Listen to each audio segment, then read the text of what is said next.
Oh, well, Mr. Parsons Sr. isn't in the office today. He's home ill. This is pretty important, Mr. Recker. Maybe I better call him at home. Why don't you come to the office? I'll try to arrange to take you out there. I don't want to be a lot of trouble.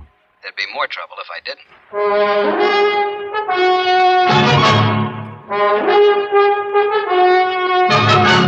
Tonight, and every weekday night, Bob Bailey in the transcribed adventures of the man with the action-packed expense account, America's fabulous freelance insurance investigator. Yours truly, Johnny Dollar.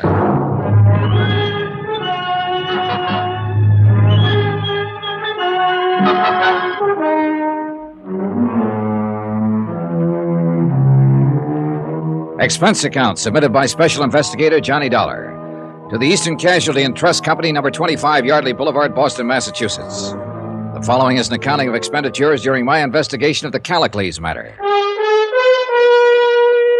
Expense account item 1, $200, 5 cents, airfare and incidentals, Hartford to Los Angeles. I arrived at midnight, went straight to the Beverly Hilton, had a good night's sleep, and woke up to an early spring heat wave. By 9 o'clock, I had placed my call to Parsons Stocks and Bonds. At 10 o'clock, I met Robert Ecker in person. He was a man about my age with a thin face and good clothes. Judging from his office, the job as secretary was a pretty responsible one. I don't quite understand this, Mr. Dollar. What made you think that Mr. Parsons Jr. is missing? Is he around?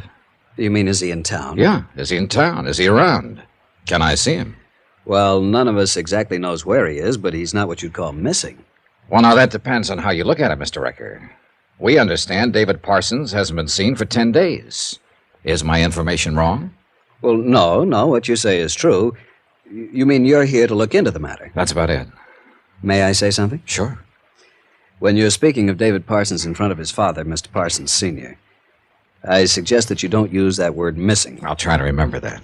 The connotation might upset him. I'm certain he doesn't regard Mr. Parsons' absence in the missing sense. Maybe you can tell me how he does regard it. I'm afraid I can't.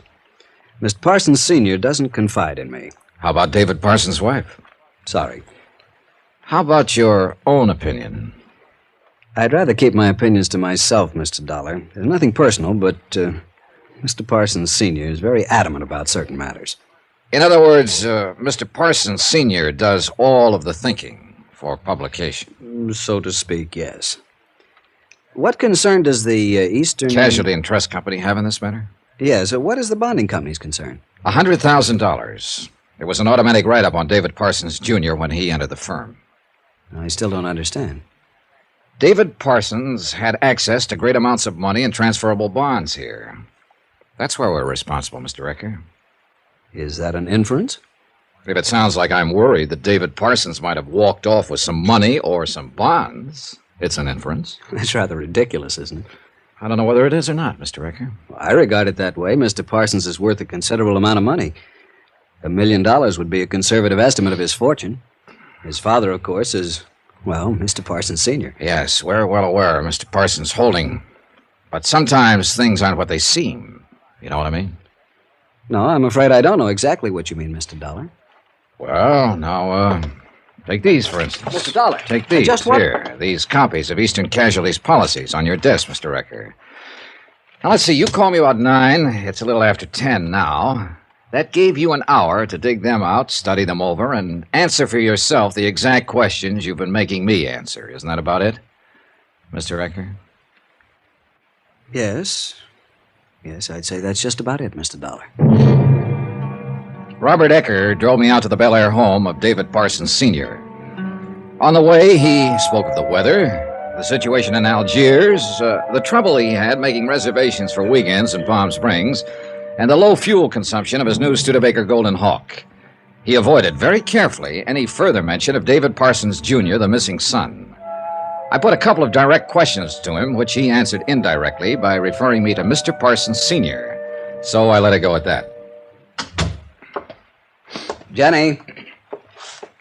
Jenny? Somebody must be around. You said your phone. I did. Jenny? Oh, hello. Hello, Robert. Nobody around? No one so far. They must be upstairs. He's been at it today. Called me over here an hour ago. Oh, I'm Mrs. Parsons. I'm Johnny Dollar. How do you do? I beg your pardon. You shouldn't, Robert. It was purposeful. Mrs. Parsons. I'm the one you're not supposed to meet, Mr. Dollar. I'm David's wife. I just received orders from upstairs that this matter will be handled upstairs. Is that so? Oh, yes, that's quite so. My father-in-law feels that he has extraordinary competence in this matter. As in all matters, huh, Robert? We'd better get along, Mr. Dollar. How do you feel? No, I feel fine. I mean about your father-in-law handling it. That makes very little difference, Mr. Dollar. It's my husband who's missing, but his son. You're a policeman or a detective, aren't you? In a way, yes. You look like a very charming man, Mr. Dollar. Ecker!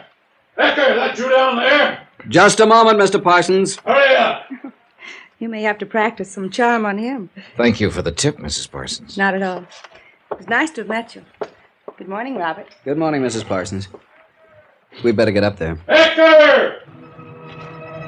Robert Ecker led me upstairs into a massive bedroom that could only have been decorated for a massive old man, which is exactly what David Parsons Sr. turned out to be. 6.5 feet tall, I guessed at it, since he was stretched out in bed. He had a pair of coal black eyes and white hair liberally sprinkled with gray. He spilled a briefcase full of papers and documents off the bed, punched his pillow around, and glared hard at me. What's his name? This is Mr. Dollar, Mr. Parsons. You see if he had any credentials? No, sir. Well, find out! Mr. Dollar. Sure. Here, look these over. I'll look them over. Hand them to me. Yes, Mr. Parsons. They could be forgeries. It could be a newspaper report or something like that. Go downstairs and use the hall phone. Call this company and see if they have anyone named Johnny Dollar working for them. Hurry it up. Yes, sir. Wait a minute. Those credentials are genuine. You know it and I know it, Mr. Parsons. I'm not waiting around here while you call Boston and talk to someone there you won't believe either. Now, I'm at the Beverly Hilton. You call me when you've made up your mind to talk about this matter. Fine. Now get out. I got in town last night and contacted your office first thing. I wanted to talk to you about it first for several reasons. One, you're David Parsons' father. It's your company, not his, that can be jeopardized in a situation like this. Two, you seem the logical man to see to clear up the matter easily. Now that I've seen you, I'm not so sure of that. I'll have to go to somebody else. Wait a minute. What do you mean go to somebody else? I mean, I'm not going to sit in a hotel room cooling my heels waiting for you to call me. I have to find out about this, and there are other people to talk to. Your son's wife, the whole household. They wouldn't let you in. The police, if I have to. I'd break you. I'd break you in half. Then I'd get pretty mad, and both halves of me would figure this thing out if it took 1,000,000 years and $1 million. Ecker, Yes, sir. get out of here. Yes, sir.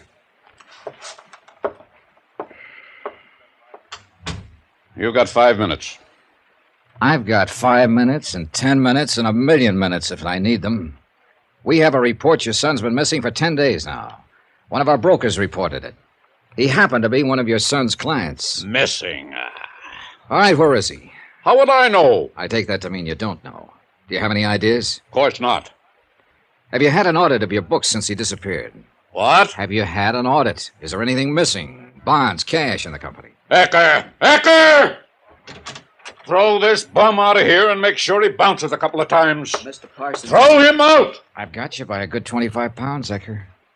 Maybe you'd better leave, Mr. Dollar. I think I'll stay. Oh, if I could get out of this bed, I'd do it myself. Ecker! Run along, Mr. Ecker. He'll calm down. I can wait him out. You leave without throwing him out and you're fired. Throw him out! I'll wait for you downstairs, Mr. Dollar. All right. Sit down. What day's today? Friday. It was a week ago Tuesday. David left the house, according to his wife, and that's the last anyone saw him. No word, nothing since then. No police? Of course not, no police. I can hear you. Why? You know why as well as I do. An investment broker missing. What the papers wouldn't do with that? What's been going on? Nothing. We've been waiting to hear from him. No one's done anything? What is there to do that won't bring out the press? Look, I'm not worried about the press. I'm worried about your son, Mr. Parsons. Whatever happened to him has had a 10-day start, and nothing's been done about it. Now, how about the books? What about them? Have you had an audit? Now, look here, you Keep your young... voice down, will you? I ask you a simple question. Have you found anything missing? I haven't looked. Where are you going? Well, if what you say is true, no one's seen or heard of David Parsons for 10 days, then I'm going to get some help. What help? Police. I don't want any police in on this. How much does your responsibility come to? $100,000. I'll post it in cash.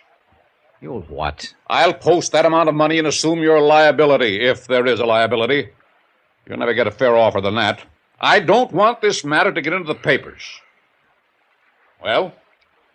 Look, Mr. Parsons, we have assumed liability, and we can't transfer it at this date. It's out of the question.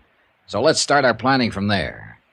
I met Mrs. Parsons downstairs. I understand she's not supposed to meet me or see me. Now, is that right? Yeah. Well, you better fix up that part of it. That's so? Yeah. Suppose I don't. I'll see her anyhow. Get out of here!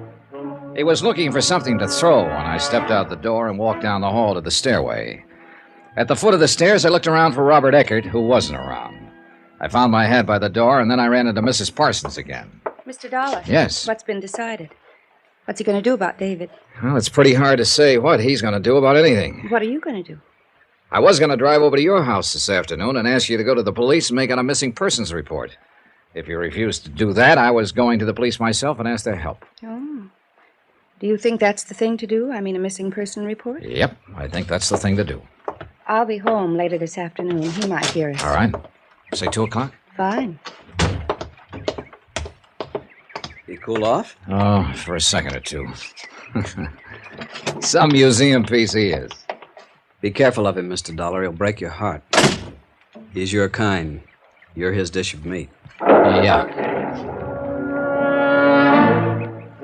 I didn't pay much attention to that remark from Robert Ecker. I thought about Svengali and Rasputin and a couple of fellas like that. I didn't think of Parsons Sr. in the same class with them. But I should have guessed it. Ecker's trying to tell me, but I just wouldn't listen.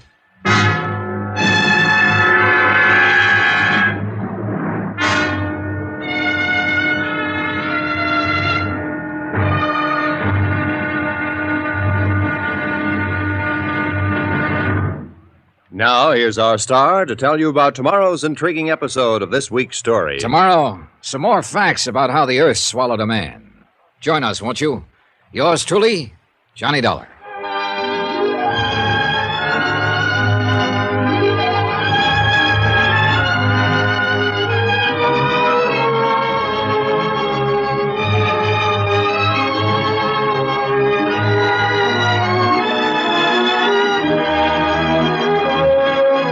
Yours truly, Johnny Dollar, starring Bob Bailey, is transcribed in Hollywood.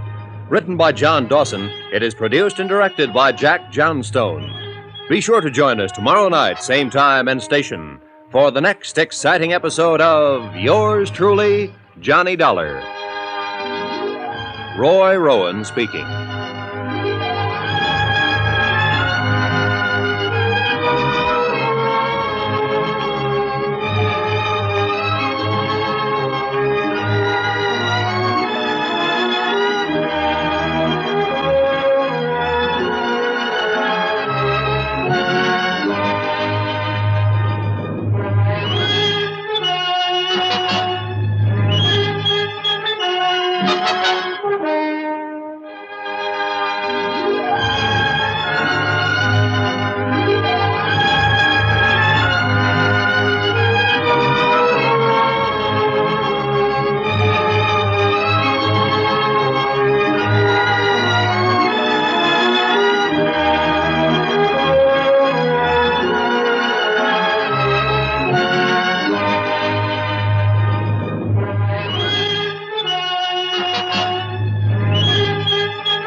From Hollywood, it's time now for...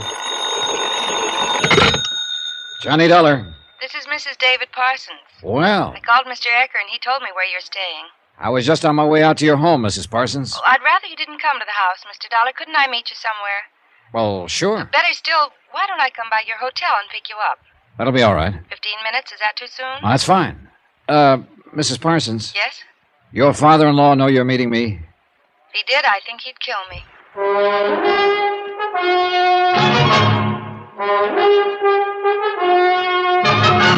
Tonight and every weekday night, Bob Bailey in the transcribed adventures of the man with the action-packed expense account, America's fabulous freelance insurance investigator. Yours truly, Johnny Dollar.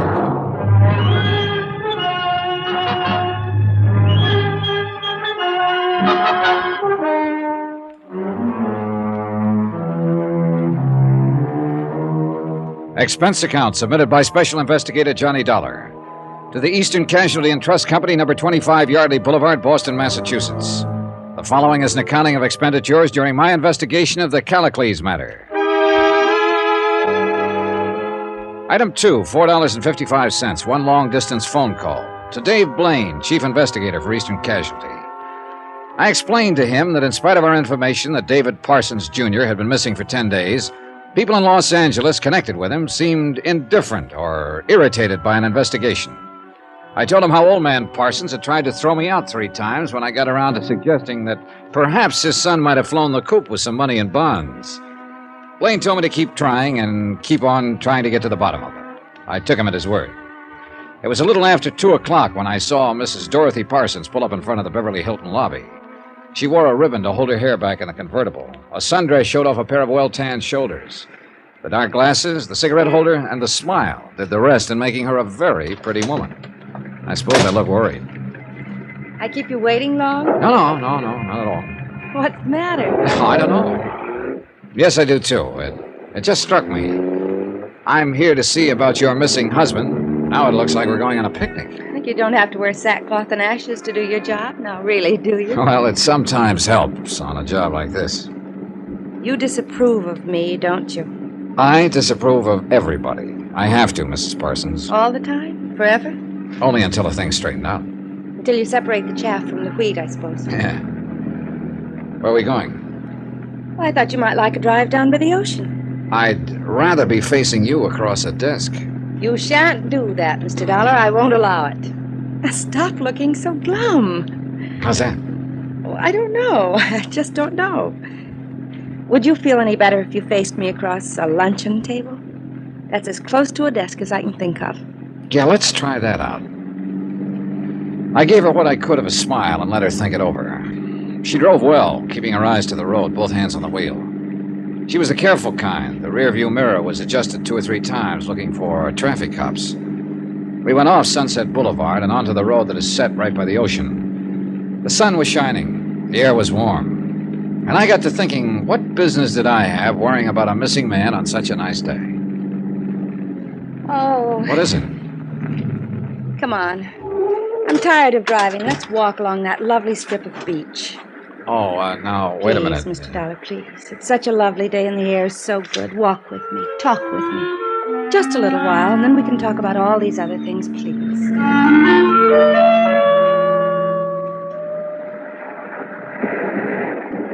I married David when I was not quite 18.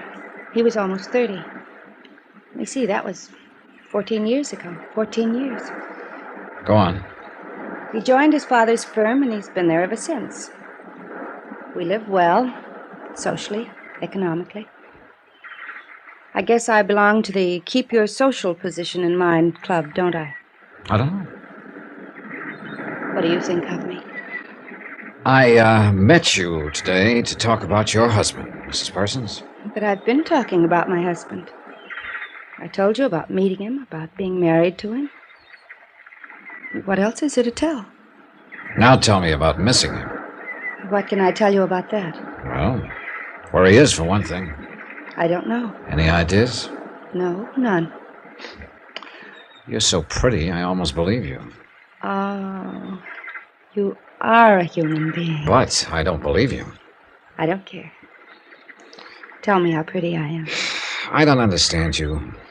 I didn't understand your father-in-law. David Parsons is missing. No one wants to talk about it, do anything about it, make any moves. Now, what is this? You're cross with me now. Yeah. For some reason, I'd assume you'd want me to talk to somebody about your husband. You'd want to talk to somebody, too, that you'd want him back, want to know if he's well, if he's in trouble. And what happens? You spend an hour on a sunny afternoon showing me your best profile, doing everything but getting down to the business at hand. I don't get it. I'm sorry. I guess I don't blame you. What is it you want to know? When did you see him last? Last Tuesday morning at breakfast at home. Tell me about him. There's nothing to tell, really. He ate his breakfast, read his paper, put on his coat, kissed me, and left. I called his office at noon about something or other, and his secretary told me he hadn't come in. I really didn't know he wasn't around till Wednesday afternoon late. How's that? Well, Tuesday night I went out with friends. Wednesday I slept late. I presume David was in bed when I came in. I didn't look in his bedroom. Wednesday afternoon, Mr. Ecker called and asked to speak to David. Mr. Ecker told me David hadn't been in his office all day Tuesday.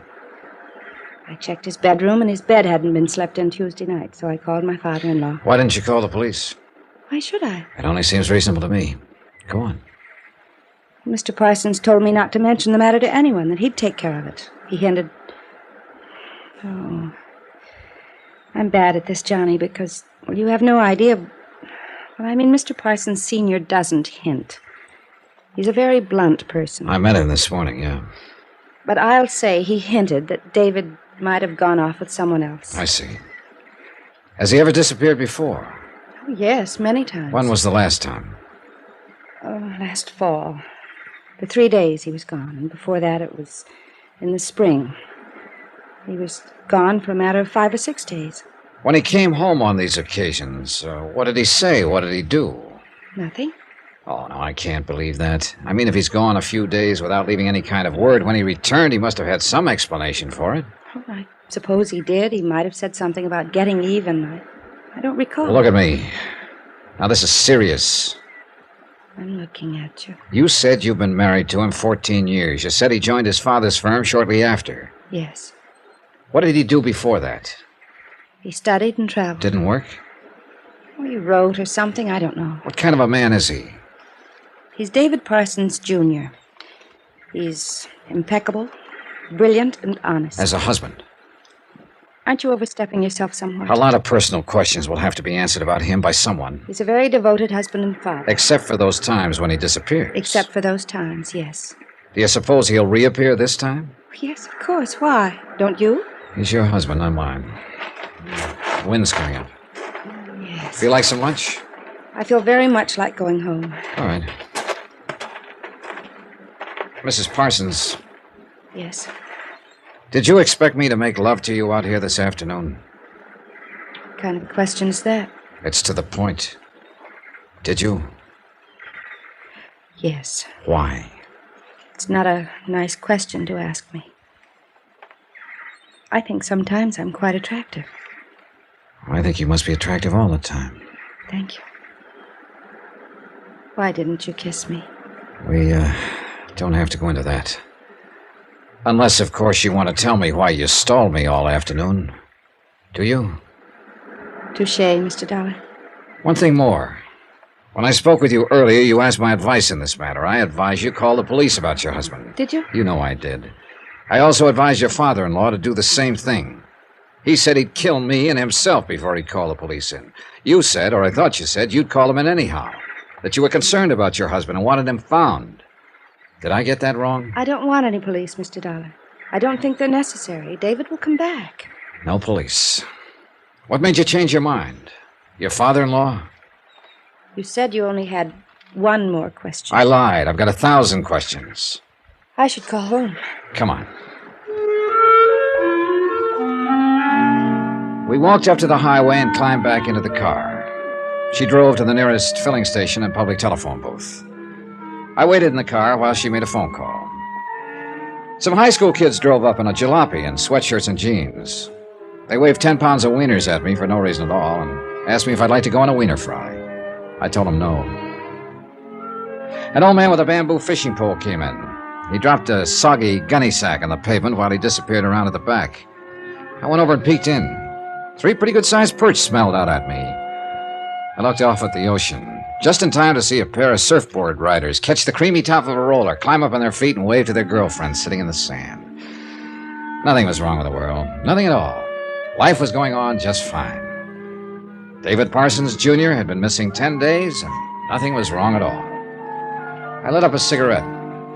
What difference did it make if a man was missing 10 days? Not a bit.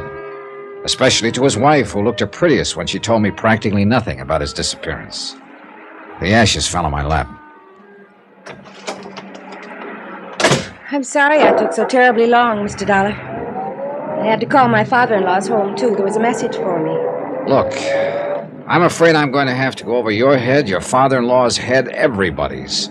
When I get back in town, I'm going to tell the police about this. I just decided while I was sitting waiting for you. There won't be any need for that. Huh? David's come back. What? He's home. Now, that was the message. He'll be there when we get there. You see, all of your worry was for nothing. You and I, we could have had a perfectly lovely afternoon if we'd known this, couldn't we? If you say so, Mrs. Parsons. Look out!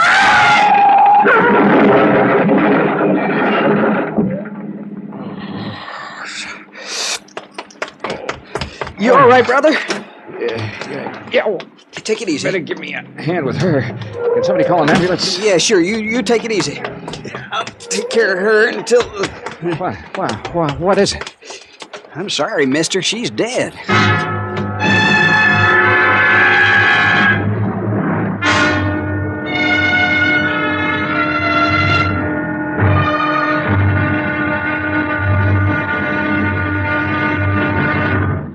Now, here's our star to tell you about tomorrow's intriguing episode of this week's story. Tomorrow, trouble comes early and stays late.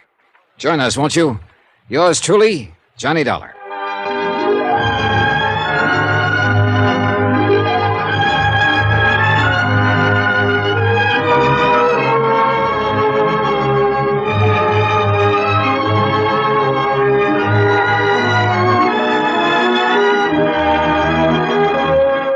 Yours truly, Johnny Dollar, starring Bob Bailey, is transcribed in Hollywood. Written by John Dawson, it is produced and directed by Jack Johnstone. Be sure to join us tomorrow night, same time and station, for the next exciting episode of Yours truly, Johnny Dollar. Roy Rowan speaking.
From Hollywood, it's time now for...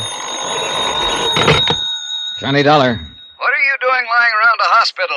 This is Dave Blaine, Johnny. Are you here in Los Angeles? No, I'm in Boston still. What happened? I was with Mrs. Parsons this afternoon, trying to find out what happened to her husband. She missed a turn in the road. How is she? Is she all right? She was killed, Dave. Oh, good Lord. Johnny, what can I do to help? Nothing, Dave. Nothing much to do now. Parsons is back, and, well, now he's back, I'll wrap it up. Johnny, what is it, pal? She was a pretty nice person, Dave. I saw her die.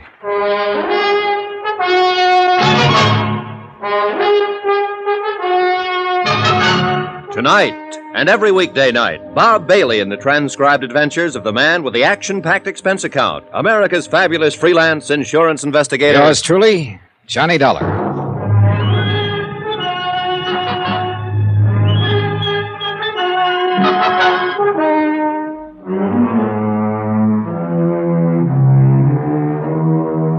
Expense account submitted by Special Investigator Johnny Dollar to the Eastern Casualty and Trust Company, number 25 Yardley Boulevard, Boston, Massachusetts. The following is an accounting of expenditures during my investigation of the Callicles matter. Item 3, 26 cents for a package of cigarettes, which the night nurse at St. John's Hospital bought for me. She also brought in a sedative. That was the last thing I remembered until about 5 o'clock in the morning. Look out! Look out! Look out! Mr. Dollar. Yeah. Here. Hey. Here. Oh. You've got a bad dream. Yeah, I guess. You just lie down. You need some rest. Yeah. Can I get you anything, Mr. Dollar? Some water? No, sister, no, thank you. What's your name? I'm Sister Amadea. You weren't here when they brought me in. No.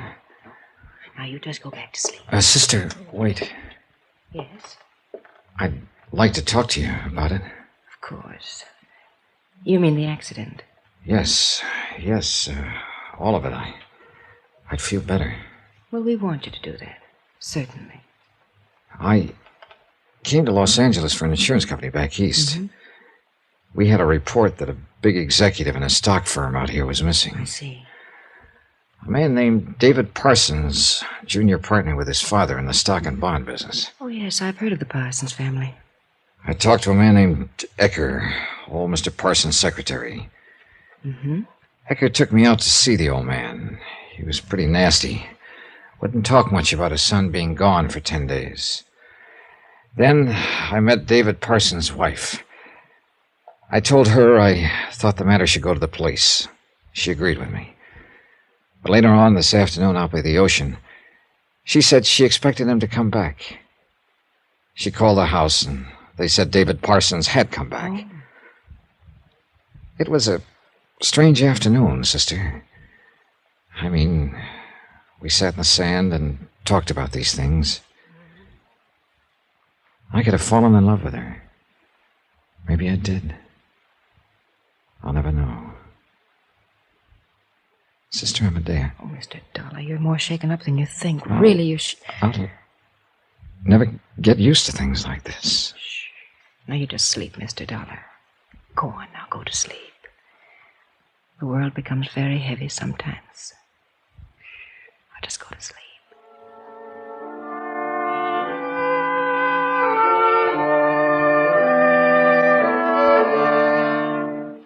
Item 4, $14.95, one night in the hospital. When I got back to the Beverly Hilton, I bought a copy of the morning paper, ordered some lunch, and sat down to read about my accident. An unidentified woman was killed. An unidentified man was slightly injured in a car crash on Sunset Boulevard the afternoon before. No names, no details, no nothing. Strange. But even stranger was the appearance of Robert Ecker, old man Parsons' secretary, at my door. Then I didn't know why his eyes were red-rimmed. Hello, Dollar. How do you feel? Oh, all right now, I guess. Come in. This whole thing's pretty terrible, Dollar. I just stepped up to see how you feel. Is there anything I can do for you? No, nothing, thanks. Mr. Parsons wanted you to know that he's concerned for you. Tell him I'm okay. How are things there? Young Mr. Parsons is pretty broken up. He's really back, then? Oh, yeah. Well, then, I'm just about through out here. Could I see him? Mr. Parsons thought you'd want to. Yes.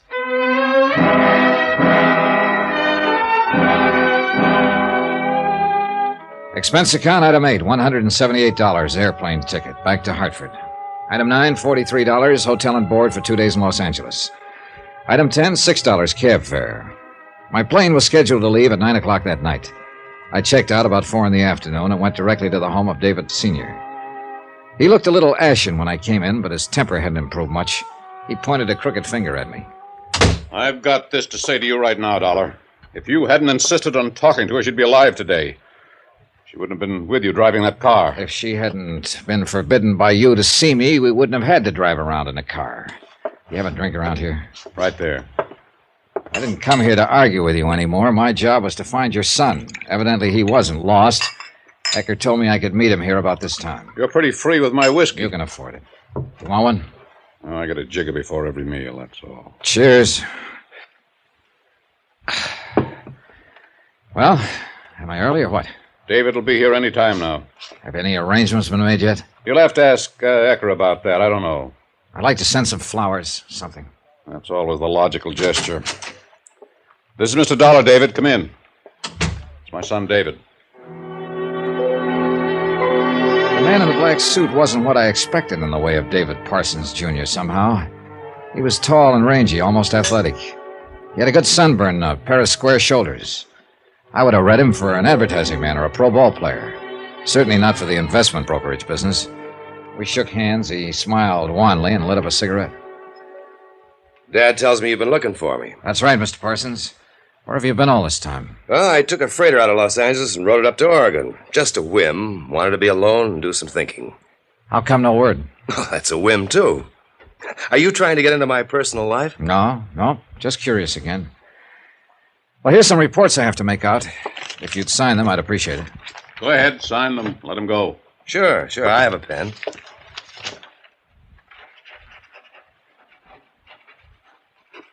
Okay? Fine, thank you. Satisfied, Dollar? Completely. What ship did you take up there? Ship? The boat to Oregon. Oh, the Laureen B. Wintermaker Timber Company ship. Oh, sure. Well, I'm glad you're okay. Thank you for your cooperation. I went back to my hotel, checked in once more, canceled my airline reservations, and put in a call to Robert Ecker. He wasn't in his office. A little arguing got me his home number. No one answered. I went out and spent $25 item 8 to rent a car. I drove it over to Ecker's apartment address. He wasn't in, so I waited. A half an hour later, he drove up, ran into his apartment for about a minute and a half, came back out and got into his car. When he pulled into traffic on Wilshire, I was one Buick behind him. He finally stopped at a place on Olympic Boulevard, the Parkway Funeral Home. I waited 5 minutes and then walked in. Robert Ecker stood in a semi-dark room, hands folded before him as if in prayer. He was looking down at the body of David Parsons' wife. Hello, Ecker. Hello. Came by to pay my respects. Sure. Who is she, Ecker? What was that? Who's this girl? She isn't Dorothy Parsons, I know that much. Who is she?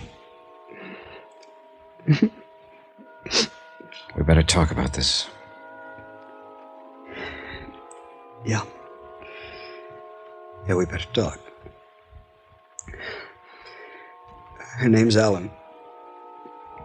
Her name was Ellen Myers. We're going to be married. I'm sorry. She was one of those lonely people that you find in this town. I mean, she worked a bit in pictures and drew and painted a little bit. I don't know how I met her. I just know that she was fresh and lovely, and she'd do anything for me. Or for old man Parsons. For me. She was mine. Everything else is his. She was mine. He blew up the other morning when I called up and said you were in town looking for David Jr. He said we had to steer you out. He didn't want you talking to anybody. So he arranged that she'd be there posing as Mrs. Parsons. He asked me to get someone. She was delighted with the idea. It was kind of a little game for her. Where's the real Mrs. Parsons? Home, I guess. I don't know. I'll find that out. Now, tell me who's the guy I shook hands with this afternoon who said he was David Parsons, Jr. I don't know his name. Someone the old man hired to play the part for him. Then David Parsons is still missing. Yeah. Why all the cover-up? Why doesn't the old man want him found? He does want him found. He wants him found in the worst way. He's been turning the country upside down looking for him for a week now. There's something like 23 operatives from a private detective firm looking for him, but he doesn't want it to go to the police. He wants it out of the papers at all costs. Why? Parsons is going to merge with Little and Tennyson. You've heard of them? Yeah. The old man's got to take it easy. Heart attack. Parsons Jr. will get into the saddle when the merger happens. He'll take over the whole play. That is, of course, with the old man sitting down in Palm Springs dictating orders to him. In other words, old man Parsons wants his figurehead to be on deck, clean and unsullied for the merger. That's it. What do you think happened to Junior? I don't have any idea. What happens to any of us who work for Parsons? We give him lip at first, we get mad at him. In the end, he shakes out all the dignity and honesty you might ever have, and he makes you his own personal robot. Look at me, Dollar. He got me to make my girl play all that out in front of you. Now she's dead, and I'm still a robot for him. Take it easy. Yeah, sure. How did you get on to Junior? Oh, he didn't look broken up. He was a pretty bad actor. He also gave some wrong answers about being off on a ship and so on. Hey, look, you don't have to say anything about talking to me. Oh, but I will. I'll tell Parsons you pumped it all out of me. We'll worry him a bit. He'll figure out some other way to stop you. I told you once before, Dollar. He'll break your heart.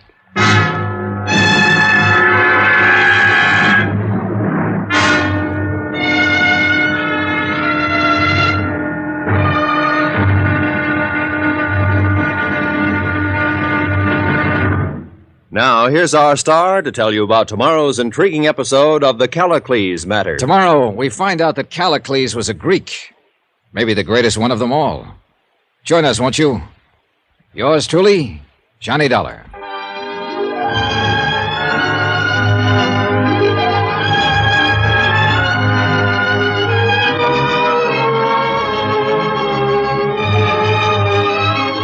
Yours truly, Johnny Dollar, starring Bob Bailey, is transcribed in Hollywood.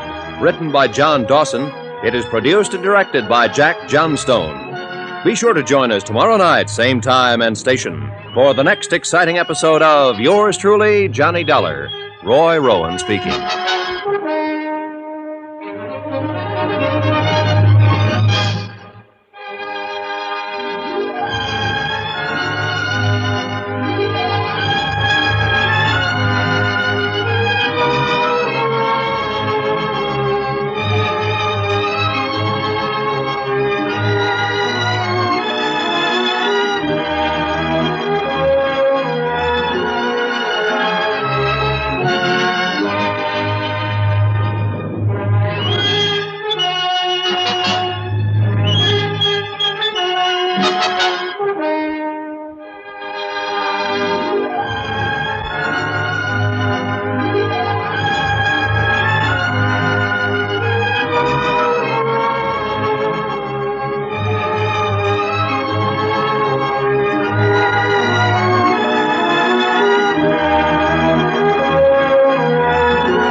From Hollywood, it's time now for... Johnny Dollar. Ready with your Crestview number, Mr. Dollar. Good. Yeah? Mr. Parsons? Who's this? Johnny Dollar. What are you doing in town? Still looking for your son, Mr. Parsons. You met him yesterday. He's been found. He wasn't lost. So I met the man you hired to convince me that he was your son. I know he isn't. Listen, if you're going to make trouble... I will if I have to. I have that guy's signature on 2 papers in my briefcase. It constitutes a witness forgery, no matter how you look at it. I'd be willing to call up a lawyer and see what kind of noise I can make. What do you want? I'll be out to tell you in 20 minutes.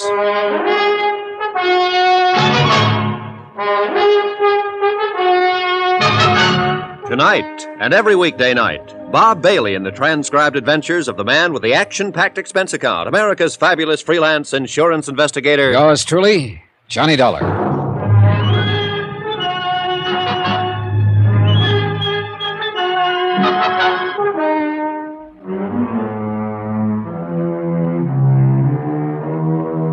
Expense account submitted by Special Investigator Johnny Dollar to the Eastern Casualty and Trust Company, number 25 Yardley Boulevard, Boston, Massachusetts. The following is an accounting of expenditures during my investigation of the Callicles matter. Expense account item 9, $100, legal retainer. I hired an attorney named Robert Watson to arrange for a court order impounding all the records in the Parsons brokerage house. I also turned over to him the forged reports. After that, I drove out to see Parsons, still laid up in bed. Who spilled the beans? You did, mainly.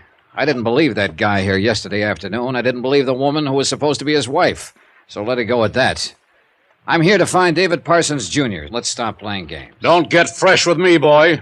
I've crunched many a loud talker just like you. You want me to walk out of here and start jamming up your works right now, or do you want to listen? You've botched up everything so far. Do I handle it, or do we keep on like this? I'm going to kill you when I get on my feet. In the meantime, you're going to lie there and like it. I came out here to find your son. You arranged to throw me off his trail by hiring a woman to play his wife and a man to appear and pretend he was your son. Let's take it from there. I understand you've had private detectives looking for him all over the country. What agency? Universal Operators. Who's in charge of it there? Man named Underwood. Have they got any leads? Nothing for 12 days. Did he take anything? I don't know. We haven't made an audit. Well, there'll be an audit. I've got the machinery started right now. Who do you think... Shut up and lie down or you'll bust a blood vessel. Is Mrs. Parsons in town? I sent her down to Palm Springs. All right, it's 10:15 now. If I remember right, there's a plane from Palm Springs about noon. Call her there and tell her I'll be at her house at 2 o'clock. I want to talk to her. Are you giving me orders? I sure am. I want everybody in that household there. 2 o'clock. You arrange it. I'll arrange nothing for you. Now get out of here. Call who you have to call. 2 o'clock, Mr. Parsons. I left him fuming on the phone and drove my rented car downtown to the offices of Universal Operatives Incorporated. Mr. Underwood, the man in charge of finding David Parsons, Jr., shook my hand and told me he could report nothing to me about the case. I asked him to phone old man Parsons, which he did. That changed his mind. He broke down and gave me an hour-long story on what they'd done to locate the missing man. When he was finished, it came out the same way. They'd run into blank walls everywhere. They had no idea where David Parsons might be. I told Underwood he and his staff were fired and that Mr. Parsons would confirm it. I left him fuming on the phone. Expense account item 10, $4, 2 drinks and lunch, all alone. After that, I drove over to the residence of David Parsons, Jr. Mrs. Parsons was a tall, graceful woman in her late 30s, settled on a sofa in front of the fireplace. The clothes she was wearing, the house itself, the appointments of the formal room, all suggested a well-run, well-kept sort of life. I've answered so many questions from those private detectives. I'm sorry to put you through it all again. You must operate in a rather high-handed manner, Mr. Dollar. My father-in-law expressly told me the point here is not to let any of this get into the papers. The point here is to find your husband, Mrs. Parsons. He's been missing 12 days now. Well, I suppose I was the last one to see him. It was after dinner. He went upstairs. I didn't see him after that. This would be... The 13th. Yes, it was. Did he sleep here that night? His bed had been slept in, yes. Then he really disappeared sometime on the 14th. I suppose that's accurate. He wasn't in his office that day. Did he take a car? No. But I know the private detectives checked the cab companies He to see... could have flagged one 2 blocks away. How about clothes? Did he pack anything? Not a thing. Money? I don't know. Okay. Can you think of any enemies who might want to harm your husband? Enemies? Oh, dear, no. Think a minute. Well, perhaps in his office, in his business, there's someone. But he never discussed what went on there with me. Mm-hmm. Are you sure? It was a rule. This is our home. That is David's business. We just never talked about what went on in his office at all. How long have you and Mr. Parsons been married? 18 years next July. Have you been getting along? Of course we've been getting along. We've gotten along always. Ever discussed the probability of divorce or anything like that? Certainly not. Can you think of any reason why Mr. Parsons would just walk out and not come back? None whatsoever. Have the people in his office been worried about him? Well, I believe Mr. Ecker's the only one who knows. The others think he's away on a business trip. In other words, the whole thing's been kept quiet. Oh, yes, of course. This merger situation is quite delicate. As you know, Mrs. Parsons, were you very close to him? I beg your pardon. Don't beg my pardon. Just answer the question. Everybody seems to be worried about a merger, not about a man. Did you spend time together, do things together? Well, of course. We entertained frequently, we traveled, we had common interests. What? Well, home, of course. What else? I don't know what you mean. Did you enjoy each other, go out together, have fun? Oh, really? Did he have a hobby? Well, yes, sort of. David liked to read and write a little. He fancied himself a scholar along some lines. What lines? Literature. Of course, it was just an indulgence. Where did he indulge himself? He had a small study upstairs. Would it be possible to look at that room? Oh, yes, I suppose so. All right, I'll get to that in a minute. Mr. Parson, drink very much? Cocktails before dinner, maybe 2 or 3 after. Ever any long drinking jobs on the town? David never went off and drank, if that's what you're trying to find out. Oh, that's what I'm trying to find out. Is he in good health? Yes, perfect, I think. What's the name of his doctor? Stanley Warner, Dr. Warner. Okay.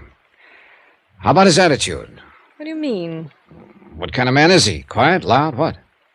Oh, I'd say David is, and always has been, a very quiet person. Like his work? Of course, he loves it. His home? I'm terribly afraid there's a great deal of insinuation in these questions you ask, Mr. Dollar. What have you been doing in Palm Springs? Resting. Got a boyfriend? Mr. Dollar. Have you? I resent that very much. Naturally, with my husband here, I go out with friends there. David knows about it. He have a girlfriend? You're being ridiculous. No, you're being ridiculous. What? You sit here and describe the kind of association a man has with a drug clerk who sells him cigarettes, and you call it a marriage. Your husband disappears from the face of the earth, and you romp off to Palm Springs, forgetting all about it. You're insulted when I ask you what's wrong. You're hurt when I ask you how come, and you're annoyed when I mention it. What on earth do you want me to do? File a missing persons complaint right away. Get some help in here if it isn't too late. Too late? It could be, lady. It just could be you and your father-in-law have fooled around too long. She made the call. A half an hour later, 2 detectives from the Missing Persons Bureau were out here gathering facts. I tagged along. They questioned Mrs. Parsons, the servants. They examined the study as well as his bedroom. From all they could gather, David Parsons had nothing but the clothes on his back when he disappeared. By mid-afternoon, the police had started on Old Man Parsons and gone downtown to question the members of David Parsons' office force. The district attorney moved in quickly and negated my court order, impounding the books and records for a careful audit to determine if any money or bonds were missing. They promised to keep me informed. I went out on my own. Come in, please. Dr. Stanley Warner had a 4-suite office on Wilshire Boulevard. He was a big graying man who looked as though he played a lot of golf and drank a lot of whiskey when he had the chance. I told him about Parsons being missing and asked for some details. Well, according to my records, I examined him the 1st of last month. He was in good health. Excellent for a man of his age and responsibility. Could you explain that, Doctor? No, I was thinking only by comparison. David Parsons is 40 years old. He's held a position of tremendous responsibility for many years. For a lesser man, or for a frailer man, the incidence of organic disturbance in this age area increases considerably. David Parsons' case, that didn't seem to hold true. Doctor, are you talking about the pressure from his father? You know the old man. Mm-hmm. I'm talking about that, yes. He cracked up a lot of people. How do you suppose David Jr. escaped? He knew how to escape, at least for periods of time, get a complete rest. Was there any indication or any reason whatsoever when you examined him to suspect that he might suffer from some sort of mental trouble? No. I'd say that when I examined him, he was in excellent mental shape, too. I see. Did you ever meet him outside the office? Socially? Yeah. Yes. Both belonged to the same country club. Played golf with him several times, seen him at dances, other affairs. Mm-hmm. He and Mrs. Parsons strike you as a happy couple? I'll answer that by saying that happiness is intangible. I envied him, though, not because of his wife, you understand, but because with all the requirements that were made of him, he was still a gentle, decent man. He ever appear with other women? Not that I know of. Did you ever have occasion to talk with him with his hair down? Once. Startled me at first. I was aware that he was a man of education and culture, but I was quite taken aback by his ability to quote the classics. Seemed incongruous somehow. I remember this day we met in the club. We had a drink. I don't think anyone was there except the waiters. I was talking to him, and suddenly he dropped off the conversation. He stared ahead, and then he began to quote a Greek, Callicles. Callicles? Yes. I was so impressed by the passage, I took the trouble to look it up myself and write it down. I have it. Yes. Here. I can still see him quoting that word for word. Read it. But if there were a man who had sufficient force, he would shake off and break through and escape from all this. Go on, will you, please? He would trample underfoot all our formulas and spells and charms, and all our laws which are against nature. The slave would rise in rebellion and be lord over us, and the light of natural justice would shine forth. When did Parsons quote this to you, Doctor? Monday, the day before he disappeared.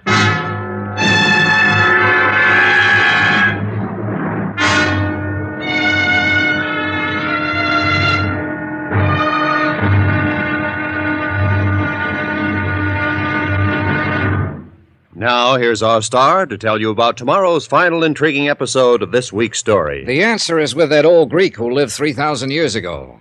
Tomorrow we'll find it. Join us, won't you? Yours truly, Johnny Dollar.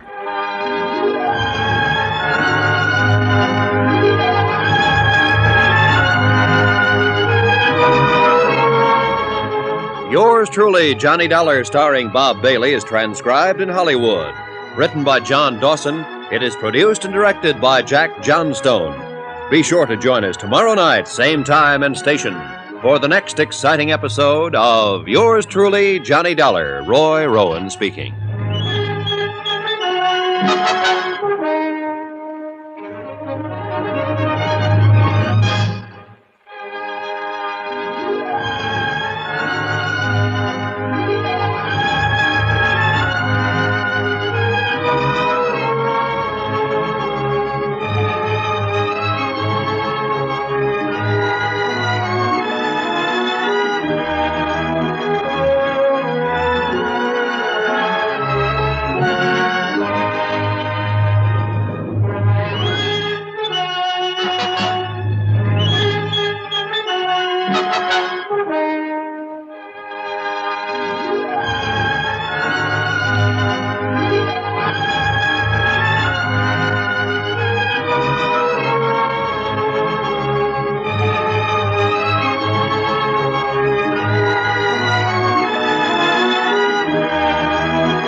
From Hollywood, it's time now for Johnny Dollar. David Parsons, did you read the morning paper? Yep. It's spread all over them. My son missing. I've had calls from New York all morning long. The business merger's jeopardized, and it's your doing. Anything else to say? When I finish with you and your liability company, there won't be enough left to burn for junk. Mr. Parsons, before you shoot off any more steam, do you want me to give the papers the other half of the story? The one about you arranging for people to impersonate your son and his wife? Are you threatening me? I guess I am. Why, you... Bye.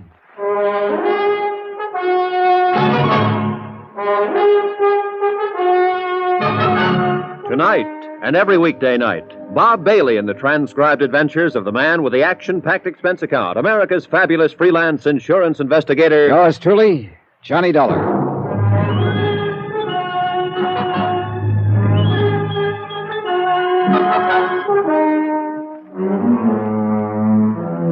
Expense account submitted by Special Investigator Johnny Dollar to the Eastern Casualty and Trust Company, Boston, Massachusetts.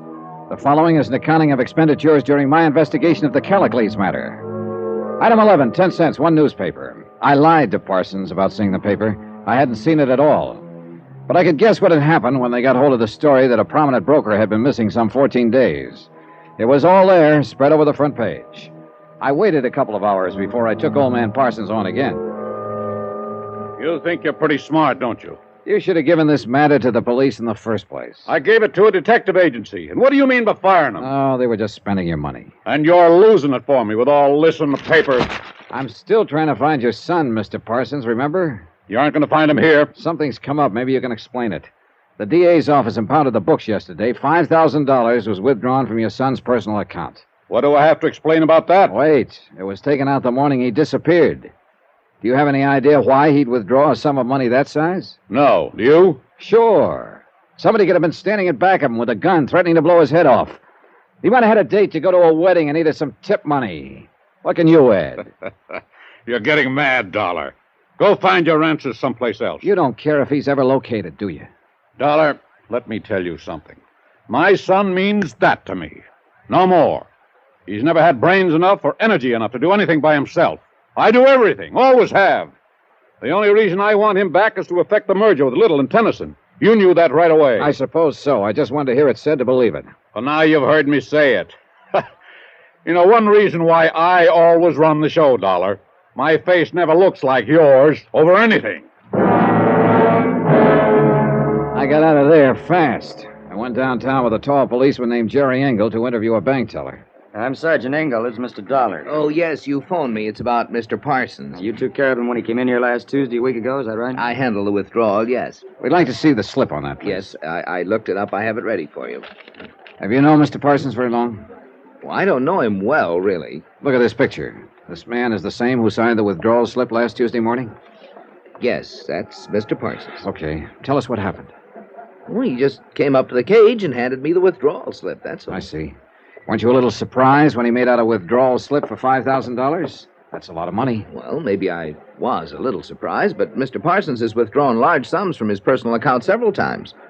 I always assumed it was some sort of speculation where he needed cash on hand. When he came up to the cage to you, what exactly did he say? Oh, just good morning or something like that, and then, will you please take care of this? Didn't he stipulate how he wanted the money? Oh, yes, he did say that. I'm sorry. He took it mostly in hundreds and fifties. Any of these bills happen to be recorded? No, Sergeant. Uh-huh. Anything else you can remember about the transaction that might help? Sorry, nothing. Well, maybe. Yeah? Well, you both know the kind of business Mr. Parsons is in. I mean, well, it seems like a hurried sort of business. Always phone calls, rushing, and so on. He was always like that, it seemed to me. He'd come in here, do what he had to do, and rush out. Very brisk, you know. But that morning, he didn't seem in a hurry at all when he left. I mean, I had the distinct feeling that Mr. Parsons didn't particularly care in what direction he went. A recheck with Mrs. Parsons and the house servants established that Parsons had not left the house with the described money bag. The police went to work on that angle, trying to find out where he had purchased it. A supplementary bulletin went out with the news about the bag. The district attorney's men were trying to find out if he was involved with another woman, and if so, who. Parsons was reported to be in Toledo, Detroit, the Virgin Islands, and Boston. All the reports were untrue. Yeah, officer, that's him. That's the guy who was in here that night. You sure? Well, I'm positive that's his picture. Was he with anybody? Well, he was all alone. He sat over there on that stool. How long was he here? Oh, he's here till we closed the joint. Did you happen to see where he went from here? No. And what kind of shape was he in? Drunk? No, he was real sober and quiet. Drank all night, but he seemed to hold his stuff okay. Did you talk to him at all? No, just took his order for drinks. He didn't seem to want to talk to anybody. I see. Did you happen to notice if anybody who was in here went over and talked to him? I think a couple of people tried. You know, you get that sort of thing in a joint like this, but he didn't say much to any of them, so they just left him alone. He just sat alone and drank? No, he was making a phone call all the time. He was here, a long-distance call from the booth over there. He sat at the end of the bar so he could hear the phone ring. How do you know he was making a long-distance call? Well, he handed me a 20 once and asked me to change it to quarters for him. All the quarters I had. About what time was this? Oh, I don't know exactly, but it took him 2 or 3 hours anyway. Do you know if he ever completed his call? He poured a lot of dough into the phone. I guess he did finally. Did he have anything with him while he was here? What do you mean? Was he carrying a little black bag, maybe? No, nothing but his overcoat. Yeah. What? He did say something to me at that. He asked me if I knew Callicles. Callicles? Yes, Sergeant. He was about 3 bourbons along by then. Mean anything? I've heard about that before, Jerry. Callicles was a Greek. Parsons quoted him to his doctor once. Something about a man breaking through and shaking off his chains. A pretty piece of poetry. Poet? I thought he was a bookie. Oh, excuse me.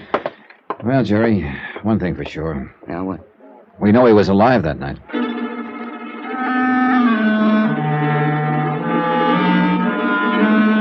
Jerry Engel started a check with the telephone company. Their records disclosed that David Parsons had placed a call from the pay booth in the bar on the night in question. It had been a person-to-person call to a Kenneth Temple in San Francisco. We tried to place a call to the same number, but there was no answer. We waited another 2 hours trying to complete the call, and the operators were still trying when we drove out to the Parsons residence once more. Mrs. Parsons gave us a cool greeting. I certainly don't appreciate any of this. You're responsible, Mr. Dollar, for all this publicity. We don't have to go into that, Mrs. Parsons. We need your help now. We found out that your husband called a man named Kenneth Temple in San Francisco the night he disappeared. Oh? That name, Kenneth Temple, does it mean anything to you? No, I've never heard it before. Mr. Parsons never mentioned it to you? Well, I can't say for certain, but it's not familiar to me at the moment. Have you ever been to San Francisco? Yes. When? Twice. Going to and coming back from Hawaii 2 years ago. Has Mr. Parsons ever been in San Francisco? He was on the same trip. This name, Temple, maybe it was someone you met while you were there. No, I don't recall meeting anyone there at all. Sergeant. Yes? All this has been quite upsetting, quite nerve-wracking, really. I don't know what progress you people are making, but I do wish it would all be handled soon. Excuse me, please. Sure.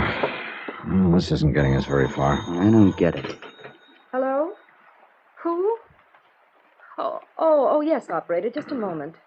It's for you, Sergeant. Oh, thanks. Probably San Francisco operator. Thank you. This is Sergeant Engel. Yes? Oh, hello, Mr. Temple.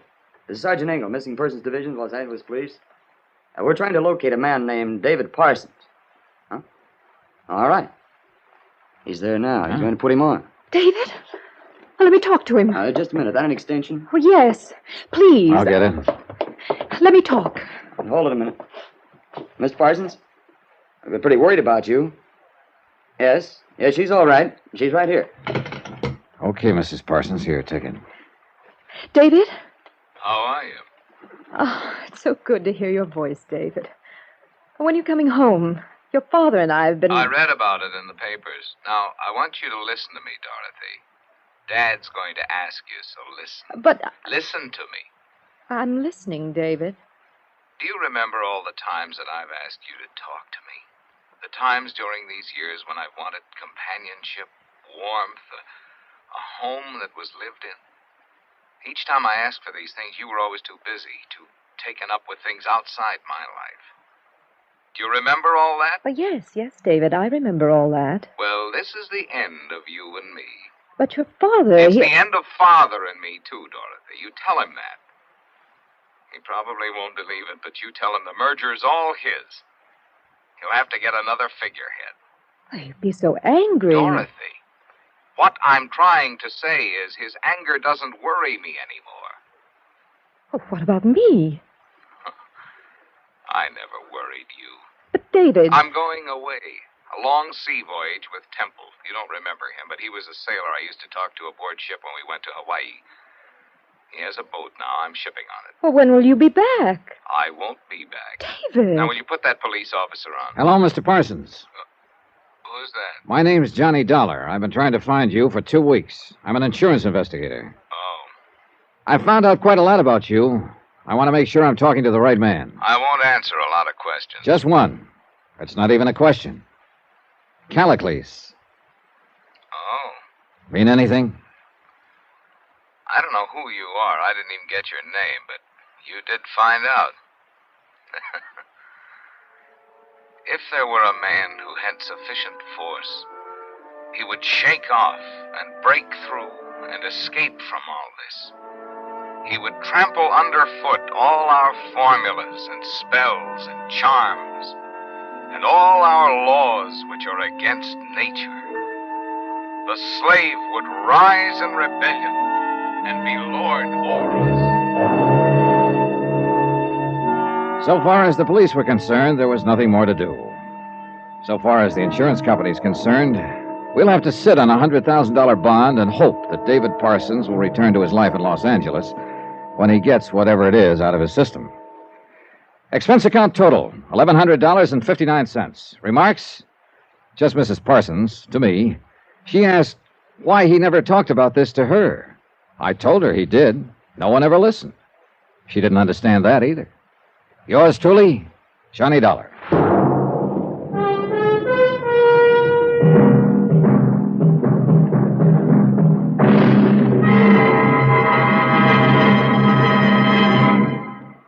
Now, here's our star to tell you about next week's intriguing story. Next week, one of the most heartless, most vicious rackets an insurance investigator ever had to face. Join us, won't you? Yours truly, Johnny Dollar.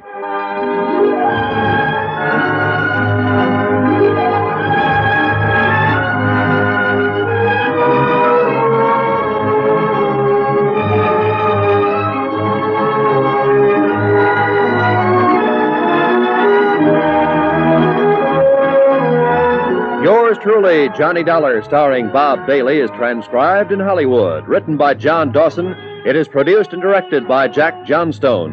Heard in this week's cast were Virginia Gregg, Harry Bartell, Lillian Bayef, Will Wright, Gene Bates, Carlton Young, Lawrence Dobkin, Bert Holland, Marvin Miller, and Herb Vigran.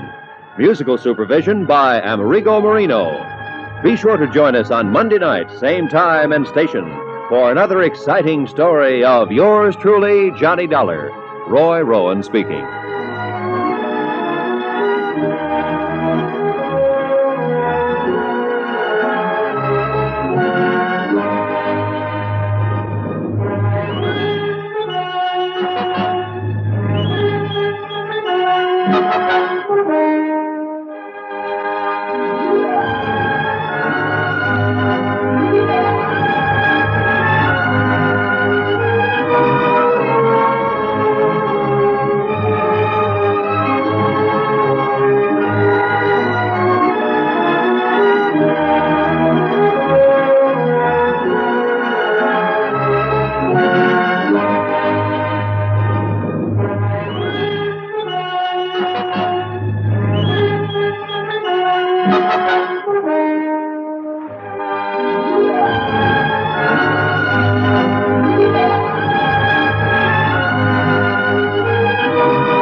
From Hollywood, it's time now for Johnny Dollar. Ralph Dean, Johnny, mono guarantee. Oh, hiya, Ralph. How are things? Rough. My wife could kill me, Johnny. For the insurance? No, just for kicks, because she's mad, because she wanted a mink coat. In short, she's a woman. I couldn't buy her a mink. I don't make that kind of money. You know how it is in the insurance game. Oh, sure, I know, Ralph. You're down to your last yatch. So what happens yesterday? I lose 80 mink coats, silver blue, worth $100,000. Gone, snatched, disappeared. Warehouse robbery? Check. Bandley Furriers out in Los Angeles. My wife's about to blow her stack. She says if I can't afford one fur coat for her, then how come I can pay for 80 of them that I haven't even got? How do you reason with a woman, Johnny? I never try. Usually I just send flowers. I've already done that. She ran them through the garbage disposer. So now what do I do? Buy some more flowers.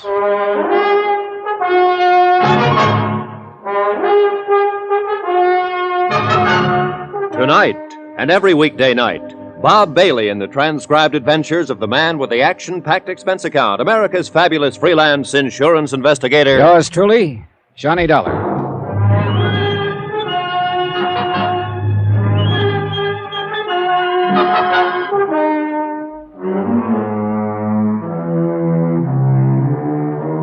From Special Investigator Johnny Dollar to the Home Office Mono Guarantee Insurance Company, 4312 Spring Street, Hartford, Connecticut. The following is an accounting of expenditures during my investigation of the Silver Blue matter. Item 1, $152.40, telephone and incidentals and transportation to Los Angeles. I called the Mono Guarantee agent out there before I left and got a brief rundown on the case. Among other things, I learned that a man I'd known and worked with before, Detective Lieutenant Raymond Garcia, had been put in charge. And with Garcia on hand, I knew I could count on cooperation by the police. But I still wasn't expecting quite as much as I got. Flight 12 for Las Vegas, Salt Lake, Minneapolis, and Chicago, now loading at... I knocked over the fur joint myself, Johnny. Garcia! The only way we get to see you. How have you been? Overworked, underpaid, frustrated, disillusioned, unappreciated. In other words, fine. Got your luggage yet? It's coming right there. Good. We ought to get moving. I've got a squad car outside. What's all the rush? We've got a guy downtown in the hospital I figured you'd want to talk to. Well, he'll wait, won't he? He'd probably like to, if he had any choice. He's dying? Kinda looks that way. He's one of the 2 night watchmen the gang slugged when they broke into the warehouse. And he's our big one, Johnny. He's all we've got. Has he been able to talk? A couple of sentences during the night. He's got to talk. What do you mean? He's the only one who got a look at them. When he did talk, what did he say? Gibberish, mostly. He did say one thing, though. They were kids. Just a gang of kids. Oh, that's going to make it rougher. Yeah, in a lot of ways. What do you mean?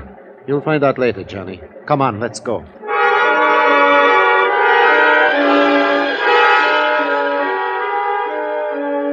We took the freeway into town with the accelerator floorboarded and the siren screaming. Racing against time and against dying. Weaving in and out through the four-wheel madness that Los Angeles calls traffic. And then the other side of the coin. The solemn quiet of hospital corridors. The calm voices of the nurses. And the blank hardness of sterile white walls. We sat there beside a bed and waited for a man to talk or to die. But the slow minutes passed, and he still did neither. So we waited.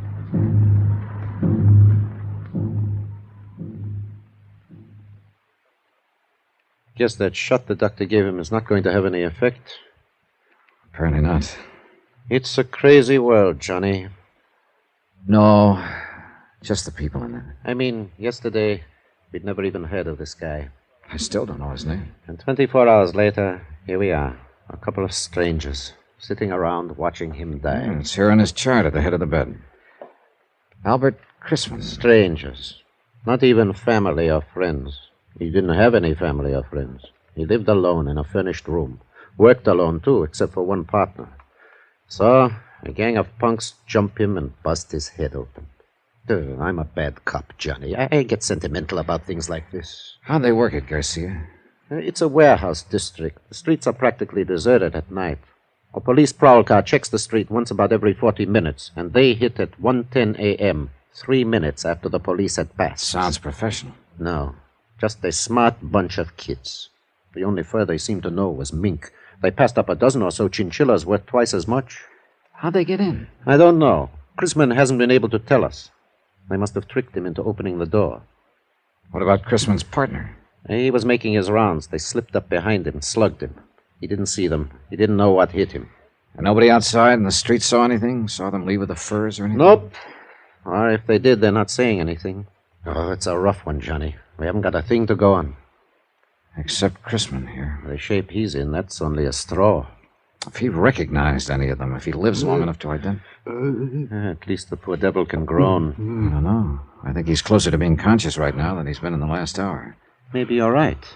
Chrisman? Water? He wants a drink. Yeah, here you go. That enough? Do you want some more? Who are you? This is Johnny Dollar, insurance investigator from Hartford. I'm Lieutenant Garcia, L.A. Police.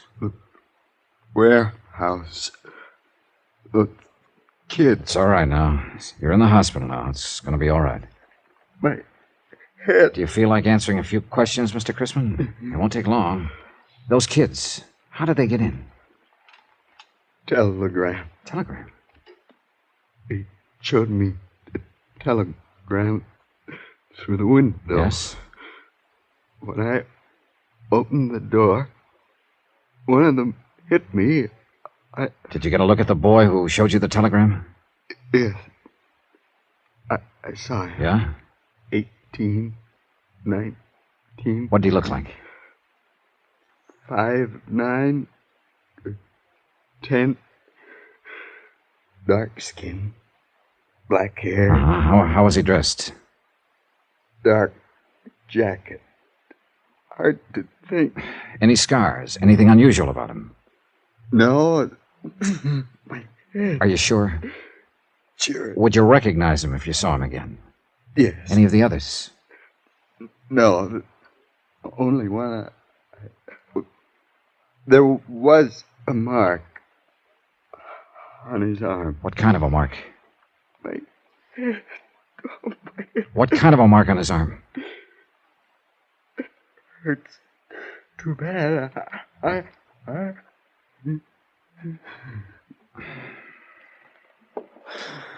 Well, that's that. Yeah, he's passed out again. Well, we got a description. Only one thing wrong with it. What? Right in that area, there are about 50,000 kids who fit it.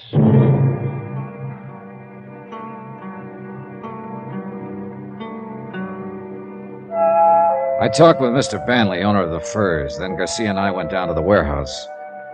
It stood on the fringe of the river bottom section, fronting the railroad yards, and backed up by block after block of weather-beaten slum shacks. We looked through the warehouse, at the racks where the furs had hung, watchman's office where the gang had entered, but knew while we did it that we were only going through the motions. The police technicians had already been over the place inch by inch, and they'd found exactly nothing. Finally, we stepped out the door into the street. A drab gray street, cluttered with things cast off and discarded, dusty and hollow. There's the story of this whole district down here, Johnny. Right there in that street. Yeah. It's a backwash, a service yard. It's something you need but don't like to look at, so you shove it out of sight. People you need but don't want around. It's the same with them. You grew up down here, didn't you, Garcia? Yeah, I grew up down here. That's why they gave me this case. I know this section inside out. And that's why I told you this one was going to be tough. I think I get the general idea. Those kids came from that slum there to the east. One gets you 9 on that. The people who live there aren't on our side, Johnny. If they do know anything, they won't talk, is that it? They wouldn't tell a cop the time of day.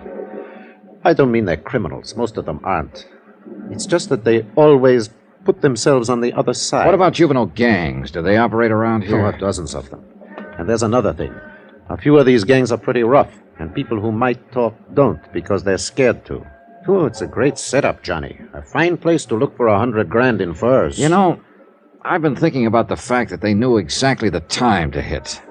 They must have staked out here somewhere. Sure, and probably right in the place you're thinking.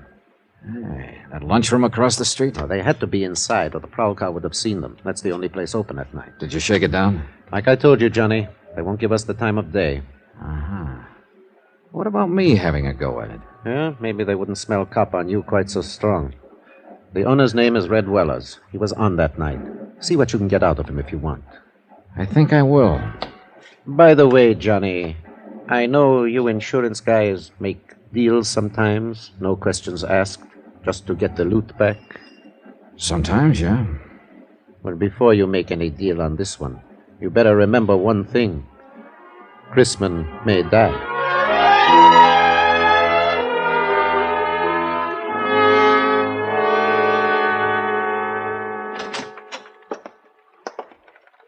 What do you say, Mac? Save your money. What do you want? Coffee? Yeah, I guess so. How's business? $1.02 a day. Father in the hole. Want cream? No, I'll drink it black. Want a sinker with it? No, thanks. Are you Red Willers? So that's it. What do you mean? You're in that fur case, ain't you? Maybe. I thought you was the same one, but I couldn't be sure seeing you across the street. You come up with that cop Garcia a while ago, didn't you? That's right. I'm an insurance investigator. Well, you come to the wrong address, mister. I don't know nothing about nothing. Who was in the lunchroom here just before the robbery? I don't remember. Any young kids here? No, it was all old men with long beards. I see. 10 cents for the coffee. Yeah, they got you real scared, haven't they? Haven't they? I don't know any days. All right, look. You know Chrisman, the watchman over at the warehouse. He comes in. He didn't know any theys either. What about it? Nothing. Except he's dying. I'm at the Wilkins Hotel if you change your mind. Room 312, Johnny Dollar. Sorry, I don't see no use of me dying, too. Follow me, Mac?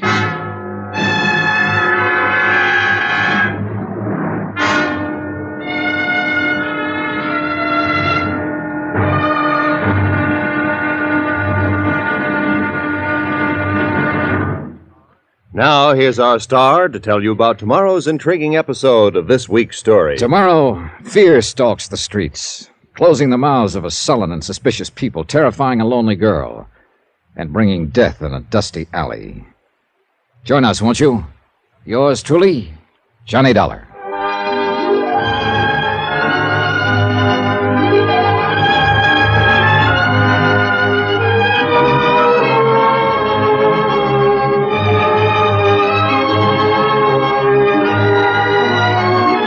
Yours truly, Johnny Dollar. Be sure to join us tomorrow night, same time and station, for the next exciting episode of Yours truly, Johnny Dollar. Roy Rowan speaking.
From Hollywood, it's time now for... Johnny Dollar. This is Red. Red Wallace, remember? Sure. You run that lunchroom across the street from the warehouse that was robbed last night. Yeah, that's right. Now look, Dollar, supposing I tell you what I know about it, what's going to happen to me? Nothing. As long as you weren't mixed up in it yourself. No. I mean the papers and the cops. If it gets out I talked to you, I won't last 24 hours. I think I can take care of that. What do you know about it, Red? That depends on what it's worth to you. I see. I'll have to sell out, get away from this section, so I'll need some dough. You follow me? All right. I'll see you taken care of. Now, just what is it No, it ain't safe. I'm talking from a booth. You stay right there at your hotel. I'll see you in a half hour. Right. Just you. No cops. Yeah, that's right, Mr. Beck. Mr. Beck. 6 quarts of milk and 2 pounds of butter. Sure, right away. Thanks, Mr. Beck. Goodbye. Hello.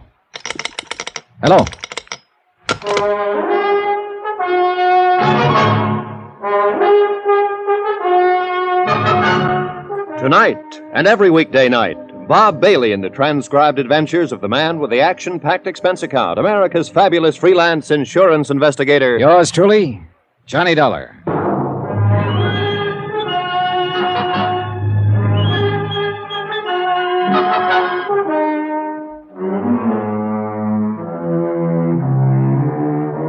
From Special Investigator Johnny Dollar, location Los Angeles, California, to the Home Office, Mono Guarantee Insurance Company, Hartford, Connecticut.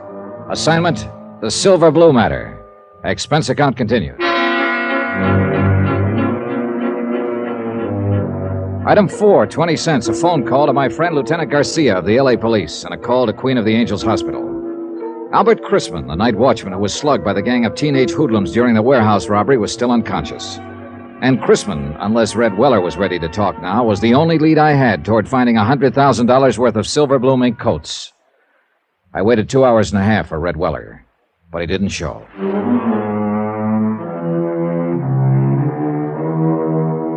Item 5, $2.85, taxi to the warehouse district at the south end of the railroad yards.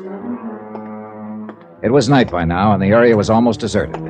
A lost, lonely district, shabby and worn even in the softening darkness, and haunted now by fear. The only lights in the block were those shining from the windows of the warehouse office and from Weller's lunchroom across the street. Good evening. Hello. What would you like, sir? Cup of coffee, I guess. Oh, you're lucky. I just made some fresh. Good. Would you like some cream? No, thanks. No, that'll be fine. Is it foggy out? Yeah, a little. Not bad, though. Hey, this coffee's all right. You're a good cook. Thanks. The boss always has me make it when I'm here. He says I do it better than he does. I'll bet you do. Is the boss around, by the way? No, he called me and said he had to go out. That's why I'm working. I'm on in the daytime mostly. Do you have any idea where he might be? No, he had to go somewhere, I guess. What'd you want to see him about? He wanted to see me. Do you know where he lives? Well, he's got an apartment over on Marina. It's about 8 blocks from here. Think he'd be there? No, he wasn't going home. He was going out somewhere. He acted kind of strange. I don't know what he was going to do. May I ask just what business you're in? Insurance. Oh. I'm a special investigator. What do you mean? I'm working for the company that insured those furs. Oh. The furs that were stolen the night before last from the warehouse across the street. Something wrong? Oh, no. No, of course not. I don't know what you mean. Oh? Can I help you gather up that silverware? Oh, no, that's all right. I don't know what happened. Just careless, I guess. Yeah.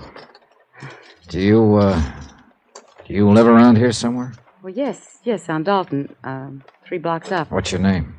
Carla Monte. Why are you asking? How long have you worked here, Carla? About a year. Do many teenagers hang out here? What do you mean? Kids, 17, 18, 19. Do many of them come in here for coffee, hamburgers? Well, sometimes, yeah. I've never noticed much. Know any of them? No. I don't know any of their names. Are you sure? I don't ask them their names. Did I ask you your name? It's Dollar, Johnny Dollar. Well, I still didn't ask you. If you want to tell me your... What are you scared of, Carla? Nothing. I'm not scared. You're not? Of course not.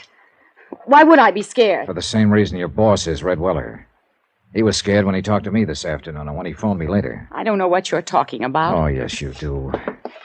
That's why he didn't come to my hotel. He was afraid to. And why did you drop that silverware when I told you who I am? Because you're scared half to death. No. What's the matter with you people down here? What are you doing, crawling into a hole because a half-grown gang of hoodlums starts throwing their weight around? You don't understand. Then suppose you tell me about it. Do you think that's any kind of an answer in the long run? To pull the covers up over your eyes and let them do as they please and just keep hoping they'll leave you alone? All you're doing is making things worse. Oh, you don't know how it is. You don't have to live here. No, I don't have to live here, but I know how it is. Because I've seen it in other places where the mobs manage to take over. And if you let it happen here, then you'll really have something to be scared of. Maybe they've already taken over. Who? A bunch of kids with a gripe on, running in packs so they feel safe? Is that the kind of mob you mean, Carla? No. They're not a mob yet, but they will be if they're not stopped. It seems to me you'd have some sense of responsibility to them, if nobody else. Maybe if other people had a sense of responsibility, kids wouldn't have to grow up in a place like this. Have you ever thought of that, Mr. Dollar? Yeah, I've thought of it. But it doesn't hold water. You'd think so if you lived here. All right, so it's a slum district. And sure, these kids start out with a strike on them. But that's a pretty weak excuse for joining up at criminal bands and terrorizing a whole neighborhood. For slugging people and looting warehouses. Yes, I know. Most of them find other answers. It's only a small minority that turns to crime. But if you let them get away with it, others will join them and they'll grow until finally it's too late. Well, Carla? Still nothing to tell me? I can't. I just can't. I see. Well, there's a quarter for the coffee. Keep the change. Good night, Carla. Wait. Yeah? Mr. Dollar. Suppose I knew someone who might be able to help you. I mean, who might know something about the robbery. Innocently, of course. If you talk to this person and they agreed to help you, could you keep them out of it? Depends on the circumstances.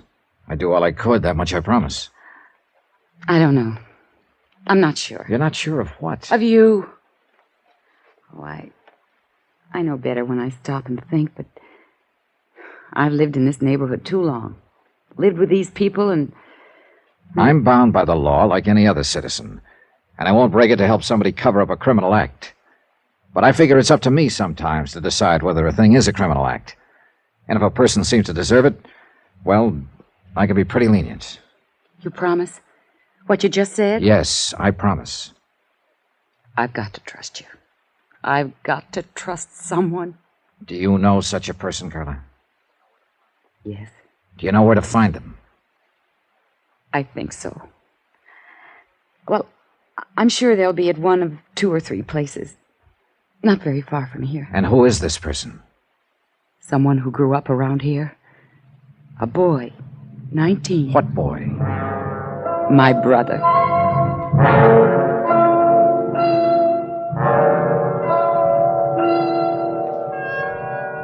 Expense account item 7, $2.70, taxi. We went first to Carla's apartment where she lived with her brother, but there was no one there. Then we checked out a drive-in a few blocks away, a teenage hangout. No luck. Finally, we tried a pool hall down south of the yards, just off Alameda Street. It was our last hope. I know he comes here. It's not a good place for him, but a lot of the other kids do, too. And he wants to belong. Yeah, sure. Everybody does, in one way or another. Oh, gosh, it had been different if our folks had lived, but our boy just won't take orders from his sister. Yeah, I know. Go ahead. Thanks. Let's see. Well, if he's not here, then I just don't know where he... Oh, wait. There he is. Down near the corner. The one with the dark curly hair. All right, come on. Take it easy. Just tell him I'm a friend of yours and you want to talk to him. We'll get him off to one side. Oh, whatever you say. Eddie! Yeah? Well, what are you doing here, Carla? Eddie, this is Mr. Dollar. A friend of mine. I wonder if we could talk to you for a moment. What about? Well, You know better than to come in a joint like this. But I want to talk to you, Eddie. You can talk to me at home. Now, go on, get her out of here, will you, mister? It might be a good idea if you listen to her first. I thought it was her that wanted to talk to me. Go on, get her out of here. All right, if you'll go with us. What for? I like it here. It's a nice place. Yeah? At least it's better than San Quentin. What are you talking about? A warehouse robbery, $100,000 worth of furs. I understand you may know something about it. Innocently, of course. I thought you said this guy was a friend of yours. Well, that's right, Eddie. He's just... Who is he? He's an insurance investigator. Oh, so that's the pitch. She's promised to help, Eddie. If you'll tell him whatever you know, he'll protect Knock you. it off, Carla. Now, look, mister. I don't know nothing about nothing. I never even heard of no fur robbery. So take her with you and get out of here. This may be your last chance to get off before the boat sinks, Eddie. You're not leaving, huh? All right, then I'll leave. Eddie! Let him go. We can't force him to talk. Oh, no, Mr. Dollar. I don't understand him. I do.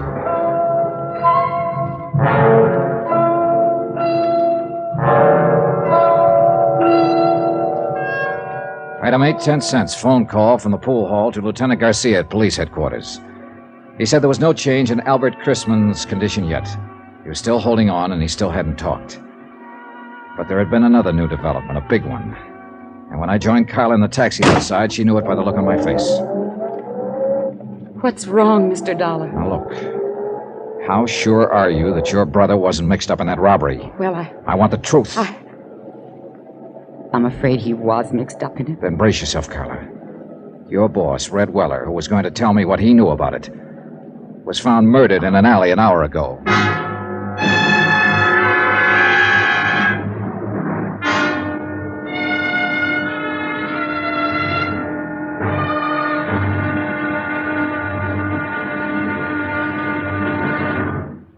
Now, here's our star to tell you about tomorrow's intriguing episode of this week's story. Tomorrow, a lonely, broken-hearted girl, a blood-stained shirt, and a fight with a cornered rat. Join us, won't you? Yours truly, Johnny Dollar.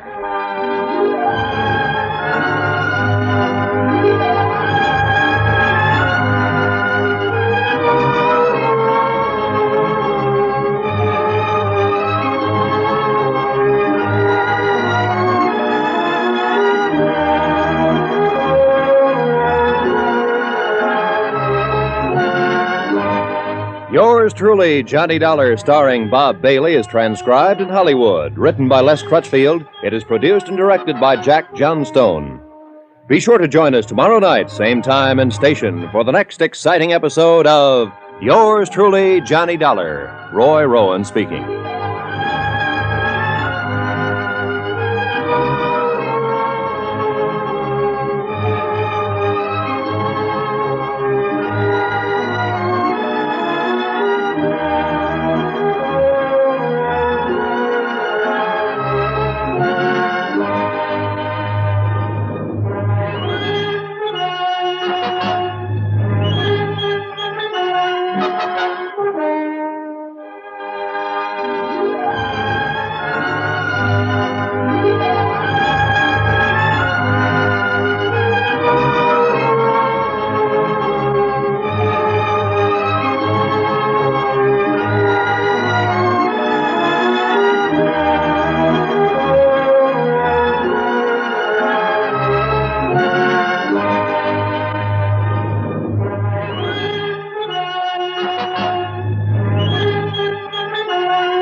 From Hollywood, it's time now for Johnny Dollar. Wake you up, Johnny? Oh, Garcia. No, just finished breakfast. Oh, you special investigators do live. Suppose that insurance company of yours could put me on expense account? Maybe. If you found that $100,000 worth of stolen furs. Just a matter of time, Johnny. Now you're talking like a police lieutenant. How soon can you come down here to headquarters? What's up? Has the watchman talked? Chrisman? No, he's still in a coma. But I want to know some more about that kid you mentioned on the phone last night. Petty money. Yeah. Well, I don't know. That was told to me in confidence. Look, Johnny, I'm going to talk to you like a policeman for a minute. A man named Weller was knifed to death last night. You told me yourself his death is probably tied in with that warehouse robbery. Another man is dying at Queen of the Angels. So, confidence or no confidence, I want to know about that kid. All right, Garcia. I'll be there in 20 minutes.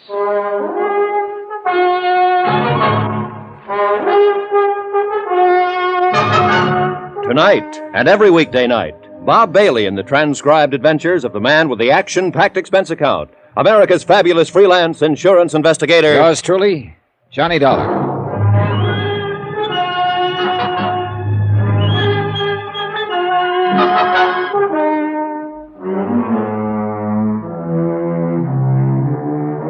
From Special Investigator Johnny Dollar, location Los Angeles, California.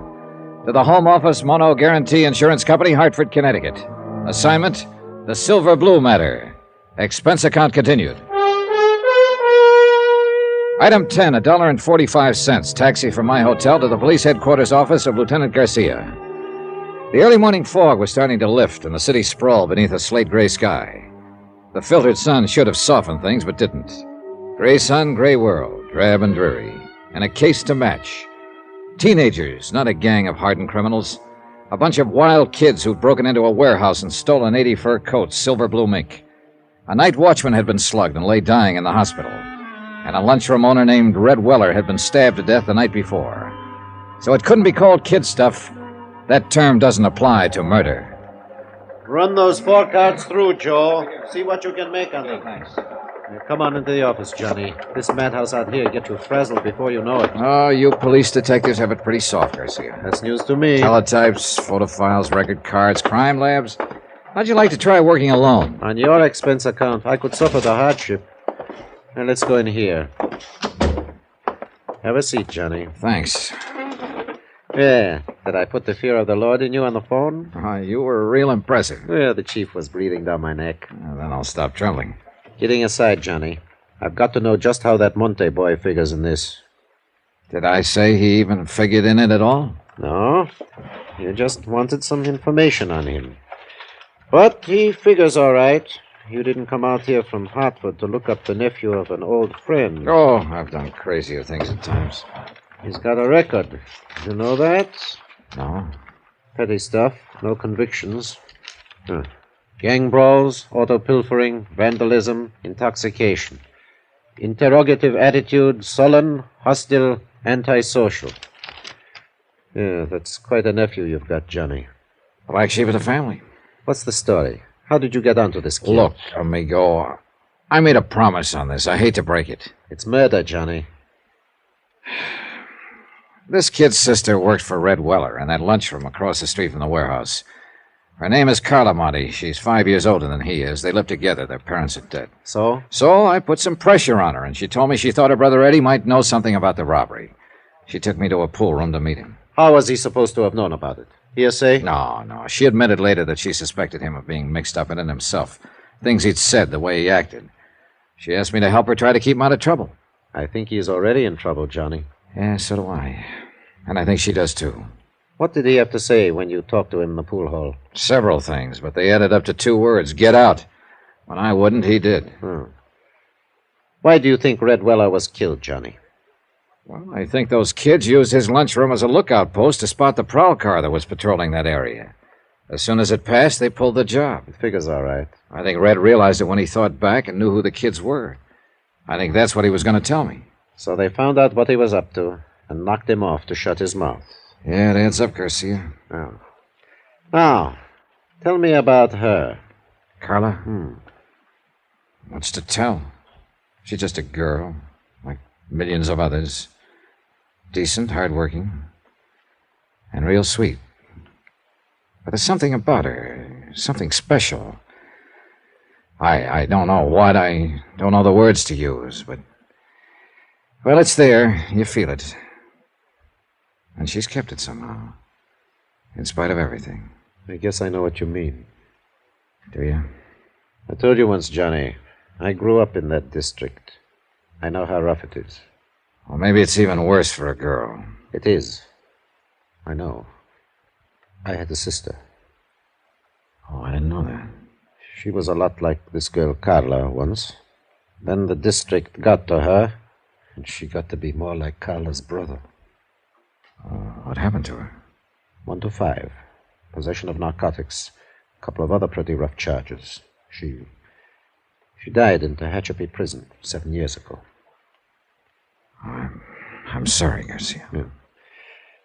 I don't want to see this girl Carla hurt any more than you do, Johnny. Maybe the hurt will break her, make her lose that something special. But I've still got to pick up her brother and bring him in for questioning. Expense account item 11, $1.90. Taxi to the Weller lunchroom to see Carla Monty.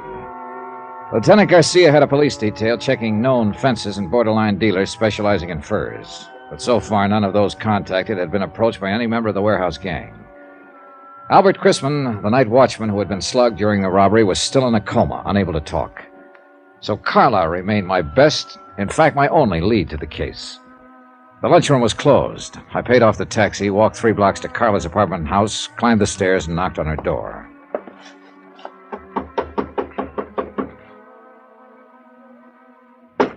Yes? Who is it? Johnny Dollar, I'd like to talk to you. Oh, all right. Just a moment.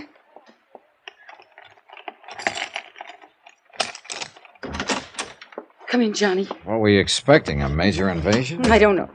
I don't know what I'm expecting. Easy, Carla, easy. It's not the end of the world. Eddie didn't come home last night. Oh? I tried, Johnny. I tried to be a mother and father both to him. What did I do wrong? Well, that's the kind of question that doesn't always have an answer. Have you got a drink in the house? Have I what? Got anything to drink? Well, there's some brandy, I think. All right, get it. Well, I don't know if it's a good brand or It not. doesn't matter. Bring 2 glasses. Pour out a couple of stiff ones. No, I don't Go ahead and pour them, 2 of them. All right. Is this a snapshot of Eddie when he was younger? Yeah. He was in junior high school then. It was taken at summer camp when he won a medal for swimming. And that was the only year I could afford to send him. Here you are, John. Thanks. All right, here's a go. Oh, I don't think Now drink it, all of it. All right. Good. You needed that. Where do you think he is, Johnny? What's happened to him? Carla, you're going to have to face it sooner or later, and I kind of think now is the time. What do you mean? You've been worried sick for fear your brother would get into some kind of trouble. And you had reason to worry. It's finally happened. No. He's in trouble, all right. Plenty of trouble. You're not the only one looking for him. Who else is? Who do you mean, Johnny? The police. There's an APB out. They want him for questioning in connection with the robbery and with the murder of Red Weller. Oh, no. Eddie wouldn't kill anyone. Maybe not, but somebody did. Some member of the gang that robbed the warehouse. And it looks very much as if Eddie is a member. Yes. I suppose he is. Now, look, Carla. Is there anything you haven't told me about the robbery, I mean? No. I was just suspicious, that's all. Because if there is, let's have it. It's too late to protect him now. The sooner he's taken into custody, the less likelihood of his getting any even deeper. He was out that night. He didn't come home until almost morning. I was worried about it, but I knew it wouldn't do any good to ask him. Do you know who was with him that night? No. Who would be the most likely ones to go along on a deal like that? Any of them. Any of those he's been running around with lately. Any idea where they hang out mostly? Well, just those two places I took you to last night. That drive-in and the pool hall. Look, if they did pull that robbery, where do you suppose they take the furs? Well, I don't know. Does Eddie have a car? No, but some of the other boys do. Uh-huh. Carlo, would you mind if I look through Eddie's room? No, I don't mind. It doesn't matter. I guess nothing much matters now. It's gone so far that... Wait. It's Eddie. He has his own key. All right, take it easy now. Be careful, Johnny. Sis, you're gonna have to... What the devil are you doing here? Looking for you, Eddie. Yeah? What for? I think you know. Eddie, you've got to give yourself up. Shut up! Because I got you to thank for this jam. This insurance dick comes around, romances you up a little, and you sell me right down the river. That's not true. How'd you know you were in a jam, Eddie? I got friends in this neighborhood. They keep me posted. Did the same friends tell you Red Weller was about to make a deal to talk? You're whistling in the dark, Dollar. Maybe. I imagine Garcia will find out, though, when he gets you down to headquarters. Get your hand off that phone! Oh, so you've got a gun. Eddie, don't. Please. Keep out of this. Move back against that wall, Dollar. Put your hands flat against that wall. You keep them there. Give me some clothes, Carla. Come on, make it fast. What are you going to do, Eddie? I say give me some clothes. All right, Eddie. You're wrong, though. You're making a big mistake, Eddie. It's no use running. You'll only... Eddie. What's the matter? Down there in the street. A police car just pulled up. You're lying. Stay where you are, Dollar. I'd kill you, Carla. You're that one that brought him here. Trying to let him trap me. I think I'll pull a bullet in you before I leave. You fire one shot and you won't have a chance. They'll be in here before you can get out of the hallway. You better make up your mind, Eddie. Well, you've still got time. Stay where you are, Dollar. Don't try to come after me. Eddie, please. Give yourself off, Eddie. Stop him, Johnny. I'm afraid it's a little late. Why did you let him go? There was no choice, Carla. He'd have killed you if I'd moved. Well, you'd better give me that list of his friends. The police will want it. Heaven help him. Yeah. That's about all that can help him now.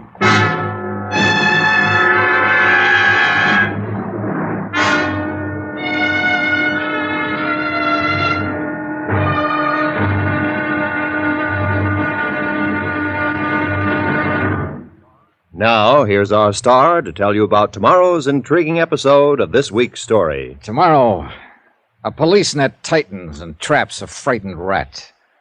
A boy sobs in a jail cell. And an innocent man dies quietly in his sleep. Join us, won't you? Yours truly, Johnny Dollar.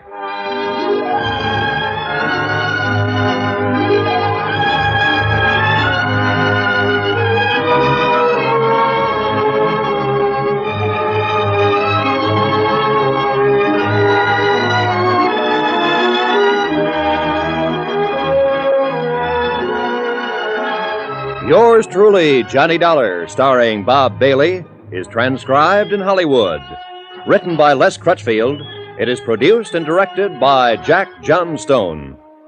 Be sure to join us tomorrow night, same time and station, for the next exciting episode of Yours truly, Johnny Dollar.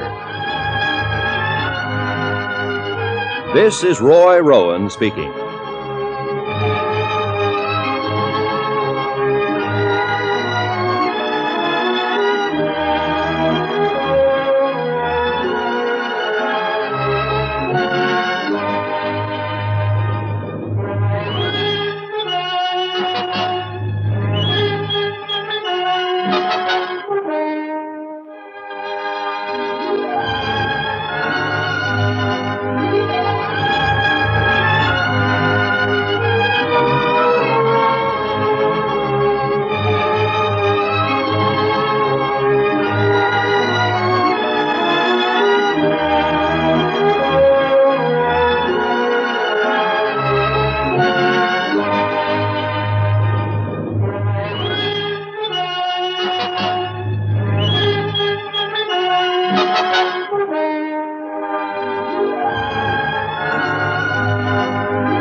From Hollywood, it's time now for...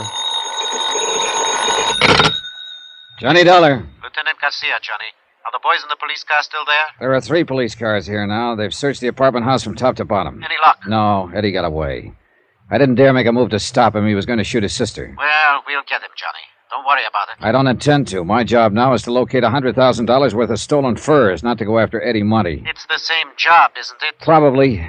Did you see that list of his friends Carla gave me? I just put out an APB to bring them in. Good. They weren't all in on that warehouse robbery, but some of them were. If they were, we'll tag them. We've got an interrogation room down here to sort the sheep from the goats. Yeah, I know. But first you got to catch your goats.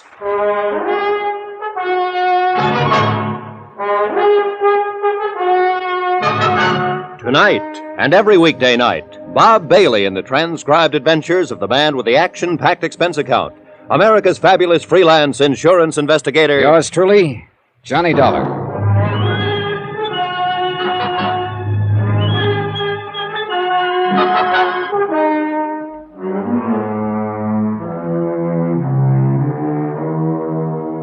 From Special Investigator Johnny Dollar, location Los Angeles, California. To the Home Office Mono Guarantee Insurance Company, Hartford, Connecticut. Assignment, the Silver Blue matter. Expense account continued.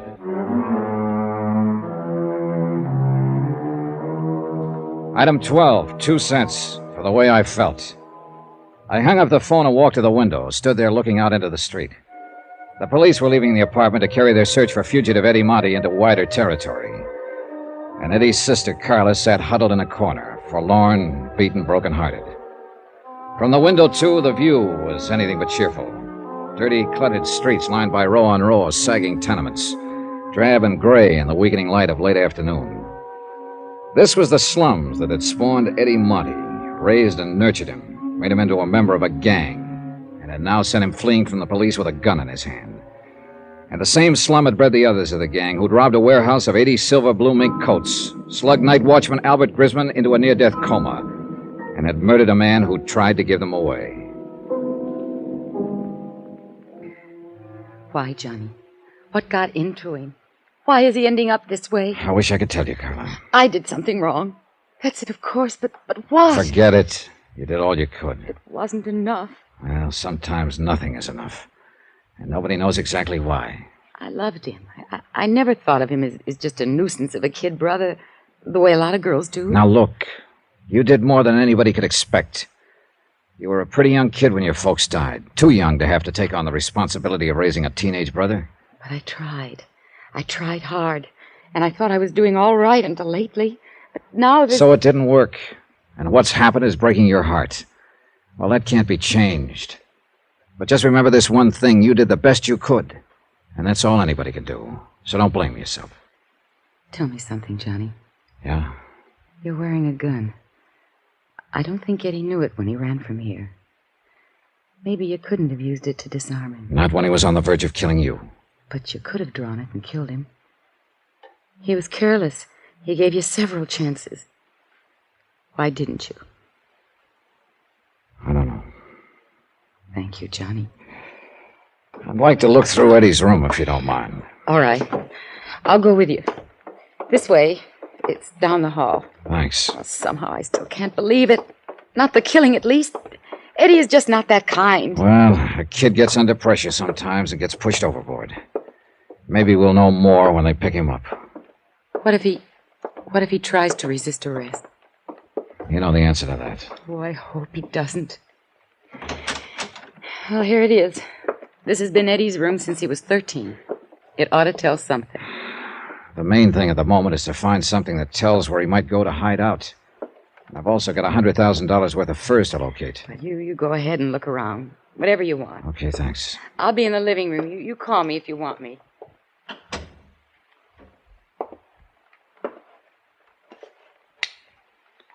For the sake of company, I switched on a beat-up record player in the corner. And I looked at 6 years of a boy's life, accumulated in one room. Comic books, hot rod magazines, school mementos, knickknacks, photographs. Junk mostly, to anybody but the owner. I went through all of it, then through the drawers and chests and through his clothes. Nothing. I looked over the photographs stuck in the mirror tacked on the wall. Some of the names on the boys' pictures were the same as those on the list Carla had given to the police. There were a few pictures of girls and a lot of pictures of hot rods. I picked up an envelope of loose photographs lying on the dresser. They were views of a second-hand panel truck, and in all of the pictures, Eddie was standing beside the truck with obvious pride of ownership. One of the views showed the front license plate. I turned the envelope over. The film had been developed less than 2 weeks before. I called Carla back into the room and asked her about it. No, I didn't know he had a car, or a truck, rather. It may not be his, but I'll lay odds that it is. That look on his face is a dead giveaway. I don't know. He sure kept it a secret. He never brought it here once. Do you recognize the background in those pictures? No, I don't. It looks like a storage yard or an industrial place of some kind, doesn't it? Yeah, I'd call it that. Do you mind if I take these with me? Of course not. But why? The gang had to use something to haul those furs away from the warehouse. But if Eddie was keeping the truck a secret from me, it was because he was planning to use it for the robbery. That one or some other one. Johnny, he was in on it all along. Look, Carla, I've got a hunch Eddie is the leader of that gang. Oh, no. I think the truck was used in the robbery, and I think when we find it, we'll find the furs and we'll find Eddie. See you later, Carla.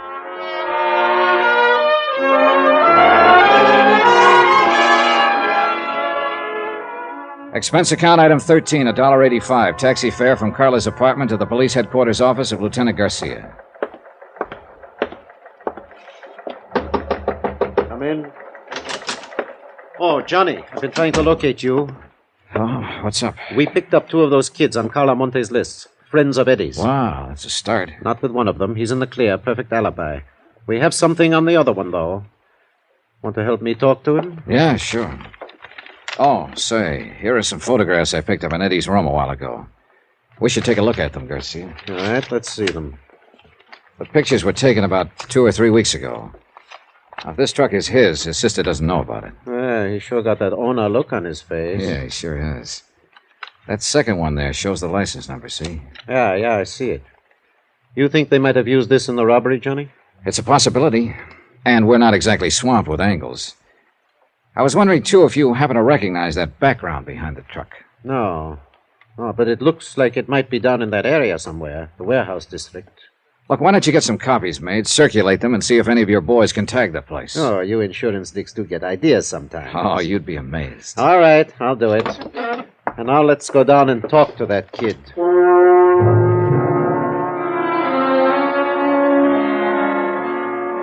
Interrogation room 519 was on the 5th floor.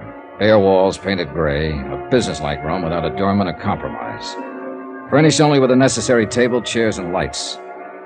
We stopped in the anteroom and looked in through the one-way glass window. The boy waited alone at the interrogation table, trying to put up a tough, defiant front, but failing by the tremble of a lip and the occasional flick of his eyes. Well, let's go in, get it over with. The kid stiffened when he heard the door open, but he didn't turn around. He just sat there at the table, braced and waiting. You can take that chair at the side, Johnny. Okay, thanks. What's your name? You already know it. I said, what's your name?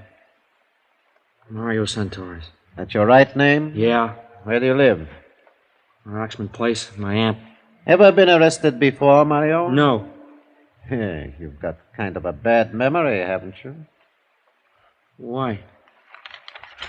September of last year. Arrest made by Officer C.J. Barton. Charge, possession of stolen articles. Hubcap, 2 autoradios, 1 camera. I wasn't convicted. I asked if you'd ever been arrested.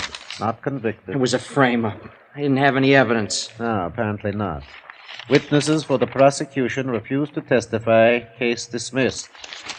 Here, what are you going to claim this time, Mario? Another frame-up? I don't know why you brought me in here. I don't know anything about anything. That bad memory again, I just don't know what you're talking about. It's lucky for us that Eddie Monte had such a good memory, isn't Yes. What about Eddie? Huh? What do you mean? Is he a friend of yours? I know him. He's got a fine memory, that boy. Too bad you can't remember things the way he does. What are you talking about? Oh, that's true, all right. Eddie remembers everything that happened. What he did, what Mario did. I don't know what you mean. Well, that's because of your bad memory, Mario. Why, Eddie remembers the name of every boy who was in on that job and just what each one of them did. What job? That warehouse robbery. Have you forgotten about that? I don't know anything about any robbery. Well, there's been a lot of talk. At least you've heard about it, haven't you? I don't know anything about it. Maybe you've just forgotten. I don't know what you're talking about. When did you see Eddie last? I don't remember. Have you seen him since the robbery? No. How can you be sure? You said you hadn't heard of any robbery. I haven't. Still, you haven't seen Eddie since the robbery. Well, Come on, Mario. Tell us about it. I guess maybe I did hear about it. So? Well, why shouldn't I hear? It was in the papers. Everybody's been talking about it, so what if I did hear it? I don't prove anything. But you said you hadn't heard. So I forgot. Guy can forget something, can't he? Yeah. If he's got a bad memory, he can. And Mario's got a real bad memory, Johnny. Not Eddie, though. He remembers how you guys loaded those furs into his truck. How you waited across the street in Red Weller's until the prowl car passed. How you slugged the night watchman, Albert Christmas. That's a lie. How do you know it is, Mario? You don't even remember it. Eddie does, though. He even remembers the next night. When you stabbed Red Weller to death to keep him from coming to me. No. No, I didn't do that. Of course you did. You don't think Eddie would lie, do you? It's not true. Makes sense to us. Is Eddie here? You pick him up? How would we know what he remembers unless we picked him up? Now, how do you think we got your name? Out of the telephone book? It's not true what Eddie says. Well, if you've got anything to say, we'll listen to it. But I don't think it's necessary, do you, Johnny? No, I think Eddie remembers everything. Let's get out of here. Yeah. He's lying! You listen to me. I'll tell you the truth. I'll get a stenographer.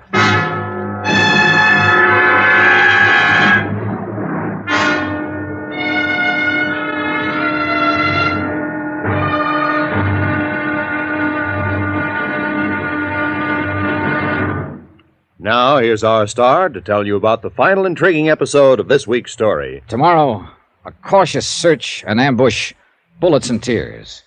And the end is violence. Join us, won't you? Yours truly, Johnny Dollar.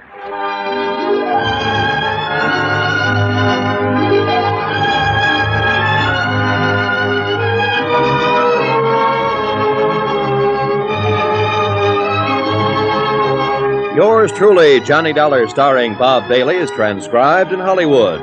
Written by Les Crutchfield, it is produced and directed by Jack Johnstone. Be sure to join us tomorrow night, same time and station, for the next exciting episode of Yours truly, Johnny Dollar. Roy Rowan speaking.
From Hollywood, it's time now for...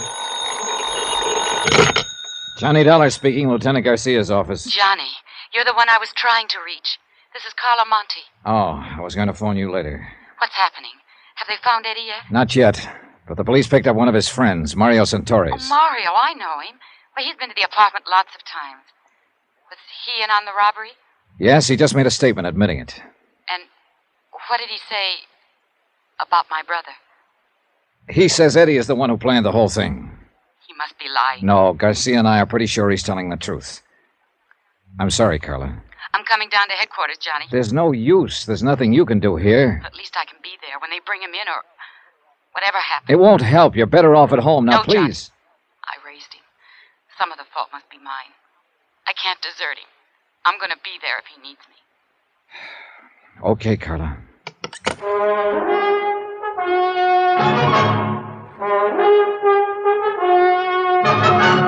Tonight and every weekday night, Bob Bailey in the transcribed adventures of the man with the action-packed expense account, America's fabulous freelance insurance investigator. Yours truly, Johnny Dollar.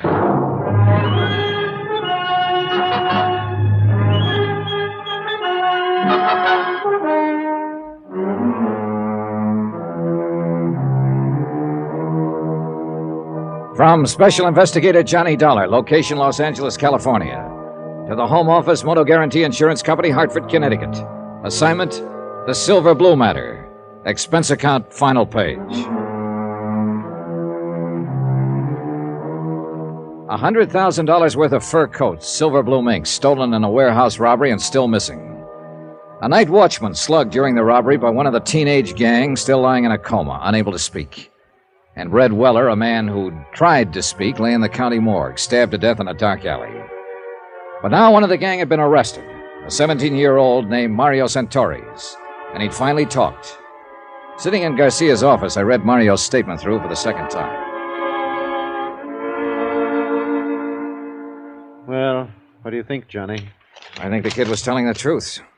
Eddie Monte scraped up enough money to buy that second-hand panel truck and then talked the other kids into knocking over the warehouse. That ties in with what Eddie's sister said, that he'd kept the truck a secret, hadn't told her about it. And also the fact that Eddie seems to be a born leader type. They even mentioned it in one of his former records of arrest. Yeah, I think we can buy it that Eddie Monte is the leader of the gang. Yeah. All right, they picked their night. They cased the place from Red Weller's lunchroom across the street. And as soon as the prowl car passed, they made their move. They got the watchman, Albert Crisman, to open the door by showing him a fake telegram through the window. That's another thing that checks out Mario's story, Johnny. Mario claims he's the one who showed the telegram. That's right. Crisman kept saying kid with a mark on his arm, and Mario's got a bad scar on his left wrist. That's what I mean. It checks out. Mario didn't know what Crisman had told us. All right, so they got inside, and then, according to Mario's version, it was Eddie Monte who slugged the watchman. Probably true. Then they jumped the other watchman in the dark and started hauling out the furs, loading them into the truck of Eddie's. They knew they had 45 minutes before the prowl car came back through. By that time, they'd finished and split up, Eddie driving the truck away alone and the others disappearing on foot. Yeah, I think that's about the size of it. And I think Mario's telling the truth when he says neither he nor any of the others know where Eddie planned to hide out the truck. And Red Weller, according to Mario, was murdered by another gang member. What was his name? Chuy Morel. Yeah. Well, if that's true, Eddie Monte is at least clean on the murder charge. If it's true. All you can tag him on is robbery and assault on that watchman. I'm kind of glad of it, Johnny. I feel sorry for that sister of his. So do I. She's a good kid. And she's carrying a real load of guilt. Thinks that she's responsible in some way. Oh, she was only 19 herself when their folks died. How could she be expected to hold him in line? And especially in that district. Yeah. She's on her way down here, by the way. Carla Monte? Yeah. I tried to talk her out of it. Oh, maybe she's as well off hanging around here, though, as she is waiting alone in that apartment. It's a rough deal for her, no matter where she waits. Well, at least we can tell her brother's not in quite as deep as we... Excuse me. Yeah, sure. Garcia speaking. Good. Well, who's the other one? Yeah, bring them on in and book them. I'll talk to them later. And now we... What? When? All right. Keep in touch with me. The boys just picked up Chuy Morel and the other two. That leaves just one to go. Yeah, the big one. Eddie Monte. And he's even bigger now, Johnny. What do you mean? That watchman Eddie slugged. Albert Crisman. What about him? He just died. So it was a different thing we had to tell Carla when she arrived at headquarters. Not that her brother would probably get off on a lesser charge, but instead that an APB was out that every officer in town had been warned, be on the lookout for Eddie Monte, age 19, armed and dangerous, wanted for murder.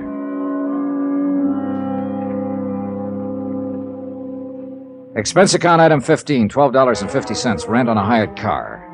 One of Garcia's boys was certain that the background appearing in the photograph of Eddie's truck was somewhere in his district, but he couldn't tag the exact spot. So I decided to cruise that area street by street. Carla Monte, Eddie's sister, went along with me.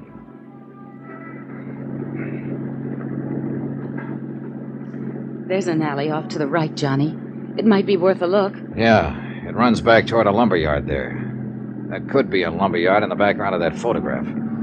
Well, we'll give it a try. This isn't it, Johnny. Sally makes a right-angled turn there before it even gets to the lumberyard. Well, we may as well check it on through. It seems to run clear on down to the railroad yards. Please let us find him. If it's the police, he'll fight. And he'll kill someone else. Be killed himself, maybe. It's out of your hands now, Carla. It's got to work itself out in its own way. And there's nothing much anybody can do to stop it or change it. I know, Johnny. I keep trying to fool myself. All the time I know. Well, all you can do is hope. Look! That fence ahead of us there. Next to the railroad yards. Yeah, that could be the fence in these pictures. Looks the same. And that storage shed there at the right, that's in one of the shots. Yeah. And that pile of oil drums. This is it, Carla. This is where those films were taken. The truck was parked right at the corner of that shed. Well, it looks as though that off chance paid off. I'm scared, Johnny. Now that it's so close, I'm scared. Don't be. By off chance, I meant just finding the place. He may not have come back here since the day those pictures were taken. You don't believe that, and you know it. Look, Carla. That house back at the corner has a phone. There's a wire running in from the pole. Go back there and use it to call Lieutenant Garcia. Give him the location and tell him to hit the radio and have this whole area blocked off. Got it? Yes. Tell him to cover the railroad yard, too. Sew up this whole section tight. And tell him to make it fast. Johnny. Yeah. Eddie may be watching us from around here somewhere right this minute. I waited until she'd gone. Then I got out of the car and walked toward the shed and the sagging wooden fence that bordered the railroad yards. It was nearly dark now. The high floodlights had been turned on above the crisscross network of gleaming steel tracks. Shadows play tricks at such a time of evening, and I got sudden movements now and then from the corner of my eyes, but, well, yet nothing really moved. And the only sound was the sound of my own footsteps. I stopped several times and stood watching and listening, but nothing moved. There was only silence. I reached the door of the long wooden shed and found it padlocked. But looking in through a broken window, I could see the lock didn't matter. The shed was empty and long abandoned. Between it and the fence was a drive leading toward the rear. And behind the shed in a loading area, I found Eddie's truck. And in the back of it was $100,000 worth of furs. All right, Dollar. Get your hands up. Eddie, you're in a rut. That's the first thing you said to me the last time we met. I ought to killed you there in that apartment. Isn't one killing enough?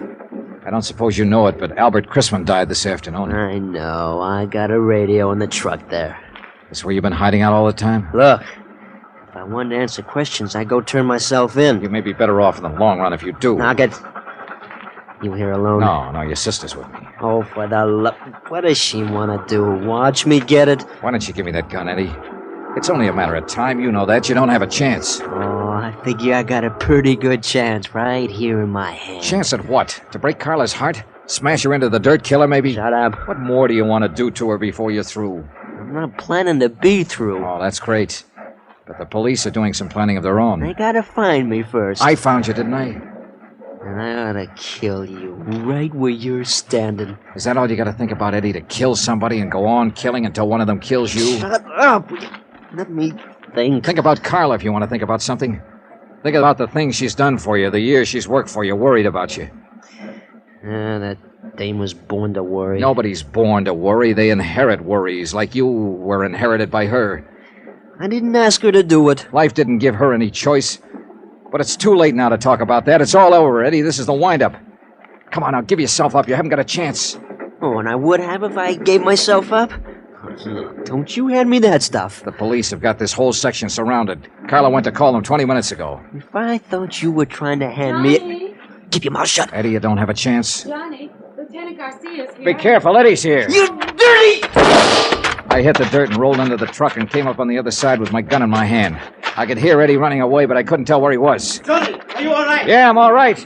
Eddie went over the fence into the yards. Where are you? Here, the corner of the shed. Come on, let's go after him. He can't get through. I've got men working this way from the other side. Where's Carla? Back there somewhere. Come on, we can get through the fence here. Carla, stay where you are. Don't follow us. There he goes, Johnny, behind that line of freight cars. All right, come on. He can't get too far that way. There's a train coming. There he goes! He's going to try to beat it. The crazy Eddie! Santa Madre!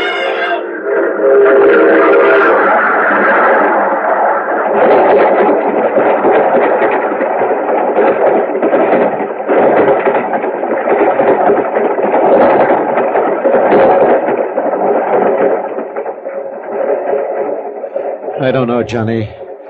There must be better ways to die.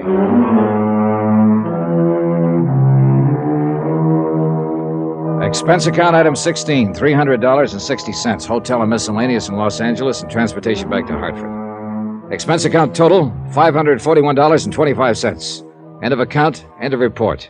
Remarks? Well, I guess Carla made the remarks for me. I don't know, Johnny. Those 80 fur coats, they'll go back into stock now. They'll be sold to women who'll wear them to parties and dances and nightclubs. And they'll be happy in them. And they'll never know about Eddie or about me or what happened here tonight. Yours truly, Johnny Dollar.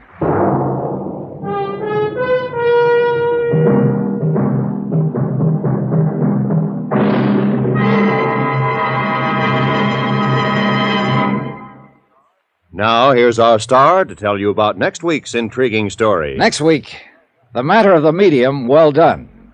And a seance or two that I think you'll like. Join us, won't you? Yours truly, Johnny Dollar.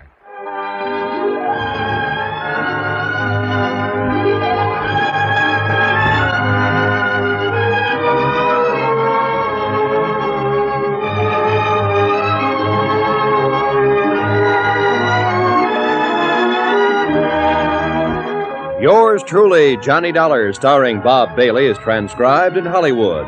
Written by Les Crutchfield, it is produced and directed by Jack Johnstone.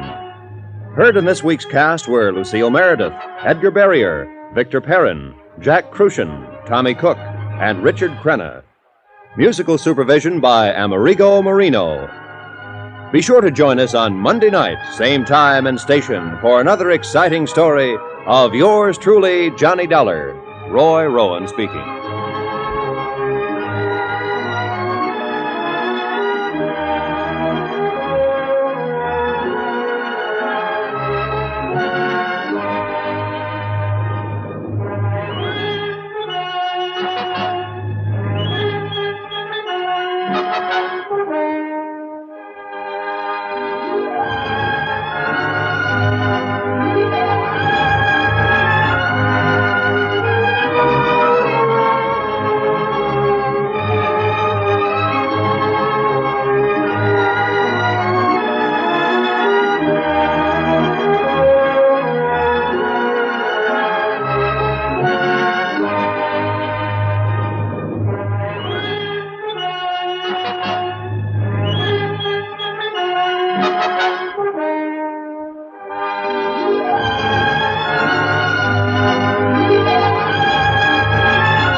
From Hollywood, it's time now for...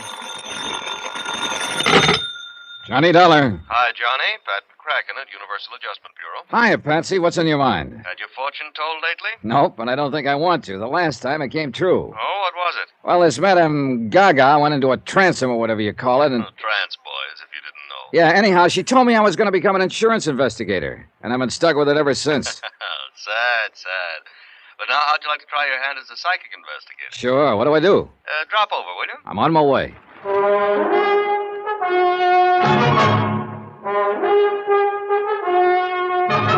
Tonight and every weekday night, Bob Bailey in the transcribed adventures of the man with the action-packed expense account, America's fabulous freelance insurance investigator. Yours truly, Johnny Dollar.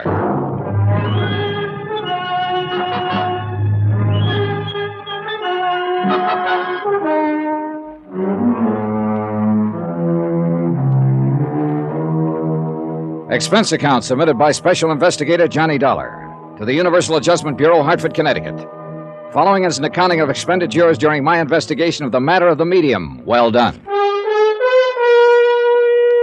Expense account item 1, 115, taxi to the office of Pat McCracken at Universal. I hadn't seen Pat since he'd ruined my Southern California vacation by insisting I tie it in with the Jolly Roger matter in the Lamar case, where my expense account, for some strange reason, came out to a right nice figure. I've even included the case of VO that I'd sent him for having handed me those investigations. So I didn't know whether he was going to be nice to me or to rub my nose in the dirt. As it turned out, he didn't know either. Now, I don't quite know whether this is going to be another soft touch for that expense account of yours, or a completely crazy one, or real rough. Tommy Green seems to think the latter, though I don't see why particularly. Yeah, who's Tommy Green? Mid-Eastern life down in New York. Oh, but just bill me as usual. Sure, okay. Now, Tommy says he's run into this sort of thing before, but not on so big a scale. That's why he's worried about it. Pat, you still haven't told me what. Oh. Now, one of his clients happens to be a sweet young thing named Carol Sharp, 26 or 7, beautiful, badly spoiled. Love him that way. What? Nothing. Go on. Yes. She lives alone in a swank penthouse in the East 50s down there in New York, playgirl. Tommy holds a $110,000 policy on her. Straight life. Beneficiary? Her family, mother, and a couple of kid brothers. No father? No. The others live over in Mauchunk, PA.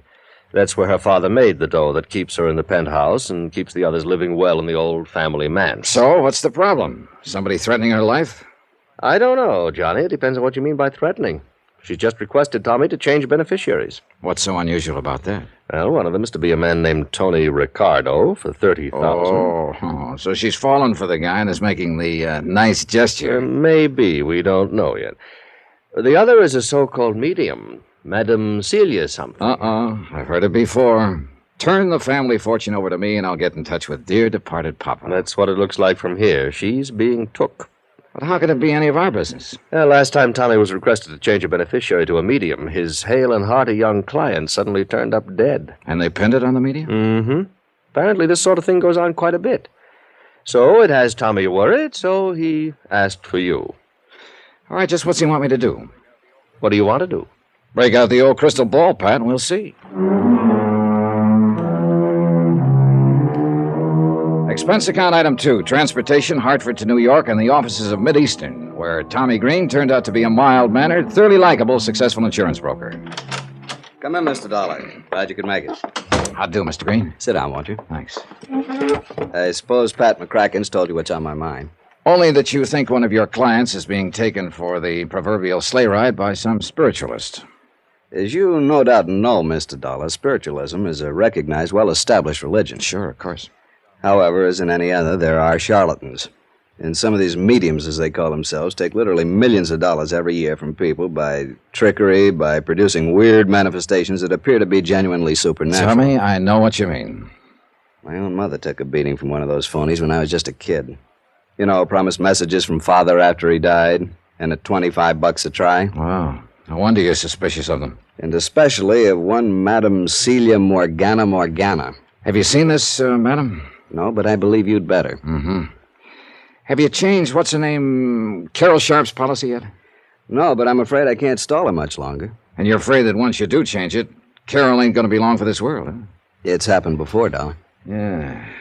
Well, I can't just barge in on this Madame Morgana, announce that I'm an insurance investigator, and then another... Hey, wait a minute. What's the name of this other beneficiary? Tony Ricardo. Yeah, who is he? All I know is what Carol's told me. Love affair? Yeah. He sounds like a playboy. They do a lot of night clubbing together. Money? I don't know. Family? I don't know that either. But he's in for 30 of the 110,000 if anything happens to her. If we change the policy. How are you going to start? Well, if this Carol Sharp is all Pat McCracken says she is, this case could have a very pleasant beginning. I stuck around with Tommy Green long enough to listen to him verify what Pat had said about Carol's family, wealth, etc. Take a look at a snapshot of her and get her address. Item 3180, taxi to the Bell Towers at 614 East 52nd Street. A magnificent modern apartment hotel at the edge of the East River. Real swank. The place even had its own private docks with several well-kept cruisers tied up and even a small seaplane. Pat, I warn you, this expense account ain't going to be small. Yes, may I help you, sir? Yes, you can. I'd like a small apartment for a few days. Are you alone, sir? Yes. Well, we still have a small 5-room penthouse suite for $1,500 a month. Huh? With complete maid service, of course. Oh, of course. And on a minimum 1-year lease, of course. Look, all I want is a bedroom, living room type of thing, and I may be here only a week or so. Oh, well, in that case, I'm afraid there's nothing we can do for you unless... Tell me, sir, do you have any recommendations from any of our tenants? Look, I'm an insurance investigator. Here, my card. Oh. And I want something as close as possible to Miss Carol Sharp's apartment. But I don't want to have to rob Fort Knox. Private investigator, did you say? Yeah, that'll do. Oh, dear. Surely Miss Sharp can't be in any kind of... Well, think what it would mean to our reputation, Mr. Dollar. Stop worrying, will you? She isn't in any kind of trouble. Yet. But for reasons that, well, they don't particularly concern you, I need to be as close to her as I can. Ah, what a pleasant thought. And for the same reason, I don't want her to know what my business here is. Of course. Believe me, Mr. Dollar, I'm the very soul of discretion. Good. See that you stay that way. Now, have you got a room or two for me? Oh, let me see. Now, she's in penthouse A on floor 12. There is a 2-room on 10, very nice, at $325 a week. With complete service, of course. Okay, I'll take it. Very well. Just sign this card, please. And, oh, dear, I'm afraid I must have a week in advance. Oh, sure. What's a measly $325? When the 2 bellboys who carried up my 2 bags at $1 apiece settled me in 1013, I must admit the place looked almost worth a tab. Tastefully furnished, spit and polished clean, and with a plate glass panorama view of the bustling East River. Yeah, I wish for a moment that I could afford this sort of lodging. First thing I did was telephone to an old pal. Detective Division, Sergeant Singer. Hey, look, Sarge, I need a rundown on a dirty crook. Who's speaking, please? He's going around acting like an insurance stick, but he's a crook. Oh, what's his name? Dollar, Johnny Dollar. And I tell you, that punk is as crooked as they Don't go come. any further. We know all about him. We got word here in New York that we'll put a stake out on him the minute we spot his hideout. That copper I can give you. Good, Johnny. Just where you staying? Hi, you old reprobate. I'm at the Towers, East 52nd. The tower?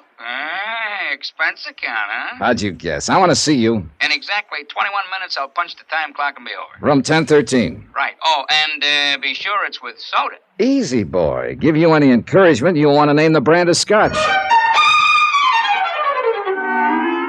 Item 4, 1220. 1 bottle of scotch and setups for 2.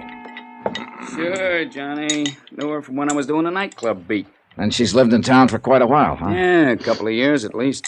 How much do you know about her, Randy? Not much. She's loaded. Throws her money around like it's confetti. Yeah, I figured that when I found her staying here. Father left it to her. Coal miner, wasn't he? Owned a big colliery in Frankville, Pennsylvania, somewhere near Mockchunk. Well, it must have paid off good in the old days. But tell me, what's... you want to give me a refill? Yeah, sure. Ever hear of a Madame Senior Morgana? Huh!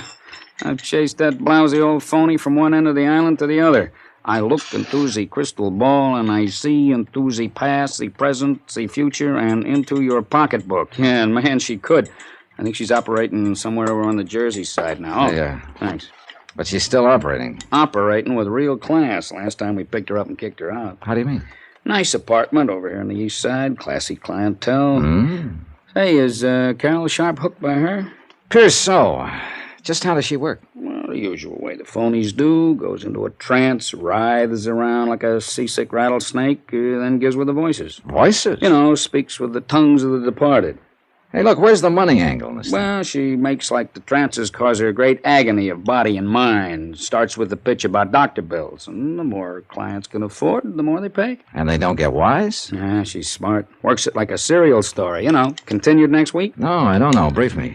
Well, at each seance, she tells them just enough to whet their appetite for more. Leads right up to the next hot bit of information, has them hanging on every word, then bingo, the trance is over.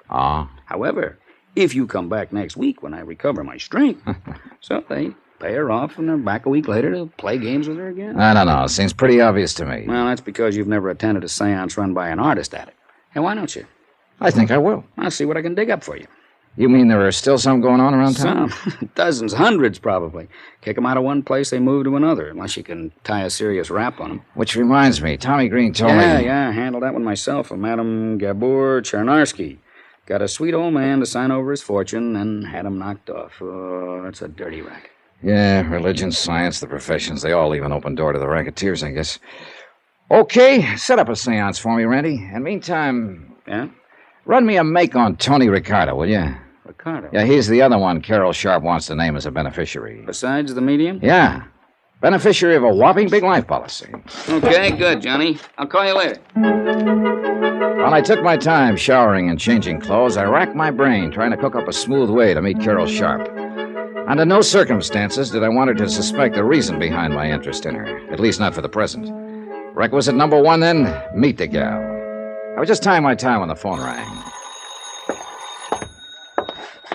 Johnny Dollar. Randy, Johnny. Oh, hi, Rand. Set up a date with a medium? Yeah, for tonight, but that's not what I'm calling about. Johnny, I could write a book for you. Huh? On Tony Ricardo, and I don't think you'd like it.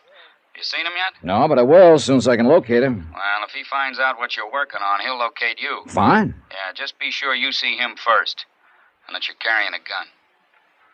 Thanks, Randy.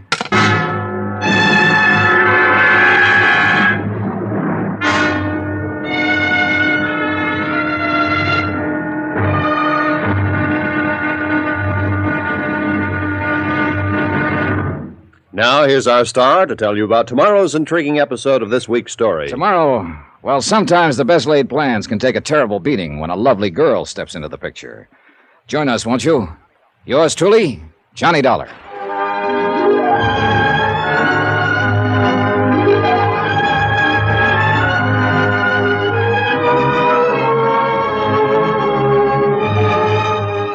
Yours truly, Johnny Dollar, starring Bob Bailey, is transcribed in Hollywood. It is produced and directed by Jack Johnstone, who also wrote tonight's story. Be sure to join us tomorrow night, same time and station, for the next exciting episode of Yours truly, Johnny Dollar. Roy Rowan speaking.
From Hollywood, it's time now for...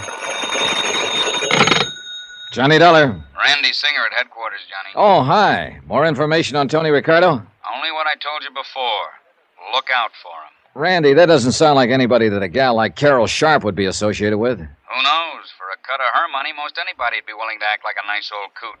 Till he got his hands on it. Yeah, I know what you mean. But now I thought you were going to set up a seance for me. Or couldn't you find a crystal ball? I'm working on it. I'll call you. Yeah, do that.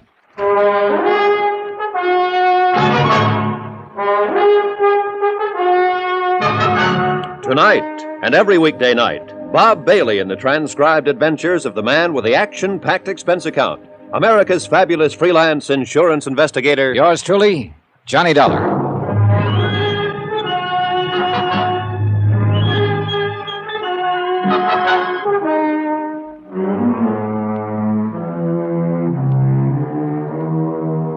Expense account submitted by Special Investigator Johnny Dollar, location New York City. To the Universal Adjustment Bureau, Hartford, Connecticut. Following is an accounting of expenditures during my investigation of the matter of the medium. Well done.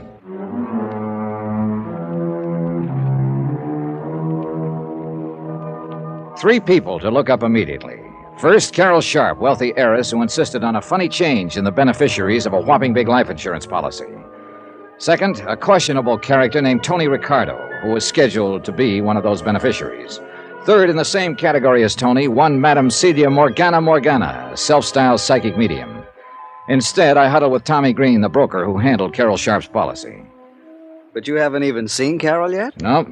Johnny, I can't stall off changing the beneficiaries of her policy much longer. You've got to do something about this. Because you don't like mediums? This one is a fake. Or you don't like playboys with foreign names? Listen, Johnny, I'm afraid that once she names them in her policy, her body will suddenly turn up floating around somewhere in the East River. But what if I find they're okay? In spite of the opinion of Sergeant Singer of the NYPD. What did he say? Oh, not much.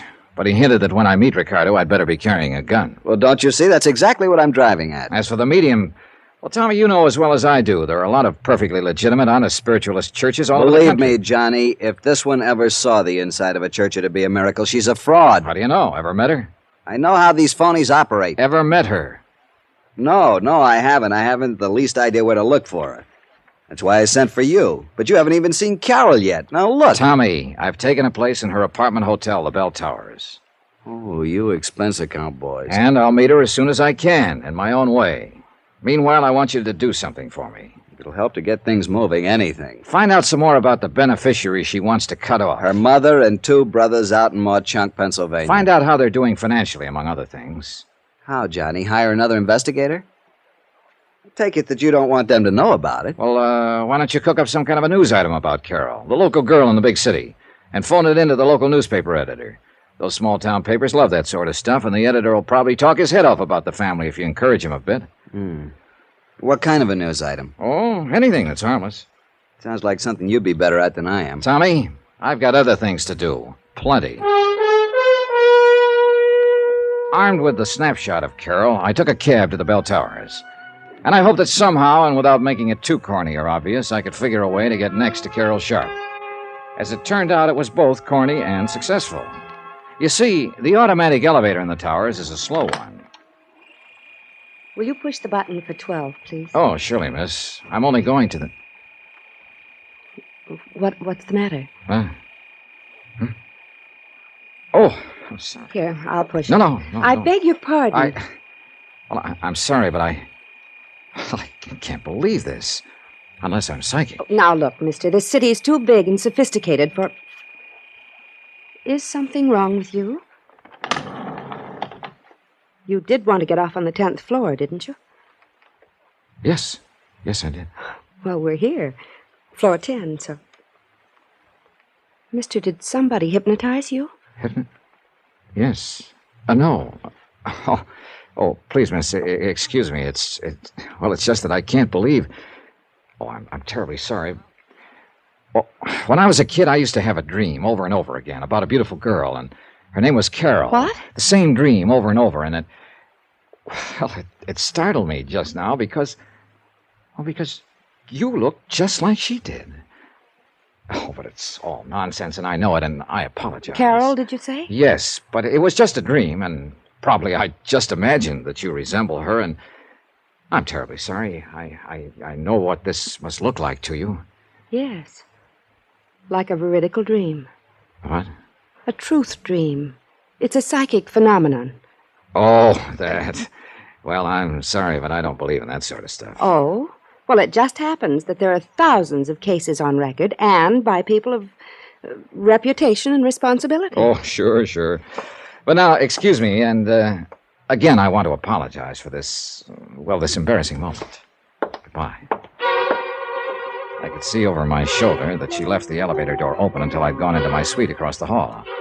I sat down next to the broad window overlooking the East River, crossed my fingers, and waited. 10 minutes.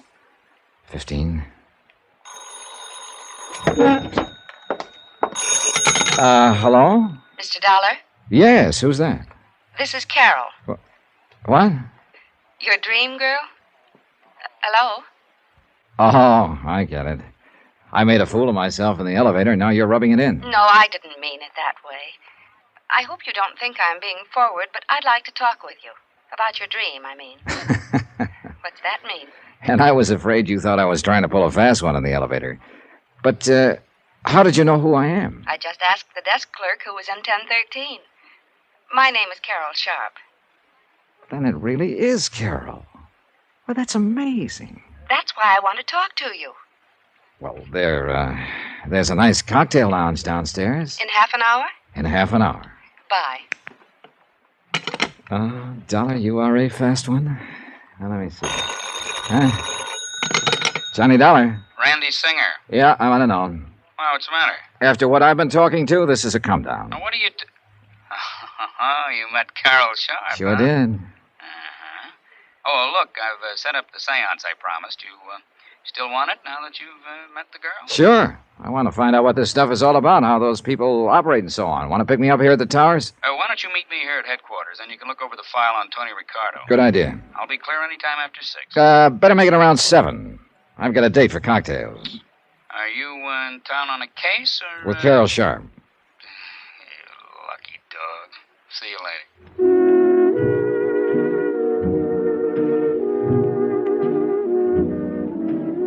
To say that Carol looked like a vision when she swept into the cocktail lounge would have been a gross understatement.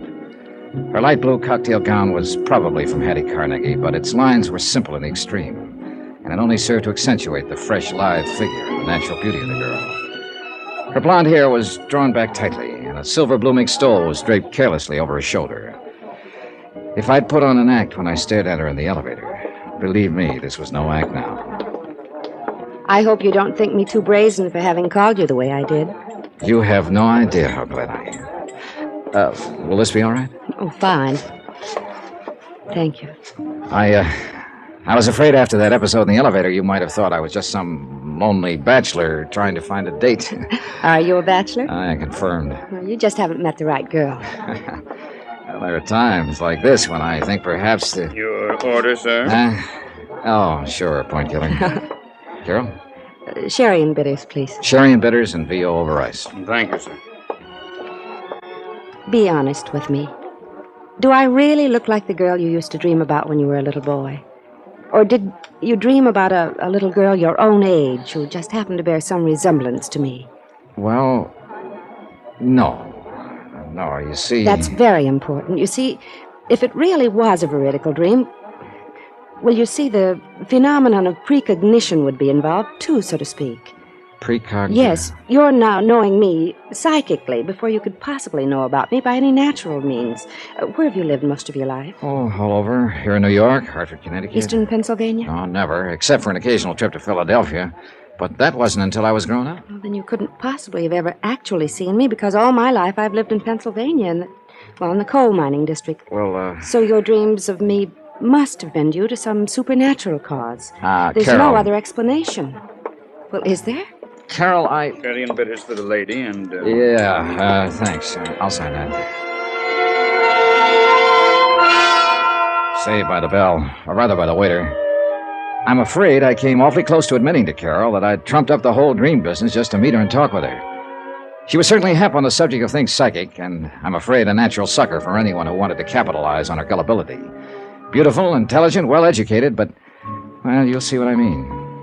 And although it's a terrible strain on her, these deep trances, I've received messages through her, Johnny, from my father. Through this medium. Yes, Madame Morgana. And your father's dead. He died 3 years ago.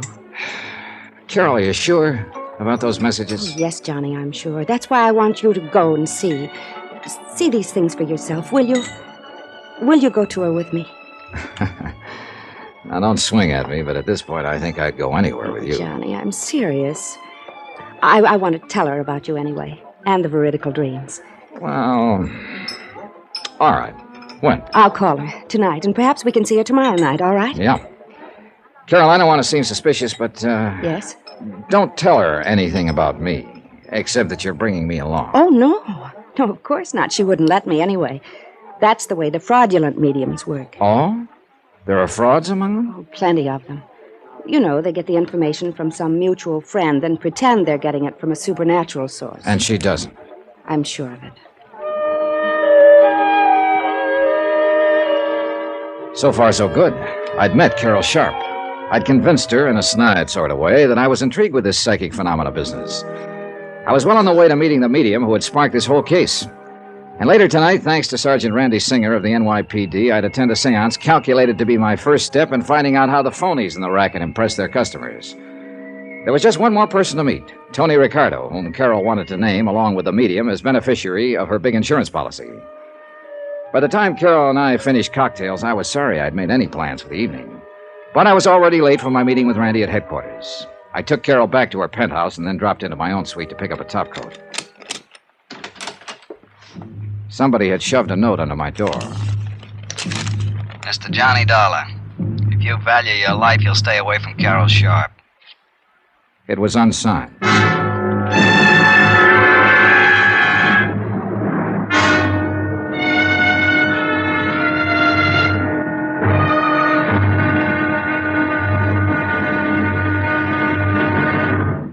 Now, here's our star to tell you about tomorrow's intriguing episode of this week's story. Tomorrow, I find out a thing or two about a killer and about a medium not so well done.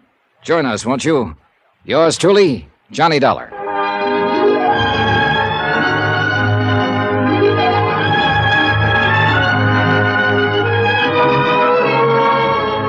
Yours truly, Johnny Dollar, starring Bob Bailey, is transcribed in Hollywood. It is produced and directed by Jack Johnstone, who also wrote tonight's story. Be sure to join us tomorrow night, same time and station, for the next exciting episode of Yours truly, Johnny Dollar. Roy Rowan speaking.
From Hollywood, it's time now for...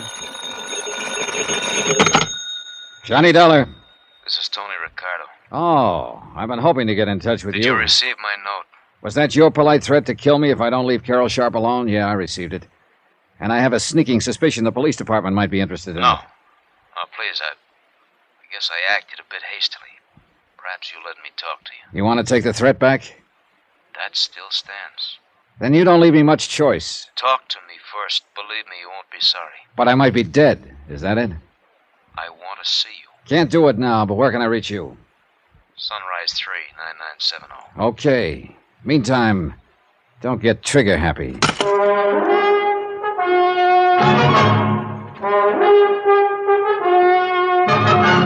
Tonight, and every weekday night, Bob Bailey in the transcribed adventures of the man with the action-packed expense account, America's fabulous freelance insurance investigator. Yours truly, Johnny Dollar.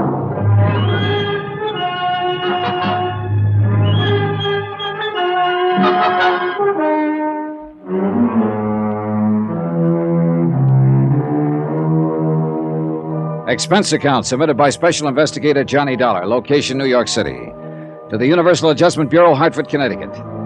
Following is an accounting of expenditures during my investigation of the matter of the medium. Well done.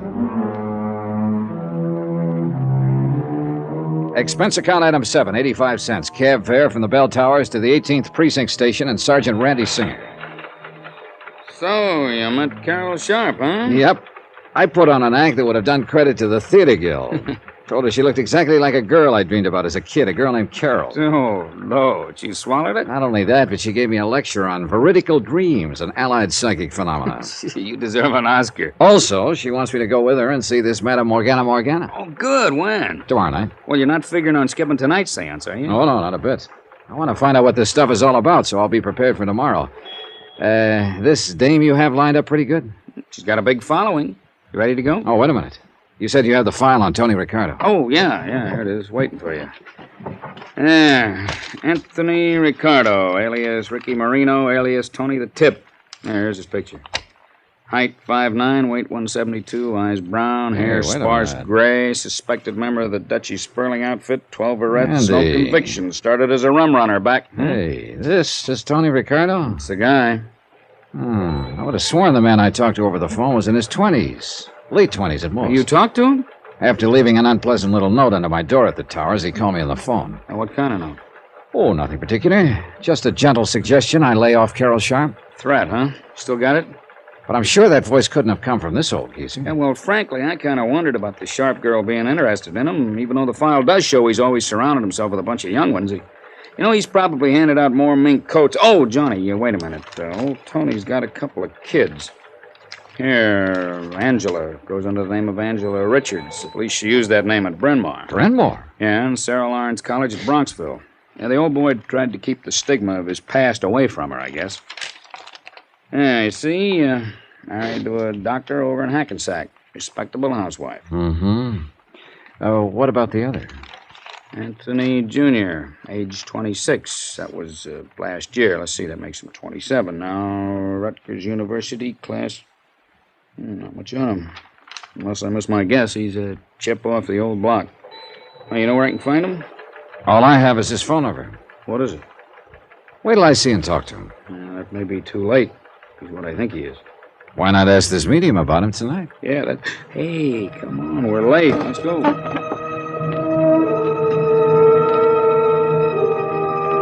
Item 8, $1.20, cab to an old brownstone house somewhere over in the West 40s, way west, in a district that had seen better days.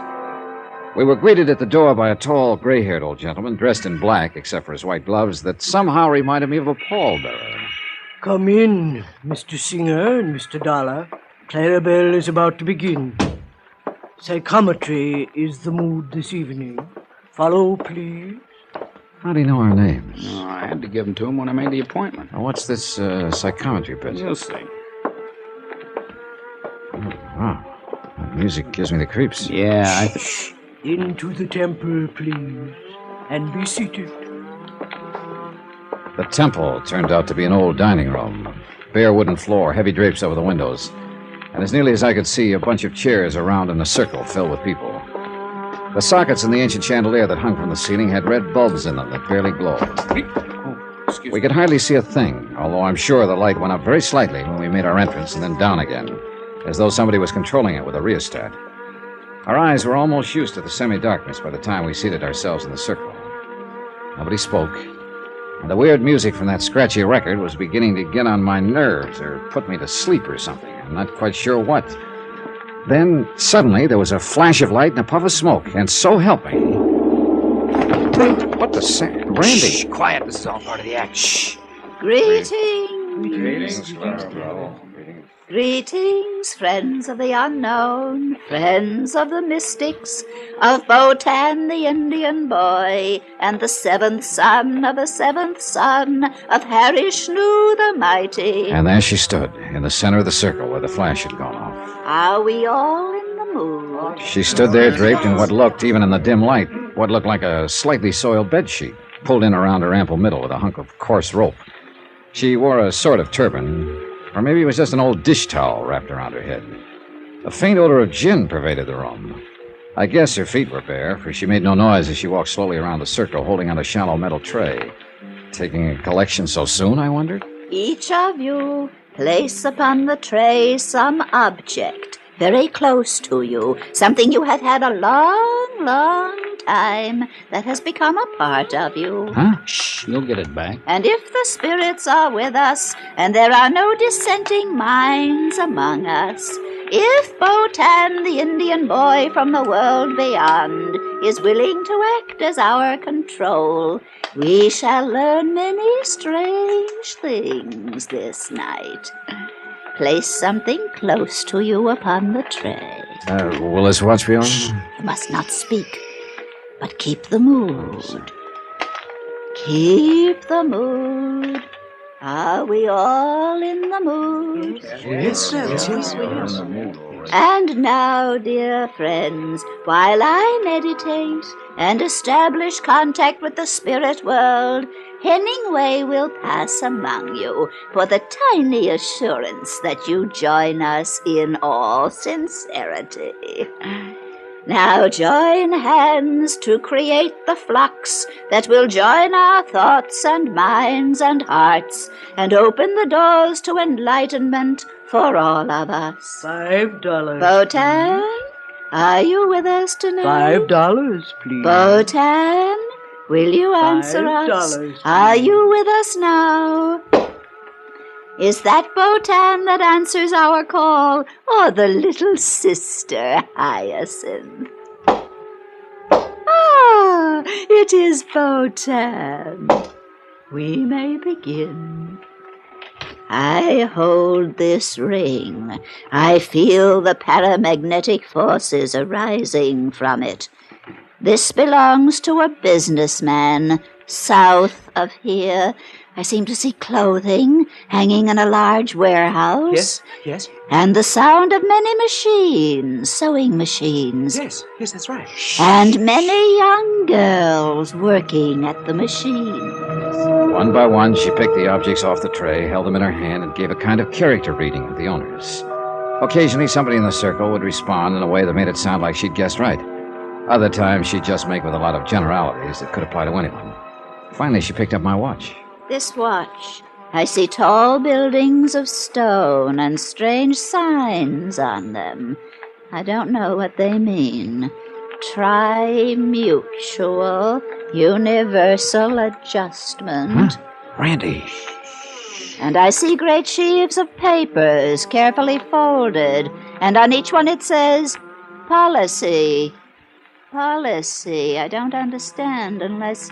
Insurance, yes. This is fantastic. Wait till she gets to one I put there. The watch is from a young man, clever, energetic. I will have many things to tell him at another time, but he must see me again, often. And now, this other object that lay beneath the watch. I see a police badge. The cops! I told you. Dirty crooks, the cops are onto us. We're being raided. Slay 'em. Get them out of here. Hemingway! Hemingway! Come on, Johnny, I may need a hand. Just a minute there, Clarabelle. Take your filthy hands off me. Let me out of here. You're not going anywhere until I have a talk with you. Hemingway! Ditched me, ran out on me. I might have known he would at a pinch. There isn't going to be a pinch if you'll just shut up and stand still a minute. I wasn't doing no harm, honest, officer, and all the money goes to charity. All right. Settle down. Where's the light switch? Got it, Randy? I'll never live this down. Now look, officer. You look, Clarabelle. All we want is some answers to some questions. And you won't pinch me? Not if you tell the truth. Johnny? Yeah. Just how did you know so much about me? It certainly wasn't from holding that watch. Okay, so it wasn't. Though some there are who can do it that way. That I've heard. Well, go on. No pinch? No pinch. Well, when your friend called to arrange your being here tonight, Hemingway, that bum, he would walk out on me. Go on, will you? Well, Hemingway asked where you come from, so we'd know if the spirits was propitious there. That's what we always say. And I told him Hartford. That's right. So what's Hartford? Insurance. If a client's in insurance, he responds like you done. So I keep pushing it. And if he ain't, well, at least he thinks I done pretty good by describing the place he comes from. Yeah. What about the clothing maker right at the beginning? Easy. He called from a hotel, so he calls the hotel back and gets his address. You told him he was from the south of here. Sure. Woodbine, New Jersey. Only business down there of any account is clothing and small farms. Where'd you find that out? State directory, any library. And anybody could see he was a businessman, not a farmer. Well, I'll be. And hooking him that way tonight, you could have had him coming back as long as he could afford it, huh? Sure. And if it hadn't been for you, you double-crossed. Okay. Now, what about the others? Some we get the dope on and some we guess at. But there's always enough good ones to keep going. So easy. And yet, I must confess she'd had me stop for a while. We talked with her a bit longer. Randy warned her to watch her step, and we left. Took a taxi back to my hotel. Well, did you learn anything? I should hope to tell you. What do the church-going spiritualists think of her kind? They hate him, and I don't blame him. Are you still going to see Madame Morgana tomorrow night? Yeah. Well, mister, that one won't be so easy to expose. If you can expose her.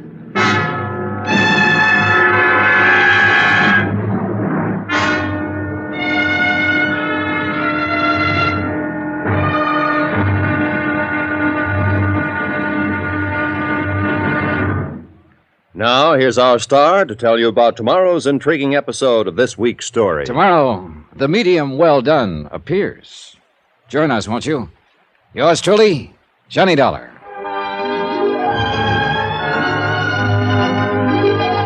Yours truly, Johnny Dollar, starring Bob Bailey, is transcribed in Hollywood.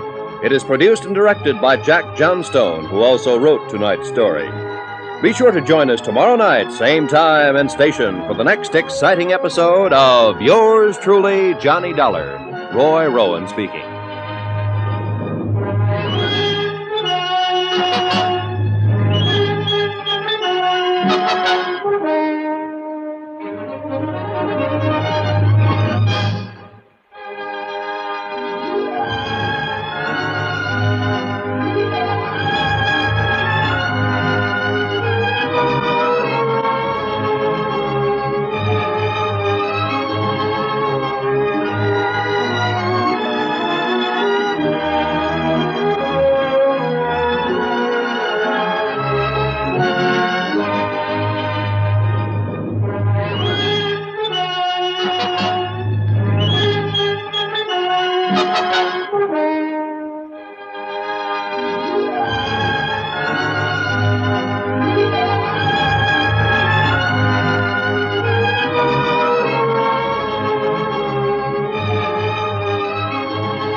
From Hollywood, it's time now for...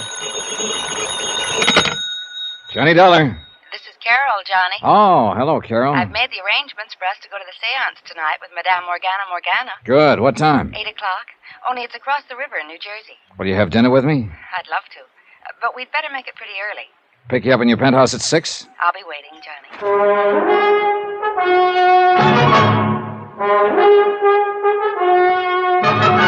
Tonight and every weekday night, Bob Bailey in the transcribed adventures of the man with the action-packed expense account, America's fabulous freelance insurance investigator. Yours truly, Johnny Dollar.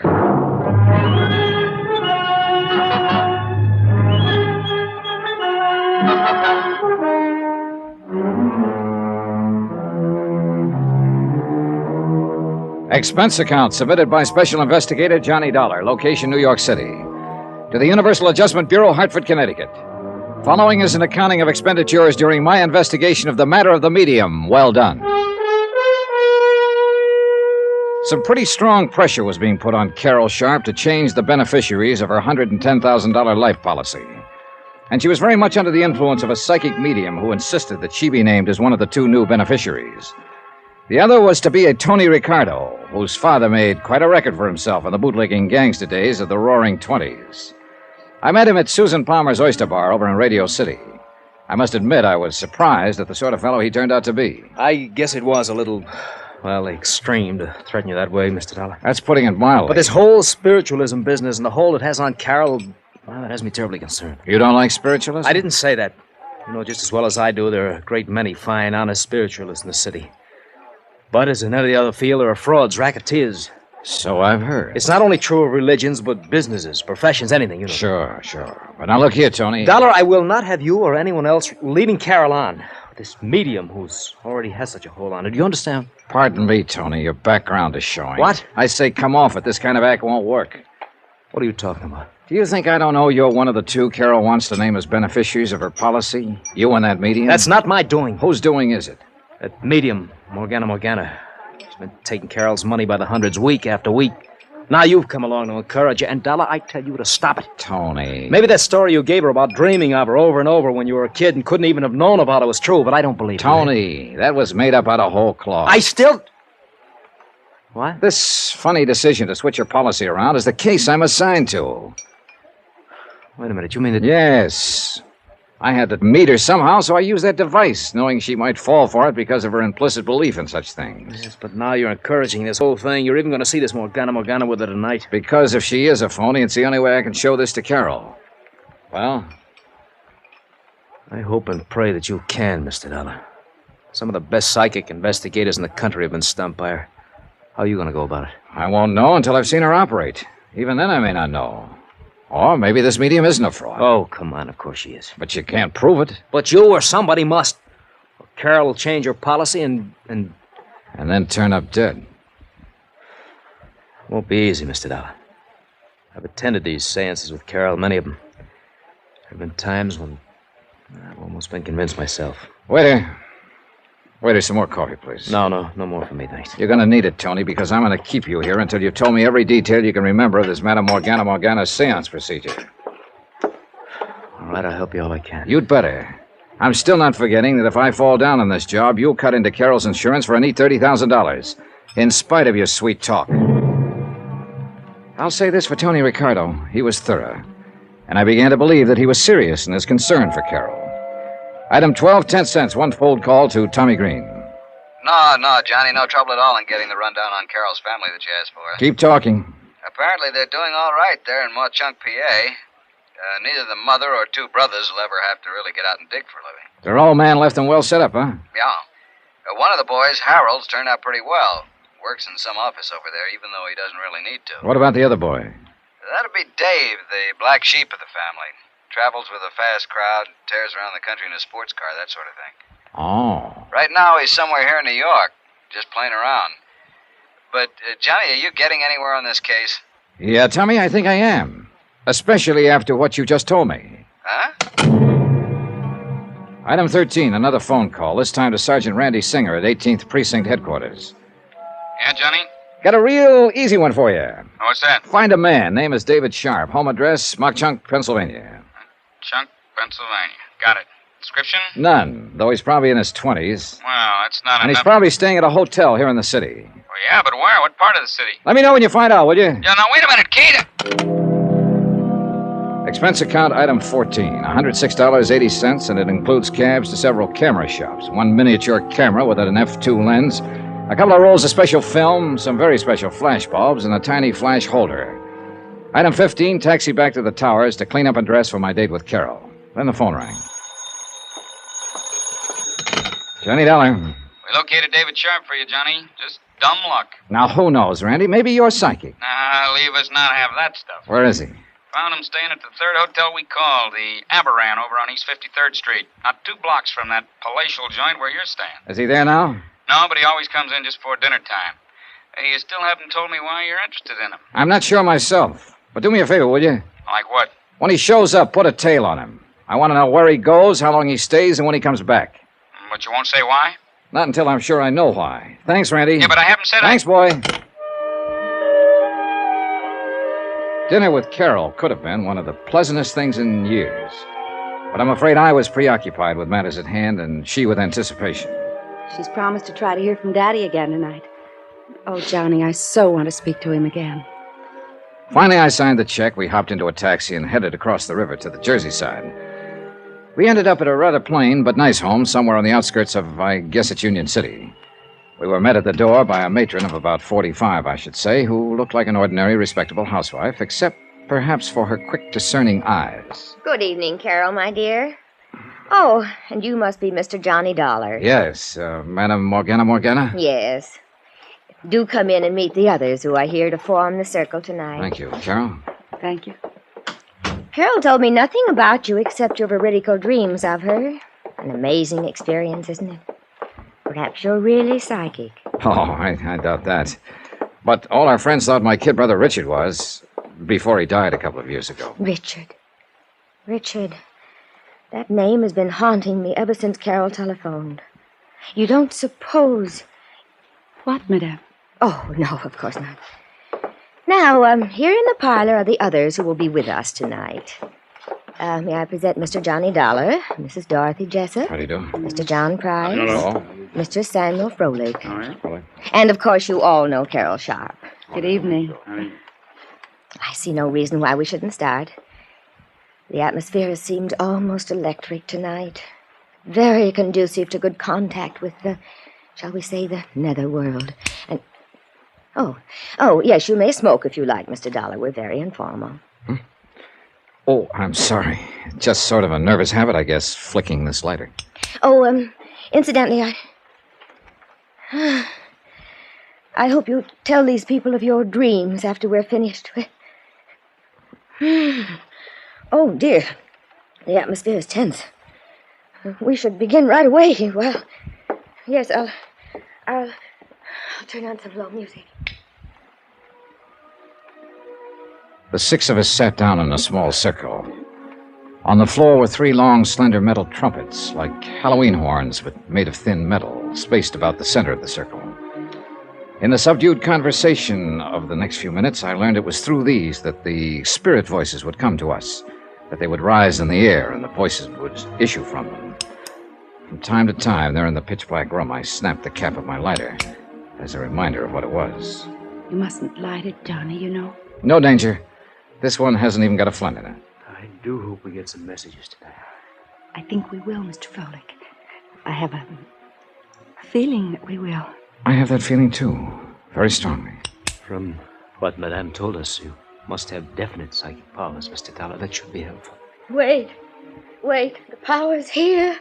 I feel it. Almost as though she were suffering Come physical to us. pain. We are ready. The medium sighed and gasped.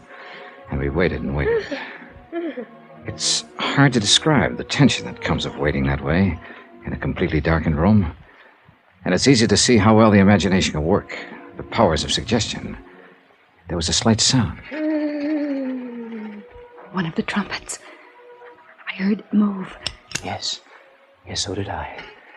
That means that they are with us. It seemed to move toward you, Carol. I hope so. Yes, I can feel it in the air near me. Father? Carol. Oh, Father, can you speak to me? There's so many things I wish to ask you. Yes, dear. Yes. It may not sound like much to tell, but believe me, this was impressive. The death-like silence broken only by the faint voice from the trumpet, the whispered questions by Carol, an occasional sigh from the medium, and the shudder of my special little camera, which I hope sounded enough like my lighter had sounded. Yes, Carol. Always do the things I tell you to. You're a good girl, my darling. And you give me great happiness in this lonely, Father? Goodbye, goodbye. Oh, Johnny, do you see? Because only he and I know the things we talked about. Wait. I feel the trumpet is still near us, and perhaps... John. Mr. Dollar, it's for you. Yes? Richard? Yes, John. Dick. I've waited so long to speak to you. Dick. My brother. The brief conversation I carried on with my dead brother Richard was amazing. Of things in my childhood that I thought nobody else even knew about. Personal, intimate things that can only be known to a brother or someone equally close. It was fantastic, amazing, awe-inspiring. Except for one thing. I never had a brother. I didn't tell this to anyone. I played it straight and even stayed around and discussed my trumped-up dreams after the seance. But I needed proof, and I couldn't wait to get back to New York to the police lab where I could develop the infrared film in my little camera.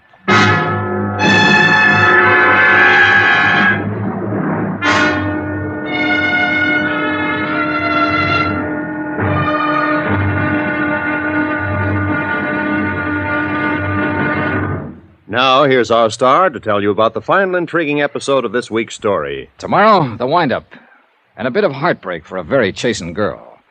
Join us, won't you? Yours truly, Johnny Dollar.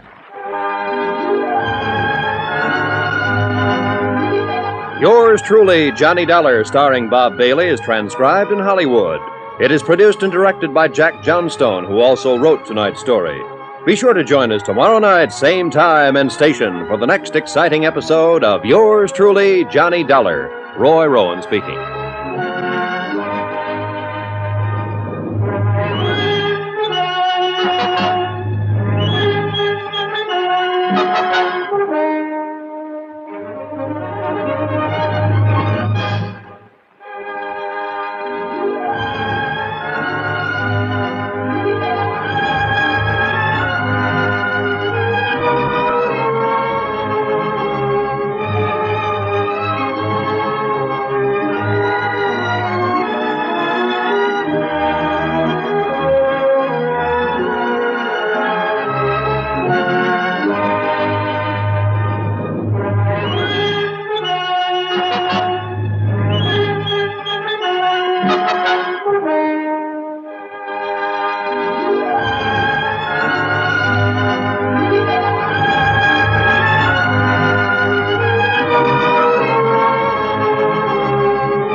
From Hollywood, it's time now for Johnny Dollar. Good morning, Johnny. This is Carol. Oh, hi, Carol. Sleep well? Johnny, you were so quiet on the way back from the seance last night. I hope it's because Madame Morgana convinced you of her powers as a medium. How much did you pay her for that seance, Carol? $100. $100? Want to meet me in the coffee shop downstairs for breakfast? I'd love to. 15 minutes? 15 minutes. Goodbye. Oh, and weren't you thrilled to hear the voice of your dead brother again? Yeah. Bye. Except that I never had a brother.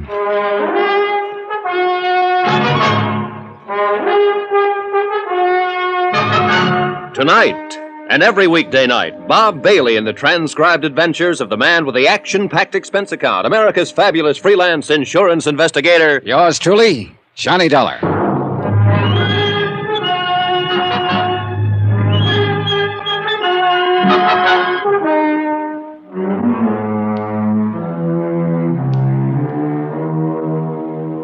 Expense account submitted by Special Investigator Johnny Dollar, location New York City.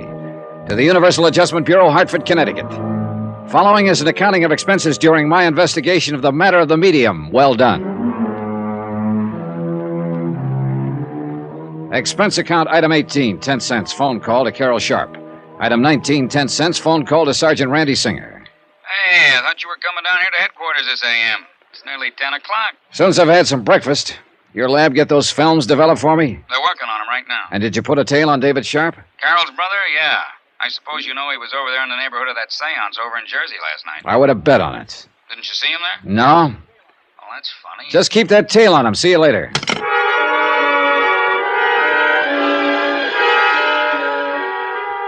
Item 20, 1070, long-distance call to the city editor of the Mock-Chunk, Pennsylvania Herald Express. For a full half hour, I asked him questions about the Sharp family, about one member of the family in particular. Then, item 21, 585, breakfast for Carol and myself in the coffee shop at the Swank Bell Towers. You must have been impressed, Johnny. You're so quiet. Would you like to see Madame Morgana again tonight? Johnny? Carol, I think we'll see her today. Oh, but she couldn't. She always says it takes a full day to recover from the shock and strain of a seance. She goes into a deep trance, you know, in order to make the spirits move those little trumpets about and speak through them. Listen, Carol. Yes? You have a brother, David. Oh, David. Why do you say it that way? He's not really a brother. He was just sort of taken in by Mother when his parents died. I'd rather not speak of him, Johnny. The black sheep of the family, huh? Mother insisted on taking care of him. He was only 12 or 13. I've forgotten. Father didn't want to, but he permitted it. Why didn't he want to? Because David's father had been a criminal, and his father before him. Even David's mother was... And my father was afraid. Yeah, but blood would tell. Yes. Your father left money to him, along with the rest of you. Yes, he did. But not as much. And David has resented that. But no matter how much he had, he wouldn't have enough. His sports cars, the fast company. Johnny, how did you know about Listen, that? Carol, I'm an insurance investigator. What? I came down here to look into this matter of your wanting to change the beneficiaries of your policy, to cut off your mother and brothers in favor of this medium and Tony Ricardo. Johnny, I hate you for this. Why didn't you... I didn't dare let you know until I found out a few things. This is the most... And I think I have. Including the fact that Madame Morgana, who persuaded you to make the change, is nothing but a clever fraud. No, that isn't true. And I'll prove it to you, if you'll call your boyfriend, Tony Ricardo. Tony... Take him down to the 18th Precinct Police Station where I'll be waiting for you. But Tony hasn't. You think because his father was a kind of gangster years In ago... Tony's case, I hope blood won't tell. 18th Precinct, both of you. All right, Johnny, we will be there.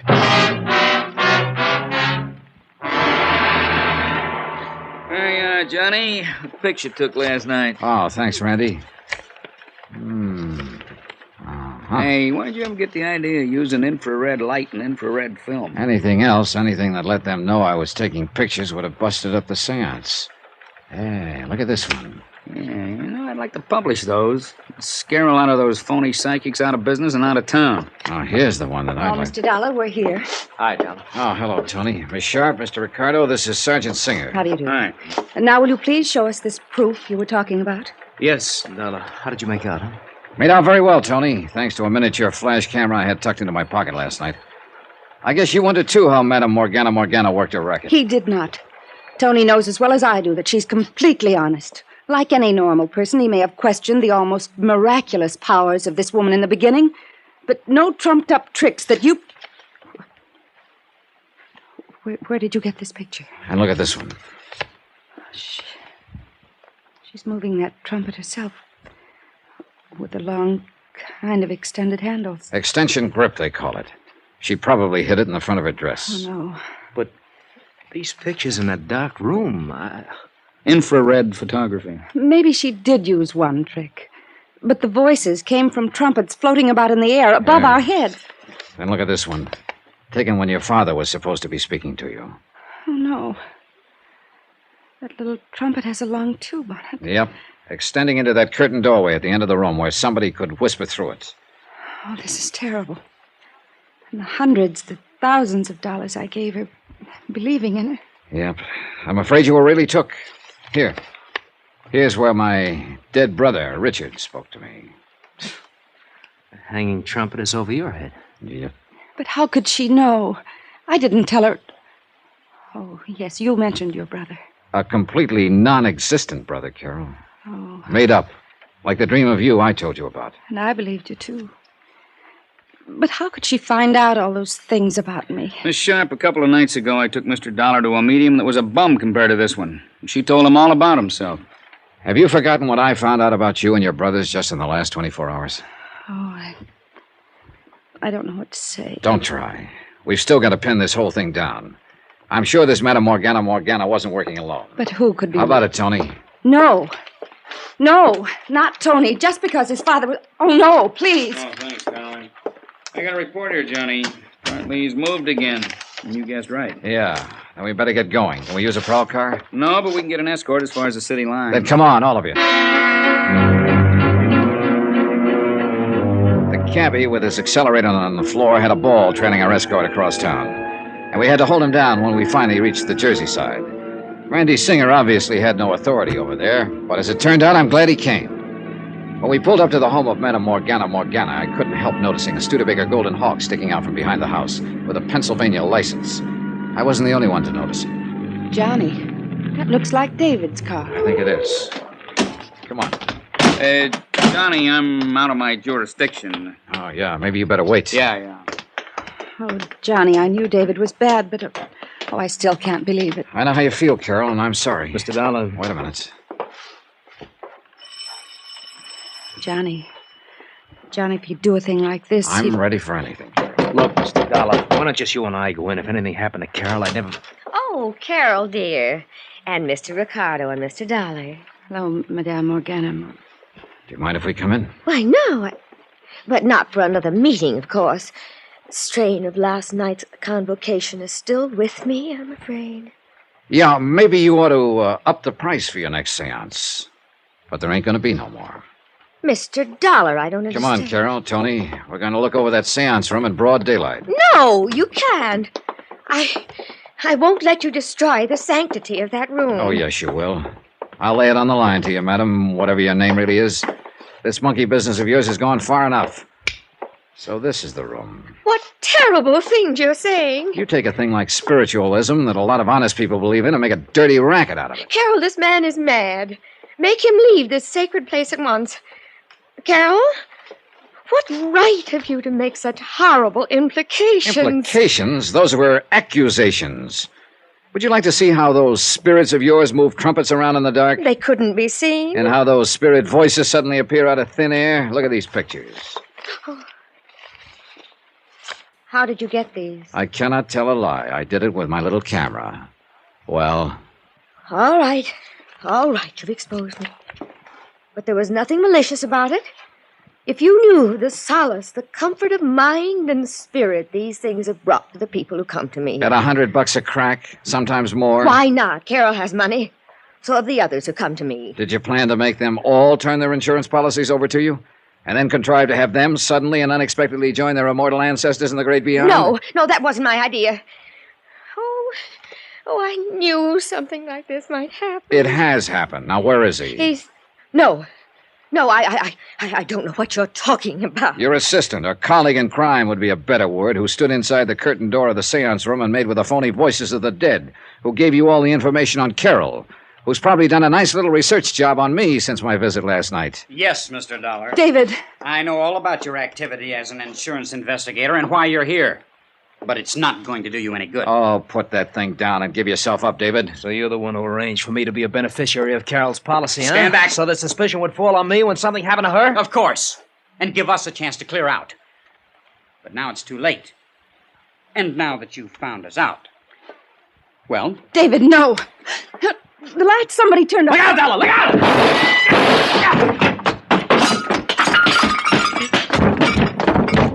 You dirty... Pull a gun on me, will you? Easy, Johnny. Control yourself. I'll knock you... Randy. If you'll just get up off my chest. Here, the lights. But, David... When I flicked off the lights, Tony here made a dive for him. Here he is, wrapped up in the corner there. Yeah, I've got his gun. Ooh, you got a mean left there, Johnny. Oh, I'm sorry, Randy, but... See, I thought this was out of your jurisdiction. I get curious about comparing your lousy photography with the room itself, Johnny, so I sneaked in the back door. When I saw what was going on, I lost my head, I guess. All right, Dave, up on your feet. Oh, Johnny. Easy, Carol. Better get her out of here, Tony. Yeah, sure. And remember that crack about blood will tell? Well, I think you can prove to her that in your case, at least, whoever said it was all wet. Well, what happens to David Sharp and Madame Morgana will be up to the courts. It's a cinch she's out of the ghost racket for a while. A long while. And, of course, Carol did make a change in her policy to cut off David. Expense account, item 20-something, cab back to New York, hotel bill, and fare back to Hartford, $417.35. Expense account total, $892.90. Oh, and if you don't mind, I'll hang on to that tricky little camera and stuff in case I run into another medium well done. Yours truly, Johnny Dollar.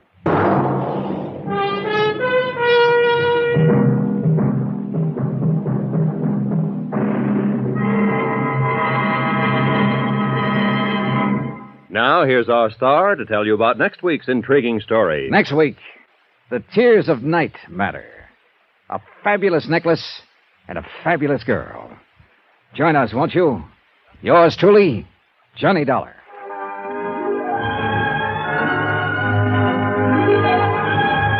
Yours truly, Johnny Dollar, starring Bob Bailey, is transcribed in Hollywood. It is produced and directed by Jack Johnstone, who also wrote this week's story. Heard in our cast were Virginia Gregg, Lawrence Dobkin, Lorene Tuttle, Harry Bartell, Eleanor Audley, Joseph Kearns, Herb Vigran, Junius Matthews, Tony Barrett, and Sam Edwards.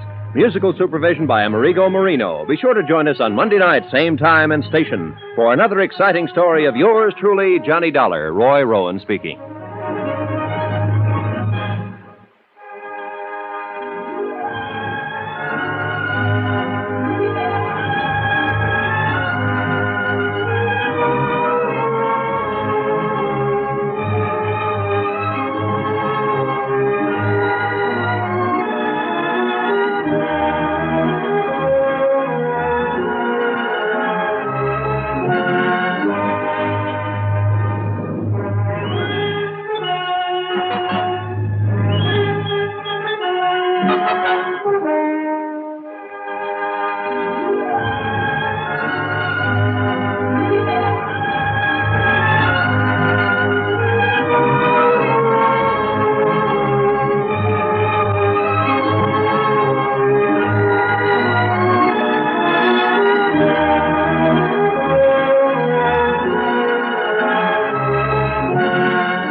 From Hollywood, it's time now for Johnny Dollar. This is Hillary Fuchs, CPA. You left word for me to call Mr. Dollar. I don't seem to recall the name. I'm with Universal Adjusters. They asked me to look into this Wendover claim. Insurance adjusters? That's right, insurance. I understand you filed a claim in Mrs. Wendover's name. Mrs. Wendover hired me to handle her affairs a few days ago. Who do you want to talk to, me or Mrs. Wendover? Anybody who can make me understand why Mrs. Wendover let a $50,000 policy lie around for 2 years before she filed a claim. I'll try. I don't know whether I can convince you or not, but I'll try.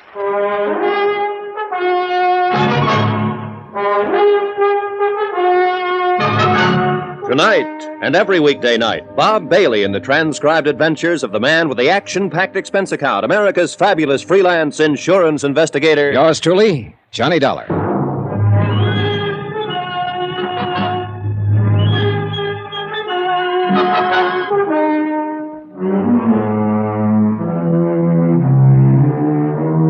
Expense account submitted by Special Investigator Johnny Dollar to the Universal Adjustment Bureau, 518 Spear Boulevard, Hartford, Connecticut. The following is an accounting of expenditures during my investigation of the Tears of Night matter. Expense account item 1, $92.50, airfare and incidentals, Hartford to Miami Beach, Florida. My plane got in at 11 p.m., so I went to a hotel and got some sleep. I put in a call to Hillary Fuchs, certified public accountant, as soon as I woke up. Then I had some breakfast and took a cab out to his office. It was a pleasant 4-mile trip along a beautiful white sanded oceanfront, and it cost me, item 2, $3 even. Come on in here, Dollar. The air conditioner's working here. Hillary Fuchs was a big man in his late 40s. He was semi-bald, had a good sunburn, and smelled faintly of Scotch whiskey. The office he led me into was cool and dark and elegantly furnished in bamboo knickknacks. The desk was cluttered with a stack of financial statements and legal papers. This is quite a thing, I guess, Dollar.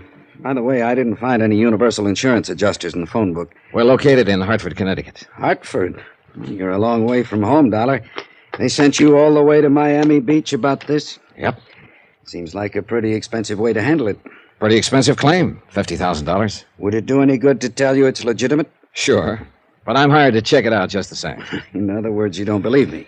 Well, look at it our way, Mr. Fuchs. The claim came into the office day before yesterday, and we have 72 hours to act on it. Okay. What can I do? First off, tell me your connection with Mrs. Wendover. Well, she hired me to put her business affairs in order about 10 days ago. First time I ever saw her. She said the Treasury Department had advised her to get some expert help. They were on her about back taxes, and that's it. I see. Tell me about Noah Wendover's death. He died 2 years ago, last April 14th. By the way, it's just coming to me. Did you people... did the insurance company know anything about him being dead until that claim came in? Nope. No wonder they sent you all the way from Hartford. Well, Wendover and his wife took a party of 8 out on their boat for a 10-day cruise. Wendover had an attack of appendicitis at sea. There wasn't a doctor aboard. The appendix burst, and he died before they could make the nearest port. Mm-hmm. Let me get back to the original question. Why all this time before Mrs. Wendover filed claim for benefits? Well, you really got to know Mrs. Wendover, I guess. She's a little crazy, a little wacky, a little strange. These are your impressions of her? It's a consensus. I asked around after she came here the other day. The story is that she and Wendover had a pretty good thing in their marriage. They were wild about each other. They spent money like water, and they had plenty of it to spend. Then, one day, he died. Kind of threw her. Maybe it's still throwing her. I don't know. Sure. Somewhere along the line, in the last year, Mrs. Wendover's met somebody else. Oh? I don't know who he is because I wasn't paying any attention when she mentioned his name. But she's sort of coming out of it, and she's going to marry him. Uh-huh. So she wants to get her business affairs in order. From the look of things, nobody's done much about them since Wendover's death. You see all that stuff on the desk? Yeah, I noticed it. It's all hers. She brought it to me in 3 big hat boxes. Stocks, bonds, bills, deeds, I don't know what all. I know she's in a little trouble with the government. Not because she hasn't got the money to pay them, but just because she hasn't bothered with anything like that. Anyhow, one of the first things I came across was the insurance policy thrown in there with all the rest of the stuff. And look, you see these checks? Yeah. Almost $90,000 dividends on some oil stock. Doesn't even bother to open or mail or cash her checks. Well, a lot of people around the country, including your insurance company, are going to be startled when I finish straightening all this out. I sent the policy claim in as a matter of course. That's my explanation for it being 2 years late. Well, that's a pretty good explanation. Look here. She completely forgot she loaned an $8,000 automobile to a friend in Tampa 14 months ago. I asked her about it, and she said she thought she'd left it at the filling station. What? And here, the boat Wendover died on, worth $60,000. She sold it to a fisherman last year for $5,000. Yeah, I get the idea, Mr. Fuchs. Yeah. So you filed the insurance claim in her name along with a dozen other matters that should have been taken care of 2 years ago. Yeah. You play golf? No. Well, I do, and I'm tired of looking at this pile of stuff. Mind if I look at it? Help yourself. All yours. I'll be at the club. Do whatever you have to. By the way, what do you have to do? Verify this death certificate and the coroner's report. Well, then you will honor the claim? I'll file my report, and it's up to the insurance company to do as they see fit. You're kind of cagey, aren't you? That's why they pay me. Mr. Fuchs. Yeah? Is there some kind of bank balance in this stuff, current? Well, you'll find it there, but I'll tell you, in cash, Mrs. Wendover's worth about $950,000. I doubt very much if she's trying to cheat the insurance company out of $50,000.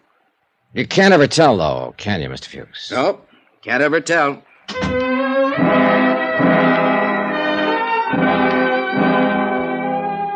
After he left, I got on the telephone and talked to officials about the coroner's autopsy and the death certification on Noah Wendover. They all seem to be in order. Then I went through the papers on Fuchs' desk. They seem to be in enough disorder to verify what he told me about Elise Wendover. I left Fuchs' office about 4:30 and went back to my hotel, carrying a picture of a woman who had existed in a state of limbo for 2 years or more, so far as responsibility and attention to business went. Johnny Dollar. Hillary Fuchs, can you come over to my office right away? I just left there. What's up? Mrs. Wendover, she's having a fit. Come on over.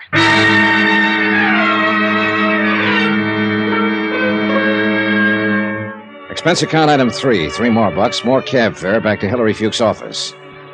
I pulled up in front at exactly 5:30 and noticed a 1956 white Cadillac convertible parked in front. For no reason at all, I took 30 seconds to peek inside. The registration told me the car belonged to Elise Blair Wendover. She had left her purse on the seat and the keys in the ignition. A mink stole was thrown carelessly over the back of the seat. Anybody could have taken the stole, the purse, the car, the whole works. Mrs. Wendover was living up to her advance notices. Come in, come in. Fuchs looked pale and shaken. He fumbled around for a cigarette until I handed him one of mine. He lit it up and tried to get a grip on himself. Mrs. Wendover's in there. Yeah, what happened? Well, I had some papers for her to sign, and she dropped in a little while ago. Uh-huh. I told her about you. I explained to her it was certainly reasonable the insurance company would want to investigate a claim that had been delayed 25 months. Well? She blew up, got kind of hysterical about it, said she wanted to see you right away, that she had something to tell you. Go easy on her, will you? Well, why do you say that? Oh, it's just that, well, if I'm wrong about her, I'm glad, but I don't think I'm wrong when I say she's right on the edge, just on the edge of it. Feeling better, Mrs. Wendover? The pale girl with the coal-black hair, seated stiffly in the chair in front of Hilary Fuchs' desk, was not feeling better. She could have been 16 or 36. It depended on where you were standing when you looked at her. She had a mouth that was too full, shoulders too wide for the strapless sundress, a pair of sandals, a clanking costume bracelet, and black eyes, round, big, bright, too bright. This is Mr. Dollar, Mrs. Wendover. I understand you're investigating my husband's death. I'm here to verify the facts so that Eastern states can act on your claim. Don't you believe he's dead? Yes. Don't you? Oh, yes.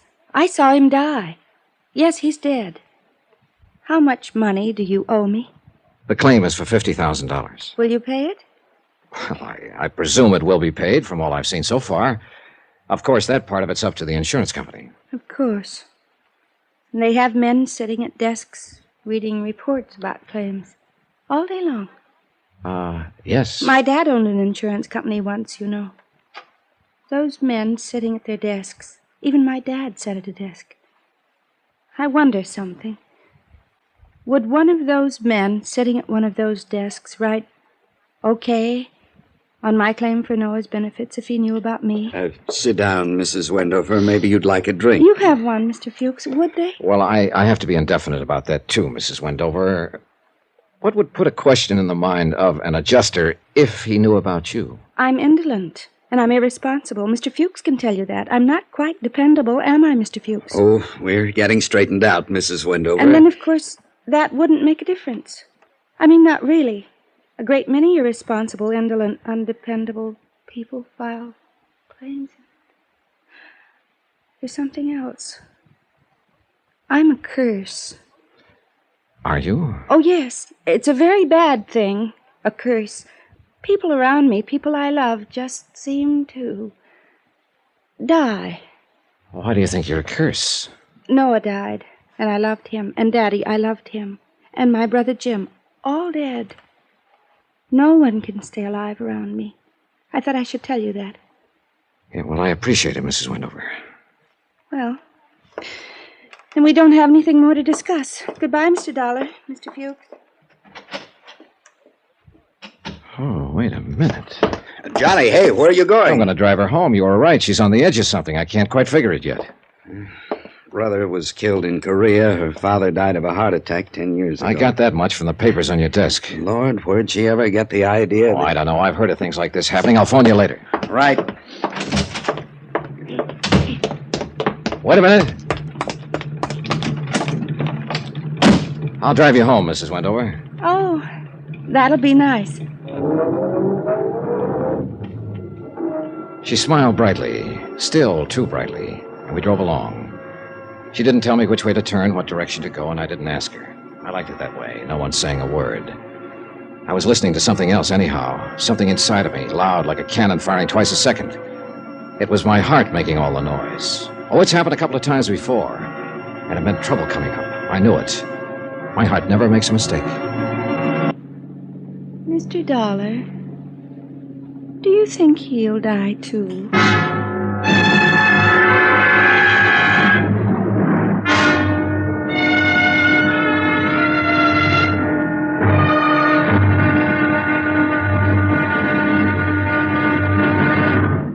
Now, here's our star to tell you about tomorrow's intriguing episode of this week's story. Tomorrow, right out in the broad daylight, I have a look at the tears of night. Join us, won't you? Yours truly, Johnny Dollar.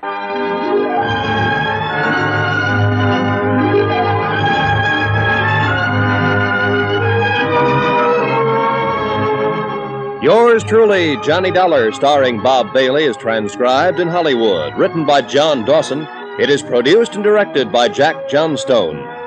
Be sure and join us tomorrow night, same time and station, for the next exciting episode of Yours truly, Johnny Dollar. Roy Rowan speaking.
From Hollywood, it's time now for...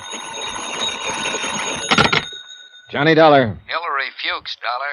How's Mrs. Wendover? So far, so good. Dollar, can you talk? Yeah, sure. She's in the other room. Do you think she's all right? Mentally, I mean? I think she's all right enough to get by. I think she's scared to death of something or somebody. That business of the curse? Yeah. You know there isn't anything to that. There's something to it for her. She thinks she's somehow responsible for her husband's death, for her father's death, and for her brother's death. On the way here, she mentioned, just like that someone else was going to die. Or words to that effect. Who? I don't know.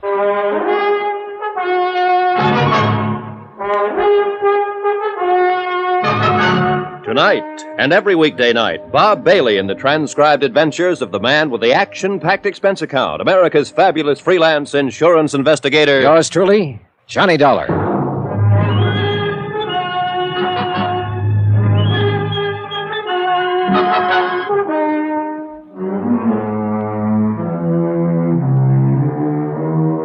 Expense account submitted by Special Investigator Johnny Dollar to the Universal Adjustment Bureau, Hartford, Connecticut. The following is an accounting of expenditures during my investigation of the Tears of Night matter.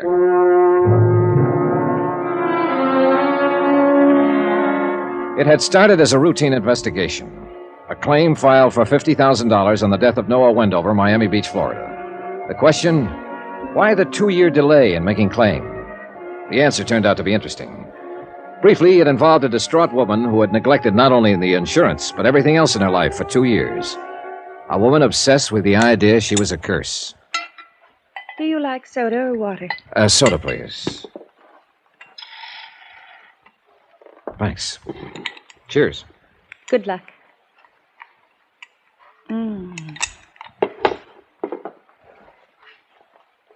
What's your name again? Johnny Dollar. Oh, yes, that's right. Mr. Fuchs introduced us, didn't he? Do you think he'll be able to straighten out all my business affairs for me? Yes, I think so, Mrs. Wendover. Including the insurance? Including the insurance, yes. Well, you're worried about the claim, aren't you? Well, I'm paid to worry about it. I'm not so worried now as when I first came to Miami Beach.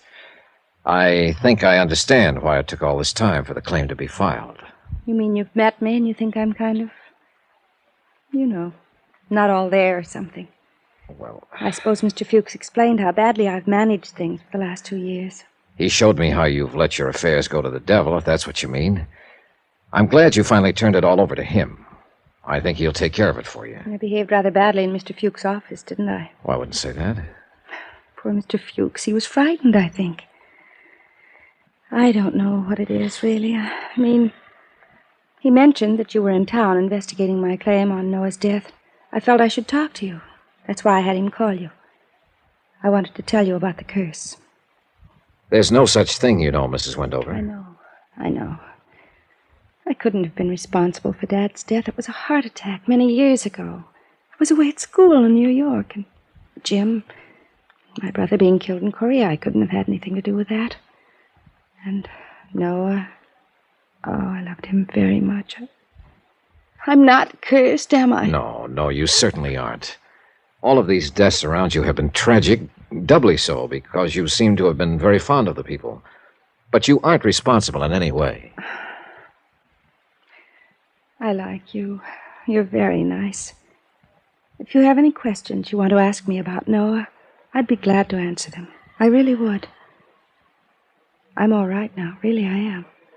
Well, when we left Mr. Fuchs' office, you talked a lot about that curse business. Yes, I'm ashamed. Were you still thinking of that when you spoke to me in the car?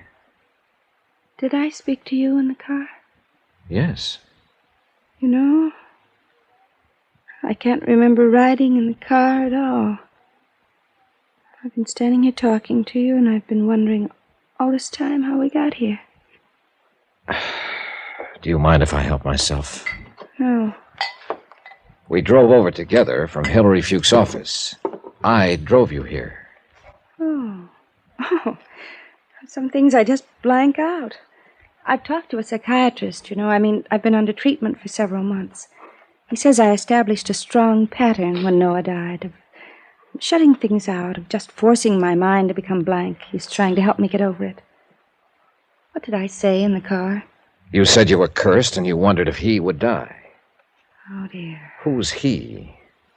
Teddy. Teddy Davis. I'm going to marry him when he asks me. Oh. And I know he will. I love him very much. Well, why do you think Teddy might die? Because of people dying around me that I love. He doesn't believe in the curse, does he? Oh, no. He's something like you, in a way. Nice. He makes me laugh at it. He says it's ridiculous. Because it is. Somehow I feel comforted. Now, look. You marry this fella the minute he asks you, and forget about being cursed and everything else. He'll take care of you. Well, I better go now. Mr. Dollar. Yes? Thank you. I need sometimes very much to talk to someone like you. Thank you. J. Dollar, Oracle. Go out and marry so-and-so and live happily ever after. I like the little kiss she gave me. I like the way she squeezed my hand. I like the perfume she was wearing. I liked the way the intense, hard brightness had gone out of her black eyes, and she was just a nice woman being a woman. I liked all that. What I didn't like was the idea that she could be the other way, believing in the curse and believing she was somehow responsible for people dying. When I left her, I knew that part wasn't ended. I knew it would come back. Come on in, Dollar. I sort of stuck around wondering if you'd come back here. How is she? She's okay now.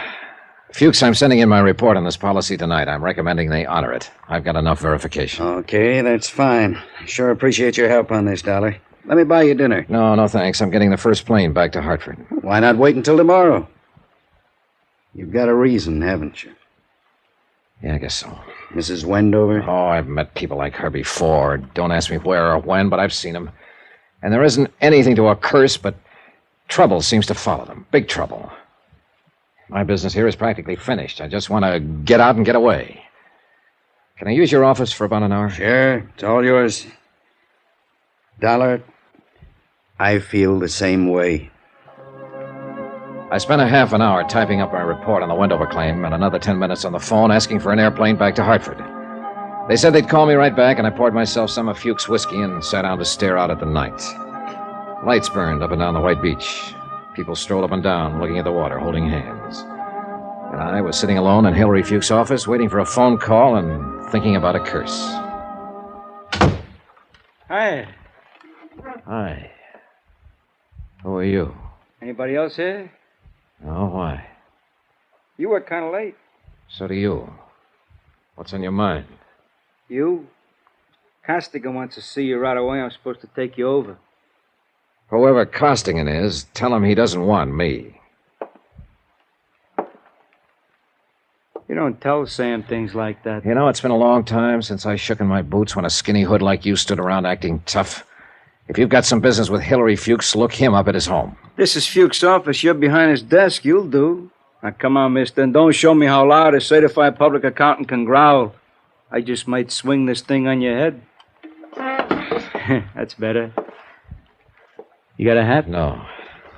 I know Costigan wants to talk to you, but I'd sure like to belt you one just for the practice. I'm not Hillary Fuchs. Come on, let's go. Hey, yo! You're gonna break my arm! I'd like to, just for the practice. Now then, it's Costigan. Is he the one from Chicago? Sam's been there. Answer. The Sam Costigan kicked out of Chicago a few years ago? Yeah. What does he want to see Fuchs about? The Wendover dame. What? Something about the Wendover dame. I don't know what it is. He just wants to see you. Okay, what's your name? Frank Scanlon. Here. You put this thing in your pocket. Pull it out again in front of me, and I'll brain you. Now, let's go. Huh? Now I want to see Sam. Well, sure. Anything you say. I followed Frank Scanlon out of the building to a waiting car, a black packet with side curtains. It was a nice touch for this day and age, but it didn't make much sense. None of it did.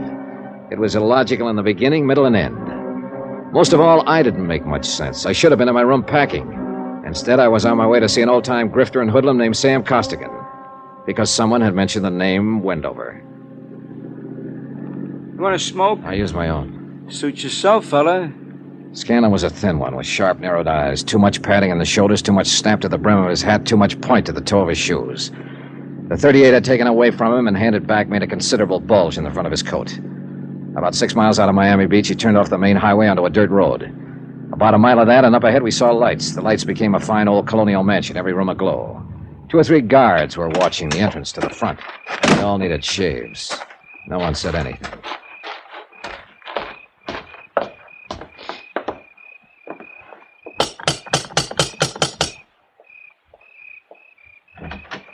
Yeah? It's me, Feely. This here is Hillary Fuchs. Sam wants to see him. Go on in. How are you feeling, Mr. Feely? What kinds of punks are on nowadays? I wouldn't get frisky with him if I was you. He's a pretty touchy fella. That's so. Yeah. This way, come on.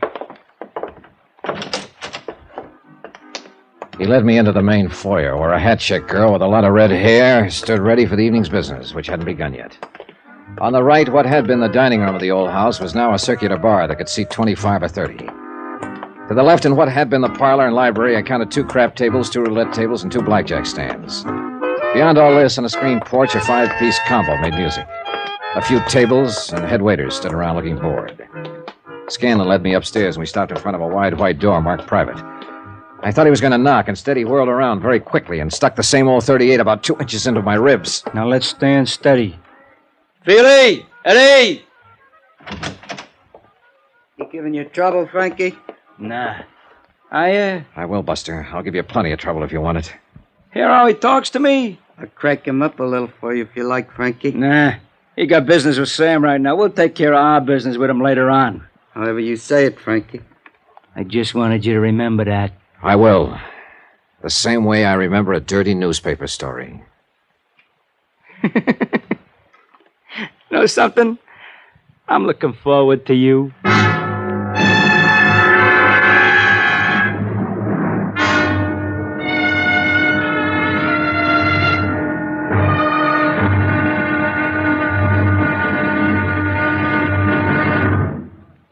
Now, here's our star to tell you about tomorrow's intriguing episode of this week's story. Tomorrow, there is a curse that goes with the Wendover name. Goes wherever it is. Join us, won't you? Yours truly, Johnny Dollar.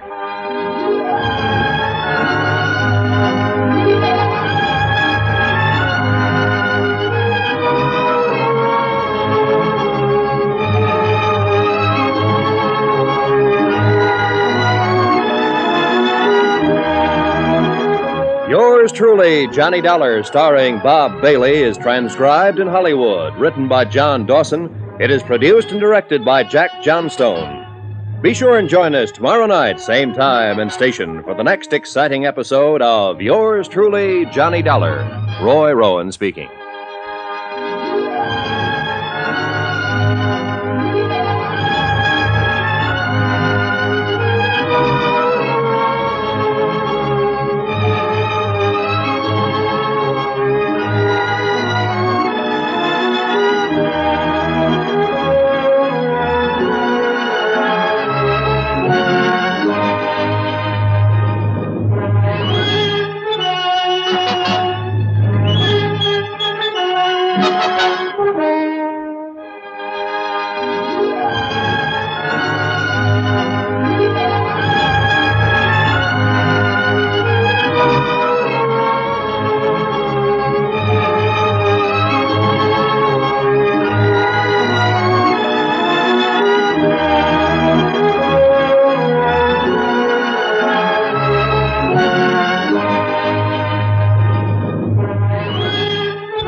From Hollywood, it's time now for Johnny Dollar. I'll take that, wise guy.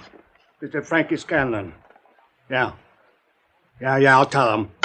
What was that you yelled on the phone? You heard it. I heard you say Johnny Dollar. I told you a long time back I wasn't Hillary Fuchs. You told me a lot of things. If I'm going to see Costigan, trot him out. Just open the door and walk right in. I'm right behind you, see?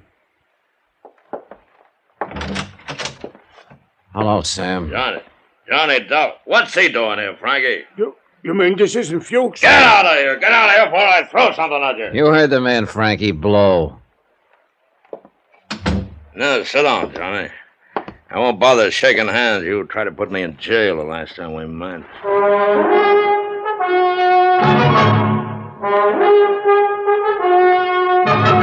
Tonight, and every weekday night, Bob Bailey in the transcribed adventures of the man with the action-packed expense account, America's fabulous freelance insurance investigator. Yours truly, Johnny Dollar.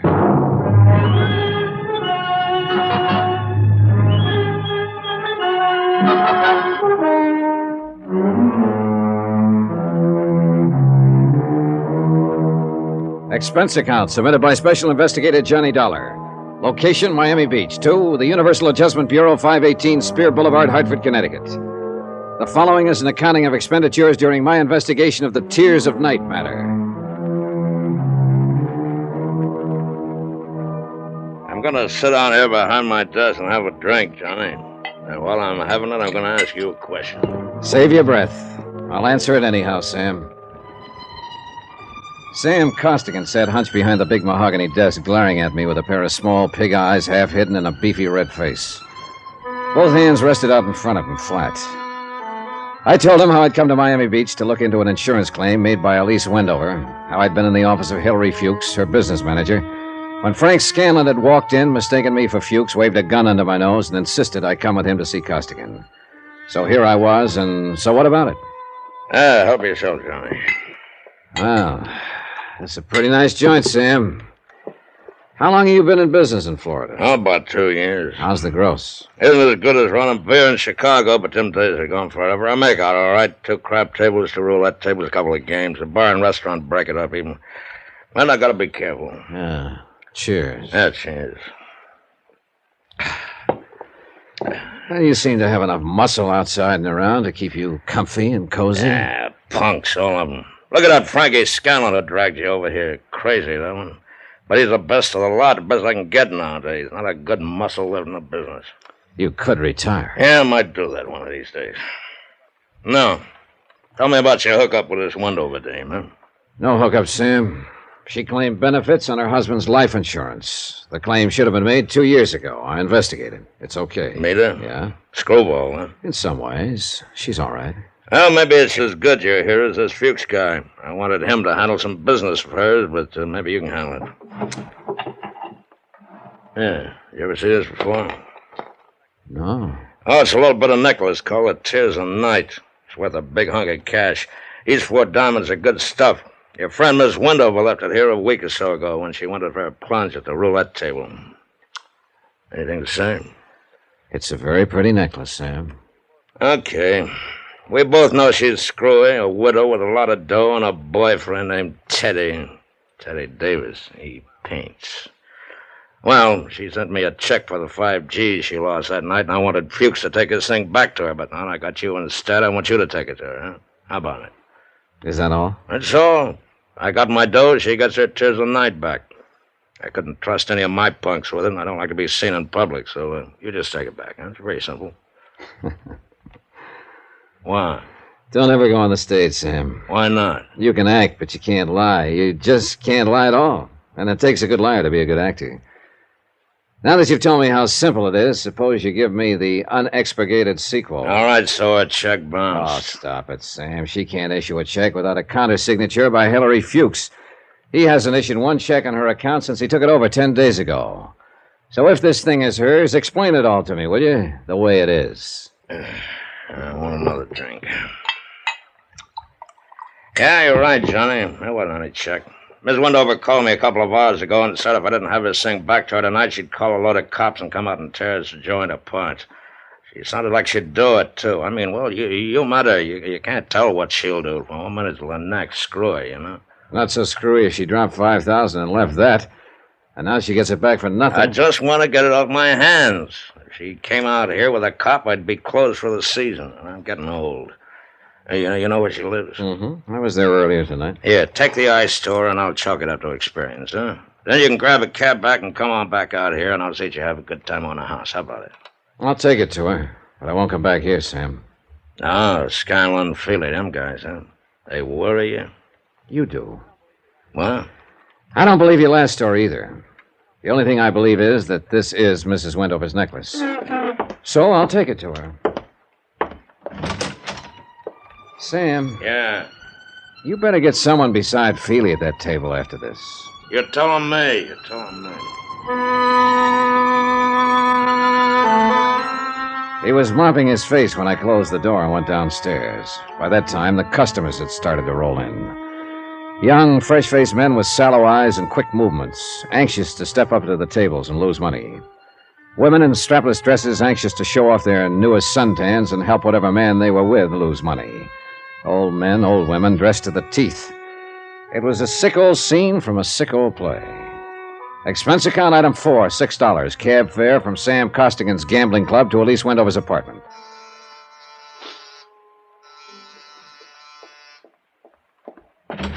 Oh, Teddy, I thought you'd never get here. The performance begins at 10 o'clock, and you know how the traffic is, and if we're going to have a bite to eat... You aren't Teddy at all, are you? I'm afraid not, Mrs. Wendover. Where's Teddy? I don't know. Oh. What are you looking at? Your throat. Really, Mr. Dollar. Johnny Dollar. I met you in Hillary Fuchs' office. We talked here later on. Remember? Of course I remember. Well, really, Mr. Dollar, I'm only waiting for Teddy to come by so we can make the first show at the plaza. I better telephone him, don't you think? Yes, you do that. Good night, Mr. Dollar. The white ermine cape she was wearing and the black strapless thing needed a final touch. She had it. A diamond necklace. In fact, the Tears of Night, the one I had in my pocket, was hanging around her lovely neck. Downstairs in the good light of the lobby, I snapped open the necklace case. Mortuous it read, House of Jewelry. A gloomy word with a gloomy address. The sign on the window of the House of Mortuous gave a phone number in case of emergency. Item 6, 10 cents, one phone call about my emergency. I made it vague to Mr. Mortuous that thousands of people might die before 6 o'clock in the morning unless I could talk to someone about a piece of jewelry. It went over. Item 7, 50 cents, cab fare to the Sandy Beach Hotel on the less expensive side of Miami Beach. You find me a bit indisposed, Mr. Dollar, but on the phone you said it was a matter of jewelry. Therefore, Hannibal Mortuous is at your service. Now then, sir, what is so urgent? I came to ask you about a diamond necklace. I found your name stamped on the inside of the case. House of Mortuous, a most respected name in diamonds as well as all the lapidary arts. Most respected. Fine jewels and the name Mortuous are... Oh, I do beg your pardon. Continue, Mr. Dollar. I want you to take a look at this. And how, sir, do you come in possession of the Tears of Night? A man named Sam Costigan, who runs a gambling club, asked me to deliver it to a lady named Elise Wendover. Do you know her? A lovely body propelled by a ridiculous mind. This matter you have just described bears me out. For shame, such conduct. A gambling house. The Tears of Night a pawn. Blech. Then this is the real thing. It isn't phony. Mr. Dollar, I'm a gemologist. The House of Mortuous. Of course it's real. Take a good look. When an artist creates a dazzling thing of beauty such as this, would he be so unlikely as to forget the time, the patience, the agony of his creation, eh? See here, look here, under the light. 4 weeks, Mr. Dollar, 4 weeks working night and day just to drill that anchor for a simple molding. But see how each stone is carefully mounted to capture every single pinpoint of light. Beautiful, beautiful. An incomparable masterpiece. And for the money. Well, I'm just curious, Mr. Mortuous. How much money? About $10,000 on the wholesale market. What did Noah Wendover pay for it? $25,000. I saw another one just like it tonight. Ridiculous. The finest workman at best would only create a crude resemblance. This kind of artistry demands an artist, Mr. Dollar. And I am that artist. But it could get by, a copy of it. To the unpracticed eye, to the layman perhaps, yes. Latet in anguis herba. Latin. Yeah, well, all I know is agricola. A snake in the grass, eh? Something wrong? Yeah, mildly put. Something wrong, yes. Well, How much do I owe you for your time, Mr. Mortuus? Oh, nothing. It was my pleasure. You know, glancing at that again reassures me of the value and dignity of my work. Anywhere it is magnificent. But I dawdle. You say something is wrong. What? Mrs. Wendover. You say you met her. Several times. She ever mention anything to you about a curse? Curse? No, I can't say that she did. May I ask you a question? Yeah, sure. Are you a friend of hers? In a way. Off and on. I know what you mean. One is never quite certain with Mrs. Wendover whether one will be recognized or not, is one? Well, it's late. Yeah, well, I'm just leaving. No, you misread me, sir. I wasn't speaking of my own comfort. I noticed the fog has come in. It is dark outside. This is a lonely area. That is a valuable object. Are you armed? No. If you are at all concerned for the safety of that piece, I have a small safe in my rooms. You may have the key if you'd care to leave it overnight. I'll take it with me. Yeah. Just as well, probably. Suggestion only. You will leave satisfied, I trust, Mr. Dollar? Oh, yes. Thank you, Mr. Mortuus. My pleasure, Mr. Dollar. Remember, omnia mortuus bonum vocal est. All speak well of mortuus. A pun, sir, a pun. Good evening. Downstairs in the dismal lobby of the Sandy Beach Hotel, I looked out beyond the dirty glass windows to discover that the fog had indeed come in and surrounded the area with a choking darkness. The concern of Mr. Mortuus for his artistic creation told me to bang on the night bell and ask the night clerk for some wrapping paper and 50 cents worth of stamps. Expense account item 8. Item 9, phone call for a cab. Just before it arrived, I dropped the Tears of Night addressed to myself at my hotel in the lobby mailbox.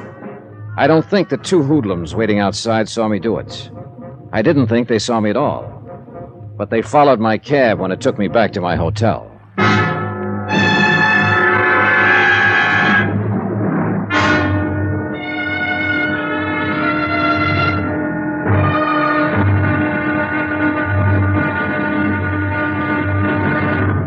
Now, here's our star to tell you about tomorrow's intriguing episode of this week's story. Tomorrow, and the old curse comes up with an old-fashioned flourish. See you then. Yours truly, Johnny Dollar.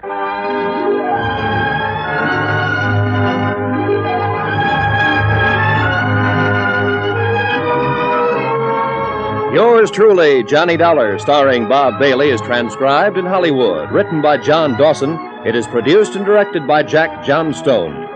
Be sure and join us tomorrow night, same time and station, for the next exciting episode of Yours truly, Johnny Dollar.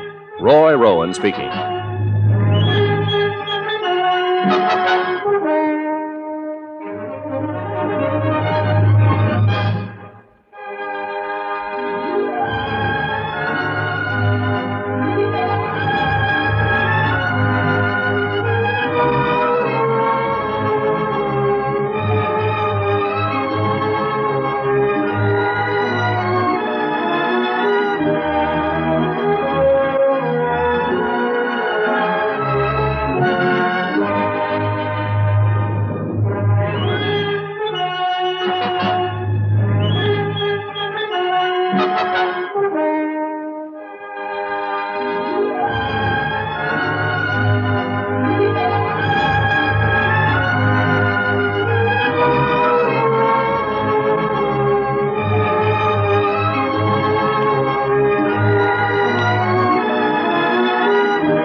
From Hollywood, it's time now for... Johnny Dollar. Your number is ringing, Mr. Dollar. Oh, thanks. Hello? This is Johnny Dollar. Dollar, I thought you went back to Hartford. I meant to, but I got tied up in Mrs. Wendover's business affairs again. What now? Can you come over to my hotel right away? It's 1 o'clock in the morning. I know it. Well, can't you grab a cab and come over here? Hardly. Why not? A couple of Sam Costigan's boys followed me here. I think they might like to do a little target practice on me.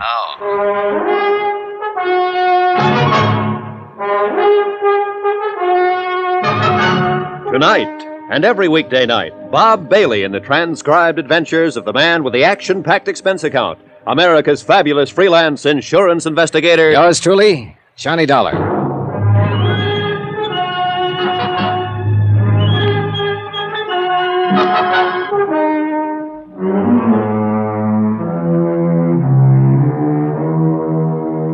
Expense account submitted by Special Investigator Johnny Dollar to the Universal Adjustment Bureau, 518 Spear Boulevard, Hartford, Connecticut. The following is an accounting of expenditures during my investigation of the Tears of Night matter. Expenses continued. Items 10 and 11. $10, scotch and soda, plus a pitcher of ice and glasses. I had them filled, chilled, and waiting when Hilary Fuchs knocked on the door of my room. His eyes were still puffy with sleep, and he had a trench coat thrown over his pajamas. What's this all about, Johnny? You said Mrs. Wendover, somebody followed you. What? I want you to tell me what you can about the Tears of Night. The Tears of what? Tears of Night, a piece of jewelry owned by Mrs. Wendover, a necklace, 4 diamonds on black onyx, silver chain. What the devil would I know about something like that? In her accounts, her bills, her property? You're her business manager. You must know something about it. I never heard of it. You better straighten me out. Try some of that. This is all too fast for me. Okay, I'll bring you up to date. I came here day before yesterday to investigate Mrs. Wendover's claim as beneficiary of the death of her husband. She forgot to file it for 2 years. Now, you explained why. I bought that. It's a legitimate claim. But I didn't buy her story about being cursed, or I didn't buy your idea that she was on the verge of blowing her top. No, I'm not so sure. I'm just along for the ride. Well, you left me in your office last night. A little while after you left, a man named Frank Scanlon came in and stuck a gun at me and said Sam Costigan wanted to see me. Costigan, the gambler? The same. Scanlon thought I was you. He took me over to Costigan's place. What's this got to do with insurance? Nothing. But it has something to do with Mrs. Wendover. Costigan had a necklace, the Tears of Night there. He said Mrs. Wendover left it as a pawn a week or so ago. Oh? He told me Mrs. Wendover called up and threatened to come out with policemen unless Costigan returned it. And as long as I was there, Costigan asked me to take it to her. I went over to her place, and what do you know? She was wearing the Tears of Night. I don't get this. Well, have another drink. Neither do I. By the time I got there to her apartment, Mrs. Wendover hardly remembered my name or that we'd met in your office. She was waiting for her boyfriend to show up. Incidentally, his name's Teddy Davis. Is he after her money or what? Search me. I never met him. Well, I skipped out of there and looked up the jeweler who'd made the necklace, a man named Hannibal Mortuus. I heard of him. He speaks Latin or something. That's the one. He told me the necklace I had was the real thing. Now, I want you to tell me who made up the one Mrs. Wendover was wearing. I don't know anything about it. Well, it had to be made up sometime within the last week, and you've been handling her business affairs. I don't know a thing about it, Johnny. All right, come here, take a look. Do you know anything about those 2 birds outside there? No. Well, one of them's a character named Feely. He works for Costigan. The other one I saw at Costigan's club. They tailed me from Mortuus's place. Probably been on me all night long since I picked up the necklace. Where is it now? I mailed it to myself from Mortuus's hotel. Those 2 out there, you better call the police if you think they're after you. Oh, nothing I could tell the police that would hold them up half a second. Mainly, I wanted to ask you about all this before I went on with it. What do you mean, go on with it? Go back to Mrs. Wendover, to Costigan, find out what's real and what isn't real? This isn't your line of duty. Why? Oh, I've been thinking about that. I don't know why. Maybe it's Mrs. Wendover. Those eyes of hers and that talk about the curse. I got a feeling she needs help in this matter. Somehow she needs help. What can I do, Johnny? Go to bed. I'll let you know what happens. Now, where's your car? In the parking lot back of the hotel. Give me the keys. I'll use that. Hey. Make yourself at home, Mr. Fuchs. Go to bed here. Oh. Yeah? Every now and then, walk over and look out that window and have a drink. They'll think it's me, and that's a good thought for them to have. Okay, what else? Well, if they start for the lobby, call downstairs and have them send up the houseman and get the police. I don't think they will, but remember that. Well, why would they want... still think I've got that piece of jewelry on me. We shook up another drink, and I borrowed Fuchs's trench coat and left. I found his green Chevy without too much trouble, since there weren't too many cars out in the lot that time of morning. I looked at my watch, and it said 2:35. I drove around front past the two hoodlums still keeping up their silent vigil and found a street that looked familiar. 20 minutes later, I was in the parking lot beside Elise Wendover's apartment building. It was still dark, still foggy, and too late I found out too crowded. Somehow, the pair of hoodlums were waiting for me after all. Hey, this is him, Feely. Got a match, Dollar? Toby asked you if you got a match. He's a dummy, Toby. Don't answer. Got a match, Dollar? What'd I tell you? He's a dummy boy. You don't look like no dummy boy. You're nearsighted. Take your hands off. He's a dummy, all right, ain't you, Dollar? See, Toby? I told him about you being nearsighted and he wouldn't answer. He don't talk. Go on, smart boy. Tell Toby how sorry you are about him being nearsighted. Talk. I heard you talk before. Told you he was a dummy. Hey, tell me something, dummy. All insurance guys like you? Toby asked you a question. He wants to know if all insurance guys are like you. I don't like him. We asked questions and he ain't told us nothing. Hey, maybe we find out something went through his pockets, huh? Yeah. Even a dummy's got pockets. Ain't that right, dummy? Hold him, Toby. Yeah. All right, boys, you played the scene good, and I'll see what I can do for you, but I haven't got the necklace. Hey, he talks. Yeah, you make him talk again, Toby. Now, don't make him talk too much. We know if the stuff ain't on him, it's in his room. We can pick it up anytime. That's it. Easy, Toby, easy. Oh, he talks real nice, Feely, but he don't say much. Hey, you think maybe he's tough? Could be. No, I wasn't. And I didn't feel like talking in that quiet little parking lot where the only noise was them pounding on me. I told them I didn't have the necklace anymore, but they didn't care about that. They wanted to find out the hard way for me.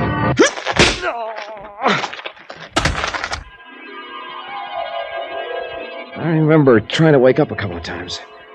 I dreamed I was driving along in a big Cadillac. Frank Scanlon was on one side of me, Sam Costigan on the other.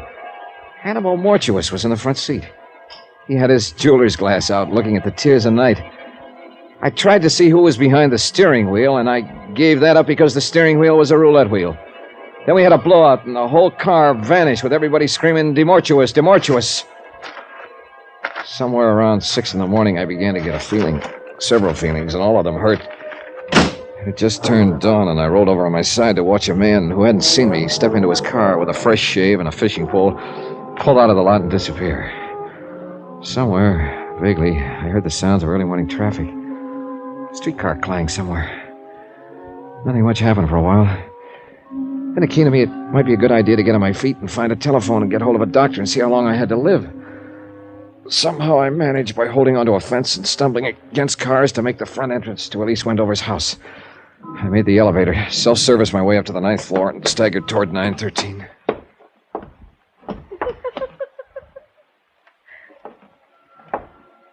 I would have been better off in the parking lot. Elise Wendover was there, sitting in a large chair by the window. She still wore the black strapless dress and urban piece she'd had on the night before. The drapes were drawn, the door was slightly open. Light from the hall seeped in. She had a telephone on her lap. The receiver was off, held idly in one hand. She looked at me. But she was looking at nothing. Oh. Hello. Oh, Mr. Dollar, it's you. You've been in an accident. You're hurt. I don't think you'll need this. Oh. Well then, Mr. Dollar. Well then. I suppose you've met some people tonight who know a great deal about me. A gambler? A jeweler? Did they tell you about Teddy Davis? He's really a dear, Mr. Dollar. Quite the nicest boy I've met since Noah died on the boat. Noah and I had so many things together, Mr. Dollar. I do think he enjoyed being alive with me.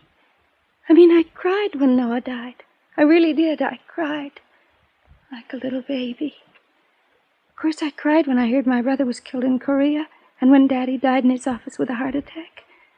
I shouldn't really cry anymore. I mean, after all, I am cursed. I told you that. Yes, I told you I didn't believe it. There's no such thing. But there is. You'll see. Mrs. Wendover. No, I have Teddy. He's really a dear. I do think he will be a very prominent artist someday. He paints. You know? Teddy asked me to marry him tonight. That's nice. You marry him. And Teddy isn't interested in my money. Could you believe that? What is my... I can't seem to get my tongue adjusted to my mouth. Did that ever happen to you, Mr. Dollar? Yes, sometimes.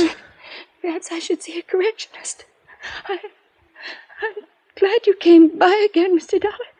I told you once that sometimes it means an awfully lot to speak to someone. Mr. Costigan. What about Mr. Costigan? Later. I know it must be strange to you, but some people live for nothing but money, and some people die for it. Stop it! Now tell me what's happened. Tell me what's happened so I can help you. They do look so funny. They're so very funny. I've seen them count money so often and so much money, and I really believe that is honestly all they live for, only. She pointed across the darkened room. Her black eyes glistened with no semblance of reason left in them. It took me 5 seconds to find the light switch. Stretched out on the floor of her apartment. They look funny, all right. Feely and Toby. Both of them as dead as you can get.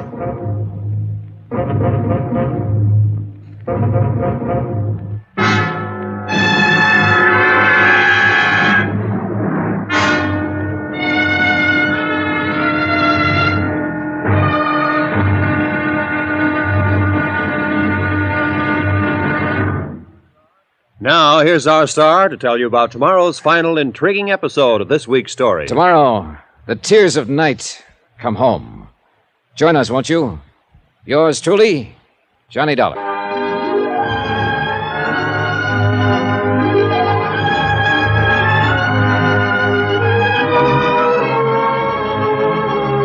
Yours truly, Johnny Dollar, starring Bob Bailey, is transcribed in Hollywood. Written by John Dawson, it is produced and directed by Jack Johnstone. Be sure to join us tomorrow night, same time and station, for the next exciting episode of Yours truly, Johnny Dollar. Roy Rowan speaking.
From Hollywood, it's time now for Johnny Dollar. Good morning, darling. Hello. We should get married today. Is your name Teddy Davis? What? Who is this? Where's Elise? My name's Johnny Dollar. I'm in her apartment. What? Hey, what? Now listen to me. I'm an insurance investigator, and there've been a couple of murders here. Murders? In Elise's apartment? She's going to need you and all the help she can get to bring her out of it. Mostly you. I've called homicide, and they're on their way, and it might be pretty rough for her. I'll be right over.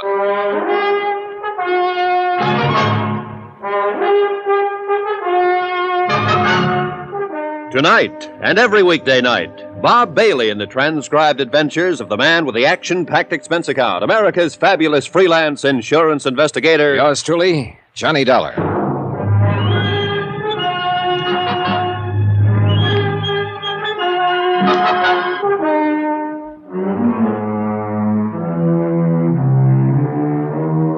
Expense account submitted by Special Investigator Johnny Dollar to the Universal Adjustment Bureau, Hartford, Connecticut. The following is an accounting of expenditures during my investigation of the Tears of Night matter. It was a long morning, and a lieutenant of police thought I was crazy when he met me in the apartment with 2 dead men and the hysterical woman. My face was bruised and black and blue from the beating the dead men had handed me the night before. The lieutenant, his name was Brady, had a time getting hold of Hillary Fuchs to back up my story. But Teddy Davis was a different matter. He showed up with a doctor and lawyer. And through their combined efforts, Elise Wendover was removed not to police headquarters, but to a private hospital.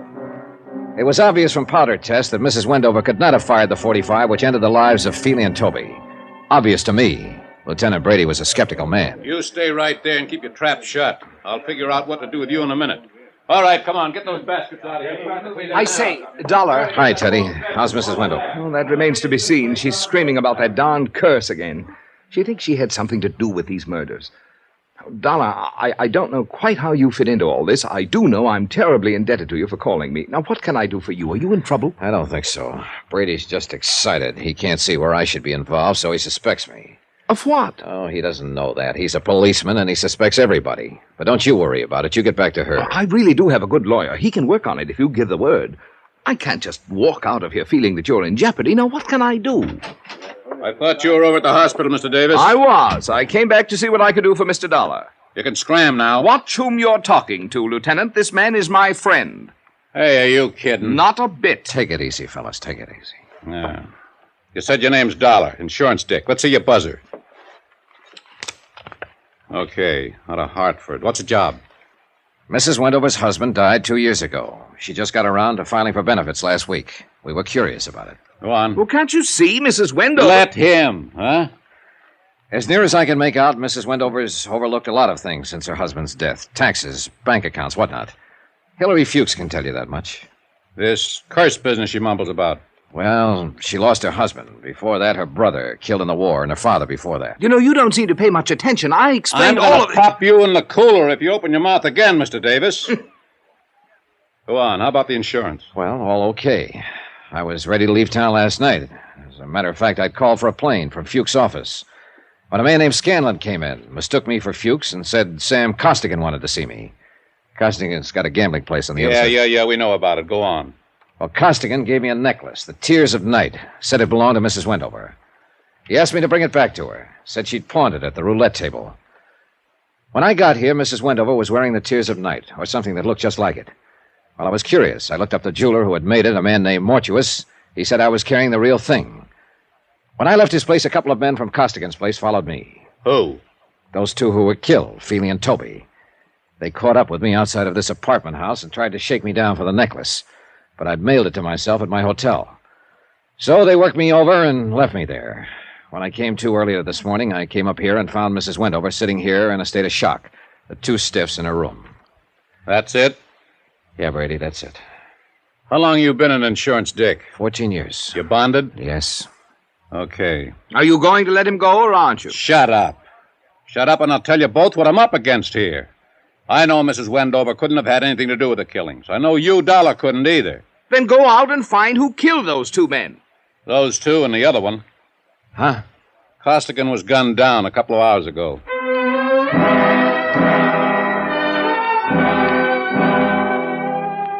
About 3 o'clock in the afternoon, Brady released me, and Teddy Davis drove me back to my hotel. The clerk at the desk looked at my bandaged face and turned 8 shades of white when he handed me my key. I thanked him and told him I'd kept a date with a Barracuda. I was feeling kiddish, also a little dizzy and a little tired. I was looking forward to a hot shower and 10 hours sleep when I walked in my room. Ah, Dollar, I've been expecting you. Come in, sir, come in. Oh, hello, Mr. Mortuus. I've been amusing myself with this pocket chess set of yours. Mexican, eh? Sit down, sit down. You've had a hectic night. Your boys were pretty rough, Mr. Mortuus. Philly and Toby are two men of another world, Mr. Dollar, not of our world. Allow me to apologize for their actions. I want more than an apology. They almost beat me to death. And so unnecessary, too.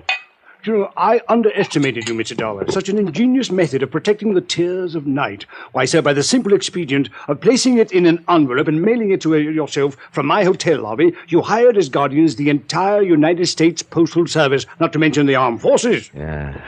Want one of these? No, thanks. I'm one of those faint-hearted persons who cannot abide liquor until after 6 in the afternoon. What happens now? We wait for the mail. We do, huh? Precisely. Then while we're waiting, maybe you'll be kind enough to tell me about the double cross. If you can bear my vanity, Mr. Dollar, I have invented a new word, triple cross. It has a ring to it, eh? That sounds likely.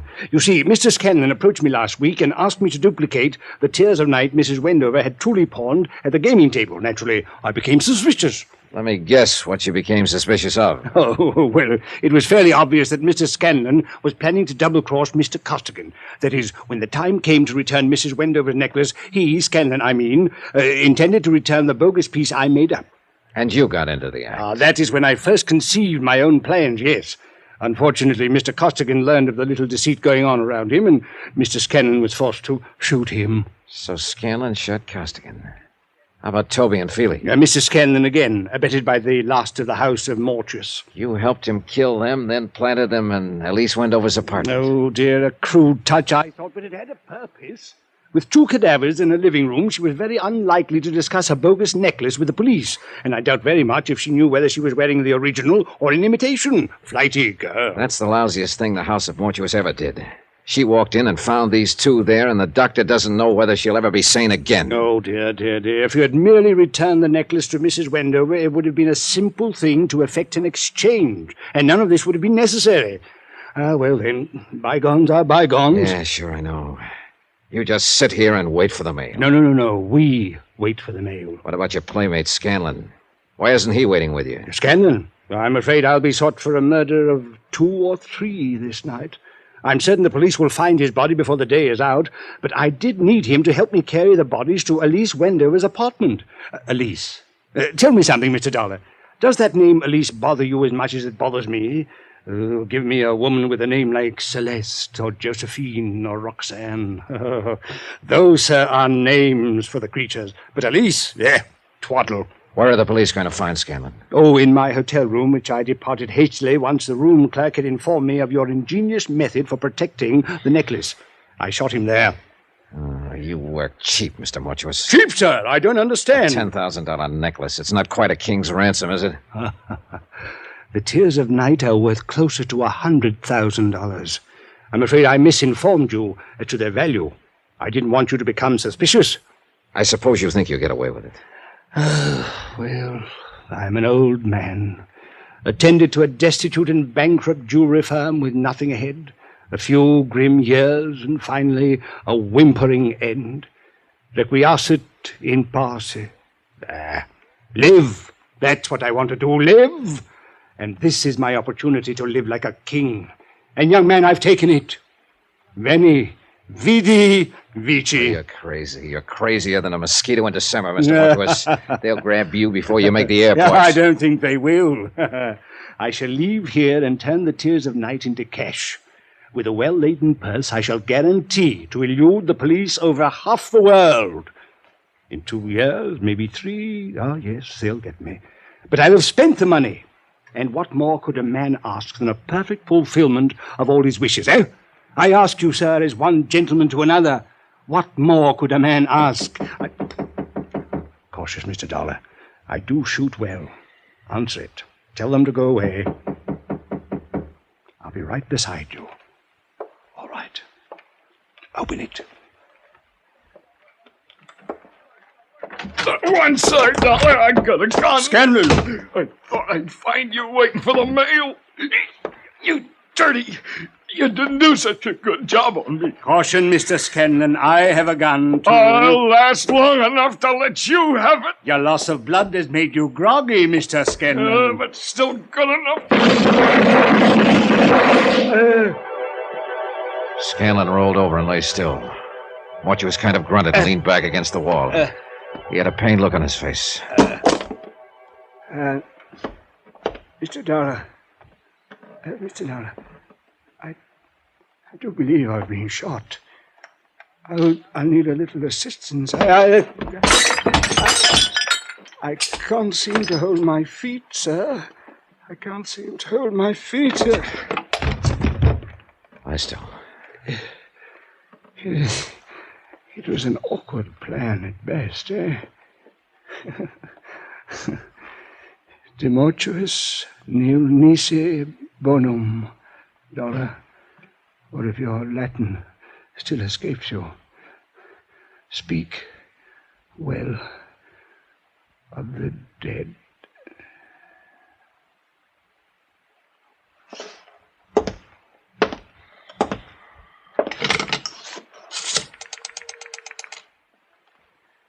Let me have the police.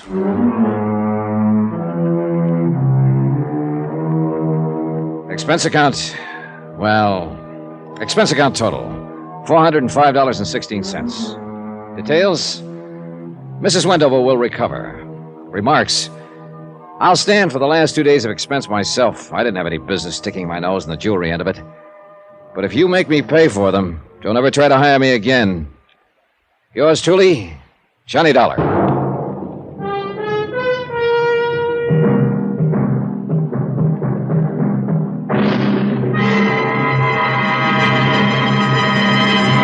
Now, here's our star to tell you about next week's intriguing story. Next week, the matter of a reasonable doubt. A case of many doubts, and believe me, all of them are most unreasonable. Join us, won't you? Yours truly, Johnny Dollar.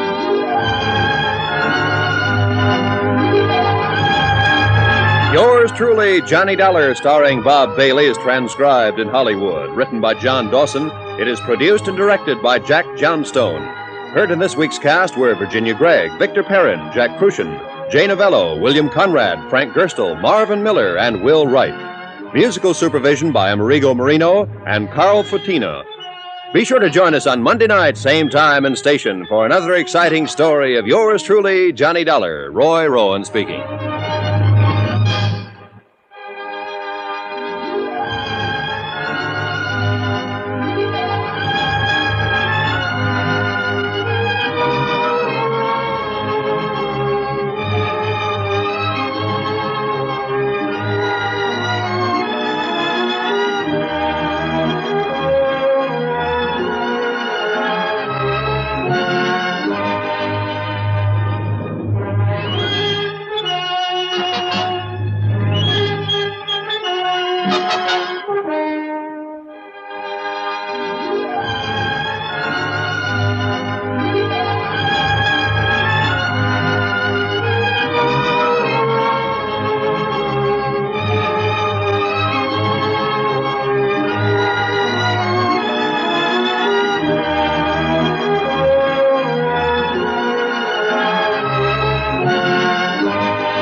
From Hollywood, it's time now for...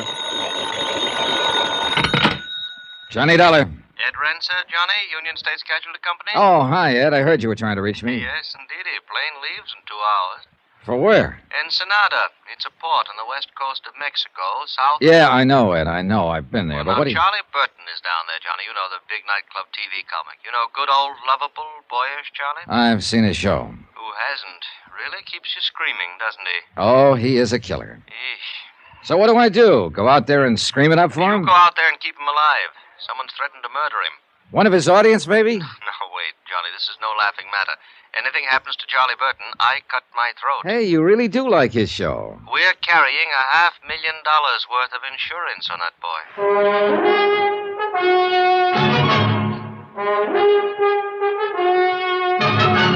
Tonight and every weekday night, Bob Bailey in the transcribed adventures of the man with the action-packed expense account, America's fabulous freelance insurance investigator. Yours truly, Johnny Dollar.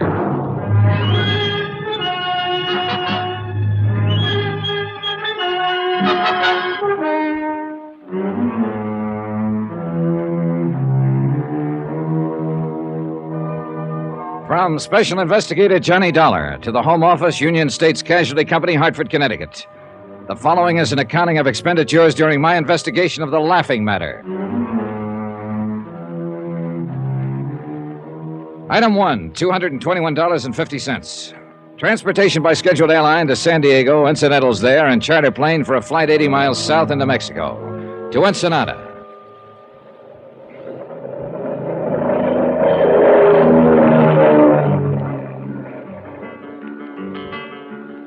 Item 2, $1.90. Taxi from the plowed ground airstrip to the Carrara marble foyer of the Plush Balboa Beach Hotel. The contrast was typical. Ensenada is two towns, really. The tourist town is a glittering belt of pseudo-swank resorts around the south end of the bay. Bald-headed men in flowery sports shirts and fat women in shorts, loaded down with cameras, souvenirs, and U.S. dollars. The loafing town. And next to it, the rows of warehouses and docks, the fishing fleets and freezer plants, narrow dirt streets and slums. Soft-eyed Mexicans and the gentle liquid sound of Spanish. Native town, the working town. Two different ways of life, and no bridge of understanding between. The executive producer of the Charlie Burton Show, a man named Frank Maltz, was in my room 5 minutes after I checked in. Glad to know you, Mr. Dollar. He was probably in his middle 40s, but looked older, haggard, pressured, a little battered around the edges. He might not have his ulcer yet, but he was sure working on one. Didn't waste much time getting here. Well, that phone call of yours got them pretty upset back there in Hartford. I meant for it, So too. I gathered.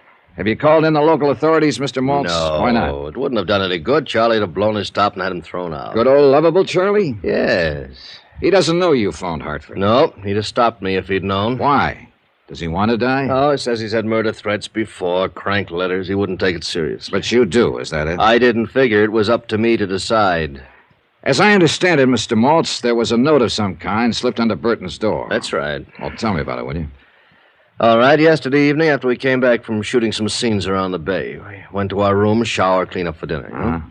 When Charlie started to leave his room, he saw the note. Where is his room? Fourth one down on the terrace to the left. All our rooms open onto this same terrace. Do you still have that note? No. Charlie tore it up after he read it. Did he show it to anybody? Yes, to me. It was on stationery from the hotel here. It was in pencil and crudely printed. Remember the wording? Oh, yes. It said, "Only the gods are immortal, Burton. As you'll soon find out, you'll never leave Ensenada alive." Kind of an odd way of putting it. I thought so myself. Know anyone who might use that style of phrasing? No, I'm afraid not. All right. What else, Mr. Maltz? Nothing else. Those are the facts. Anything happened since the note? Not as far as I know. Burton could be right, of course. The whole thing may be a hoax. Yeah, maybe, but that's for you to decide, not me. Who do you know who might think they had a reason to kill him? Aha.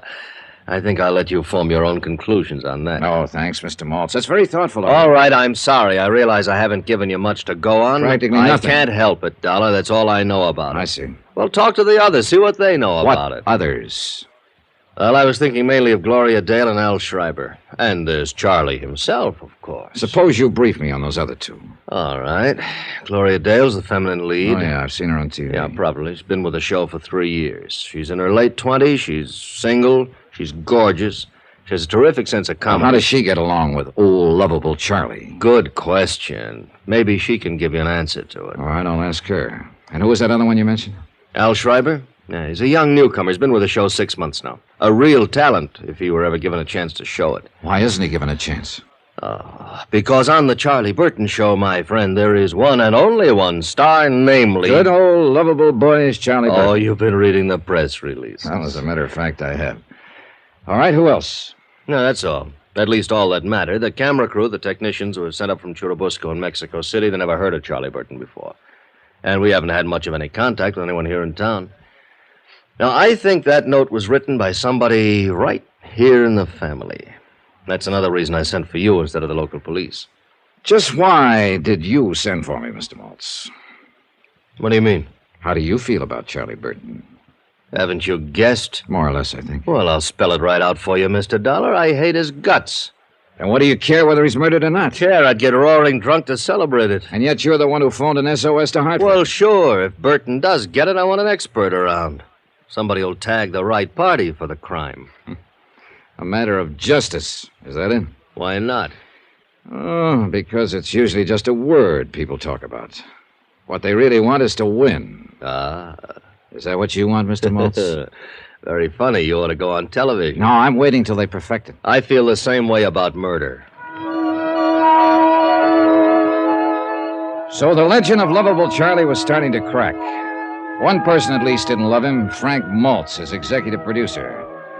And there was something else besides hate in Frank Maltz's eyes, a weariness or bitterness, something I couldn't quite place. I filed the thought for the moment, took time to shower and change, and went looking for another pair of eyes, a prettier pair. And I found them, alone on the terrace with their owner. They were turned toward the west, toward the last golden edge of the sun as it sank into the Pacific. They were big and blue, and very lovely.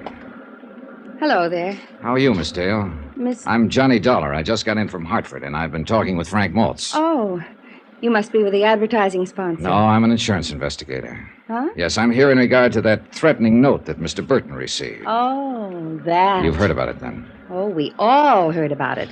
Interminably. From Burton, you mean? Who else? Oh, he paced and posed and beat his breast. He wept and stormed and shouted at us. Harangued, accused, and monologued us. Our base ingratitude after all he'd done for us. Done to us, he should have said. That one of us, a viper in his bosom, should stoop to such a practical joke on good old luck. If it was a practical joke, what are you doing down here? You think it was a joke, Miss Dale? I don't, but Charlie himself said... Do you mean somebody really meant that threat? Maybe. Well, what do you know? Any idea as to who might have written it? Sure. Anybody who knows him. Is he that bad, actually? Mr. Dollar, you've heard the expression horrid old man. Yeah. Well, if Charlie Burton worked for years to improve himself, I mean really tried, eventually he might lift himself up high enough to be a horrid old man. Well, if it's like that, why do you stick around?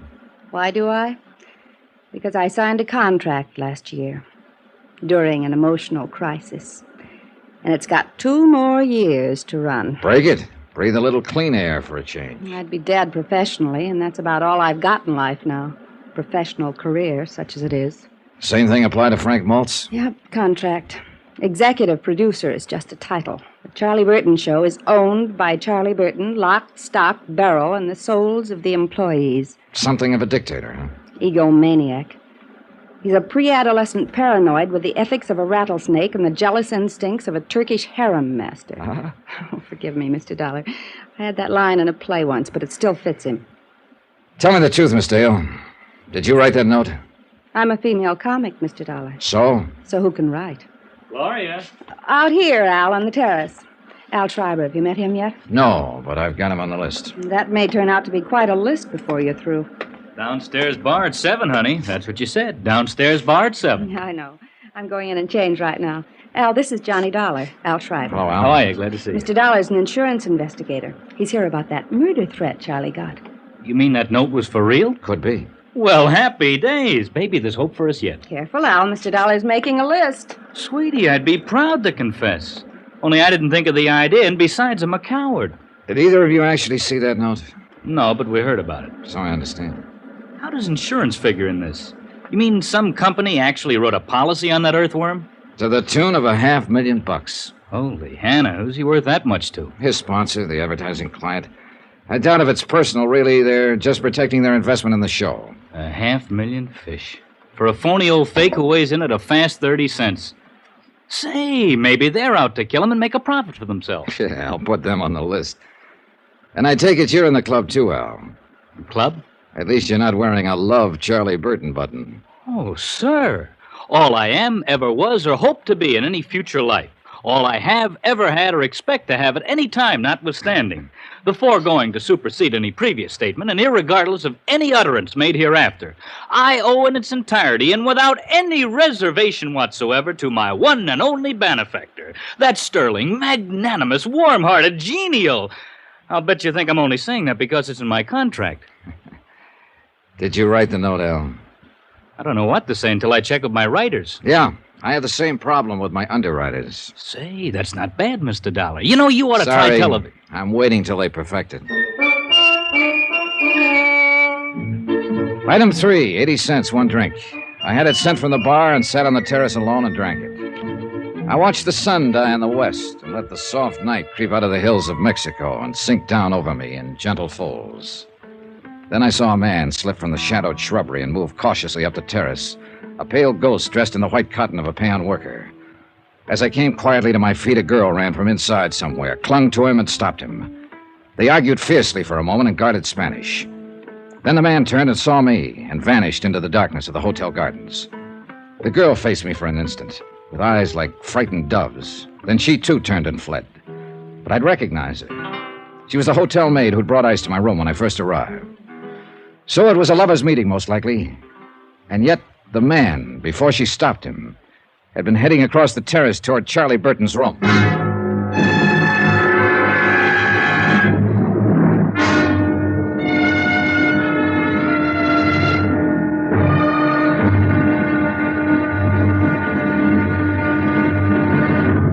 Now, here's our star to tell you about tomorrow's intriguing episode of this week's story. Tomorrow, the great man condescends and shivers a little, too.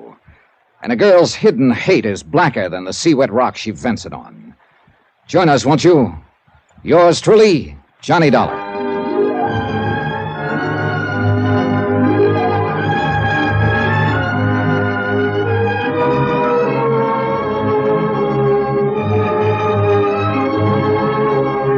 Yours truly, Johnny Dollar, starring Bob Bailey, is transcribed in Hollywood. Written by Les Crutchfield, it is produced and directed by Jack Johnstone.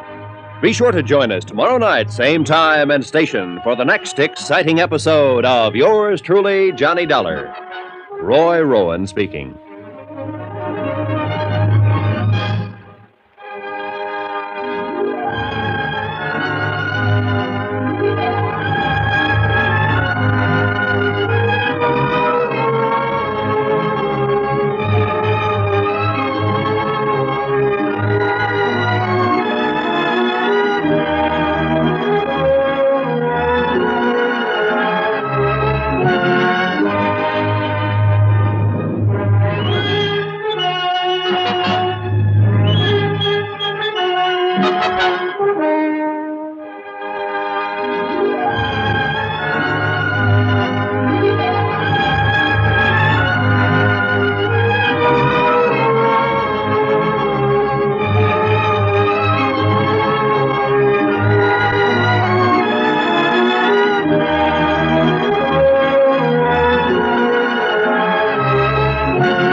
From Hollywood, it's time now for...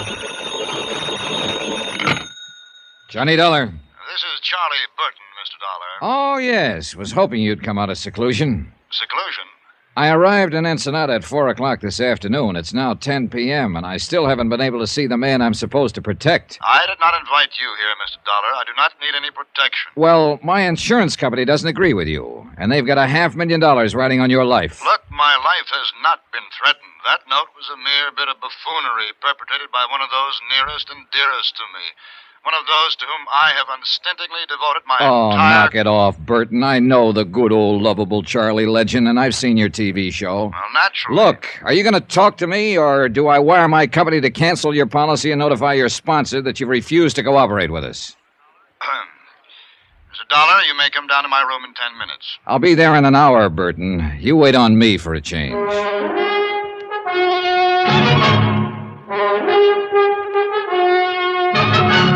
Tonight, and every weekday night, Bob Bailey in the transcribed adventures of the man with the action-packed expense account, America's fabulous freelance insurance investigator. Yours truly, Johnny Dollar.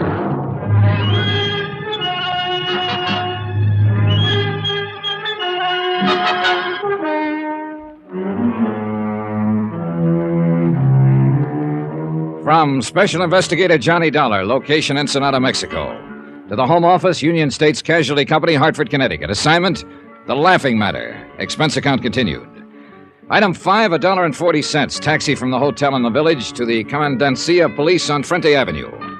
I wanted a rundown of one of the maids at the hotel, a girl named Valena Morales. I'd seen her on the hotel terrace shortly after dark near Charlie Burton's room. Seen her arguing with some man who'd managed to slip away from me in the darkness. Captain Peral said he'd check with me later and politely avoided asking what it was all about. If he had, I couldn't have told him. The Charlie Burton comedy show was on location at Ensenada, Mexico, and Frank Maltz, the producer, had frantically phoned Hartford and claimed Burton's life had been threatened. Burton thought it was a practical joke. Maltz didn't know. Neither did I. But I was there to find out.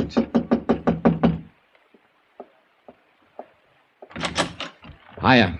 You are Mr. John Dollar, I assume. You couldn't assume any corrector. Mind if I come in? By all means, do. Thanks.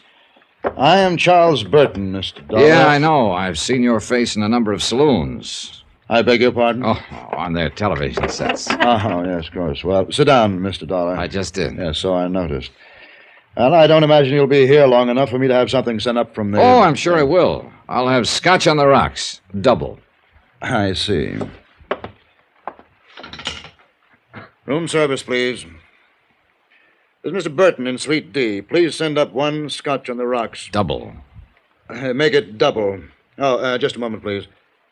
By the way, Mr. Dollar, what is your room number? I can't seem to remember it at the moment. Why don't you just charge it to yours and then bill me for it later? If you think you're... Room service, cancel that order. Yes, I said cancel it. I will not tolerate this high-handed attitude from a hireling, sir. But not your hireling, Burton. Now, let's get a few things straight right now. From what I've heard about you up to now, I don't like you. And when I get to know you better, you like it or not. And I certainly do not. And there's nothing you can do about it. Oh. Try throwing your weight around with the insurance company and they'll cancel your policy. And if that happens, you'll have sponsor trouble right up to your neck. If you think you can I think you're not intimidate- going to let it happen, Burton. You can't afford to. So cut out the kidding and let's get on with it. You know, I like you, Dollar. You're so uninhibited. I'm going to buy you that... Nope, sorry. Why not? I didn't want it in the first place. It was only a way to get your goat, break down that phony guard. But have one yourself, though. Now, drinking is not one of my vices. Oh, so that explains it. Explains what? It wasn't one of Hitler's vices, either. You're so delightfully insulting, you know. One can hardly take offense. Too bad. I'd hope for better results. Would you mind telling me just who exactly is responsible for this prejudiced opinion you have of me? Well, as I remember, it was fairly unanimous. As I know, you talked to Frank Maltz. Maltz, of course, is bitter because he hasn't been given complete control of my show. Or any control, the way I hear it. As long as it's the Charlie Burton show, Mr. Dollar, Charlie Burton intends to run it. Only the gods are immortal. Isn't that what the murder threat said? I'll get to that. Then there's Gloria Dale, my leading lady. Dear Gloria. I suppose she told you I've treated her very badly. Practically forced her to sign a contract that pays her several $1,000s a week. A hideous fate, actually. It could be. And Al Schreiber? Did he mention the fact that I took him out of a 40-a-week burlesque house and taught him the subtleties of high-class, big-time comedy? Things that I had spent a lifetime perfecting. Look, Burton, if you're trying to convince me of your fine, sterling character, forget it. It's irrelevant. I'm here because... You're here because of that note, and that's exactly what I'm getting at. You think it was written by one of those three people, don't you? Right. Well, I agree with you. But you also take the threat seriously. I don't. Why not? Because not one of them has any reason to kill me. Yes, I know how they talk. They're underpaid, overworked. The boss is a tyrant. They hate him, the same old patter. And that kind of talk never leads to murder, Mr. Dollar. Yeah, you've got a point there, I guess. That note was pushed under my door yesterday as a crude attempt at a joke. Nothing else. Then Maltz lost his head and had you sent down here from Hartford. And the whole thing has become ridiculous. You may be right. Well...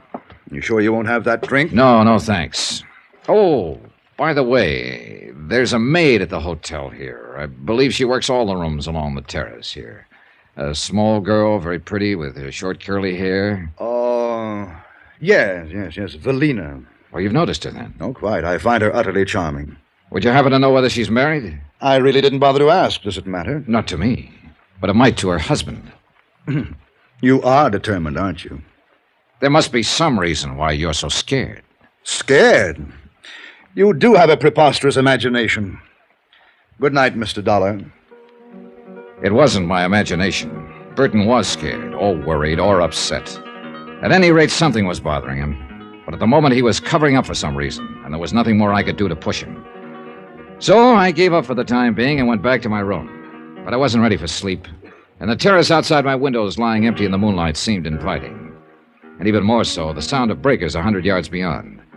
I followed a winding path through the hotel gardens and came out into Sandy Cove. And there I found her, Gloria Dale, sitting on the sea-worn rocks by the water's edge, with a bottle beside her, getting quietly drunk. You've discovered my guilty secret, Mr. Dollar, and I've only got one glass. It's that or the bottle.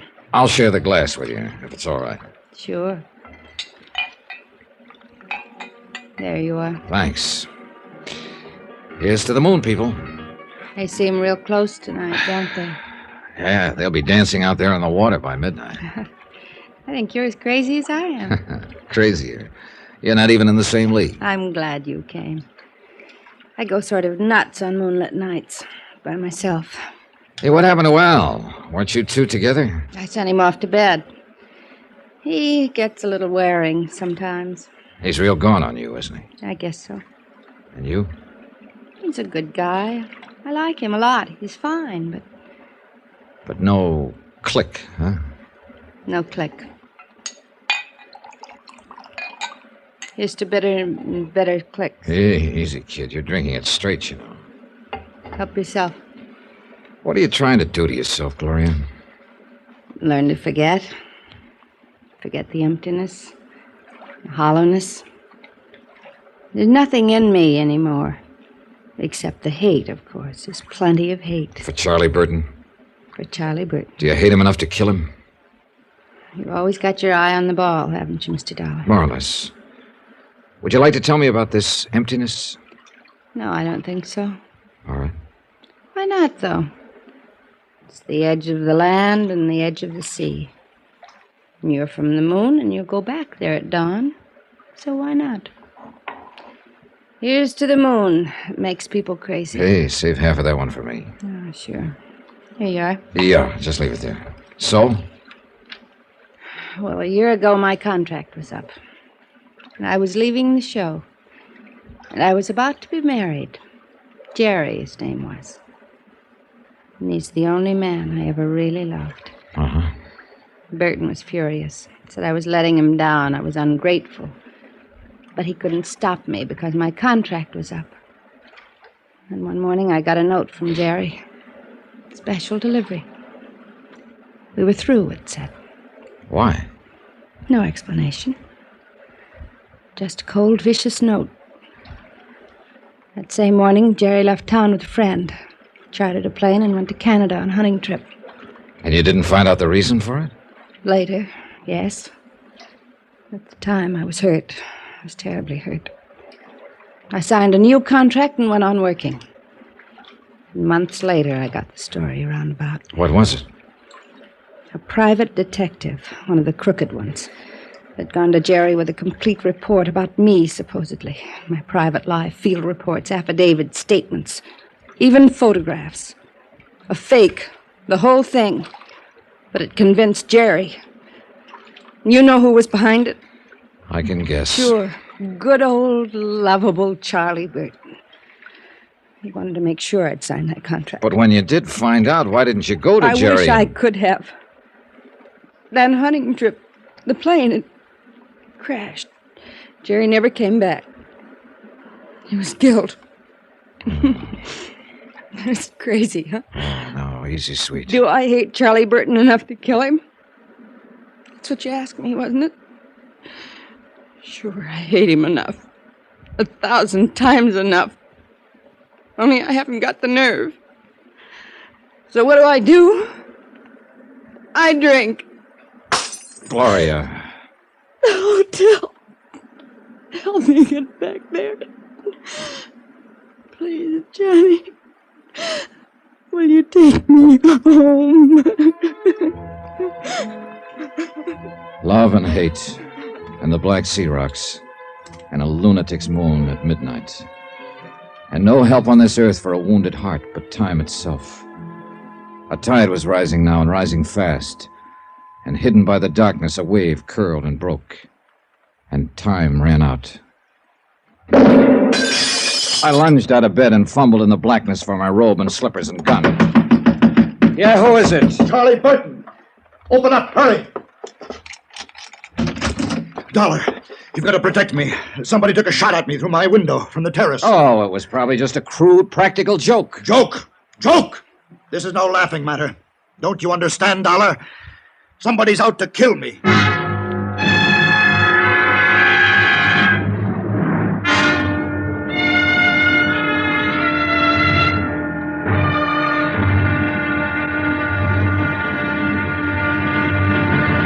Now, here's our star to tell you about tomorrow's intriguing episode of this week's story. Tomorrow, a thickening web, clinging and sticky. But one of the flies pulls free by using a gun. Join us, won't you? Yours truly, Johnny Dollar. Yours truly, Johnny Dollar, starring Bob Bailey, is transcribed in Hollywood. Written by Les Crutchfield, it is produced and directed by Jack Johnstone. Be sure to join us tomorrow night, same time and station, for the next exciting episode of Yours truly, Johnny Dollar. Roy Rowan speaking.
From Hollywood, it's time now for...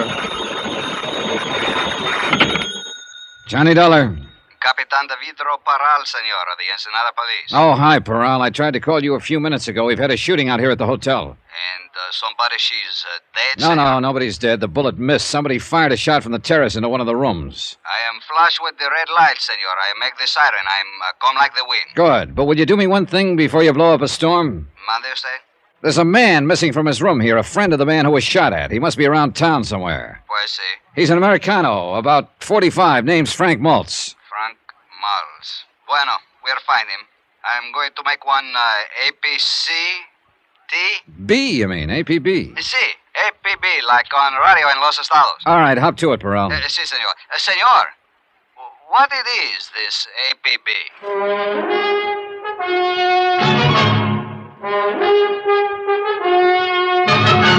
Tonight, and every weekday night, Bob Bailey in the transcribed adventures of the man with the action-packed expense account, America's fabulous freelance insurance investigator. Yours truly, Johnny Dollar.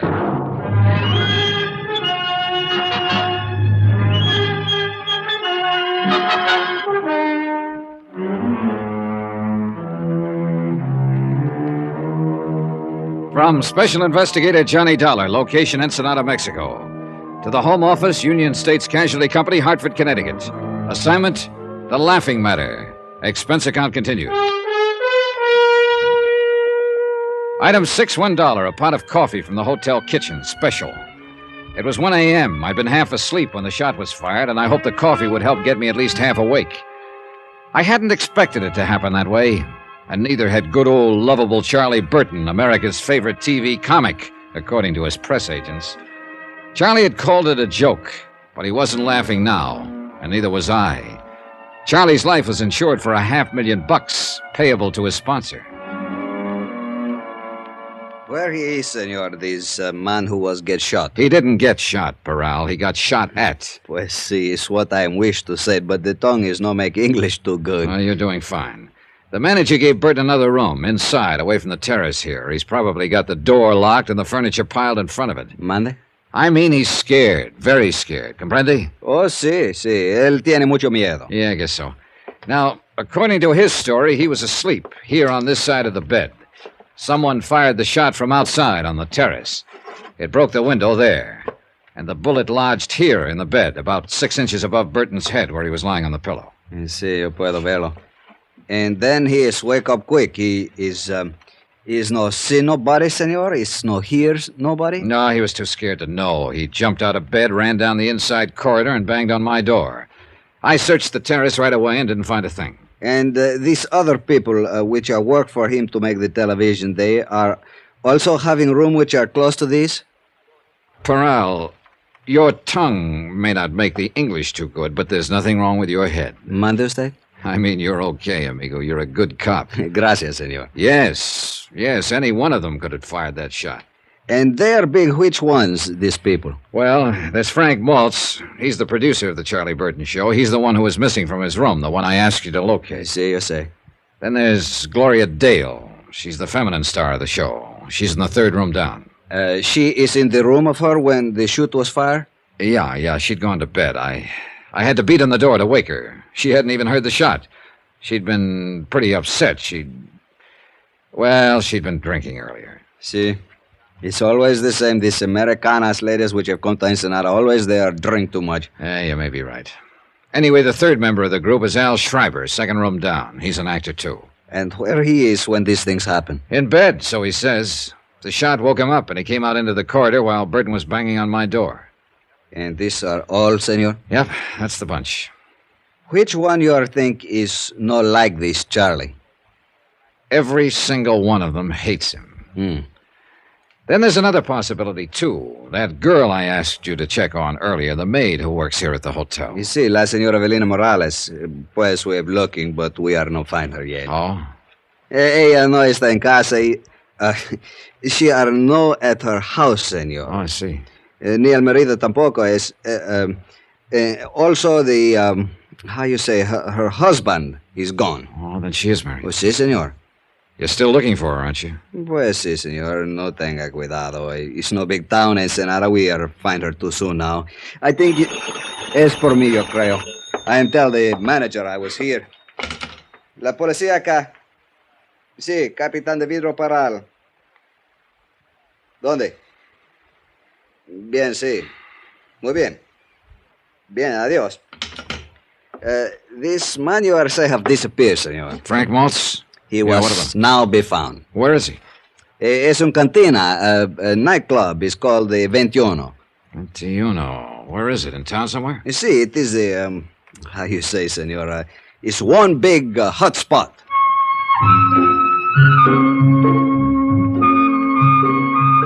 Item 7, $1, taxi into town. Peral stayed at the hotel to talk to Charlie Burton and the others.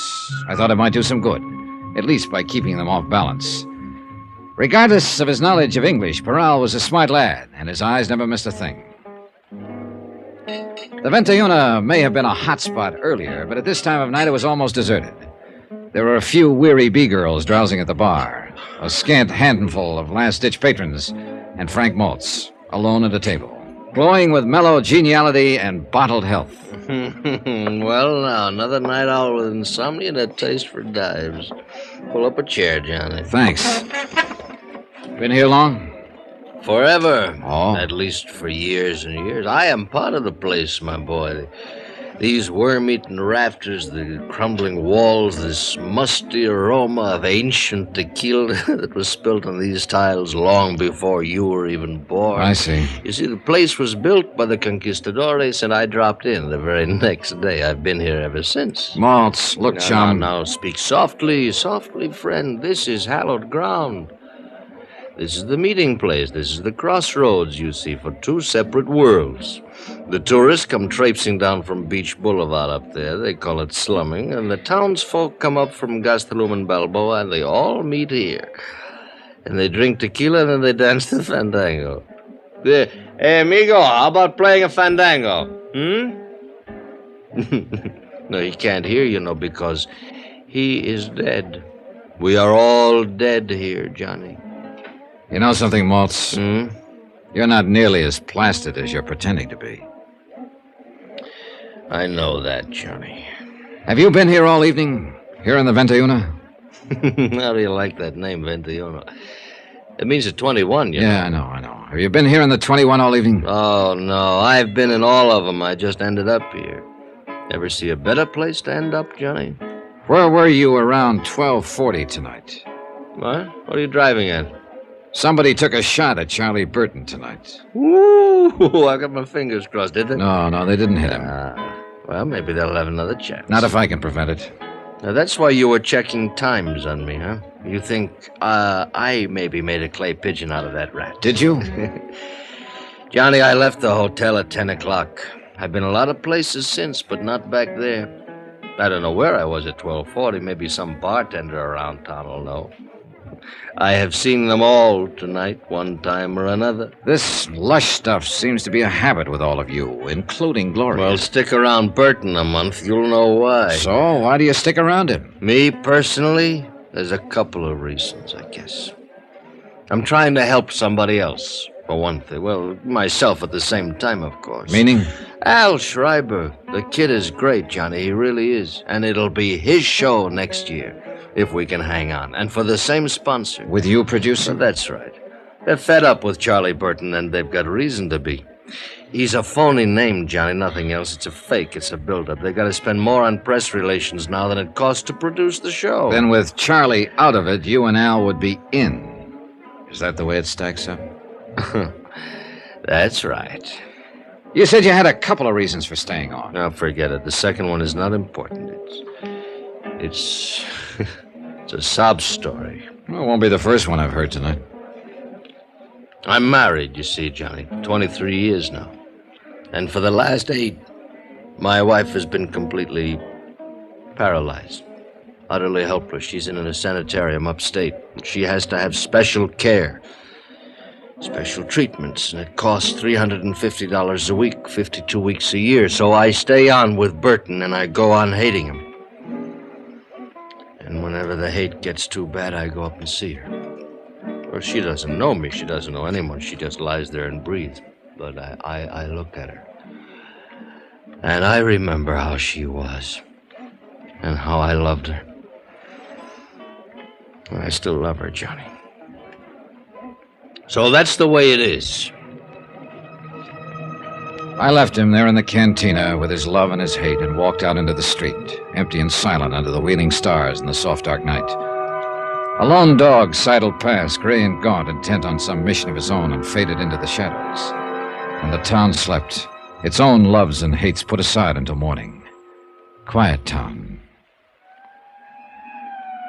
Then the emptiness was filled with sound, and a flashing red light slashed the darkness. Parral of the Ensenada Police. He said the maid from the hotel, Valena Morales, had come home. One of his sergeants was waiting there with her.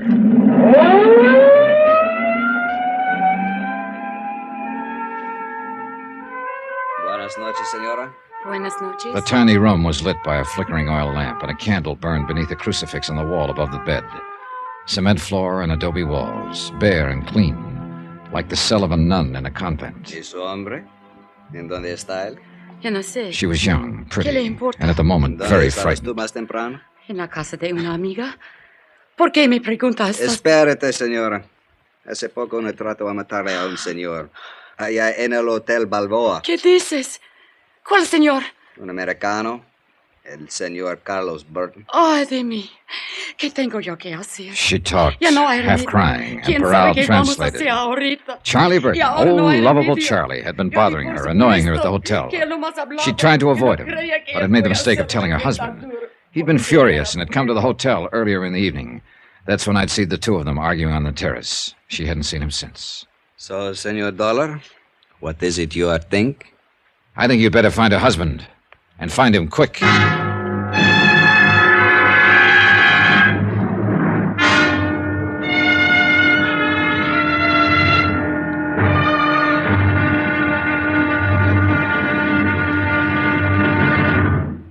Now, here's our star to tell you about tomorrow's intriguing episode of this week's story. Tomorrow, Death tries once more, and this time doesn't miss.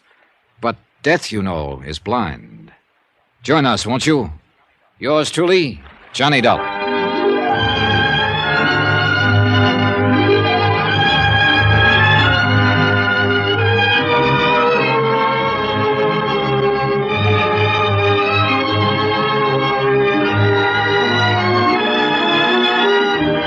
Yours truly, Johnny Dollar, starring Bob Bailey, is transcribed in Hollywood. Written by Les Crutchfield, it is produced and directed by Jack Johnstone. Be sure to join us tomorrow night, same time and station, for the next exciting episode of Yours truly, Johnny Dollar. Roy Rowan speaking.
From Hollywood, it's time now for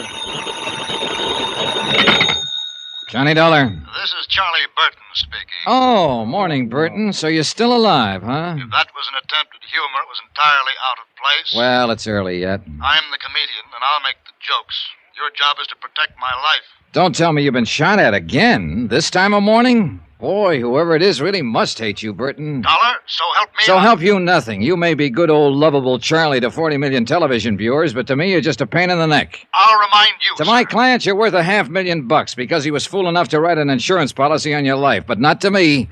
My price on you is a fast 3 cents, give or take a couple. My life has been threatened. Sure, and that's why I'm here. But yesterday, when I tried to get you to cooperate, you called it a practical joke. Well, I'm not calling it that now. No, because somebody tossed a bullet at you last night and scared the living pants off of you. Well, call Captain Peral of the Ensenada Police. Mr. Dollar. Look, I need another hour's sleep, so don't phone my room again before 9 o'clock. Goodbye.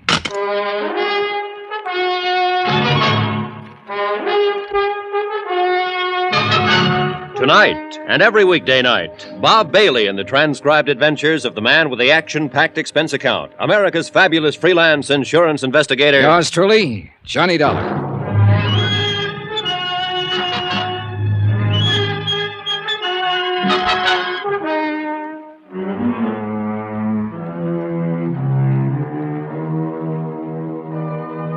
From Special Investigator Johnny Dollar, location Ensenada, Mexico. To the Home Office, Union States Casualty Company, Hartford, Connecticut. Assignment, The Laughing Matter. Expense account continued. Item 10, 50 cents, room service on a glass of orange juice. Another hour's sleep was out of the question. Just hearing his voice on the phone left me too mad to relax. One of America's most popular comedians, a living legend. And yet his whole cast, the people down here with him on location, hated the ground he walked on. Personally, I was on their side. But my job was to protect his life from some unknown enemy who'd sent him a threatening note. And last night, the threat had become action in the form of a shot fired from the darkness. It was my job to see that the killer didn't get a second chance. And that's what I was being paid for, and the fact that Charlie Burton was a Class A stinker was irrelevant. Frank Maltz, executive producer of the Charlie Burton Show, and practically the only early patron of the hotel breakfast room, was sitting at a table alone. Good morning, Johnny. I left him sitting in almost the same position at 2 o'clock in the morning. Only the table then was in a backstreet cantina in town. He was apparently remembering it, and he avoided my eyes until the waiter had brought my coffee and gone away. I guess I made quite a fool of myself last night, huh? Oh, when was that? Nice of you to ask, Johnny.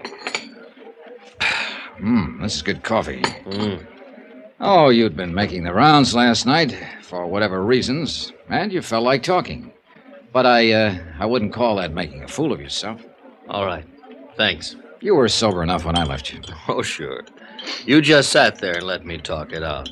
Where'd you go, anyway? I came out of the cantina a few minutes later, you disappeared. Captain Peral, Ensenada Police, picked me up in a prowl car. He'd located that maid from the hotel here. We went to her home and talked to her. So? Well, for the moment at least, you and Al and Gloria Dale are apparently off the hook. Oh? The maid says Burton was always annoying her whenever she was on duty here. He was. I told him to lay off. Well, her husband found out and came out here to the hotel yesterday evening. I saw him and his wife arguing out there on the terrace just after dusk. But I didn't know what it was all about at that time. Anyway, that's the last she saw him. He didn't come home last night, and he's still missing. I just talked to Peral on the phone. They've got half the police force looking for him. And you figure he's the one who took a shot at Charlie last night? Kind of adds up, doesn't it? Well, I guess so. I hope they find him, Johnny, before he finds Charlie again. I'd hate to see a poor devil take a rap for killing a louse who isn't worth it. Yeah, I know what you mean.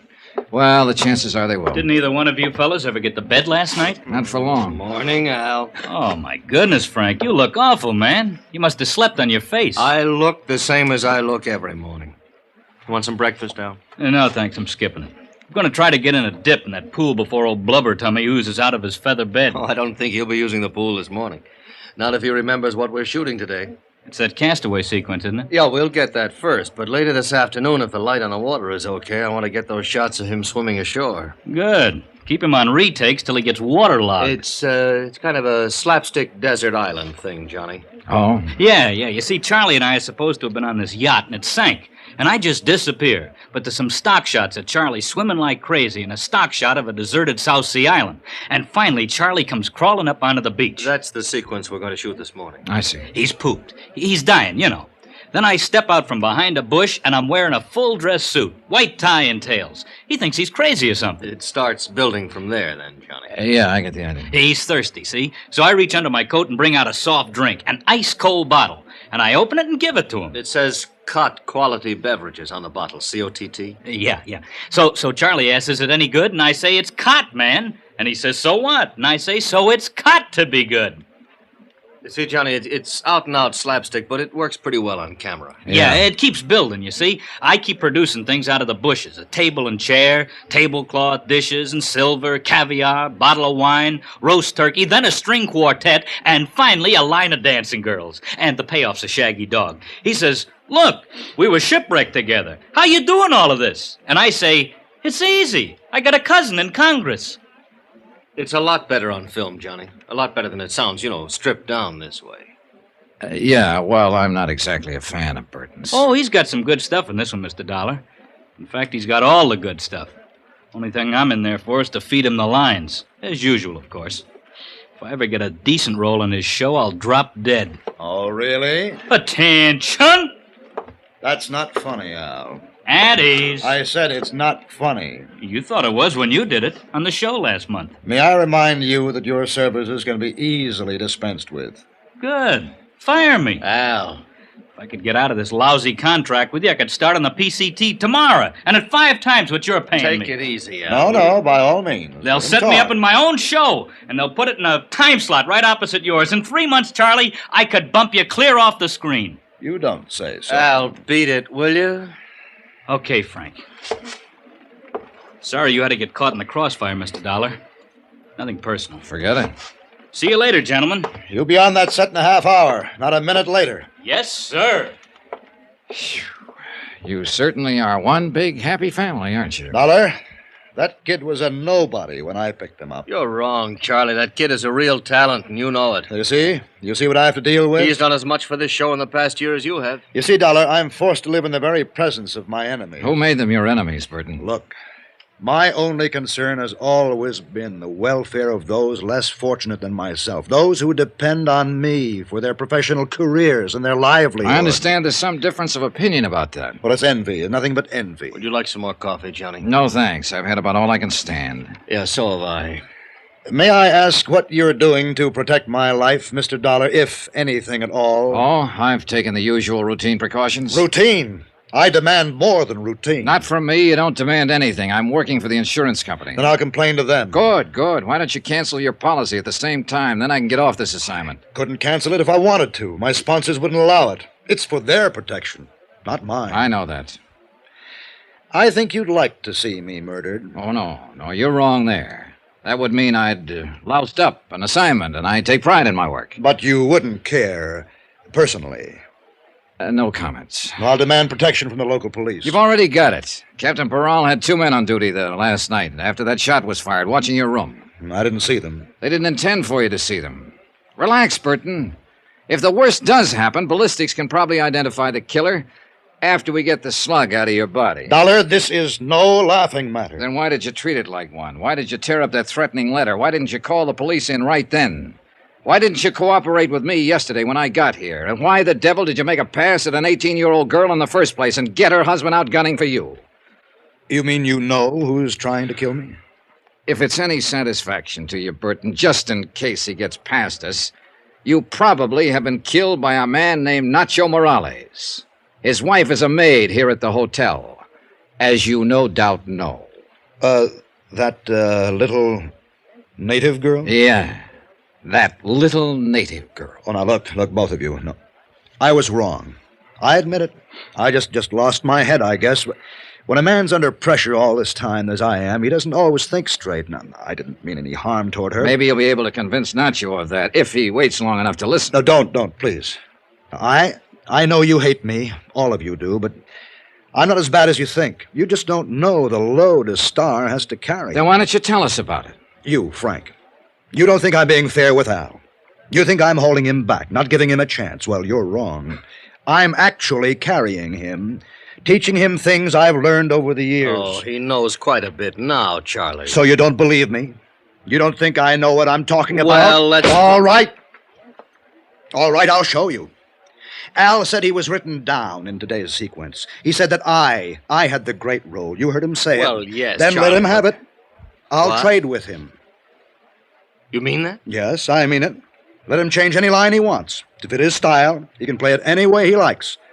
I'll take that role he says is so bad, and I'll still come out the star. All right. Charlie, we'll have a go at it. Fine. I'll see you on the set unless somebody manages to kill me first. Good morning, gentlemen. Oh, I never thought I'd live to see the day. Yeah, that shot last night must have really shaken him up. Oh, that kid will make him look sick, Johnny. He doesn't know what he's in for. Well, there's one way to find out. Oh, wait a minute, Johnny. I've been thinking about something you said. Oh? That maid, Morales' wife, does she speak English? No, just Spanish. Well, what about her husband? Same deal, only Spanish. Well, but the note, Johnny, the murder threat Charlie got, that was written in English. Yeah, I know. The South Sea Island set was built on the beach at the far end of the bay. The technicians and the rest of the cast were already there when Maltz and I arrived, and they started shooting 15 minutes later. Gloria Dale wasn't in the sequence, so she slept in at the hotel. Some of Captain Peral's men were on hand, on the lookout for Nacho Morales, but he didn't show. By 3 in the afternoon, they were nearly finished. They'd shot the last scene once, but Maltz decided on a retake. So Hal sat down again at the fully laid table on the beach, and they started to roll. He poured himself another glass of colored water from the prop wine bottle and began to carve the roast turkey while he exchanged lines with Burton. Then suddenly Al missed a cue, faltered on a line, and Maltz cut the cameras. Al pushed back from the table, stood up slowly, then staggered and fell. I rushed toward him, pushed through the crowd that was gathering, and kneeled down beside him. But he was already dead.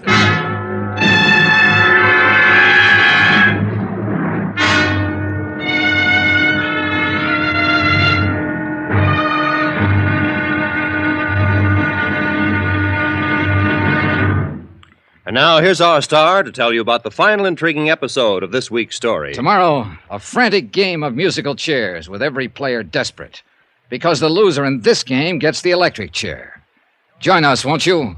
Yours truly, Johnny Dollar.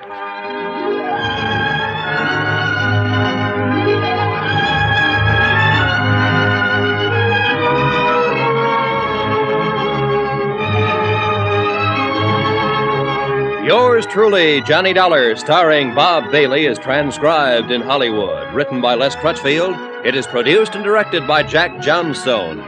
Be sure to join us tomorrow night, same time and station, for the next exciting episode of Yours truly, Johnny Dollar. Roy Rowan speaking.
From Hollywood, it's time now for...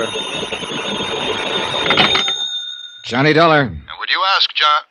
Oh, it is you. Was there some doubt about it? No, but I was phoning Captain Peral. He's out of his office at the moment. What's the matter, Burton? Somebody shooting at you again? That's not funny, Mr. Dollar. Who's laughing? A man's been murdered, you know. And I think that's anything but a laughing matter. I said, who's laughing? And except for the whims of fate, it might well be me lying dead at this moment. And that's really why you're upset, isn't it, Burton? Because it might have been you.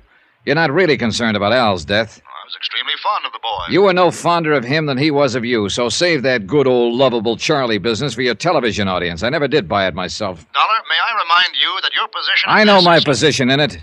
I'm an Ensenada to protect your life because some company was crazy enough to write a $500,000 policy on you. All right, you're still alive, aren't you? Goodbye, Burton.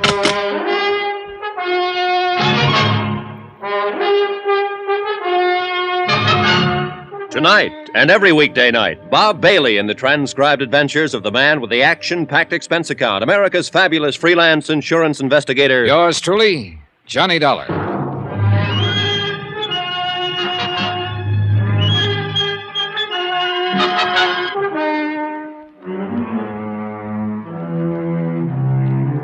From Special Investigator Johnny Dollar, location Ensenada, Mexico, to the Home Office, Union States Casualty Company, Hartford, Connecticut. Assignment, The Laughing Matter. Expense account, final page. Item 12, 50 cents, 2 bottles of beer, 1 for myself and 1 for Capitan Peral. We sat in his office in the Comandancia de Police and drank them slowly and watched the sun sink behind the headlands across the bay. And we waited. The daytime heat reluctantly loosened its grip, and the town, pushing off the lethargy of afternoon, stirred to the quickened pace of evening. A sprinkling truck passed slowly, sweeping the dusty, rutted street with a spurting broom of water. Gleeful kids ran out behind it and splashed in the puddles, squealing happily. Spanish squeals they were. The Commandancia is off the tourist beat, and all the while, somewhere back inside the building, an autopsy surgeon worked on a corpse.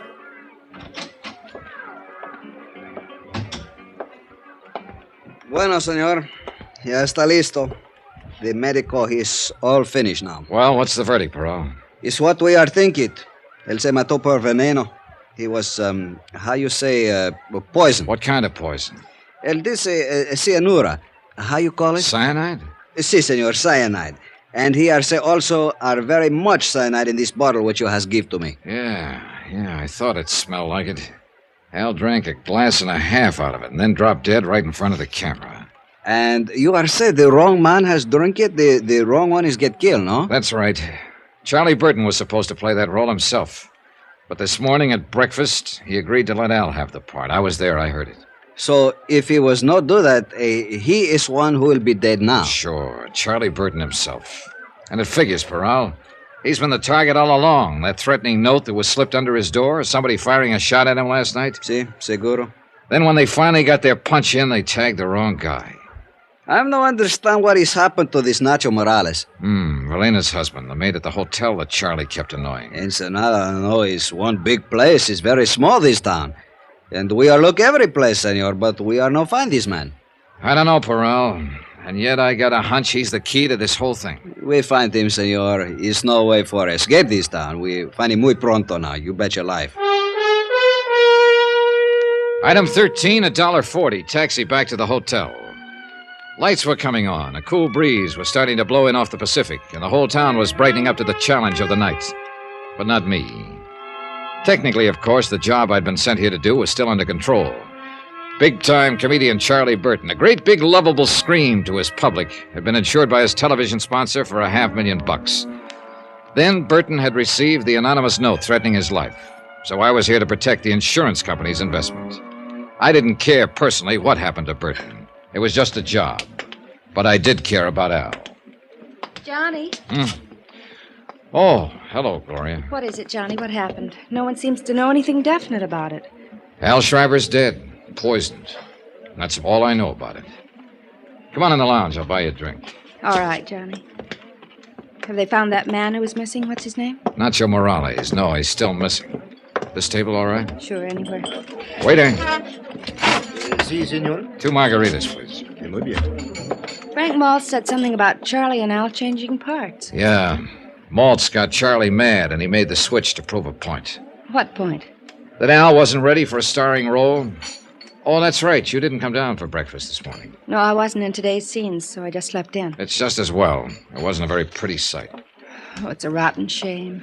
Al was a real swell guy. Con permiso, señora. Oh, here you are. Gracias, senor. Boy, the irony in this world, Johnny. What do you mean? Charlie Burton, who's been a rat all his life, makes his usual crude play for the maid here in the hotel, and what happens? Her husband hits back at the wrong man. Al gets killed. A kid who'd never harm anybody in his life, and Charlie gets off scot-free. I was with Captain Peral last night when he talked to the Morales girl, Nacho's wife. She doesn't speak any English, Gloria, and she says her husband doesn't either. Well, he wouldn't need to, would he, to pull a trigger or poison a bottle of Maybe water? not. But he would, in order to write a threatening note in English. Oh, yeah, I'd forgotten about that. If Nacho's in it, he's not in it alone. And I've got a hunch he's... El teléfono, senor. Oh, thanks. Johnny Dollar. This is Capitan Parral, senor. What is it, Peral? We have just found this man, Nacho Morales. Good. I'll be right down. But, Johnny, do you think Frank Maltz might have... Not if he was after Charlie Burton. He knew that Al, not Burton, was going to drink out of that bottle. But didn't everybody know that? No, not everybody, Gloria. You didn't. Nacho Morales was sitting alone in the starkly barren detention room of the Commandancia. He was a small man, maybe a few years older than his wife. A field worker with gnarled hands and a bent back. He was waiting patiently, quietly, gripping the brim of his sombrero in his hands, trying to hide the fear, the terror that lay just behind his eyes. His eyes flickered slightly as Peral and I opened the steel-grilled door. And then he waited.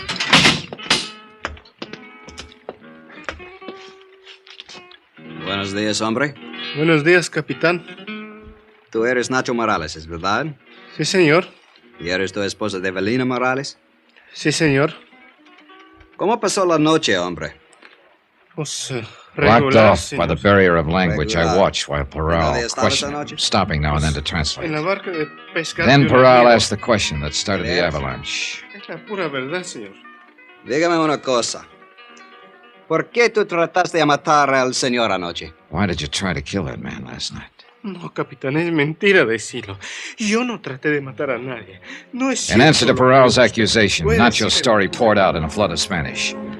And as I stood there listening to it translated, I began to feel sick inside. I'd been blind. All the facts were there, all the evidence, and I'd still failed to spot the play. Nacho's story was the key, it fit, and I knew he was telling the truth. He'd been hiding out on a friend's fishing boat since the night before. He knew he'd be accused. Because he had been at the hotel when the shot was fired through Burton's window. He was hiding in the shrubbery by the terrace, and he'd seen the whole thing. The shot had been fired by Charlie Burton himself.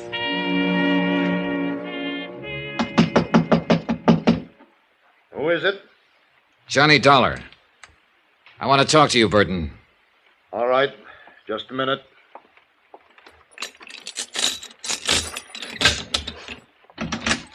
What is it, Dollar? Have they caught that killer yet?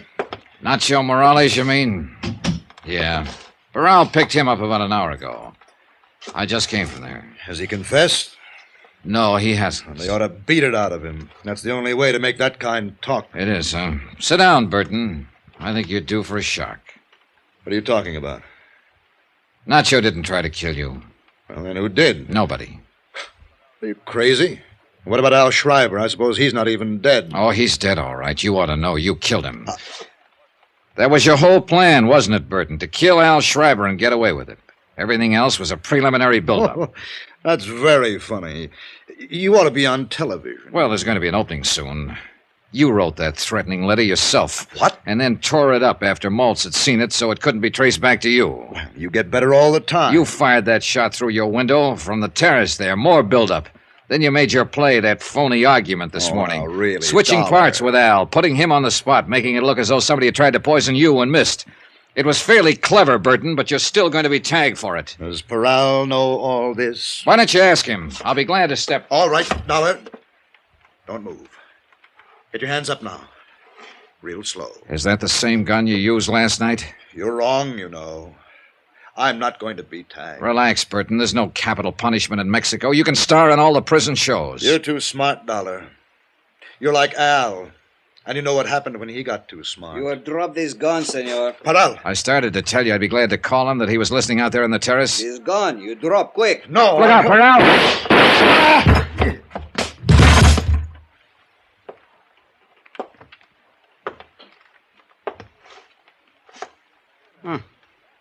Mira, senor.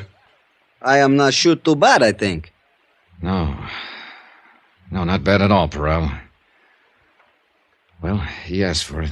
I am see he is go to pull his trigger, so I are to shoot much fast. Bam, bam, bam. I tell you, he's look very surprised, senor. Yeah. It's too bad he couldn't have seen the look on his face. A comedian would have really appreciated it. Why, he'd have died laughing.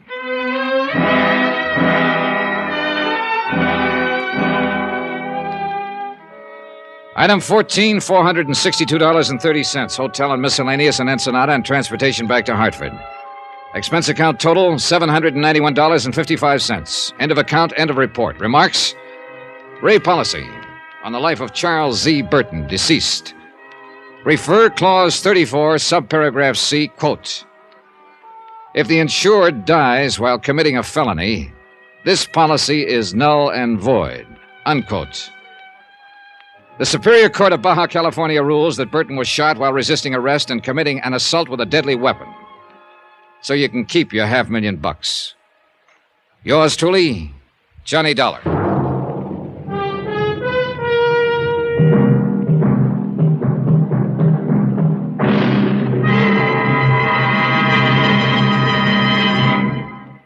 Now, here's our star to tell you about next week's intriguing story. Next week, a frantic chase across the country after a girl who couldn't possibly exist.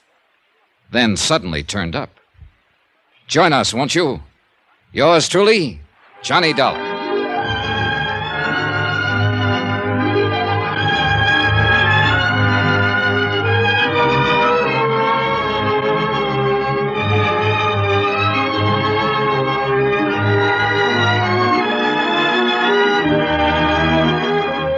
Yours truly, Johnny Dollar, starring Bob Bailey, is transcribed in Hollywood.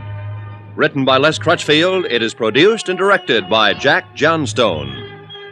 Heard in this week's cast were Virginia Gregg, John Daner, Lucille Meredith, Lawrence Dobkin, Gil Stratton, Harry Bartell, and Don Diamond.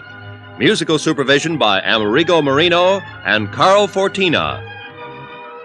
Be sure to join us on Monday night, same time and station, for another exciting story of yours truly, Johnny Dollar. This is Roy Rowan speaking.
From Hollywood, it's time now for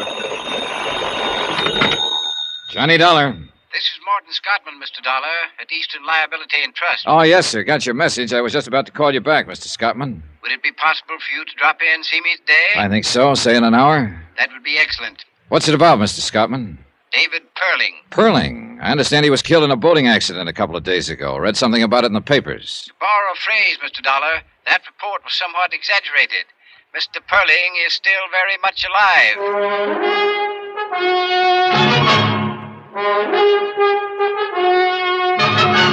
Tonight and every weekday night, Bob Bailey in the transcribed adventures of the man with the action-packed expense account, America's fabulous freelance insurance investigator. Yours truly, Johnny Dollar.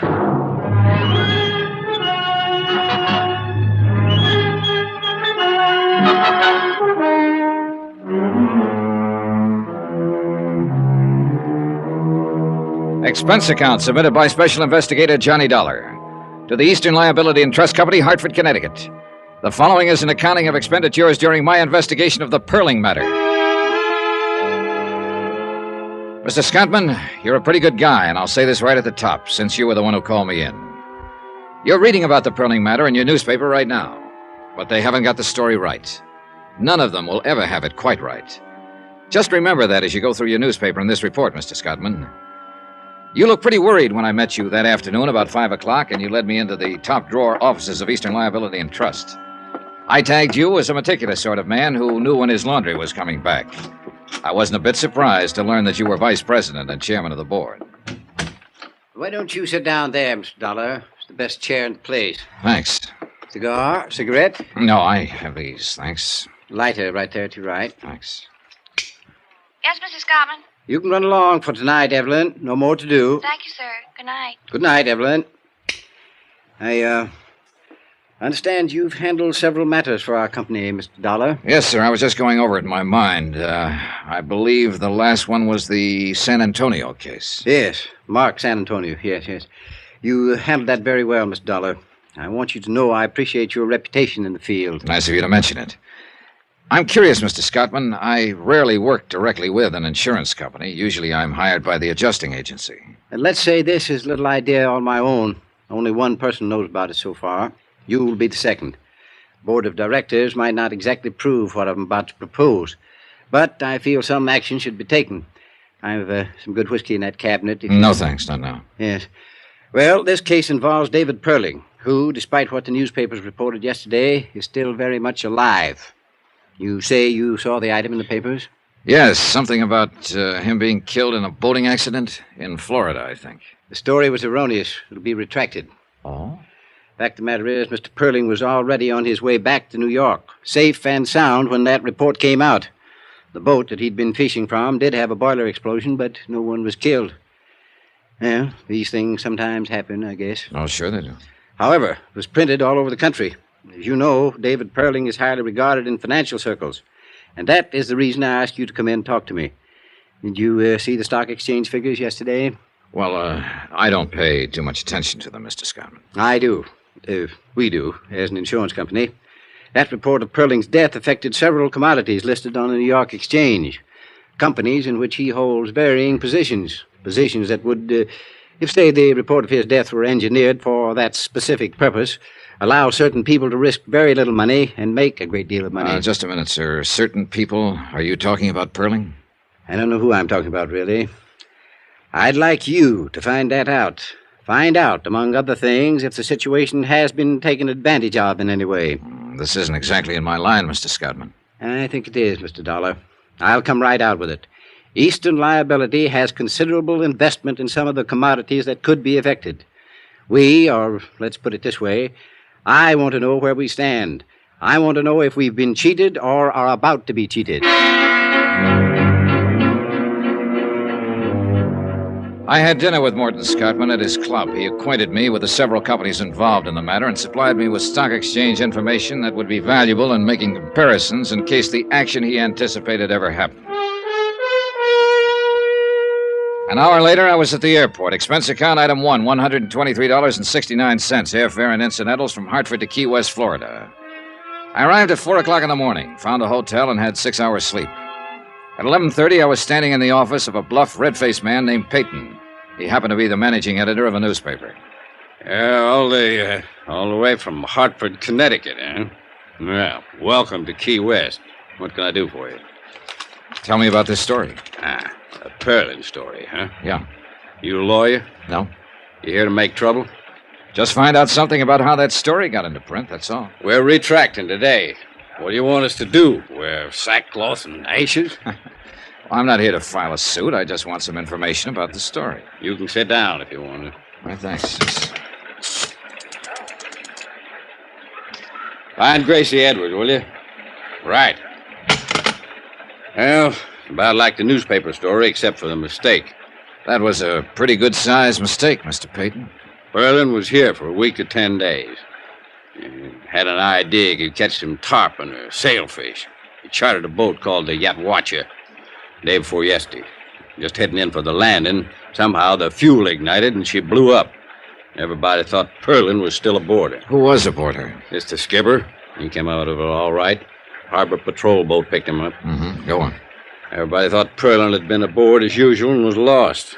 The skipper wasn't in any shape to tell it differently then. After all, Perlin had been going out on her every day. We all knew that. Where was Perlin? He's sleeping in his room when all of this happened. Got up about 3 o'clock, checked out, took the train back to New York. Story come out in the evening edition. Your reporter, the one who wrote it up, I'd like to see him. It's a her. Well, how did she get the story? He was right there. Right where? What do you mean? Down at the sailfish landing when the Yatwacha come in. That a regular beat? Well, town this size, we don't have beats.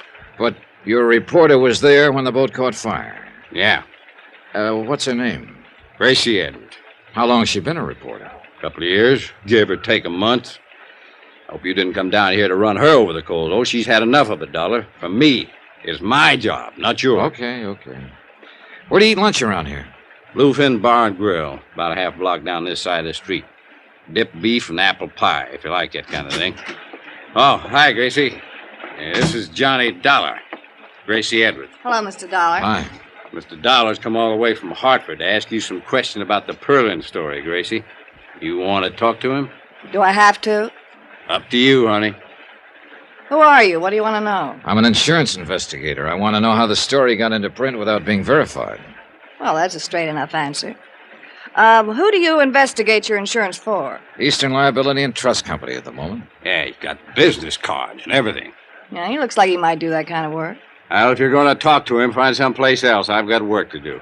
How about some lunch, Miss Edwards? How about that? Oh, get out. Expense account item 2, $2, 2 lunches for Gracie Edwards and myself at the Bluefin Bar and Grill. She was a short, stocky woman in her early 30s. She had a fresh-looking face and fiery red hair. She didn't strike me as the kind of reporter who'd make a bad mistake. I did it the way any cub would have, only worse. I had a 3 o'clock deadline. I wanted to make it. I could have waited till the skipper came to, said Perling wasn't aboard. I could have contacted Perling's hotel, found out he was safely there. I didn't do any of that. I just phoned in my story. You know the rest. Every wire service in the country picked it up. Guess I was lucky I wasn't fired. Mm-hmm. You want another glass of beer? No thanks. You've been pretty nice. I'm sure you're not all insurance investigator. Notice I haven't asked you exactly what you're investigating. Yeah, I noticed that. You gonna tell me? Possibly. Right now, something worries me. You were down at the landing when the boat caught fire? Yeah. You go down there often? It's more or less my beat. Oh? What? I didn't think a reporter'd have a beat in a town this size. I said more or less. I like to go down there in mid-afternoon when the boats are coming back. The water's blue and fresh. Usually a good offshore breeze blowing. And if they caught any big fish, the flags are up. It's a place to go. I'm romantic. Good. Suppose we go there. 2:30 now. Ought to see some of those boats come in.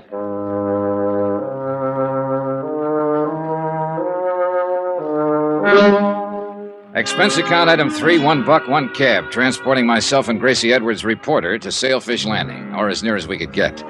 The last 500 yards, we had to walk on the planking between the slips. Now, tell me, where was the outwatcher when she blew up?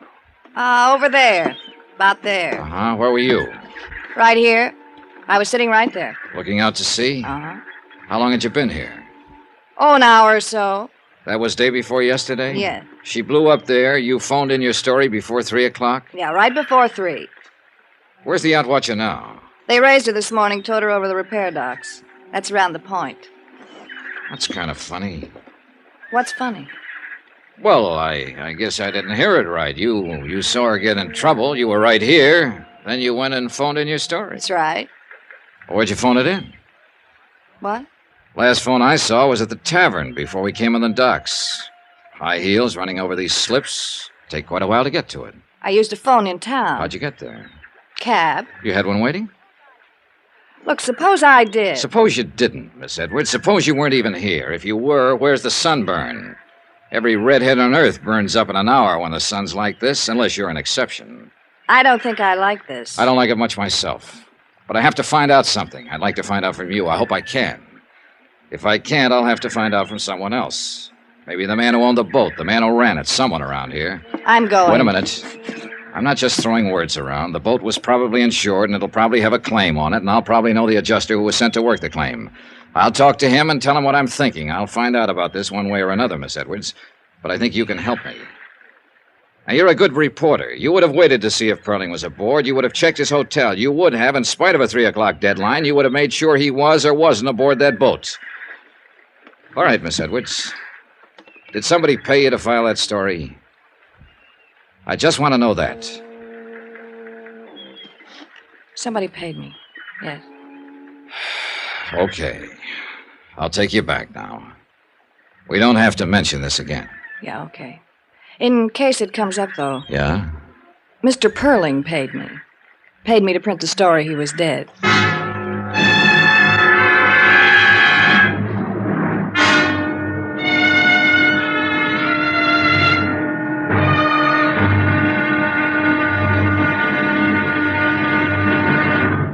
Now, here's our star to tell you about tomorrow's intriguing episode of this week's story. Tomorrow, the affairs of Wall Street follow the current trend in cheating and mayhem. Join us, won't you? Yours truly, Johnny Dollar.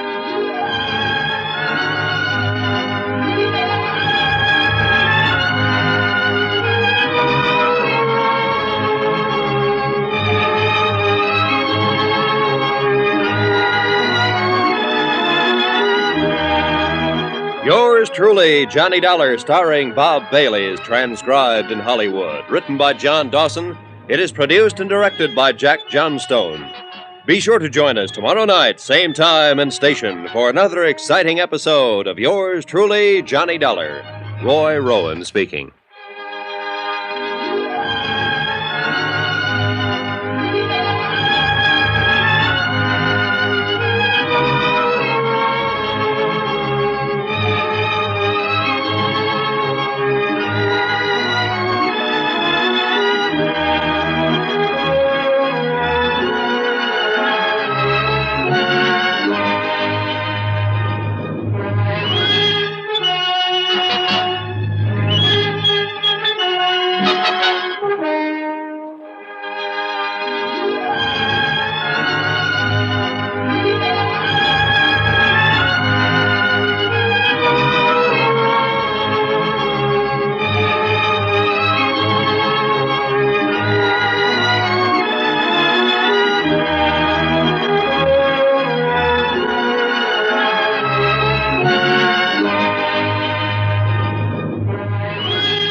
From Hollywood, it's time now for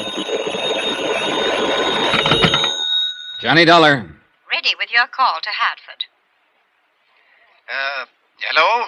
Hello, Mr. Scottman. Johnny Dollar. Hope I didn't get you up.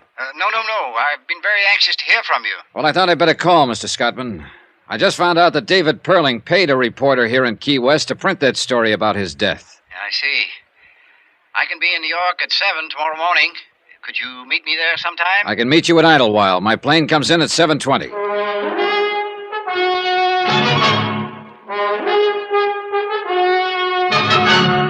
Tonight and every weekday night, Bob Bailey in the transcribed adventures of the man with the action-packed expense account, America's fabulous freelance insurance investigator. Yours truly, Johnny Dollar.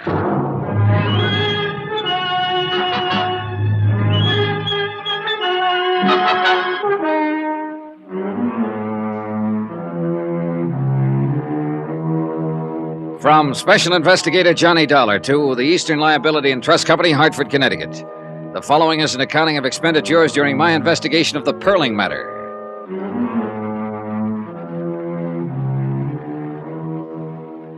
Expense account continued. Item 3, $98.09. Airfare and incidentals, including board and room, Key West to New York City. Mort Scottman was in the airport coffee shop having tea and toast in the best tradition of a vice president. He looked shaved, rested, and fresh. Would you like some breakfast, Mr. Dollar? Just coffee for now, thanks. Cup of coffee, please. Well, we seem to have made nice connections. Not 7:30 yet. Yeah. Mr. Scottman, the reporter in Key West who printed that story about David Perling was paid $100 in cash to do it.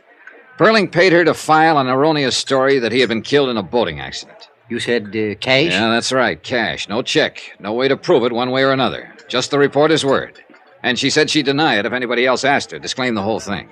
Well, where does that put us? Well, look, Perling had to pay somebody to fire that boat. Probably the skipper, I don't know.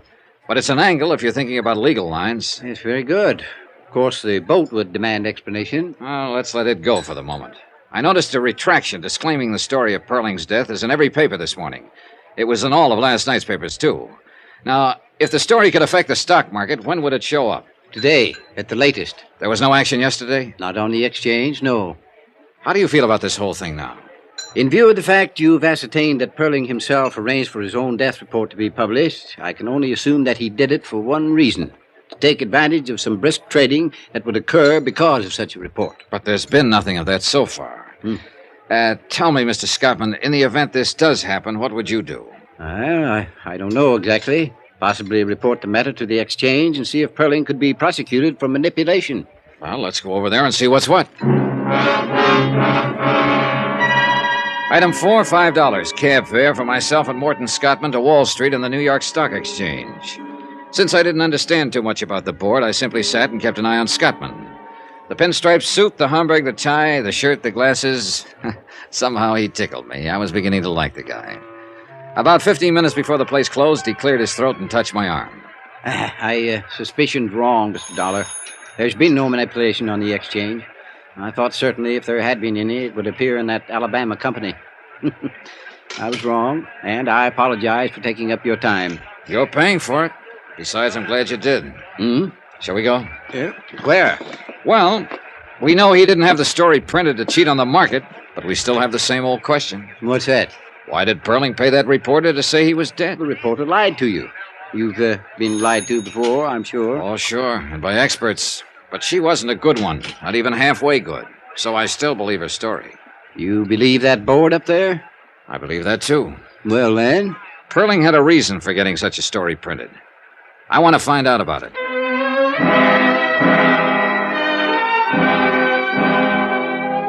Expense account item 5, $4. Lunch for Morton Scottman and myself. After lunch, I checked into the New Weston. Item 6, $50 deposit, car rental. A phone call to the offices of David Perling gave me the information that Mr. Perling was at his home on Long Island. I drove out there. A small estate greened up with all the lush things that happened there this time of the year. As I reached the place, I noticed a group of people in white flannels and dark blue jackets mixing cocktails on the terrace. One of them I recognized from previous newspaper pictures as David Perling. A middle-aged woman with iron gray hair and the figure of a 16-year-old girl opened the door.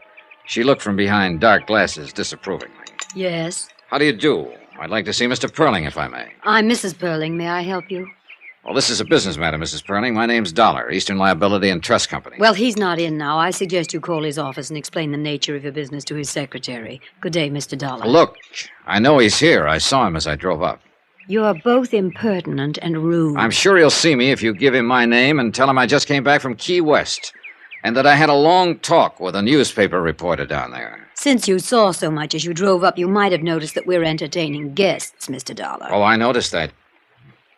Wait here.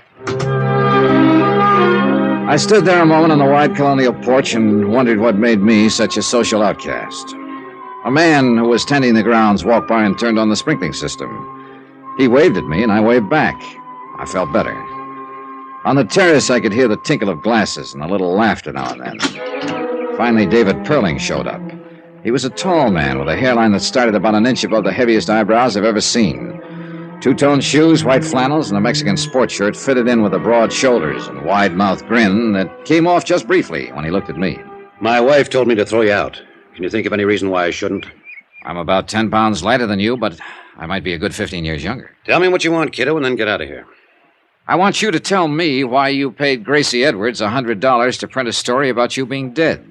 Who are you, anyway? Johnny Dollar, insurance investigator. What's all this to you? An investigation. There's no way you can prove I paid that girl to print that story. I know that. I was telling a friend of mine today that something probably could be proved about the boat, if it had to be. Then the reporter thing had come out. I don't know. You see, Eastern Liability had an idea that you might have had that story printed to cause a little action on the stock market. Who at Eastern Liability? I'll keep that to myself. Well, doesn't make any difference anyhow. They're way off base. Or can't you figure that part? That's why I'm here. I figured that part. Suppose I told you I don't know what you're talking about. I'd ask you all over again. Tell you about a reporter and a boat. Dollar, you've gone this far, and it's probably as far as you're going. I'm not going to tell you anything. At least anything specific. I will tell you this much. I paid the reporter in cash. I paid the boatman the same way. Whatever reason I had, it was a good one. Meant to harm no one. You're sure about that, Mr. Perling? As sure as I'm going inside right now and mix another batch of martinis. For the second time in a matter of minutes, I was standing on a porch feeling like Typhoid Mary. Somehow I halfway believed David Perling. I also halfway believed that whatever reason he had meant something to me. All halfway thinking. If you want to be left alone, you don't slam a door once or even twice. You invite the asker of the question in, give him a drink, introduce him to your friends, slap him on the back, and lie through your teeth. You don't tell a man to leave, because that's the best way in the world to make him keep coming. So I waved at the friendly gardener once more, climbed into my rented car, drove back to the New Weston, and sat down with a magazine. Johnny Dollar. This is Celia. Cynthia Perling, Mr. Dollar. Hello, Mrs. Perling. I think I should like to talk to you, Mr. Dollar. David told me why you were at the house. Mm-hmm. I'm downstairs in the lobby. I'll be right down, Mrs. Perling. I had to drive some friends in tonight, and I thought I'd stop and have this chat with you. I'm glad you did. Somewhat embarrassing, I mean, after the way I acted at the house. Oh, well, suppose we forget that part, Mrs. Perling. Does Mr. Perling know that you're here? No, I'll tell him when I get home.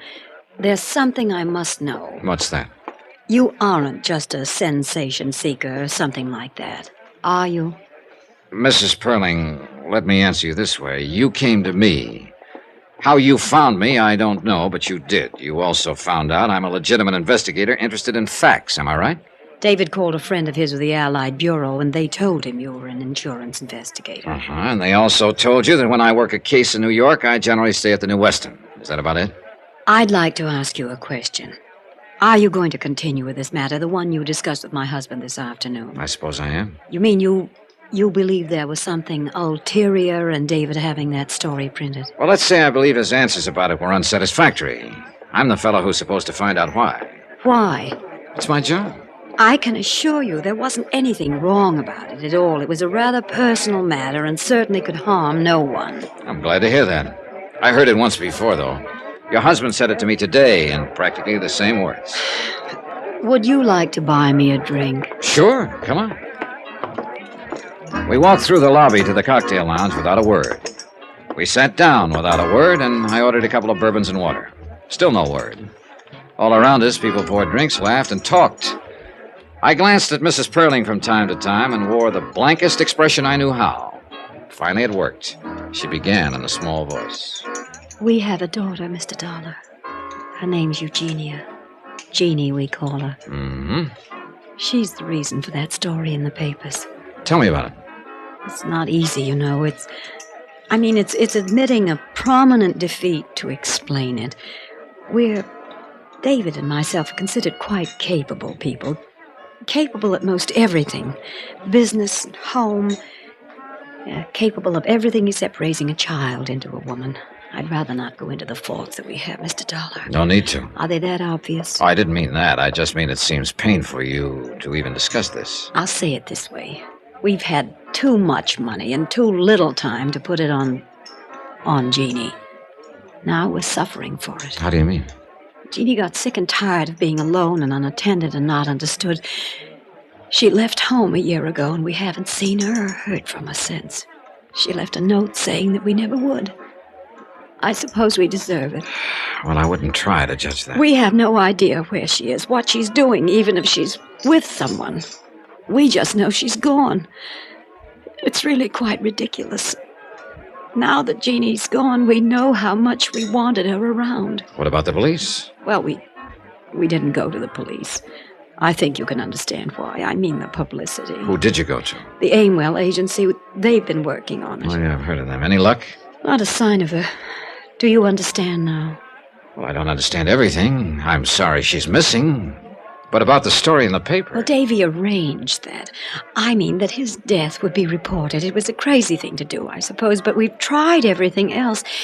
He thought that if he were reported dead, Jeannie, wherever she was, would see the story and possibly contact me. You see, it's unbearable knowing she's alive somewhere, hating us this way. We wanted another chance. No luck? No luck. Not a word. Not a word.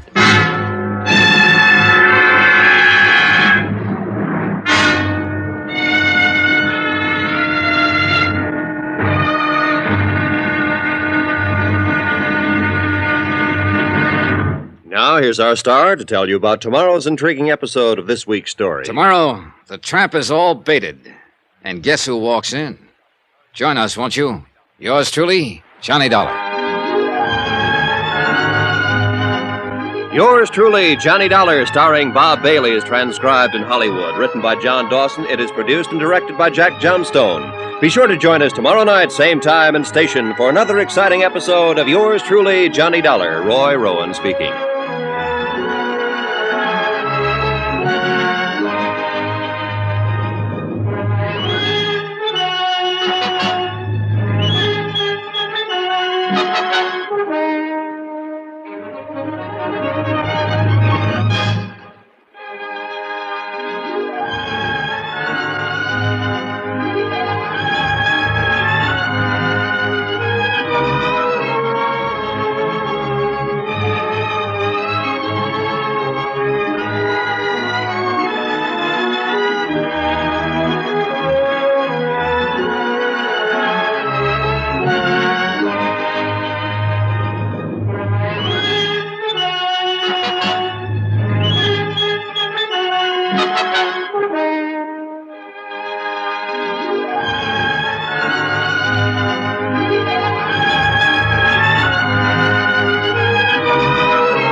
From Hollywood, it's time now for...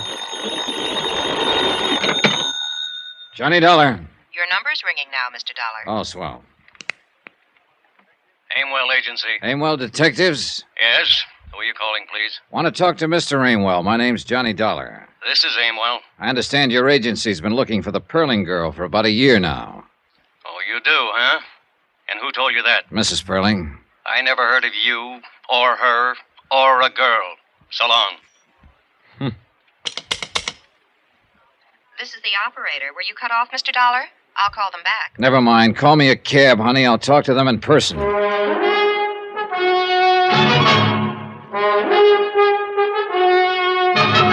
Tonight and every weekday night, Bob Bailey in the transcribed adventures of the man with the action-packed expense account, America's fabulous freelance insurance investigator. Yours truly, Johnny Dollar.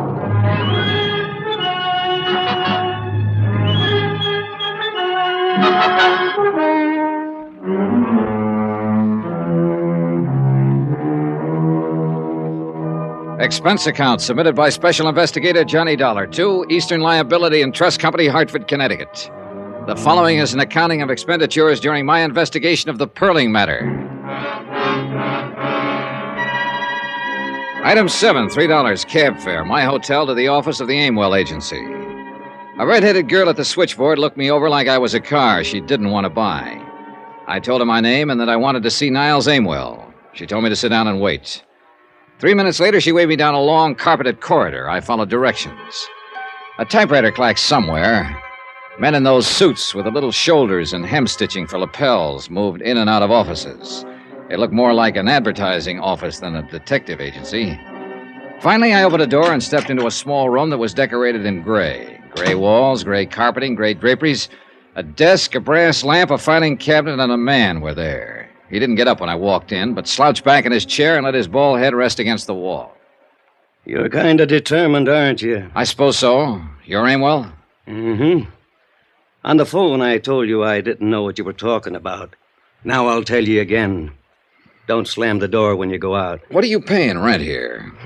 If I've got it figured right, you wish you weren't paying it.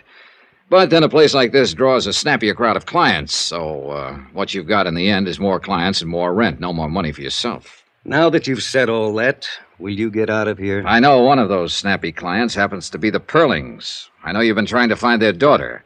This is my ID. This is my license, bond, letter of authority from Eastern Liability. Now, 2 days ago, the papers carried a story that David Perling was killed in a boating accident in Key West. That was a lot of baloney. It was retracted. I know that, but I talked to a reporter down in Key West who told me Perling paid to have that story about himself printed. My client had an idea Perling might have done it to set up the stock market for a killing. Mrs. Perling told me he did it in the hope his missing daughter would see the story in the papers and contact home.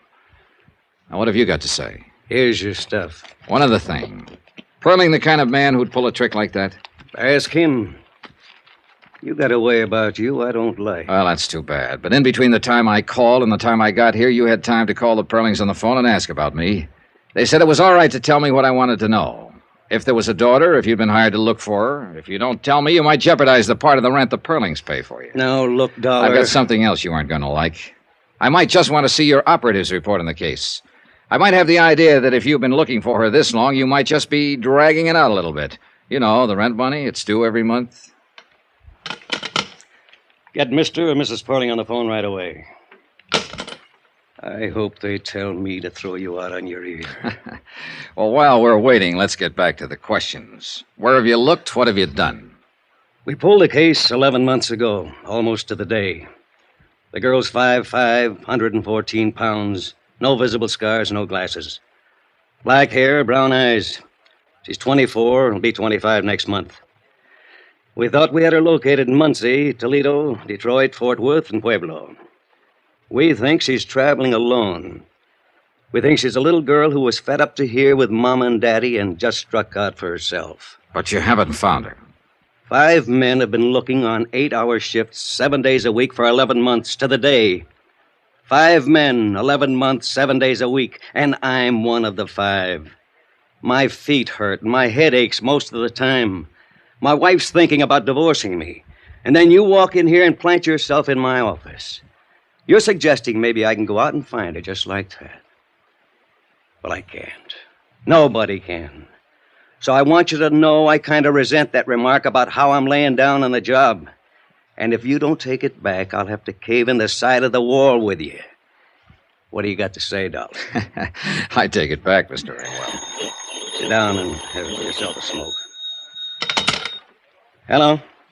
Well, hello, Mrs. Perling. Mr. Dollar's in my office now. Yes, I'll cooperate with him. Yes, Mrs. Perling, I understand. He explained it all to me. Yes, ma'am. The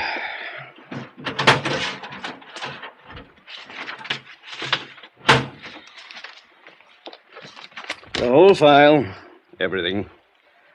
How would you like somebody to bring up a bottle of cold beer? Oh, I'd like that fine, Mr. Amwell. Niles Amwell, in between complaining about the abundance of bad private operatives in the detective business, showed me how good he was. The Jeannie Perling file was a comprehensive day-to-day report on the investigation. His discouragement in the case was understandable. The only thing that meant something was the picture of Jeannie Perling. Coal-black hair over a fresh white-skinned face. Dark eyes, a nice smile. Somehow, not my idea of the daughter that would belong to David Perling. Too old, too young, or too something. I couldn't put my finger on it. If I had been able to, I could have ended this expense account right here. As it was, I spent $100,000. Somebody else's money, sure. But I spent it just the same. Well, Mr. Dollar, I'm certainly surprised at this development. You say Perling's daughter is missing? That's right, Mr. Scottman. And I'm convinced that the detective agency he's had looking for her have been doing just that. Well, Ed, I'm relieved to know you got to the bottom of this matter. I'm sorry, of course, for Mr. and Mrs. Perling, but, as I say, relieved that there was no attempted financial manipulation. I think then I can call you off the case. There is no case now. Nope, guess not.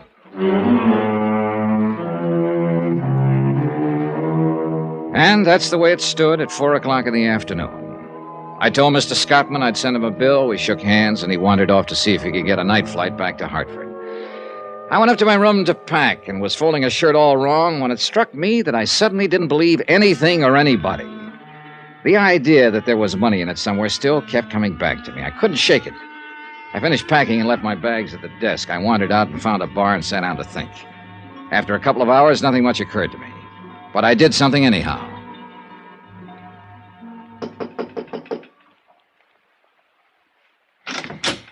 Oh, hello, Dollar. Hi. My plane doesn't leave till 11 o'clock. I haven't had dinner yet. I didn't come about dinner, Mr. Scottman. Well, what is it? Well, how does this case strike you? Eh? A phony death report, a missing girl, a stock market manipulation that didn't come off. How does it strike you? Well, very neat, if that's a phrase I can use, Mr. Dollar. We had a question with serious implications to it. We have an answer now. That's what we wanted. But it's too neat. I'm not sure I know quite what you mean. Look, you first called me in because it was halfway in your mind that Perling's alleged death was for the purpose of making money on the market. Now, why did you think that? It was a possibility. But what else? What about Perling? What do you mean? Do you know him? Ever met him? Do you think he was capable of a thing like that? Not now. No. I have proof from you that wasn't his reason at all. But you thought so before you had that proof. You suspected it. Suppose I did, yes. Well, I didn't know him from a load of coal, but I always figured there's money in it somewhere. And I've met David Perling. He doesn't seem like the kind of man who'd worry about a grown daughter who didn't like him and ran away. Just didn't seem that way. Oh, here now. A detective agency working on the case, a story in the paper. But no police, Mr. Scottman. No bulletins. No 100% effort to find her. Why? I suppose you have a good point. I'm sure I have a good point, Mr. Scottman. Money's always a good point. But what money, how, why, I don't know. I can't answer those questions. I wish I could. If I could, I'd know that a man like Dave Perling was lying through his teeth if he told me he wanted his daughter back safe at home. I'd know why he was lying. I know I'm just talking and getting nowhere right now, but... Well, I thought I'd better tell you what was on my mind. Yes, well, you've certainly done that. Now what? That's up to you. Oh.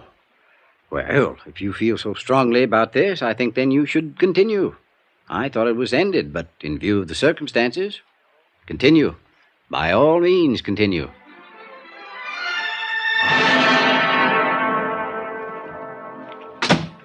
Well, Dollar, Well, you're working late. Yeah, I'd rather stay here than go home sometimes. Most of the time.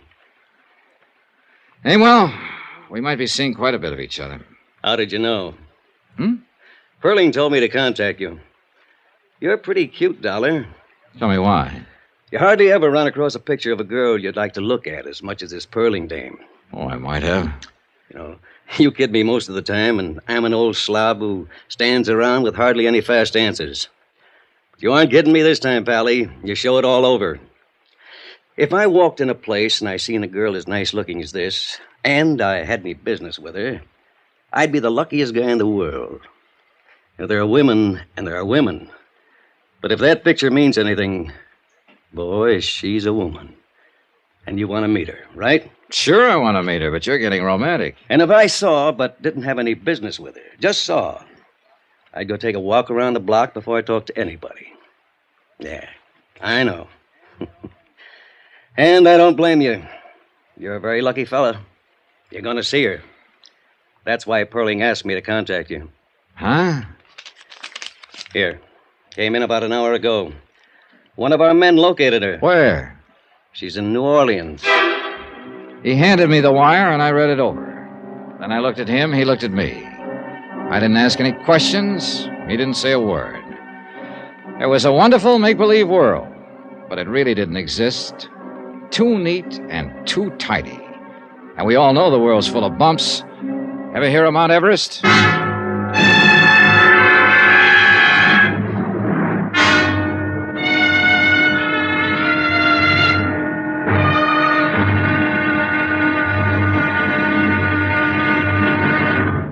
Now, here's our star to tell you about tomorrow's intriguing episode of this week's story. Tomorrow? Well, once you get in on a joke, you do what they tell you. You go along with a gag. Join us, won't you? Yours truly, Johnny Dollar.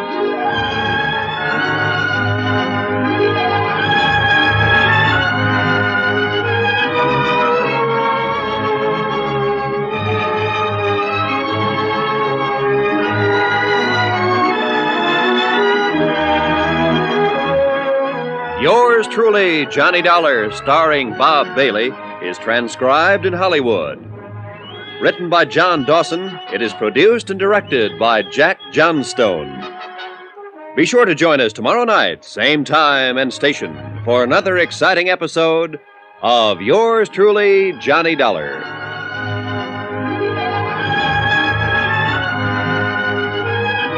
This is Roy Rowan speaking.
From Hollywood, it's time now for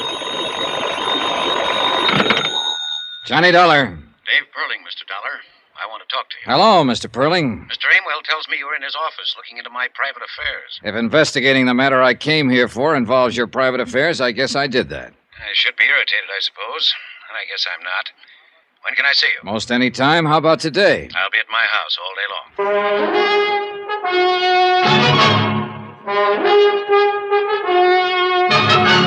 Tonight and every weekday night, Bob Bailey in the transcribed adventures of the man with the action-packed expense account, America's fabulous freelance insurance investigator. Yours truly, Johnny Dollar.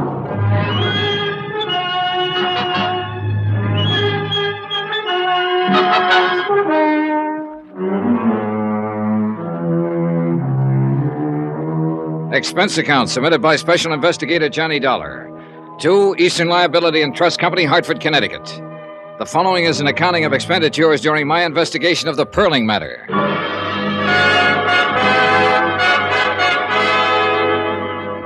Item 9, 10 cents, one phone call to Morton Scottman advising him that Jeannie Perling had been located in New Orleans by one of Aimwell's operatives. Mr. Scottman thought that over for a while and then assumed it would be in the best interests of Eastern Liability to make certain this was the truth. I told Mr. Scottman I intended to do just that. Item 10, $5, cab fare from the New Weston Hotel to the home of David Perling. Hi. Come on in. The man who opened the door wasn't a servant. He wore a dark blue double-breasted suit. He smelled of cigars and bourbon, and private detectives stuck out all over him. He jabbed a pudgy finger in the general direction of what later turned out to be the library, and I followed. The room we went into was empty, except for us. As far as I could see or hear, the rest of the house was empty, too. The man in the blue suit sat down on a leather sofa and pointed to a quart of bourbon that had just come out of a sack. You must be this Dollar guy, huh? Yeah. Mr. Perling will be along in a minute. He asked me to say hello to you. By the way, my name's Brad Copeland. I'm one of Niles' men. Niles Aimwell? That's great. Where is Niles? He's with Mr. Perling. They'll be along. Sit down, relax. They said they thought it was about time for a little conference. What for? The girl's been found, hasn't she? Oh, sure. Now they gotta figure some other things out. I'll bet. You don't believe much of this, do you? Nope. Well, then I'll put it this way. I'm the guy who found Jeannie Perling. How about it now? Okay. Look, I got put on this thing because an insurance company executive thought Perling might have had a false death report made on him to juggle some things in the stock market. Oh, that story in the papers about Perling dying, huh? Yeah, Perling paid to have that story printed, all right, but not for any stock market angles. He did it to try and scare up this daughter of his who scrammed away from home a year ago. Now, I found that hard to believe, even after I talked to Niles Aimwell and he told me the agency had been hired to find the girl a year ago. I suppose you're one of the men who's been looking. Yeah, that's about it. No luck, either. And yesterday morning comes a phone call. I don't know who it is, tells me where she's living, what name she's using in New Orleans. I scram down there by plane and check it out. It's all true. So I come back here, and here I am. Conference. You found her on a tip from somebody you don't know? Man or woman? Always a man's voice. Wonderful, ain't it, what happens sometimes? How does it look to you? Like a sealed freight car full of nothing. That's the girl down there in UO, all right. I managed that. I picked up her prints and checked them with what we had to go on. But what's what, I don't know. What's Aimwell going to do now? That's why the conference. We see what we'll see. Relax. I tried to do that, but I didn't do very well. Copeland settled to his bourbon, and I picked up and laid down a half a dozen magazines, smoked 2 cigarettes, paced up and down. Finally, I heard a door open somewhere, and Niles Aimwell and David Perling walked in the room. Then Aimwell motioned Copeland to his feet, and both of them left the room without a word. David Perling and I were alone. How much do they pay you, Dollar? Oh, I'm paid well enough. What's that got to do with it? I was just curious, is all. You seem like a competent man. As a matter of fact, the most competent I've met, and that includes Mr. Aimwell and Mr. Copeland. By the way, I just fired them. Really? I don't think I need them anymore now that I know where Jeannie is. Oh? You've had an extraordinary interest in my affairs lately. I'm willing to bet that you won't leave me alone until you're satisfied about my daughter. You'd be right. I want Jeannie to come home. Here, where she belongs. Why don't you go get her? I think that might be difficult under the circumstances. I'm afraid she bears considerable rancor for myself and Mrs. Perling. Perhaps someone like you could, persuade her that it would be the best thing to do. I go down to New Orleans and get her? Exactly. I was going anyway. Oh? Why? Well, offhand, you don't seem like the father who's happy to know that his daughter, whom he hasn't seen or heard from in a year, is alive and well. You haven't made a move to go and pick her up yourself. Also, she was found too soon and too fast after I got in on the picture. You can stop right there. I'm sure I wouldn't even attempt to explain any of those things. I didn't think you would. Or could. I'm on my way to New Orleans, Mr. Perling, to get your daughter. I think she'd be crazy if she came back here, but I'll take it up with her. Do that. I wonder if you'd like to try to explain something else for me. What? Why you were feeling me out a couple of minutes ago to see if I'd buy off. Get out of here. Get out. Why not?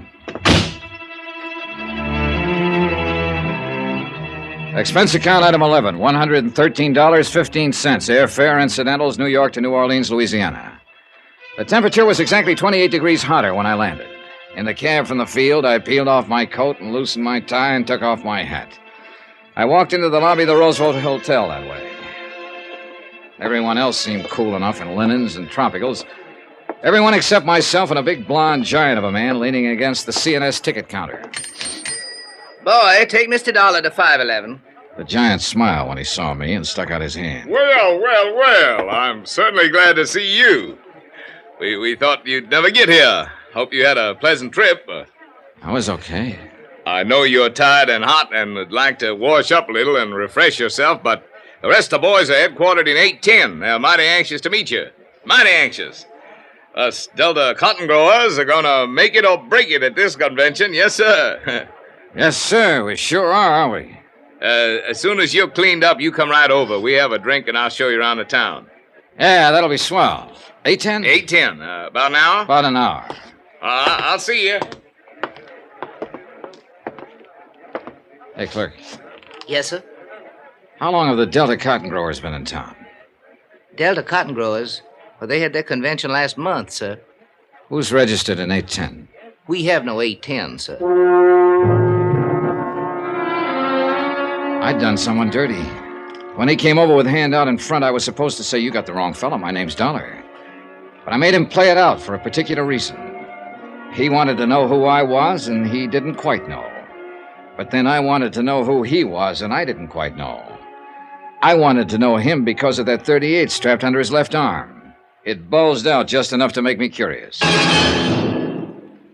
By 7:30, I'd eaten dinner and found an address on Ursuline Street, the address where Jeannie Perling was living. The mailbox carried that name. It was one of those unpainted apartment houses in the French Quarter, full of heat and low-watt light bulbs. The girl who opened the door was a medium-sized blonde, and she wore a black dress. The girl I was looking for had coal black hair. Yes? How do you do? My name's Johnny Dollar. I came here to see Jeannie Perling. Come in, please. You're a friend of Jean's? In a way, I just came from New York. You know her father, then? Yes. Oh. I'm Janice Floyd, Jean's roommate. This way. Careful, it's a little dark. Sure. Maybe I had the feeling when I saw the black dress. But I knew I had it when Janice Floyd turned and led me through the two large rooms that made the apartment. I thought that was the end of it, but there was one more room. The blonde girl stood to one side so I could see in. The perspiration began to trickle down my face. I knew what was coming. Here she is, Mr. Dollar. She was there, all right. As lovely and as young and beautiful as the picture. There was a candle burning at her head and feet.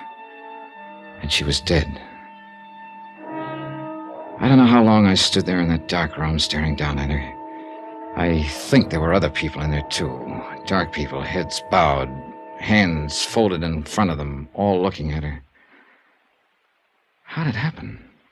Leukemia. You know... Didn't you know her very long? No, as a matter of fact, Miss Floyd, I didn't ever know her. I certainly didn't know she was dead when I came here tonight. I hardly expected She asked that it be this way. But who are you? I'm an insurance investigator. From her father? Not exactly, no. Oh, yes, I see it now. You aren't the first one who's been here looking for her. There have been others. Detectives and lawyers trying to get her to go back. What? If he'd loved her, if they'd loved her for just one unselfish moment, she would still be there. Well, Mr. Dollar, she's where her father can't bother her anymore. You tell him that when you go back to New York. Tell him he can stop hiring lawyers and detectives to find her. Now, get out. Expense account item 13, $5, the usual charge in any city for having a legal document copied and photostated. A death certificate verifying the fact that the girl had died on the 20th day of the month. A medical report attached to the certificate named the cause of death as leukemia. I had copies of all these legal documents by 10 o'clock the following morning. I even went through the motions of phoning the desk and asking for a bill and making a plane reservation for that night. I had a feeling someone would be very interested to see me take care of all those things, and I was right. The big blonde man with the .38 happened to be in one corner of the lobby when I paid my bill. He also happened to be at the airport when I picked up my ticket, but then he got careless. I walked through the gate, waited 2 minutes, and slipped back to grab a cab in front, just in time to see him wheel a battered convertible out of the parking lot and head back for town. I followed in my cab. He went to the Ursuline Street address. 2 minutes later, he came out. Expense account, item 14, $8. I let my cab go and strolled up to him just as he was getting in his car. Hiya. What? Look, we've been playing games long enough, don't you think? Well? Why don't you go back to New York and do what you have to do? Deliver this death certificate? I don't believe it. You saw her dead, didn't you? Still don't believe it. That's too bad, because that's the way it is. He got in his car, started it up, drove away. I stood there and watched him go. Money, I kept saying to myself. Money. There's money in it somewhere. Plain old money.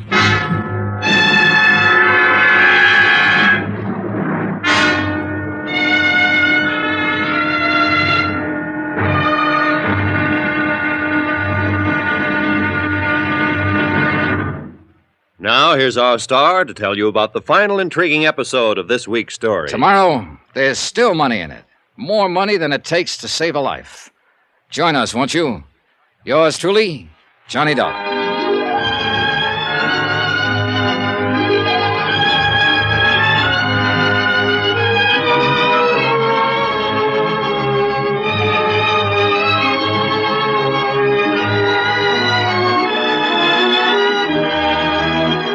Yours truly, Johnny Dollar, starring Bob Bailey, is transcribed in Hollywood. Written by John Dawson, it is produced and directed by Jack Johnstone. Be sure to join us tomorrow night, same time and station, for the final episode of this week's story of Yours truly, Johnny Dollar. Roy Rowan speaking.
From Hollywood, it's time now for... Johnny Dollar. This is Janice Floyd, Mr. Dollar. Hello. I understand you don't quite believe that Jeannie Perling is dead. That's about right. I'm really not concerned one way or the other what you believe or disbelieve. I do know that I've been through quite an ordeal lately, and if you have any plans for interfering or bothering me in any way, I'll call the police. All right. I hope you understand that. I do. Well then, goodbye. Goodbye.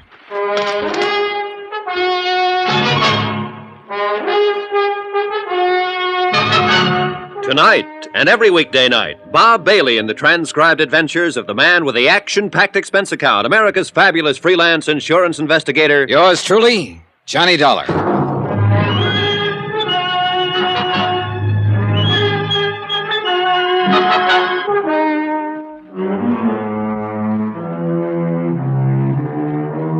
Expense account submitted by Special Investigator Johnny Dollar to Eastern Liability and Trust Company, Hartford, Connecticut.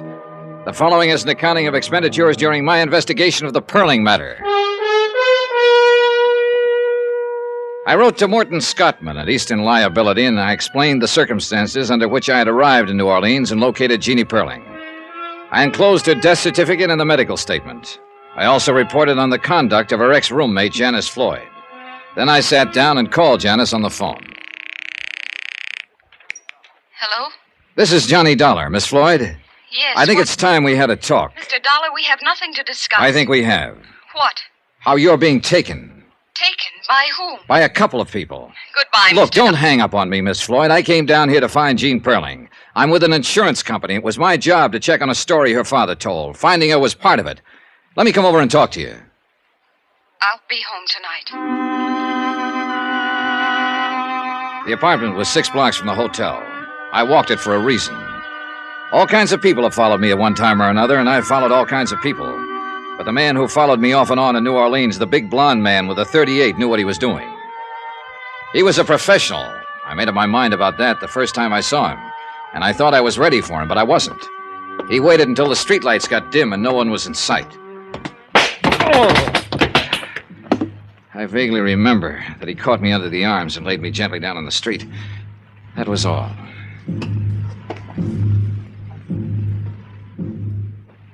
Easy, buddy, easy. You've been making too much whoopee. Oh. You folks visiting down here ought to be more careful. Get your suit all dirty. I wouldn't have found you, but my cab conked out right here. My head, the side of my head. You must have fallen hard. You had enough for tonight, or you want to keep going? Oh, I've had plenty. Yes, sir. I'll call a doctor. No, help me. I'll be all right. You're up. Easy now, easy. Thanks. What time is it? Almost midnight. 2 hours. Where you want to go? Ursuline Street. Get in, get in. Expense account item 16, $10 to one Good Samaritan cab driver who picked me up and dropped me at Janice Floyd's apartment. I was still weaving on my feet when I tapped on the door. Mr. Dollar, you've been hurt. Come in. I'm all right.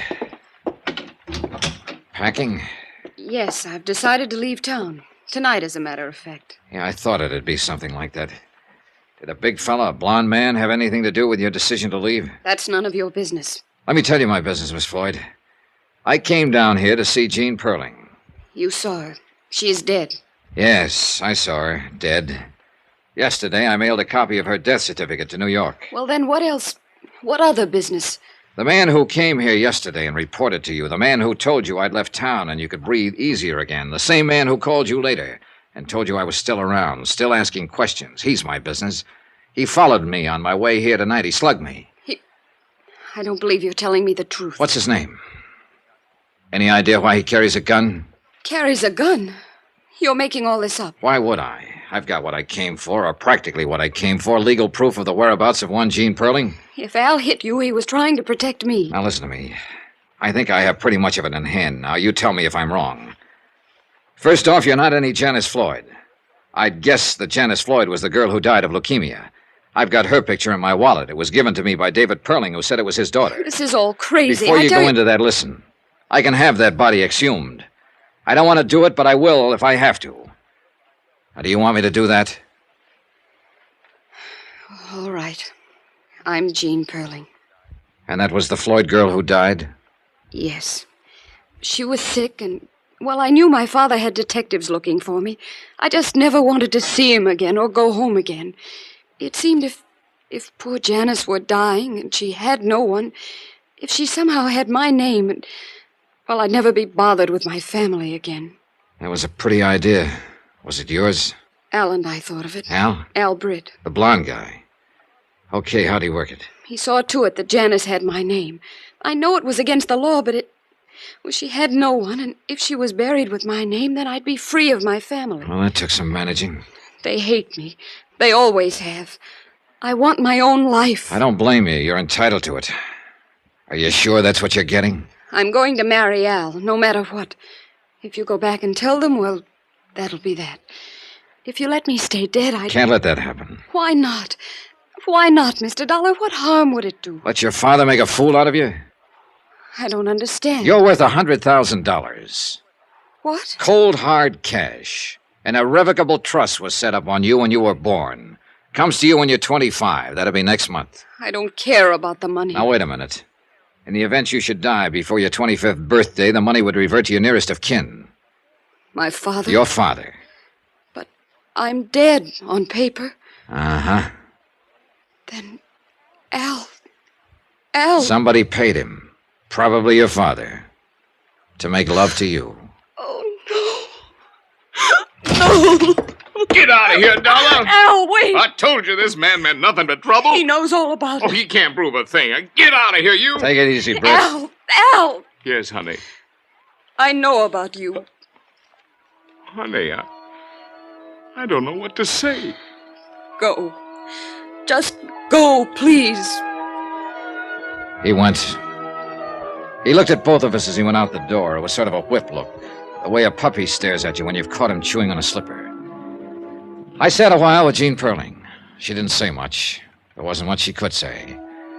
I told her I didn't think there was any reason for her to go back to New York unless she wanted to. She said she didn't want to go, didn't know what to do at the moment, and, well, we left it at that. I went back to my hotel and tried to get some sleep.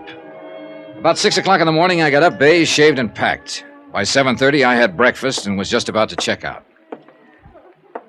Hello? Hello, Britt. Leaving? That's right. I'd like to talk first. Sure. Okay. You messed it up fine for her and me. I tried to call her this morning, and she hung up on me. I went over there, she wouldn't let me in. I don't blame her, do you? I guess I don't. I decided to leave town. Yeah, maybe that's better. I don't know whether it is or not. You make it hard for a guy to talk. All right, now look at it my way. This whole thing's been rotten. I met her father, and I know what kind he is. I know what he's done to her, what he'll do to her if she goes back. And then there's you, Britt, the hired man. You went in and made love to her for a salary. I didn't like it having to tell her that, and it must hurt. It must hurt pretty bad. So you see, I'm not too interested in what you might have to say or what you're going to do. Wait. You're right reading me out this way. I deserve it. The old man found out where she was 4 months ago. I found out for him. I knew the girl she was living with had leukemia. I planned the whole switch. I put it to her the way she explained it, about being dead to keep away from her old man. Of course, you didn't mention that $100,000 he could get his hands on once she was dead. Oh, I didn't. But something funny happened to me, Dollar. I mean, I've done my share of dirty jobs. I've seen a lot of the human race. Taking a salary to make a sucker out of her didn't bother me at all. Not at first. And then I found out when she touched my face, I lived for that touch. And when I held her, she lived for me. I never thought it had happened to me, but it did. If you see her again, Dollar, tell her I was trying to stop it. I mean, all this part. But it was too late. Funny how things turn out, huh? Yeah. Funny. Expense account item 17, $42.13, hotel and board bill. Item 18, $101 even, airplane ticket back to Hartford. Item 19, $1 cab fare. I stopped by her apartment on my way to the airport. Oh, I thought you'd left, Mr. Dollar. Well, came to say goodbye. How's it going today? All right. I have some brandy. No thanks. Jean, Yes? you going to New York? No, I'll stay here a while. I don't want to see my father or mother. How about Al Britt? He wants to see you. Let's not talk about him, shall we? Do you think I'm a nice girl? Do you think my $100,000 will attract a lot of nice, eligible young men to me? Do you think Oh, stop it. You'll burn your brakes. Johnny. Oh, no. Here. I know what he did. I know why he did it. But I love him. He did his job too well. Yeah. He could tell you what he started out to do and what happened to him with you. He could tell you if you let him. He told you? Yeah. What kind of a trick is it? No trick. Couldn't be. The guy's too mixed up. Tell you what, he'll try again. When he calls up next time, talk to him. Why should I? Because you may not have a mother and father or anyone else, but you do have him. And you will have him as long as he lives, if you want him. And that's what you've been looking for all your life. Someone to have. I'd take him if I were you.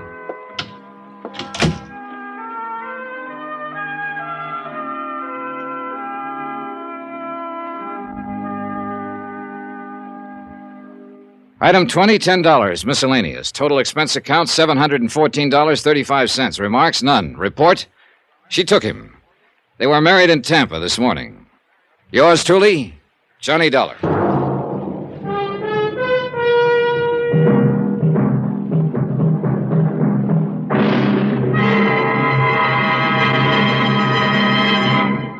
Now, here's our star to tell you about next week's intriguing story. Next week, a lonely girl, a fine young man, a gentle father, and one of them is a killer. Join us, won't you? Yours truly, Johnny Dollar. Yours truly, Johnny Dollar, starring Bob Bailey, is transcribed in Hollywood. Written by John Dawson, it is produced and directed by Jack Johnstone. Heard in this week's cast were Mary Jane Croft, Forrest Lewis, Jeanette Nolan, Russell Thorson, Michael Ann Barrett, Jack Petruzzi, Barbara Fuller, Herbert Ellis, and Marvin Miller. Musical supervision by Amerigo Marino and Carl Fortina. Be sure to join us on Monday night, same time and station, for another exciting story of yours truly, Johnny Dollar. Roy Rowan speaking.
From Hollywood, it's time now for...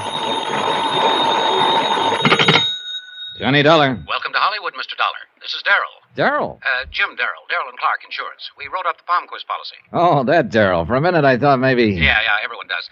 About the policy. Understand you're worried about it. National Underwriters is. They asked me to take a look. Come on over and help yourself. It's a simple enough policy. $100,000 coverage on both Dr. Carl Palmquist and his wife. It's that double indemnity clause I'm interested in. Becomes effective the end of this week, doesn't it? That's right. Why? What's wrong? An anonymous letter sent to underwriters. Kind of hints that somebody's going to try to collect.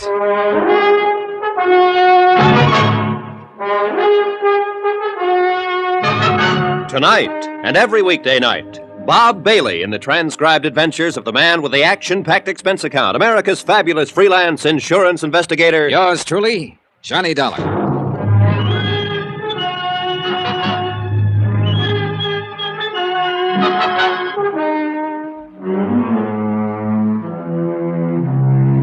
From Special Investigator Johnny Dollar to National Underwriters Association, 1180 River Road, Hartford, Connecticut. The following is an accounting of expenditures during my investigation of the long shot matter. Expense account item 1, $174.90, airfare and incidentals to Hollywood, California. A good night's sleep at the Beverly Hilton Hotel, and in the morning sunshine, Hartford's slush was only a clammy memory. Nobody walks in California, so when in Rome, item 2, $2 even, cab fare to Darrell and Clark Insurance Brokers. Beverly Hills, where else? Come on in, Dollar. Won't be a minute. Grab a chair. One look at the furnishings, and you knew a lot of insurance was sold here. It takes a flock of premiums to pay for the really good modern, the long, clean, functional stuff. Impressive. Jim Darrell was even more so, and I'd have bet that 90% of his policyholders were women. He seemed to be doing two things at once, shaving and keeping track of passers-by in the street outside. I watched him glance quickly out the window for the fifth time, smile happily, then make a check mark on a desk pad. I give up. What is it? Electric shaver. I mean the bit outside the window. Oh, it's this year's version of counting license plates. You playing alone? With Clark, my partner. You see, he takes charcoal gray suits and I take Bermuda shorts. Based on strictly how many pass the window. The other side of the street doesn't count. Loser buys lunch. Where's Clark? Seeing a prospect. We play on the honor system. Yeah. Mr. Darrell. There, that's better. Yeah, palm quiz policy, huh? You want to know about it? Well, you sound reluctant. It's delicate. So is this letter. Look into PalmQuist policy. You may have to pay off soon. Nice corny touch there. Letters from a magazine pasted on to form the message. Well, the style's a little old hat, but the meaning's clear enough. You want to fill me in? The PalmQuist, Mr. Dollar? The last of one of our oldest families out here. Name, social position, money. They've got it all. That's why I'm not too impressed with this little, communique. You were telling me about the family. Palmquist's a doctor, an important one. Six-ish, to the manner born. Complete with iron gray hair and distinguished bearing. A, knows what he wants type of man. Has a tremendous practice and still finds time to go hunting about 2 months out of every year. And his wife? Invalid, confined to the house. A huge house, by the way, out near the beach. And there's a son, Eric, 25, who lives with him. That's the family. About the policy, Darrell. Simple enough. 100,000 straight coverage on both Dr. Palmquist and his wife. And the beneficiaries? Only one, the son, Eric. For both? For both. That's a pretty pointed grunt. Why not? I was thinking of the double indemnity clause that'll be effective in a few days. That's what I thought you were thinking. Well, let me have a couple of addresses, will you? The house at the beach and Palmquist's office. Sure.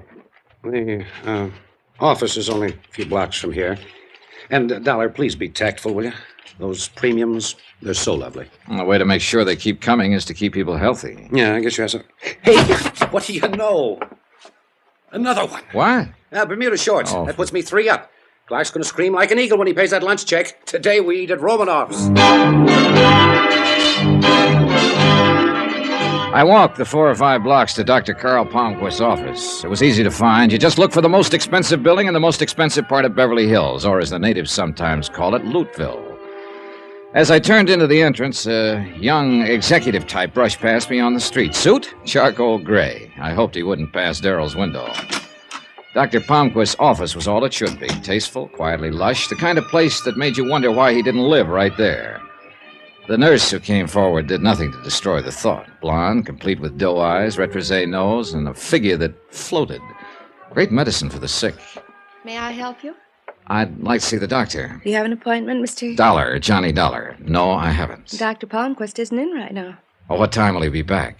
Well, he has a 4:30 appointment. Suppose I show at 5, then, Miss... Lund. Steffi Lund. Miss Lund. 5? I can't promise anything, but you might try. Oh, I will. I'll try like mad. Expense account item 3, $38 even. Deposit and first day's rental on a drive-it-yourself car. And driving it out along Sunset Boulevard was delightful. I had no trouble at all getting into the California spirit. I pretended that I was a movie producer going home to his starlet wife. I found the Palmquist house on a quiet dead-end street high on the Palisades overlooking the Pacific. Darrell was right. It was huge, a single-story farmhouse that seemed to ramble endlessly.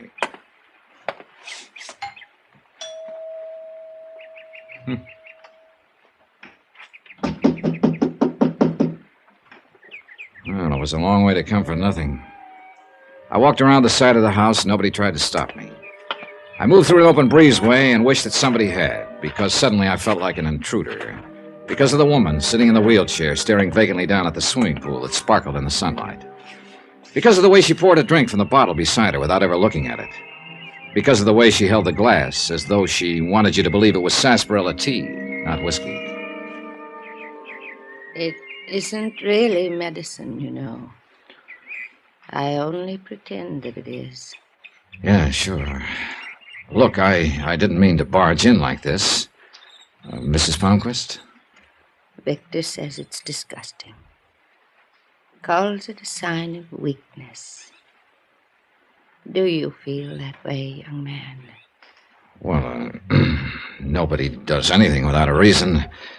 My name is Dollar, Mrs. Palmquist, and, well, I'd like to talk to you for a little while, if you feel up to it. Weakness. Oh, I'm sorry. Well, it's... Very sorry. Victor wouldn't like that either. Would you mind wheeling me into the house, young man? I'm very tired. Oh, yeah, sure thing. You just relax. She leaned back in the chair and closed her eyes. She wasn't sleeping, just somewhere off in thoughts of her own. I pushed the chair toward the house as gently as I could. It wasn't until we almost reached it that I realized we had an audience, a good-looking kid in his mid-20s watching us from a bedroom window. A kid who didn't want to be seen. The way he jumped back from the window told me that. It was getting pretty weird out.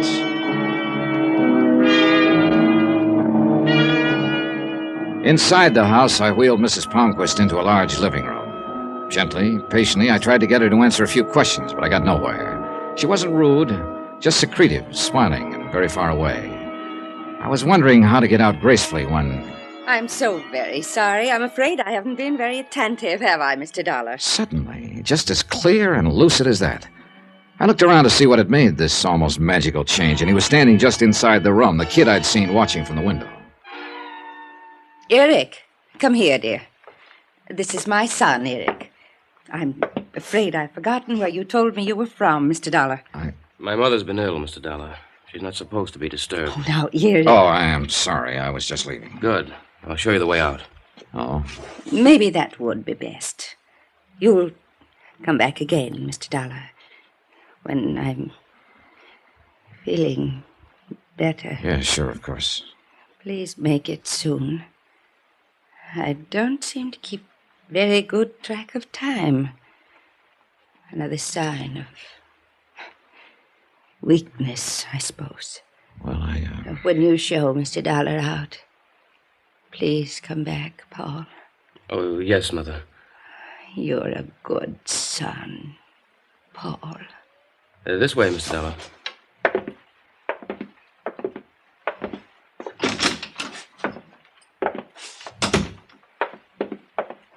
What do you want here? You can see she isn't well. Yeah. It didn't take you long to go from Eric to Paul, did it? She is not insane. You hear, Mr. Dollar? I didn't say she was. Now, why did she call you Paul? Paul was my older brother. He died 3 years ago. That's part of why she's like she is. A small part. Oh, I'm sorry. Nobody's asking you to be. Just don't come back here.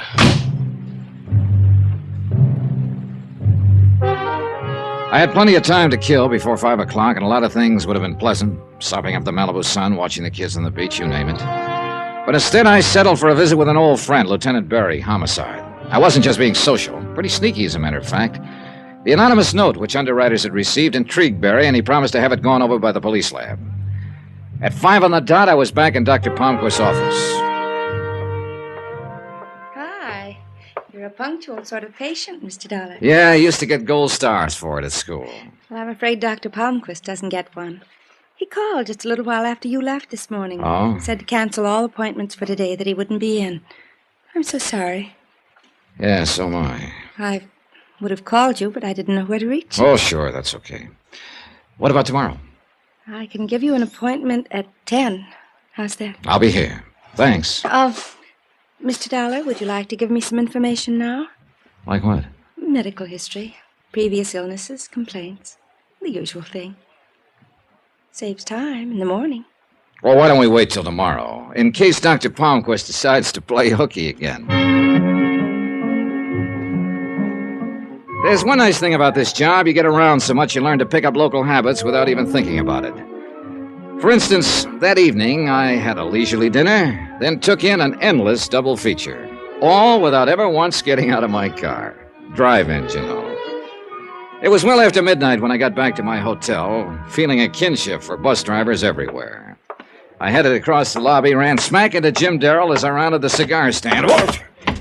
Dollar, where have you been? Well, hi, Darrell. Hey, who wound up paying for lunch? Listen, I've been trying to get hold of you all night. Where were you? Dinner, a movie, the wildlife, huh? Well, don't look that unhappy. I didn't do anything illegal. Somebody did. What? Hey, what is it, Darrell? What are you talking about? Mrs. Palmquist. Dead. Shot to death a couple of hours ago.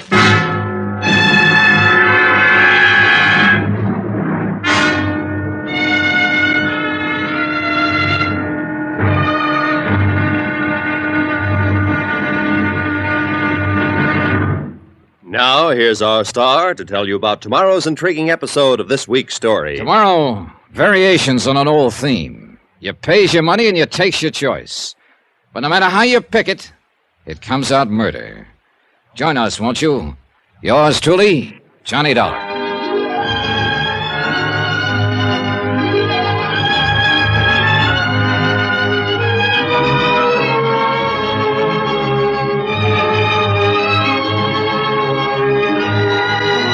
Yours truly, Johnny Dollar, starring Bob Bailey, is transcribed in Hollywood.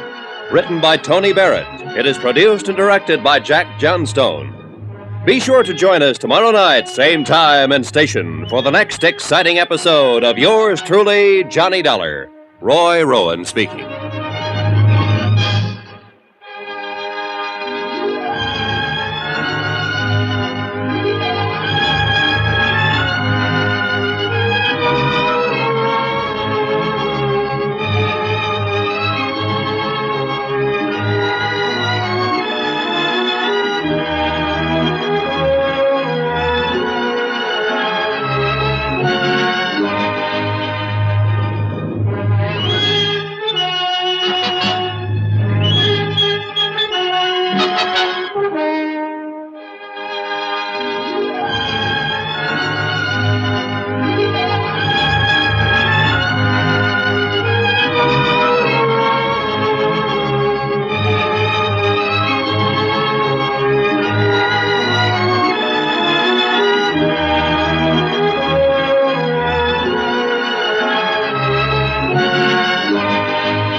From Hollywood, it's time now for...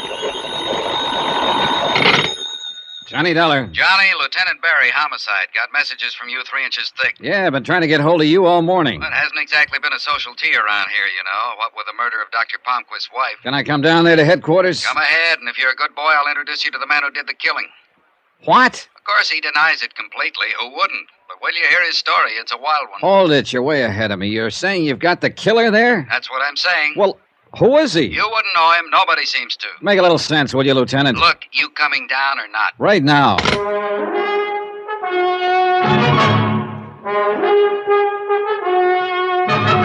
Tonight and every weekday night, Bob Bailey in the transcribed adventures of the man with the action-packed expense account, America's fabulous freelance insurance investigator. Yours truly, Johnny Dollar.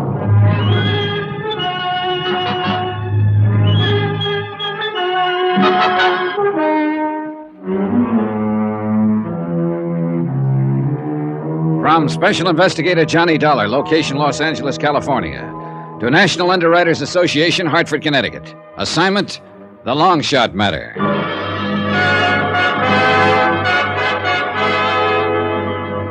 Los Angeles traffic being what it is, there was plenty of time to think on the way to Barry's office. But think about what?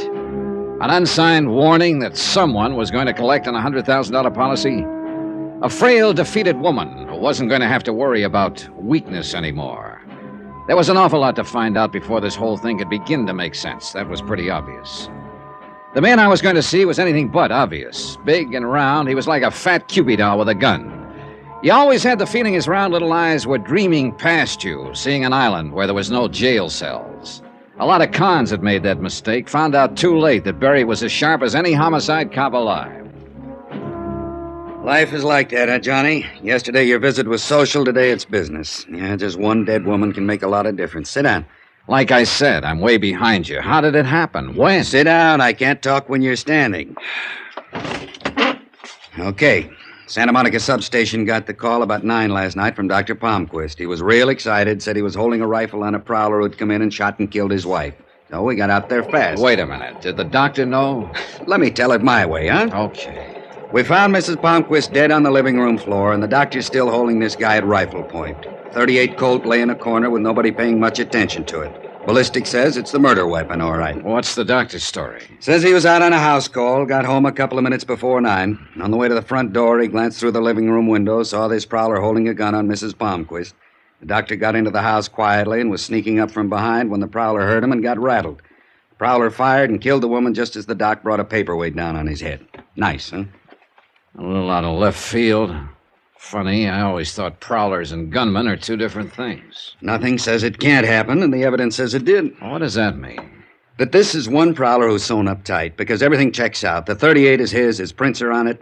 Lab found the lock he forced to get in. What else you want, a moving picture? Oh, don't get mad. I'm just asking.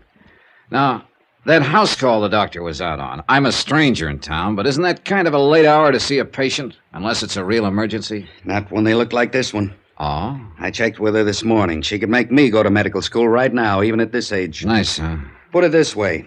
Her first name ought to be Marilyn. Well, that's pretty clear. Who is she? A Mrs. Laura Considine. 35, widow, money, and everyone should look like that. She been Dr. Palmquist's patient long? 3 or 4 years, and she backs up the story of the house call completely. You sold? I want to know about the prowler. Who is he? Ex-con, drifter, 57 years old, got a record that goes way back. What kind of record? I was afraid you'd ask, because that's the fly in the ointment. It's a long sheet and it's buried. Bunco, con game, badger, bad checks, pigeon drop, all small stuff. But not an ounce of violence anywhere. A killing's way out of pattern, isn't it? Yeah. This prowler, what does he claim? It's so wild I'm embarrassed to repeat it. How's chances of my seeing him? Maybe he'll tell me.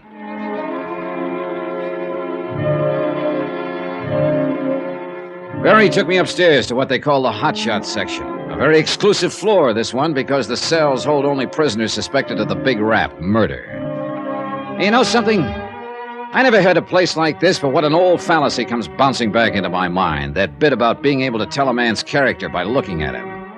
What does a murderer look like? Go ahead, put yourself out on that limb, but don't drag me out there with you. Because the man sitting quietly in cell 8A looked about as hard and dangerous as a Victorian antimacassar. Lonnie Miller, prowler and murder suspect. Lonnie Miller, gray-haired, tall and slim, a man with good straight bearing even while he sat.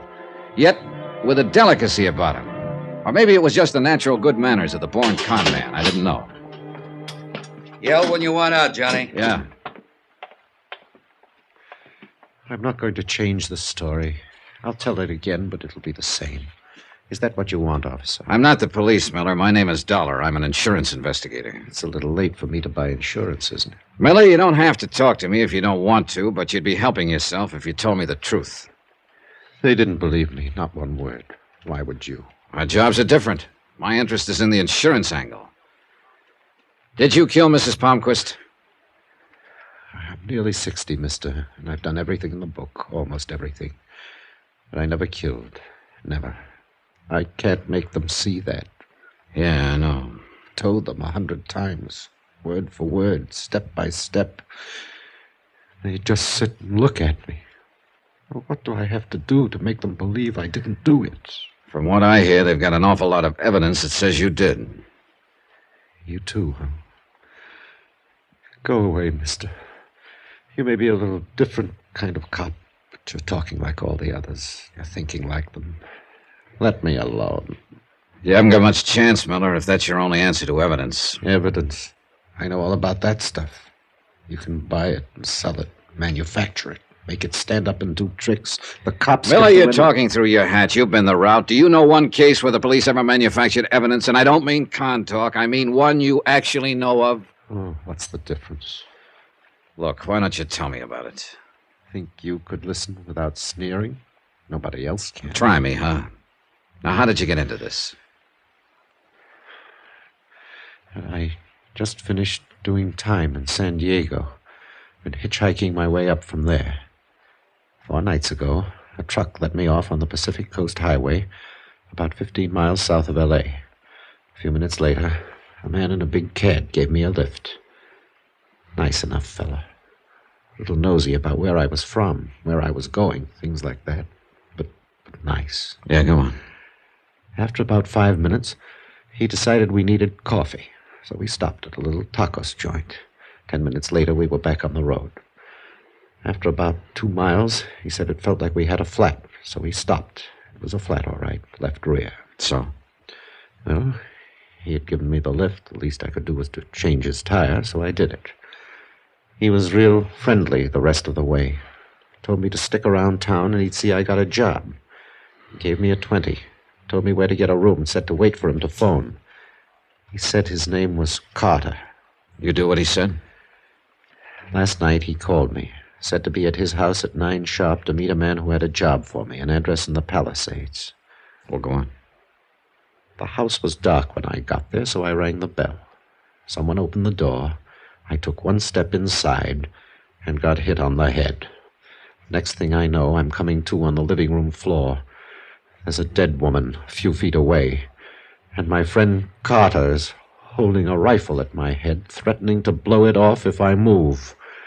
Only when the cops got there, they didn't call him Carter, but Dr. Palmquist. Palmquist? Miller, do you realize what you're saying? I know. And every word of it's the truth. Now tell me this, mister. How do I get anyone to believe it?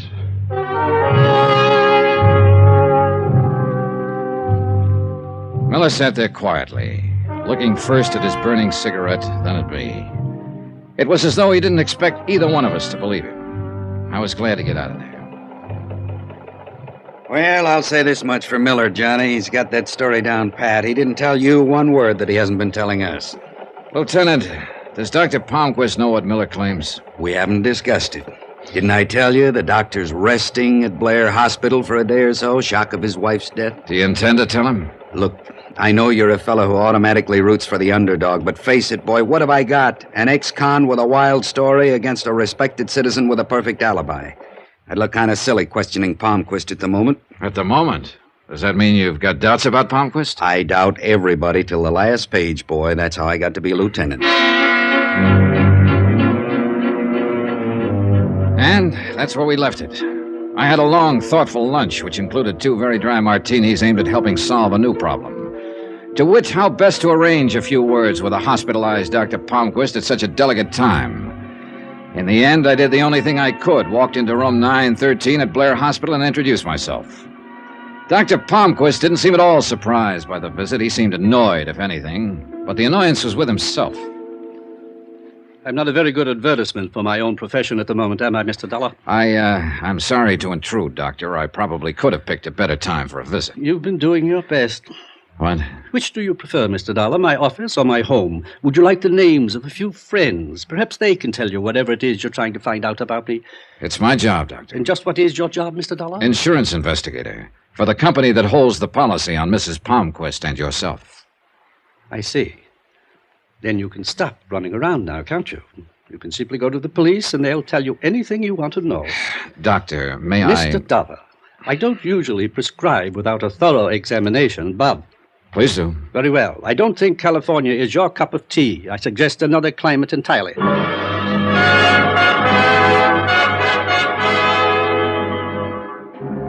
The visit was over. Palmquist lay back against the pillows, no longer interested, and I turned to leave. Just as I was reaching for the door, it opened, and one of the most beautiful women I'd ever seen started into the room. I think you have the wrong room, madam. For a moment, she just stood there, startled. Then, without a word, she turned and hurried out. But not before I'd gotten a good look at the large block initials on the purse she carried, LC. The 2 letters plus the way she looked made Laura Considine a pretty good bet. Nice twist, huh? The doctor is ill and the patient comes to call. You can't trust anybody these days, can you?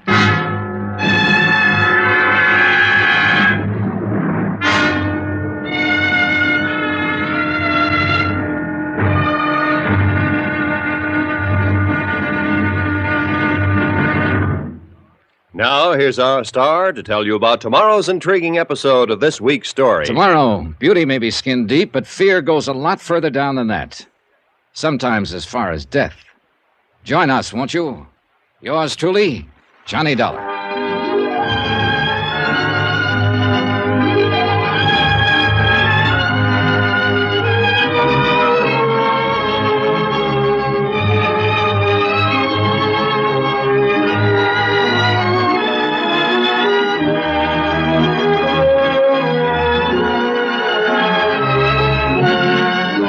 Yours truly, Johnny Dollar, starring Bob Bailey, is transcribed in Hollywood.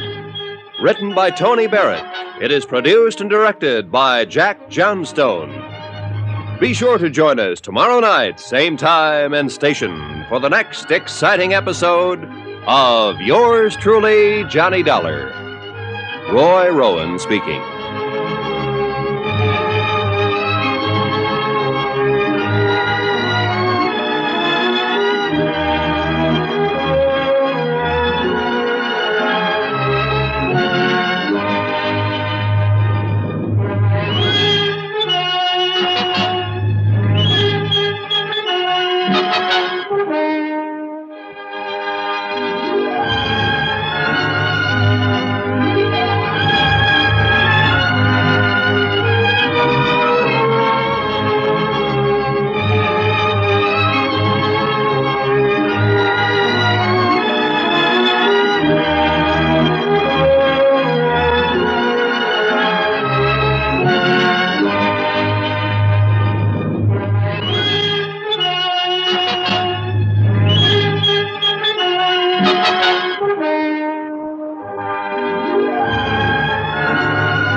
From Hollywood, it's time now for...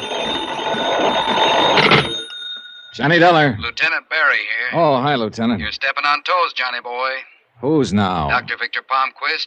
Here you had a chat with him. Just how do you chat with a clam? Whatever it was, he was very unhappy about it. He called you? Yeah, very snide, too. Said if we had any more questions, to leave him alone and call his lawyers, and to keep unauthorized people away from him. Meaning me? Meaning you. Well, what's he worried about? You've already got his wife's killer in jail, haven't you? Everybody buys that but you, Johnny. You said it before. I'm a hard sale. Meet me for lunch. I'll try to sell you.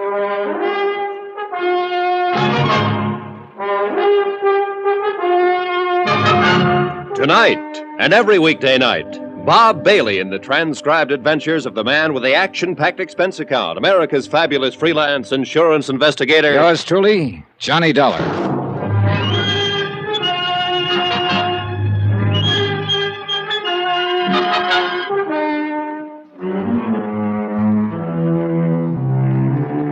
From Special Investigator Johnny Dollar, location Los Angeles, California. To National Underwriters Association, 1180 River Road, Hartford, Connecticut. Assignment, the long shot matter. Expense account continued. Item 3, $1 even. Taxi to the Barclay for lunch with Lieutenant Barry. But let me backtrack for a minute. Coming down in the hotel elevator, I kept thinking over what the lieutenant had said, and I disagreed completely. I wasn't a hard sale. It's just that I wasn't an early sale. There were too many angles to the death of Mrs. Palmquist, too many things I didn't know yet. I got proof of that the minute I stepped outside the hotel.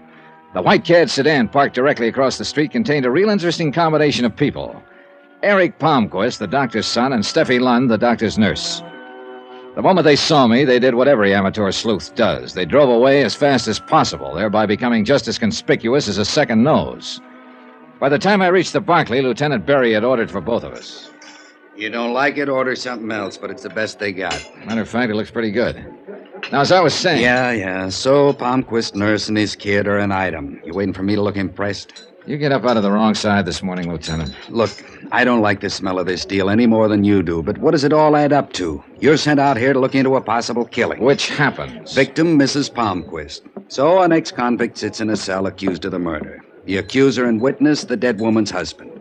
The con insists he's been framed, that the husband is a killer. But the husband is well alibied, bringing it down to the setup known as ex-con versus respected citizen. You know there's more to it than that. Don't give me lessons, Johnny. You think you've come up with one thing we don't already know about? I got checkouts going on the doctor, his nurse, his son, everybody within shooting distance of this thing. Don't get any ideas we're asleep down at the hall. All right. Give me a little fill, huh? Who? Palmquist's nurse, Steffi Lund. Nice kid, never been in trouble. At least we couldn't find any. What about the boy, Eric Palmquist? Typical rich doctor's son. Kind of wild, sensitive, gambles, but Papa can afford it. Also hits the booze too much for a kid that young. What about the doctor's alibi, Laura Considine? Yeah, knew I should have skipped that one. Your eyes look like they're whistling. Isn't that awful? At my age, too. All right, Johnny, she's clean. By the way, where does she live? Has a big house in Long Beach. Why? No doctors there? It's still a free country. I know people whose doctors live in Patterson, New Jersey. Point. Oh, almost forgot. I got the lab report on that anonymous note that started this thing. Anything? Untraceable. No prints, cheap paper that can be bought anywhere. And the letters were cut from a dozen different magazines. Didn't tell us a thing. What do you mean it didn't? What? It told us someone was going to try to collect on a policy.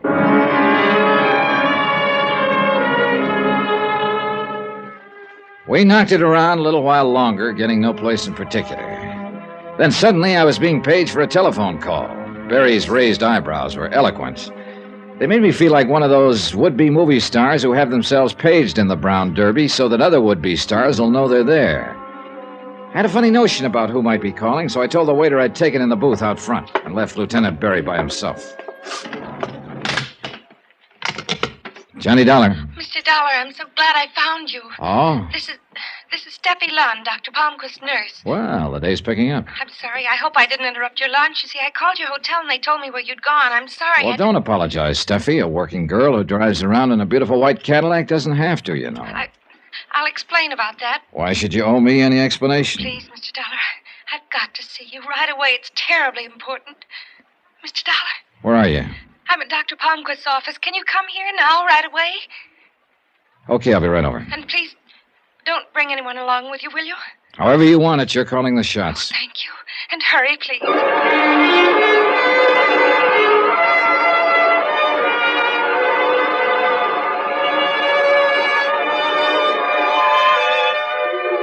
Expense account item 4, citation for speeding, $25. The carbon copy reads 63 miles per hour in a 35 zone. You ever tried to talk an LA-type cop out of a ticket? It's ridiculous. He's always a big, good-looking guy who listens seriously while you alibi, but never stops writing. Then he smiles, calls you sir, and hands you the ticket. I couldn't beef about it, though. 2 reasons. 1, I deserved it. And 2, if I hadn't been stopped, I'd never have realized I was being tailed. Because the tail knew what he was doing. A heavy-set, thuggy-looking fellow in a black 51 sedan. He circled the block twice while I was getting the ticket. Was right back on me as I started out again. He was still there as I pulled up in front of Dr. Palmquist's office. But he was smart enough to ride on by without even looking at me. I waited to see if he'd come around the block again. He didn't.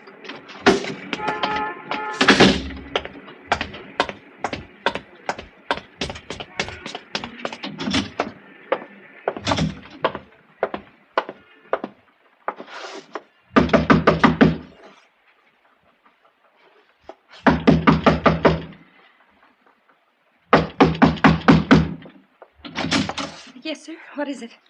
What? What do you want? Well, now, that's a switch. When you called me a few minutes ago, you said... No, you're mistaken. I didn't Well, call now, you. wait just a minute. I didn't call you. Don't Her you words were understand? deliberate, emphatic, but her eyes were suddenly doing the real talking, signaling desperately into the room behind her, trying to tell me that she wasn't alone. But I wasn't the only one who caught the signal. Get away from the door, Steffi. Come in, you. Did you hear me? I said come in. Eric, please. Hello, Eric. What seems to be the trouble around here? That's far enough. Oh, now, come on.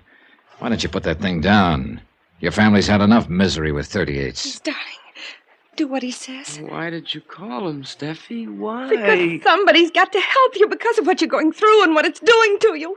Eric, I can't stand any more of it. You're half out of your mind with fear. Now listen to him, Eric. Maybe he can help. You think he can help? You think anybody can? One thing's sure.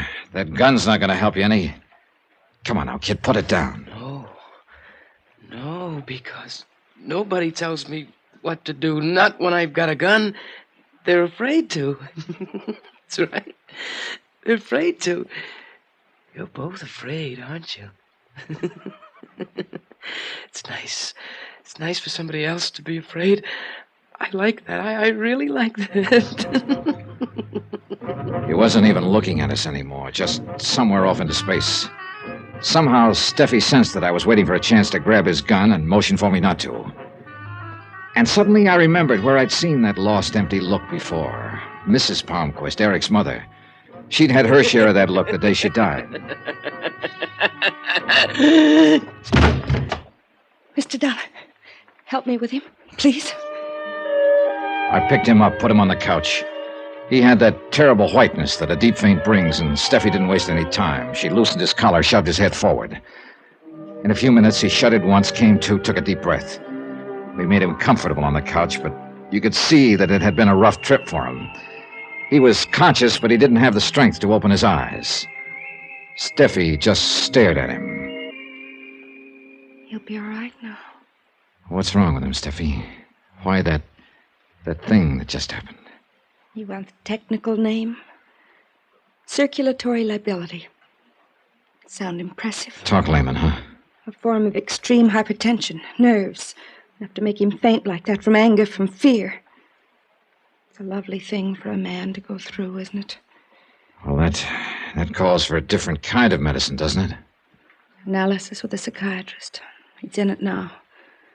Only with Eric, it's going to take a long time. Maybe a very long time.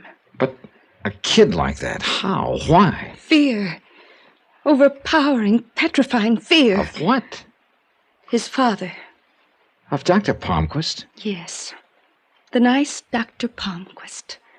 The gentle, quiet healer. My employer. My father-in-law. You and Eric are married?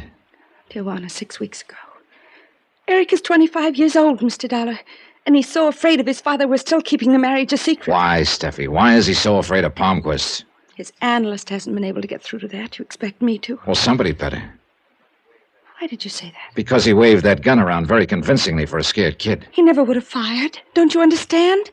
He's so frightened he couldn't have made himself do it. I hope you're right.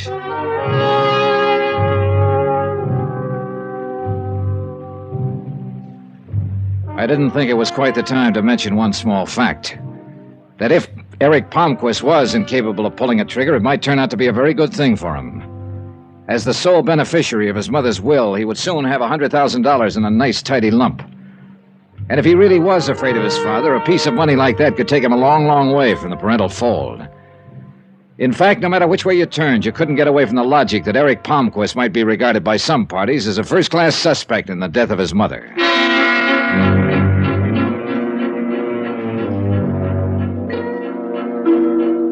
Steffi was still pretty much upset when I finally left her, and I must admit that my own mind wasn't exactly at ease.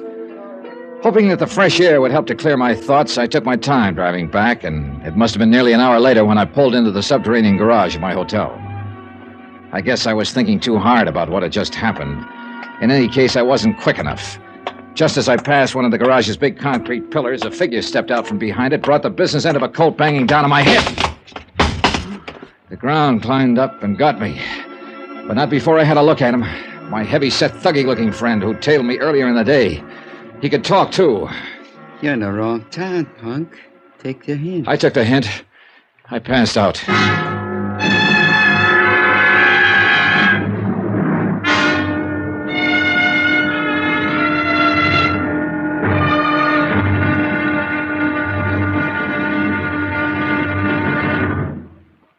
here's our star to tell you about tomorrow's intriguing episode of this week's story. Tomorrow, a study in reactions. 3 of them.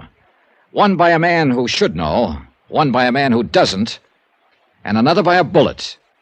Join us, won't you? Yours truly, Johnny Dollar.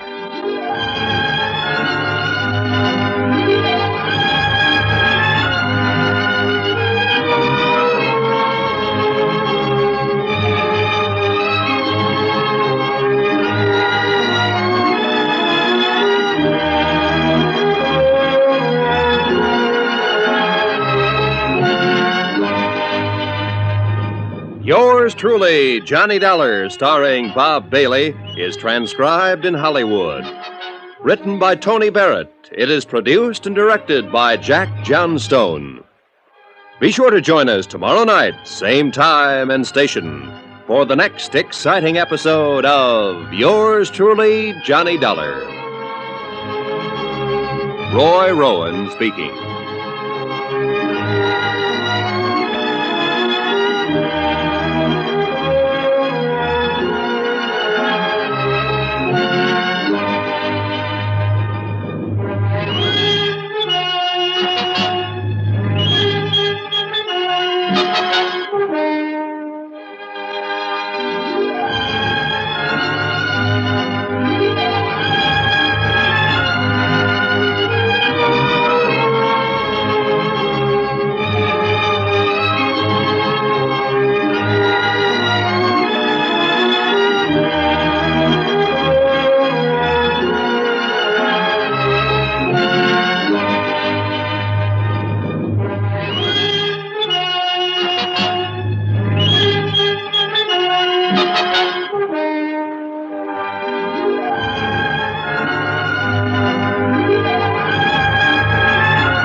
From Hollywood, it's time now for...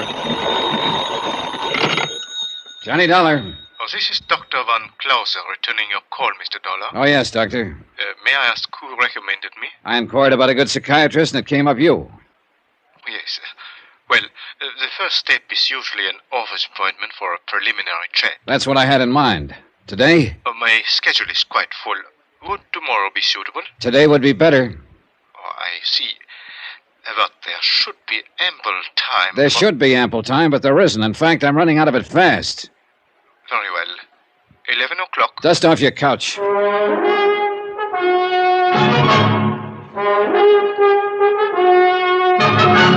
Tonight, and every weekday night, Bob Bailey in the transcribed adventures of the man with the action-packed expense account, America's fabulous freelance insurance investigator. Yours truly, Johnny Dollar.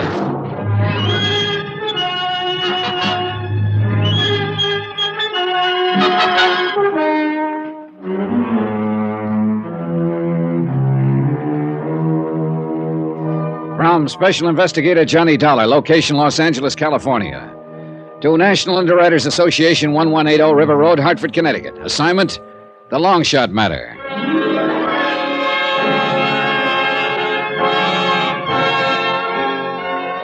Johnny Dollar, hypochondriac, complete with assorted medical advisors. I needed one of them before I even got down to the lobby of my hotel. It was the house medic, that's item 5, $5, who'd patched me up yesterday after a thug had worked me over in the hotel garage.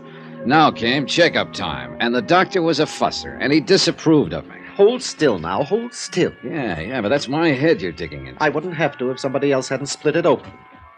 There. Hey.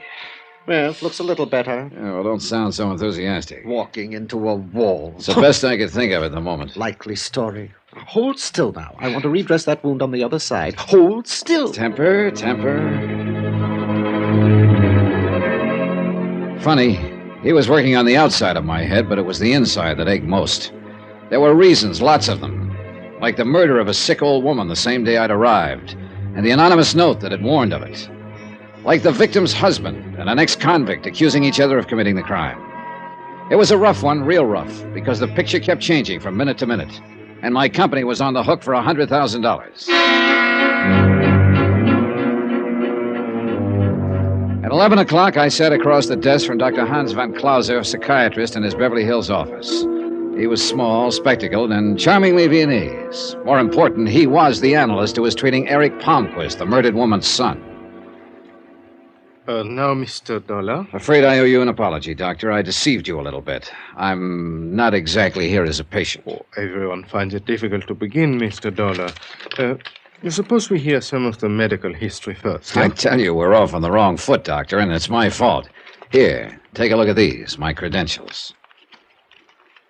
I see, then you're hardly here as a patient. About a patient, let's say. My dear Mr. Dollar, I think you know very well that I can reveal nothing which is told to me in this room. I know that. Then the purpose of this visit? I just want answers from a competent authority about a certain illness. I won't bring personalities into it. It's important, Doctor. And the particular illness? Something called circulatory lability. You know that it's a form of extremely provoked hypertension? Yeah, that much I do. Hypertension is the result of anxieties. The anxieties may be real or fancied, but the hypertension is very genuine indeed, and very dangerous. Dangerous to the extent that a man could turn to violence, maybe kill? If sufficiently aroused, yes, it has happened.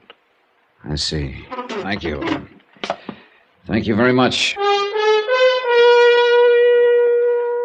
Item 7, 10 cents, recklessly squandered on a phone call to my hotel to check for messages. There was one. Lieutenant Burry of the L.A. Police Department would like to see me at my convenience. Would I? I would.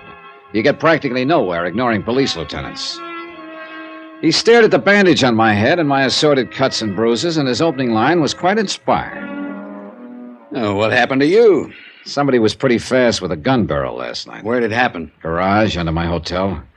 It seems he didn't like my being in town. You got a look at him? Enough. Want to go through the mug book? No, I'll catch up with him someday. Besides, whoever was paying him is the interesting one. Have it your own way. Well, now, you didn't call me all the way down here for laughs, Lieutenant. Anything special on your mind? Lonnie Miller, the guy we got sitting in cell number 8A, the prowler who shot Mrs. Palmquist. So Dr. Palmquist insists. He isn't the only one, Johnny, not anymore. What? Yeah. We finally traced the murder weapon. It was bought at a pawn shop in Burbank. The pawnbroker positively identified a mugshot of the buyer, Lonnie Miller.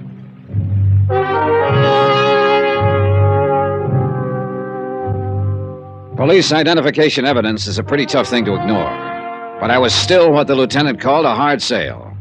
It wasn't stubbornness, simply the fact that I'm very large for motivation. It can be as wild, as woolly as they come, but it's got to be there somewhere.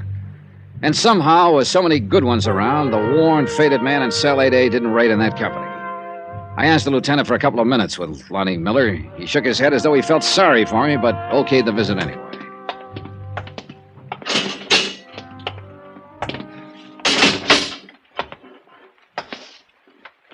Miller? You're angry about something, Mr. Dollar. I can tell. It's in your face. Yeah. About a story you told me the other day. About Dr. Palmquist giving you a lift, keeping you around town, then using you as a patsy so he could kill his wife. You want to change any of it? You asking if I lied, mister? Is that it? That's it. It's figured to be like this sooner or later.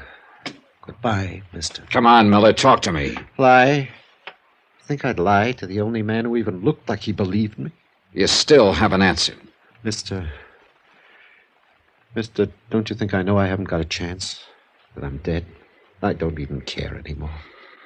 But I didn't lie. Not one word. A Burbank pawnbroker says you did. Says you bought the murder gun from him. I've never even been in Burbank, I swear to you. How could I have bought the gun? He identified a picture of you. Says you showed your driver's license as identification. Where is your license, Miller? In my wallet, downstairs. They took everything when they booked me. Mr. Dollar? Tell it to me all over again, Miller, from the minute Dr. Palmquist gave you the lift, step by step, every single detail. Tell it to me.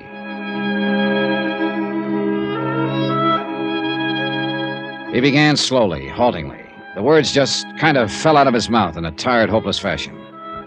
It was the same story he'd told so many times now. I had reason for making him go through it, some small, hazy idea that was tugging at the back of my brain, jagged, undeveloped, but an idea. When I left the cell, I had Miller's permission to look in his wallet. The police custodian showed it to me 5 minutes after that. The license wasn't there. Expense account item 8, 10 cents, an L.A. newspaper, 3 days old. One which played up the Palmquist killing big, contained pictures of both Dr. Palmquist's grieving husband and Lonnie Miller, suspected killer. Purpose? To be used in backtracking. The drive down to Long Beach could have been pleasant. Sun, ocean, a relaxing type day, but not for me. Not with what was going on inside my head. Even the soft breeze coming in off the Pacific couldn't sweep the pieces together for me. Sure, for a few seconds, everything would make sense. Then, a moment later, some small fact would make the whole theory collapse. I knew one thing, though. If this whole deal was a frame, it was a great one, a work of art, something to be admired, provided your name was neither Lonnie Miller or National Underwriters. About 6 miles this side of Long Beach, I found what I was looking for, the little tacos joint where Miller claimed he and Dr. Palmquist had stopped for coffee.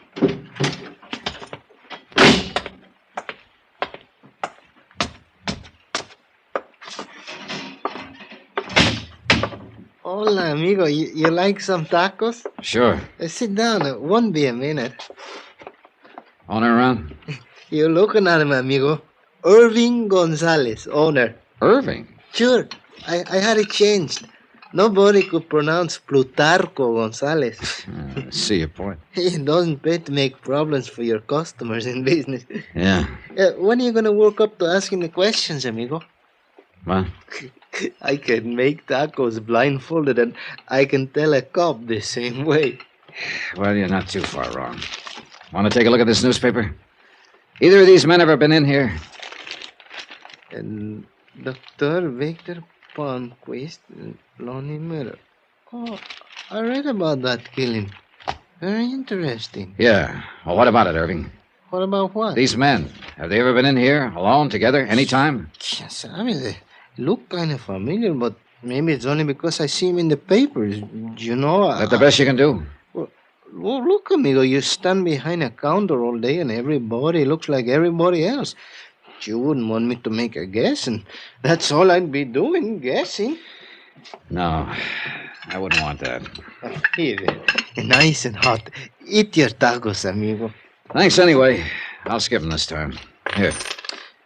You know something? I don't blame you. Hey, look at this. Pills. Pills? Pills. I eat them by the dozen. You know why, amigo? Tacos. There's this about the racket. You try, you strike out, you can't waste time thinking about it. You get on to the next step. The step? Laura Considine, Dr. Palmquist's lovely alibi the night of his wife's death. Her house was only a few miles out of Long Beach. It seemed logical to head for it. I reached it about 20 minutes later, a large, old-fashioned, and seemingly deserted house on a promontory that jutted out into the Pacific. Strikeout number 2, the hostile iron fence that circled it made its point. Keep out, so I did. Trespassing applies to everyone. From where I stood, I couldn't identify the car that suddenly roared away from the back of the house, but one thing was obvious, the driver was in a hurry, and I was getting nowhere. I decided to head back to town.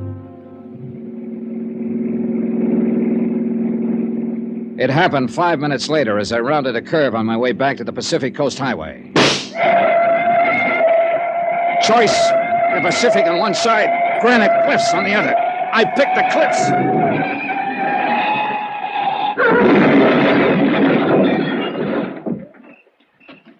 Funny what your mind does at moments like that. I remember looking at the mashed inside of the car and wondering which company carried the insurance policy. Then I thought of how good a marksman a man must be to pick off a tire from any of those cliffs. And then I remembered still another thing. Hadn't I been told about someone who was a great shot, who made it a rule to hunt 2 months out of the year no matter how busy he was? Sure. A highly respected citizen named Dr. Victor Palmquist.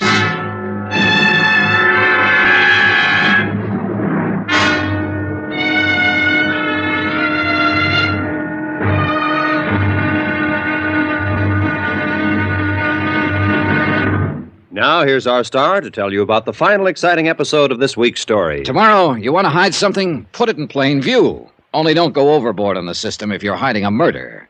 Join us, won't you? Yours truly, Johnny Dollar. Yours truly, Johnny Dollar, starring Bob Bailey, is transcribed in Hollywood. Written by Tony Barrett. It is produced and directed by Jack Johnstone. Be sure to join us tomorrow night, same time and station, for the next exciting episode of Yours truly, Johnny Dollar. Roy Rowan speaking.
From Hollywood, it's time now for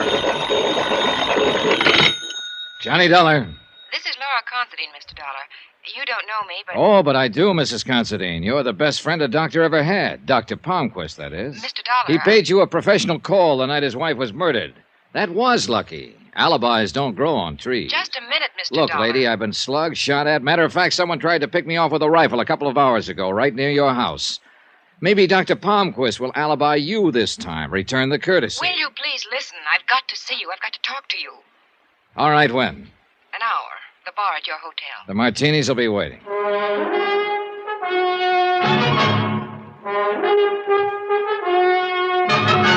Tonight and every weekday night, Bob Bailey in the transcribed adventures of the man with the action-packed expense account, America's fabulous freelance insurance investigator. Yours truly, Johnny Dollar.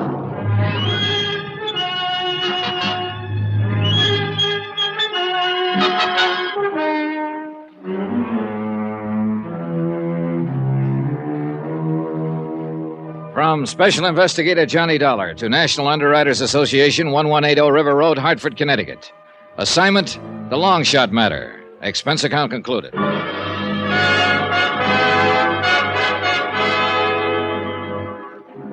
There was still a lot of questions, like where I was getting, trying to find out who really had killed Mrs. Palmquist.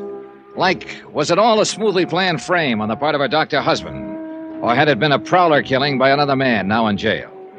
Or had the dead woman's son, Eric, a complex we didn't know about? Mrs. Considine was 5 minutes late, but I hoped she could answer some of them. Mr. Dollar? Oh, come now, Mrs. Considine, that reading. It implied we haven't met before, and you know that we have. Well, I don't remember. The day you visited Dr. Palmquist in the hospital and pretended you had the wrong room. Sit down. Oh, there was a reason for that. Sure, there's one for everything. Is there? You think Victor Palmquist had something to do with his wife's death? Well, you're wrong. Completely wrong. Correction. You don't know what I'm thinking, and being wrong is anybody's privilege. You don't know about Victor, Mr. Dollar. What his life's been like, what he had to put up with. Why don't you tell me, Mrs. Considine? That wife of his. A millstone around his neck. A woman in love with a bottle. Go on. And that son of his, that Eric. Insane. Completely insane. He hates his father. He always has. He gains a fortune by that woman's death. But do you suspect him? No, of course not. You badger a man like Victor Palmquist. Now, does that make sense? You're building a big thing on the fact that a lot of people hate Victor Palmquist, but you're overlooking something. Mr. Dollar. Where there's that much hate, there's always a good reason. I went to the hotel garage, rented a car, and pointed it toward Burbank. There was a man in a pawn shop there I wanted to see. The man who had identified Lonnie Miller as the buyer of the gun that had killed Mrs. Victor Palmquist. He turned out to be a mild, friendly little guy with thick glasses and a desire to please. He barely glanced at my identification, pushed it back over the counter to me, and smiled. What do you want to know? Everything you can remember about the man who bought the gun, Mr. Lerner. What's to remember? A kind of skinny, gray-haired fella come in, said he wanted to buy a gun. I showed him one. He bought.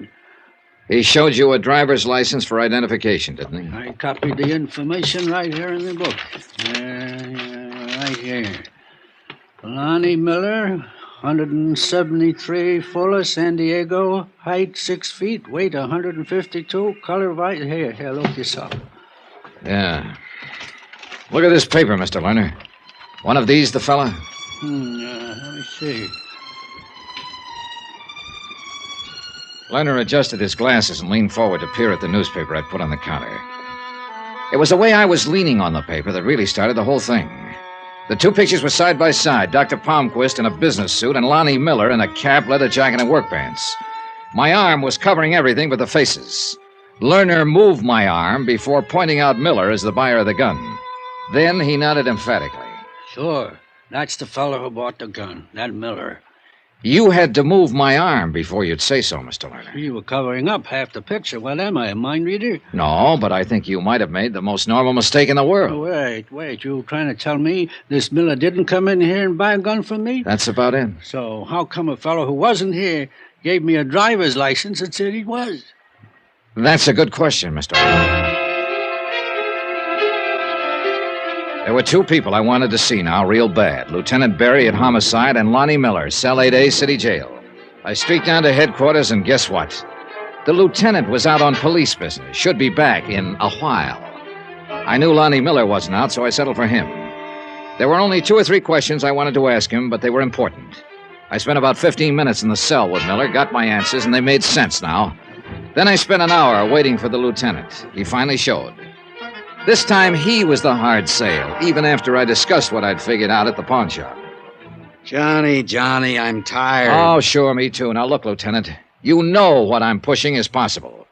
Dr. Palmquist and Lonnie Miller are approximately the same size, age, coloring. Even the bone structure is fairly similar. But they don't look alike. They don't have to, because it's the impression that counted here. Johnny! That's exactly what Palmquist was counting on. Now, look, Lieutenant, you've been around. You know what people go by when they're asked to identify someone. An all-over impression. So? And you know a big factor is clothes, particularly the type of clothes. All right. What are you going for? This. If Dr. Palmquist walked into that pawn shop wearing a cap, leather jacket, and work pants, and then, 6 days later, you show the pawnbroker a picture of Lonnie Miller, dressed in the same kind of clothes, you know whom he'll identify every time. Especially when he'd already seen a driver's license made out to Lonnie Miller. 1,000 ways to make a living. What did I pick? Lieutenant. Look, suppose I buy that. Where are you? Dr. Palmquist, for some reason or other, wants his wife dead. He needs a patsy. So he picks up Lonnie Miller, a hitchhiker on the Pacific Coast Highway. If you say so. At a coffee stop, the doctor remembers something he left in the car. He goes out for a minute, sticks a match or a toothpick in a tire valve, guaranteeing a flat a few miles further on. So when they stop, it's the doctor who looks at the flat, gets rid of the toothpick. Grateful for the lift, Miller changes the tire. You ever change a tire on a hot summer night? Well, sure. You took off your jacket, didn't you? How else? That's what Doc was counting on. He had a couple of minutes alone with Miller's jacket and lifted his driver's license. Then he keeps Miller in town on the promise of a job. He buys the gun at the Burbank pawn shop wearing work clothes and giving Miller's license as identification. Monday night, he killed his wife, called Miller to the house with a phony story about a job, struck him from behind, and staged the scene the police found.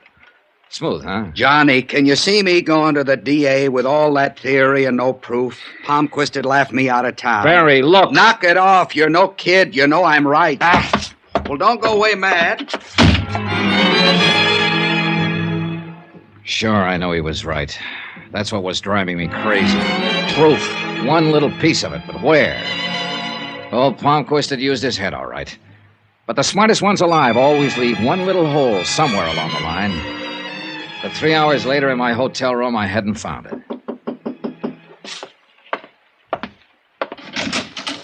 Steffi, what are you doing here? Johnny, Eric's been drinking all day, brooding, working himself into a rage, saying terrible things about Mrs. Considine and his father, and about his father being a murderer. I don't know what he'll do. Help me, Johnny, please. He give you any idea of where he was headed? He mentioned going home to get a gun and then going to Mrs. Considine's house. Johnny, I'm afraid. All right, come on. The drive to the Palmquist house on the Palisades was a long one, but educational. Because Steffi had nothing to hide now. She was just a kid worried to death about her husband, and her bitterness toward Dr. Palmquist came rolling out. He's an easy man to hate, my father-in-law. All charm on the outside. Petty little dictator inside. Man who's trying to prove something, who can't abide weakness. Who tries to make everyone over into his own image. A horrible man. Tell me about Eric's brother. Paul? He was the favorite, the doctor's pride and joy. They hunted together all the time. Only one day, Paul had a cold, tried to get out of a hunting trip. This offended the doctor's weakness fetish. It made the boy feel like a coward, so Paul went hunting and died of pneumonia. Mrs. Palmquist never got over it, as you saw before she was killed. Nice, Johnny? You like the family I married into? The house was dark when we got there. We hurried to Eric's bedroom, and Steffi leaned against the door, weak with relief. Eric lay sprawled on the bed, snoring fine alcoholic noises. The rifle he still clutched made very clear what he'd been thinking about before the liquor had taken over. We were just getting him comfortable when we heard it. A car pulling into the garage. Palmquist. I got Steffi down the back stairs and out of the house as soon as I was sure he was inside. And then I turned back. Because suddenly I was tired of a killer walking around free while everyone else stepped softly. And the anger was good, because it suddenly drove into my mind the one thing Palmquist might have overlooked. I let myself into the garage by the small window, moved to the doctor's big car. You ever try to force open a car trunk with a claw hammer? Don't. A, it's rough, and B, it takes your eyes off the door leading to the kitchen. Why don't you ask me for the key, Dollar? A gun, Doctor? No instrument of healing? Oh, that's nice. And it tells me something about the trunk. That there's a spare tire in there that's flat, but doesn't have a puncture. A service station might remember a thing like that, huh, Doctor? Right, Mr. Dollar. Goodbye. He couldn't pick me off because of the car, but the car was working against me, too. You did better with a rifle yesterday, Doctor. I'll manage, Mr.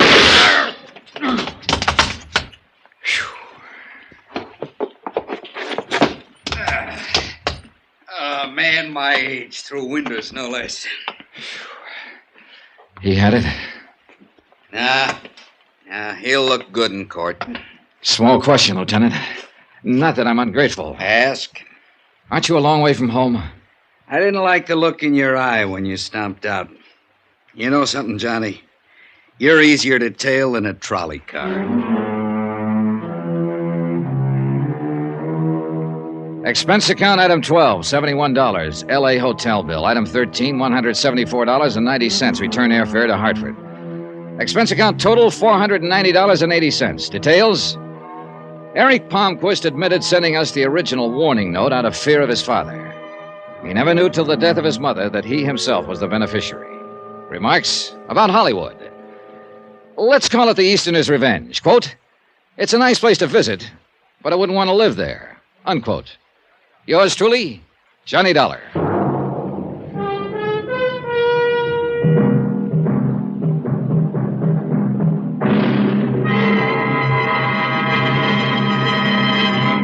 Now, here's our star to tell you about next week's intriguing story. Next week, $3 million worth of a worthless gold mine. And there's blood on the desert sand. Join us, won't you? Yours truly, Johnny Dollar.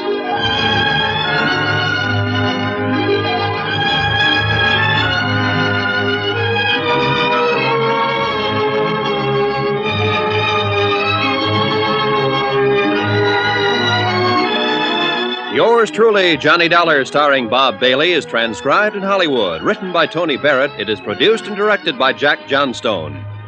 Heard in this week's cast were Virginia Gregg, Victor Perrin, Lillian Baeff, Russell Thorson, James McCallion, Edgar Barrier, Don Diamond, and Herb Butterfield.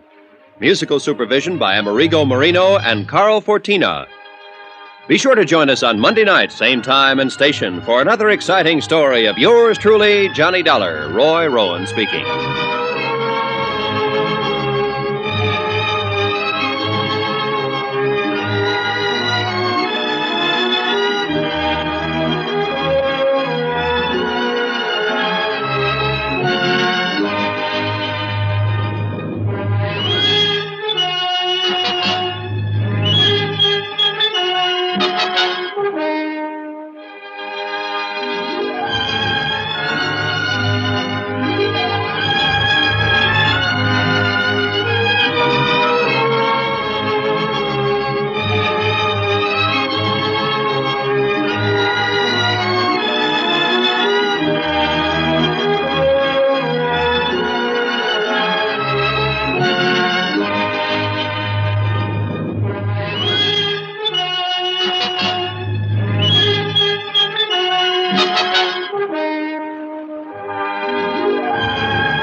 From Hollywood, it's time now for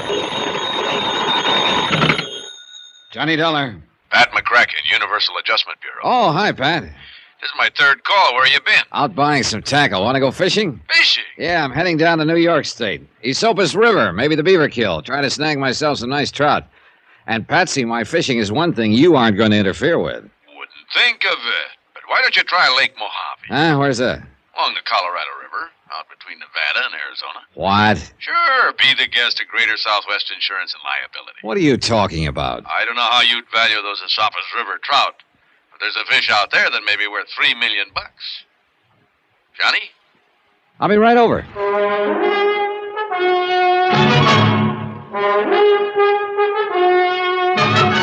Tonight and every weekday night, Bob Bailey in the transcribed adventures of the man with the action-packed expense account, America's fabulous freelance insurance investigator. Yours truly, Johnny Dollar.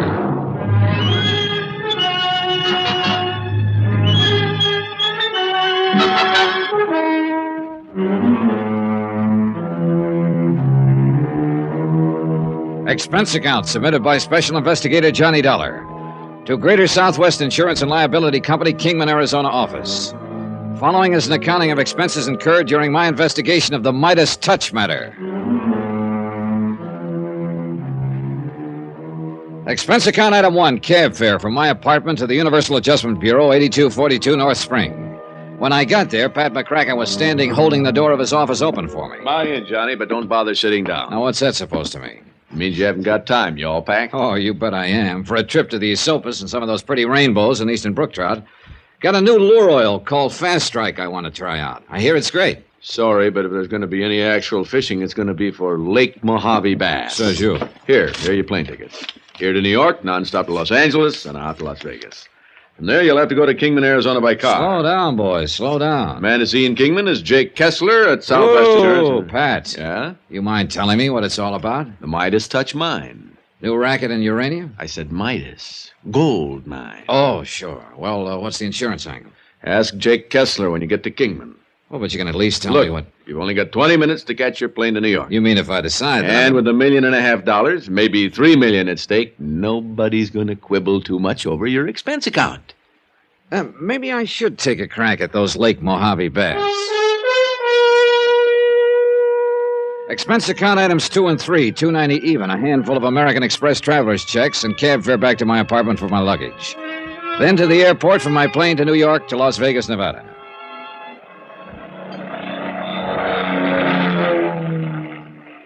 It was 11:30 p.m. when the big plane slowly glided down out of the clear starlit sky. And unless you've seen the millions, billions of stars that twinkle brightly through the clear, dry air over the Mojave Desert, you've missed a real thrill.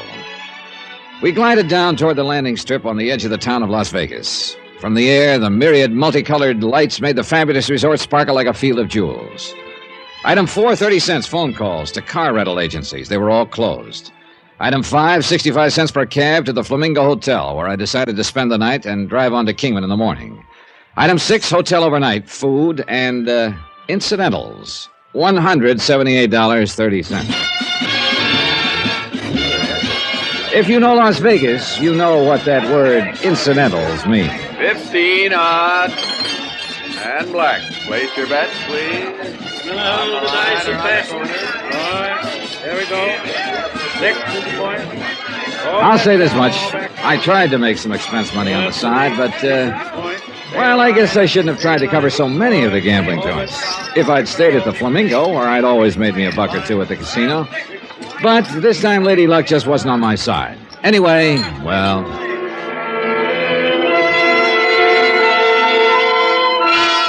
Item 7, $50. Deposit on a rental car the next morning. I headed south and east toward Kingman, Arizona. First stop, Hoover Dam, where that tremendous hunk of steel and masonry straddles the Nevada-Arizona state line. And I took a brief but longing look at what I could see of Giant Lake Mead. I wanted to stay right there, break out my fishing tackle, and take a crack at some of the huge lunker bass for which Lake Mead is famous. But duty is duty, or something. Anyhow, I hit the highway again across the hot, dry desert toward the city of Kingman. At this time of year, at this time of morning, the thermometer hits the 100 mark without any trouble at all.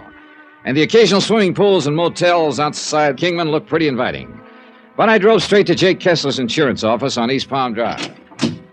Well, hi. You must be Dollar. It's a good name. Come on in. Jake was tall, angular, well-tanned, and dressed in blue jeans, open denim shirt, high-heeled boots, and broad-brimmed hat. He looked as though he'd be more at home on a range pony than in this insurance office. All right, Dollar, let me tell you what this is all about. Okay, thanks, Mr. Kessler. Jake, you want the folks around town to think I'm putting on airs? Okay, Jake. By the way, Johnny, I hope you didn't make any arrangements to stay right here in Kingman, did you? No, my bags are still out in the car. Very good. I got a place waiting for you down at Catherine Landing. What's that? Lake Mojave Resort's what they call it now. It's nice cabins, good restaurant, nice people, right down at the edge of the lake. Too bad you aren't a fisherman. Well, I just happened to have brought along a couple of rods and reels. Good boy, then you'll love it.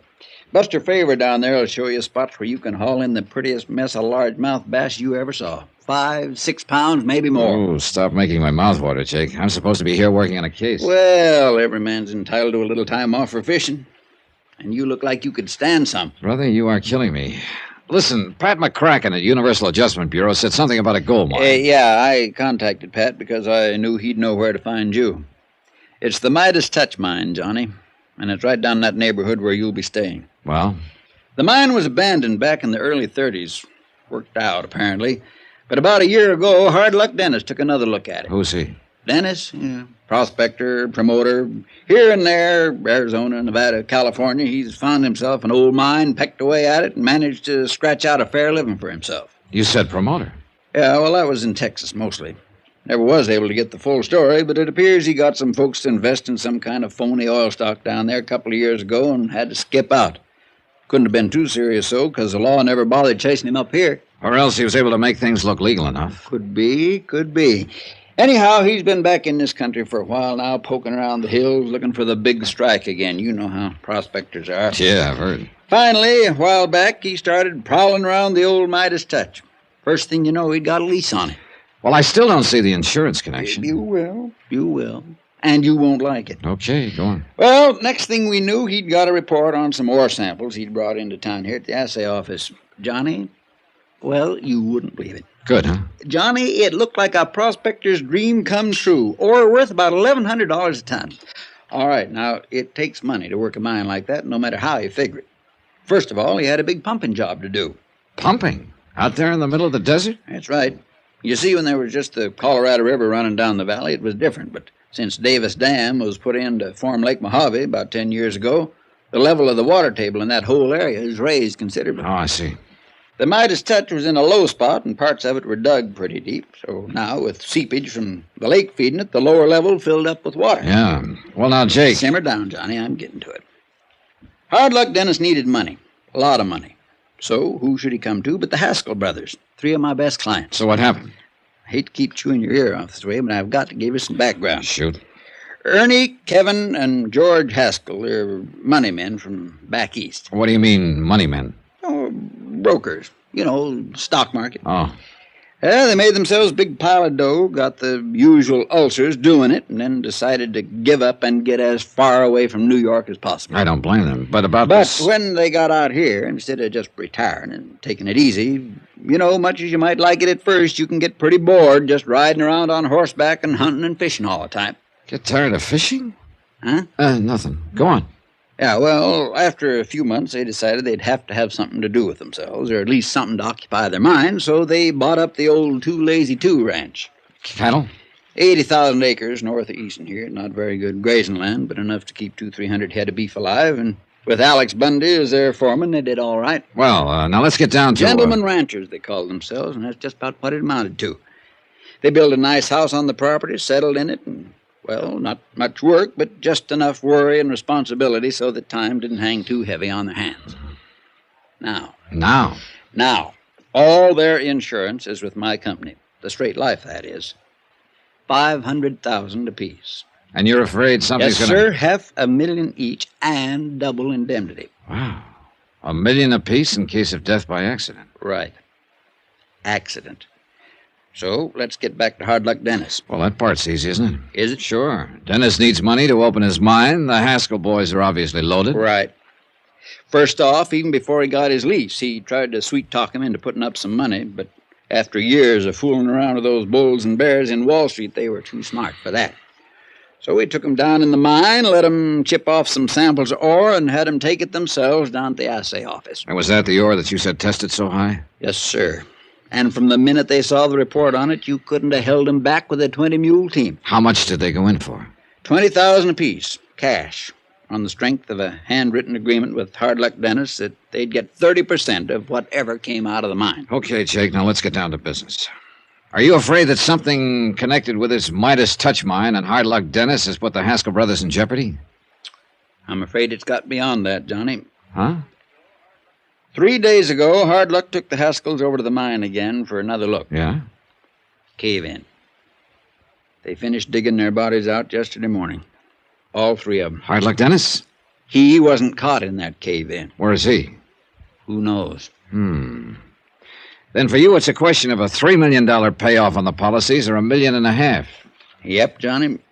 A question of accident or murder. Then for me, it's a matter of finding a killer. Yeah. Named Hard Luck Dennis. And when you do, look out for him. Yeah. Tell me, Jake, does anybody know I've come here to look into this? Oh, the whole town, I'm afraid. Maybe I should have kept it quiet. Well, sometimes it is better if... Where are the policies? Here, I'll get them for you. They're right in this little side office. Who are the beneficiaries? There's only one. The girl that was married to Kevin Haskell. The other 2 are bachelors. She lives at the ranch. She filed a claim yet? No. Has, well, can you make the coroner's reports available to me? Anytime you want. You get through here. I'll take it for you. Johnny Dollar. This is the office of... You're the one I want to talk to. Huh? I want to talk to you. I want you to meet me alone. Oh, who are you? Tell you where and when in a second. And don't come carrying a gun, because, mister, I can outdraw you 2 to 1. Who is this? They call me Hard Luck Dennis.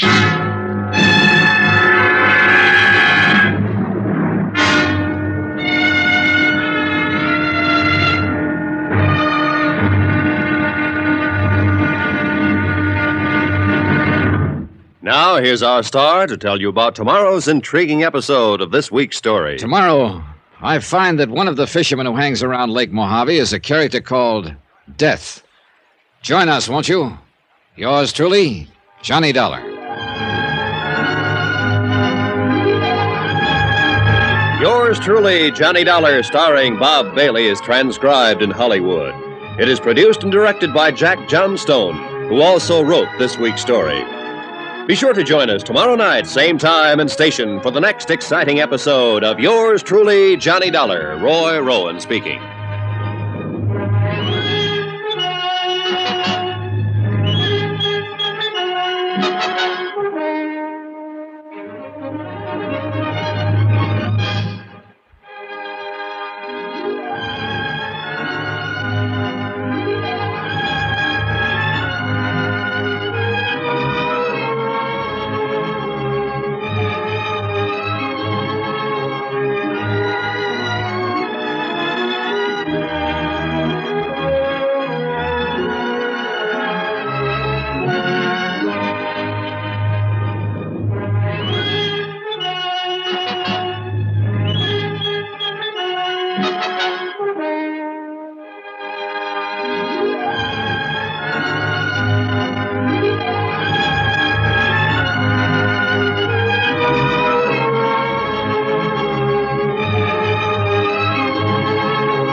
From Hollywood, it's time now for...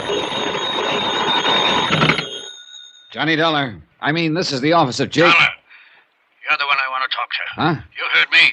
I want you to meet me alone. Oh, who are you? Tell you when and where in a second. And don't come carrying a gun, because, mister, I can outdraw you 2-1. Who is this? They call me Hard Luck Dennis. Oh, you planning to add another murder to that of the Haskell brothers? 13 miles out of Kingman on the highway east. Little side road to the right, mark Yucca Trail. Now listen. Mile and a quarter on, you'll see an old miner's shack. Be there at 3 o'clock sharp. And what if I decide Remember what that... I told you? Bring somebody with you or try anything funny and you'll never get out of this desert alive. Hello. That call for me, Johnny? No, it wasn't, Jake. But I wonder why a killer would call me.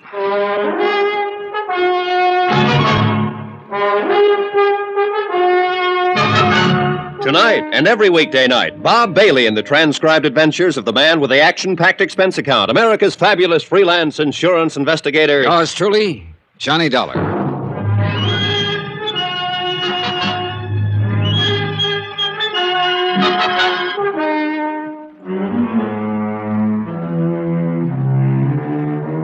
Expense account submitted by Special Investigator Johnny Dollar, location Kingman, Arizona, to the Greater Southwest Insurance and Liability Company.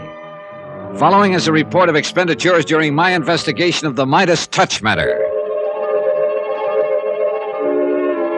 Jake Kessler, local representative for Greater Southwest Insurance and Liability, had laid it out pretty clearly. The 3 Haskell brothers, prosperous gentlemen ranchers, had taken out life policies totaling $1.5 million double indemnity, which meant that their death in what was supposed to look like an accident at the bottom of the Midas touch mine could cost Southwest a cool $3 million. And the finger of suspicion pointed straight at one Hard Luck Dennis, prospector and promoter. It was in Jake Kessler's office that I'd received the phone call from Hard Luck. Where did Hard Luck tell you to meet him, Johnny? Oh, I'll find it all right. Where? Look, I think I'd better handle this alone, Jake. Johnny, he's being hunted by every available policeman here in Kingman. He's a killer. Like I told you, he got $20,000 apiece from the Haskell brothers, cash. Then took them down to the Midas touch and caved it in on them. All right, even supposing that he did. Why would he do it? Well, daggone it, that's as obvious as those 2 heads you're wearing. The mine is worthless. How do you know? Because smarter people than him gave it up over 20 years ago. I thought you told me the ore samples he brought out assayed at $1,100 a ton. Oh, now, look, Johnny, you know as well as I do that there's more ways to salt a gold mine than there is to skin a cat. You have any proof that Hard Luck salted that one? No, but Tad Harding will. Who? Captain Tad Harding, police. He hasn't lived out in this country all his life for nothing. Where's Harding now? At the Midas touch. But when he gets back here, you see him. He'll show you that I'm right. Well, if you are, it certainly would point the finger at Hard Luck Dennis, wouldn't it? Can't you understand, Johnny? Hard Luck needed money. He's always needed money. He salted that mine, got $60,000 from the Haskells on a lick and a promise, then caved in the mine on them before they could get wise to him. Good theory. You'll find it's a fact. That's why he skipped out as soon as he... Oh. Yeah. Yeah, he couldn't have skipped very far, could he? And if he were guilty, why would he want to see me? All right, Johnny. Now listen to me. The Haskells were 3 of our finest citizens, so the whole town will cooperate with you. So don't do anything foolish like meeting that Hard Luck Dennis alone. That willingness to cooperate includes you, Jake? You know it does. I'll do anything. All right, then just give me your word you won't tell anyone that I'm meeting Hard Luck. Well, now, because if you do, I'll drop this case like a hot potato. Yeah. Well? Okay, Johnny, for the time being. Okay. I just noticed out the window. Tad Harding's car just pulled up in front of police headquarters. Then what are we waiting for? Let's go.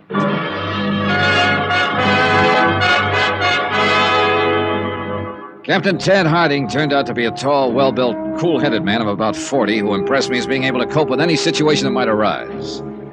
He bore out everything Jake Kessler had told me about the Haskells and about Hard Luck. And he added 2 new and very important bits of information. One, that he'd found nothing whatsoever to indicate that the Midas touch had been salted. On the contrary, he'd picked up some very rich chunks of ore. 2, he'd learned the probable cause of the cave-in and what it meant. I told you it was murder, Johnny. I told you. Tad Harding had found a length of wire rope, one end wrapped around the spool of a powerful hand winch. The other end had very obviously been tied around a pillar, a thick pillar of rock and gravel that had been dug around so as to leave support for the ceiling of a horizontal shaft.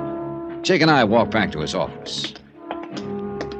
That's it, Johnny. No doubt about it. No doubt. A few quick turns of the handle on that winch, the pillar came down and the roof caved in. I'll have to admit it certainly looks that way.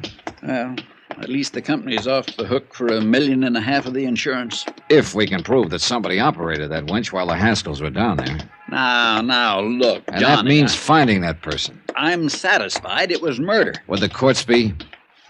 The courts? Sure. When the claims on these policies are filed, they'll be for $3 million on the basis of double indemnity for accidental deaths. You can bet your last penny on that. Claims haven't been filed yet, have they? Oh, no. Well, I hope we'll have time before they are. Time? To prove it was murder by producing the murderer. You still plan to see and talk to Hard Luck Dennis? Yep. Alone? Yep. When?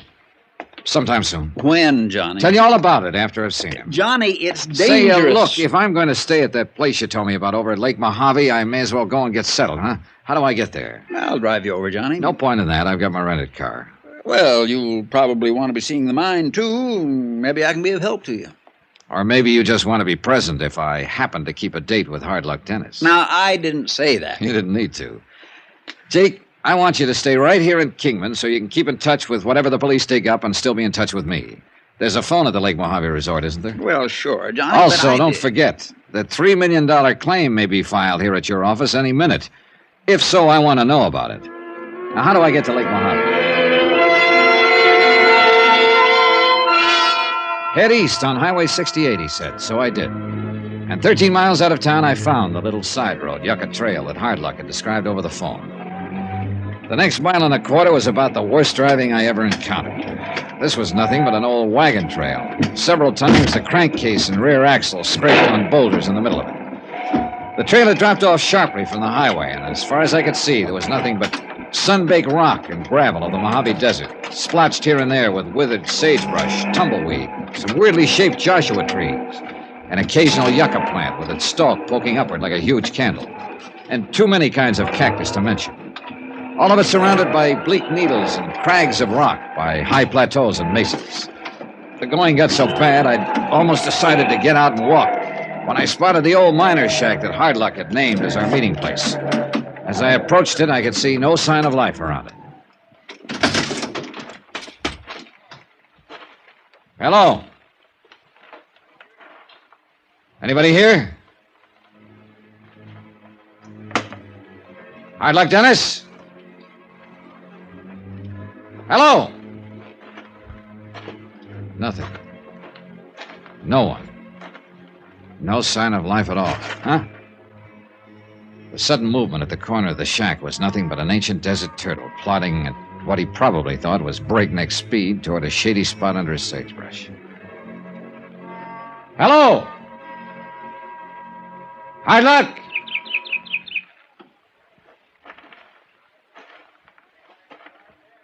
Anyone inside there?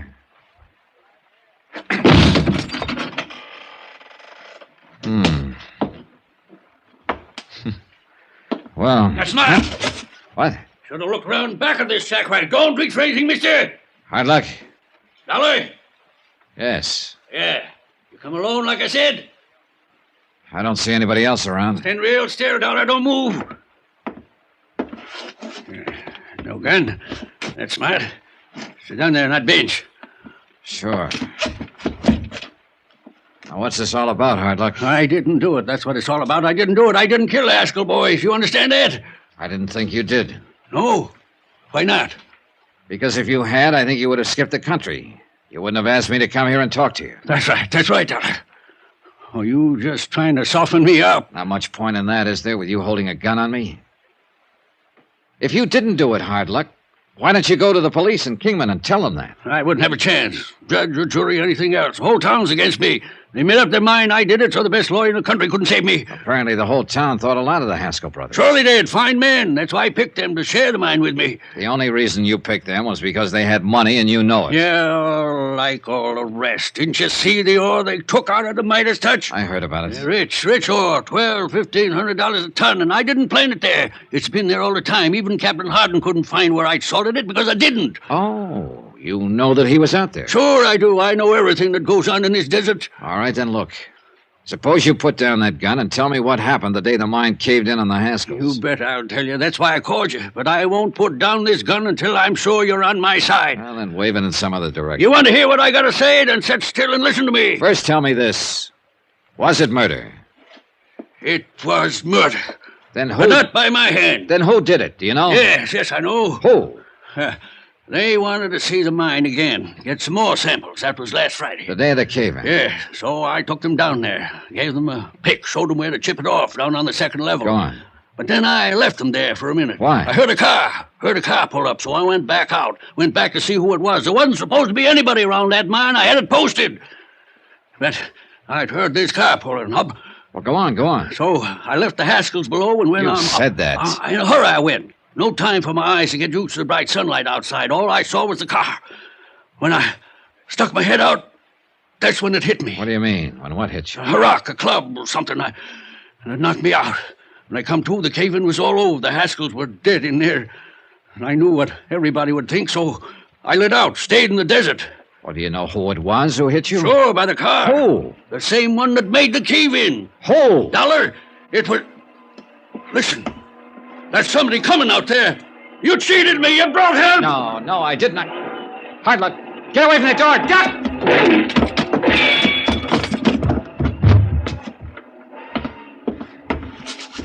Hard luck. Yeah, I guess they named you right.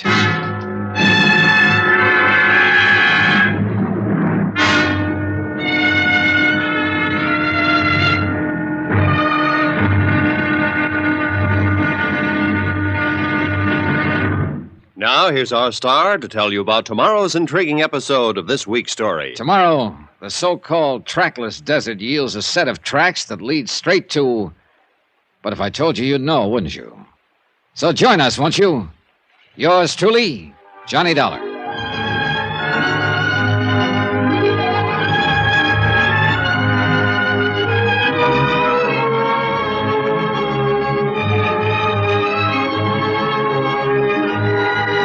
Yours truly, Johnny Dollar, starring Bob Bailey, is transcribed in Hollywood.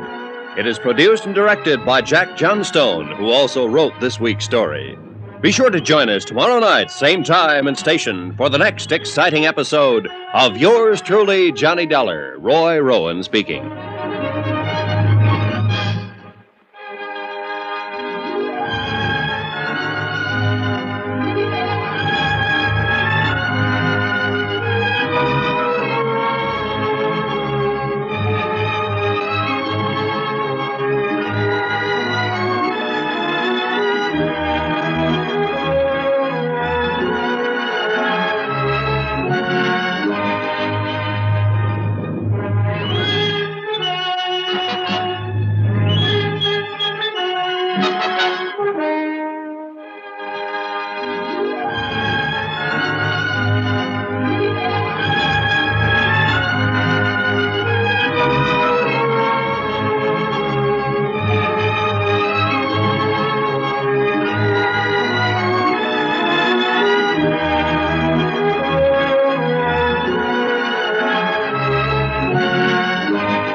From Hollywood, it's time now for Johnny Dollar. Jake Kessler returning your call, Johnny. I just got back here to my office. You been at the hospital? Yes, and it looks like Hard Luck Dennis may pull through. Has he been able to talk? He may never be able to. That bullet went right through his neck. Anyhow, he's still unconscious. He's the key to the whole case, Jake, so phone me here as soon as he can be talked to. Meantime, I'm going to try to snag me some of these Lake Mojave bass. Lucky dog.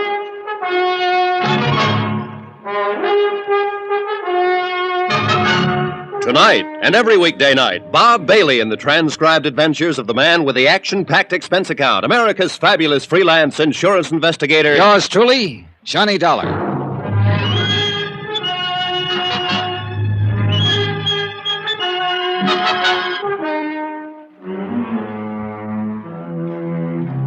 From Special Investigator Johnny Dollar, location Catherine Wash on the Colorado River, to the Greater Southwest Insurance and Liability Company, Kingman, Arizona office.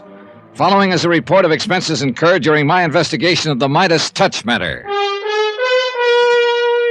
Item 8, $6.20 gas for the rental car that I drove down here to the Lake Mojave Resort on the Colorado River just above Davis Dam.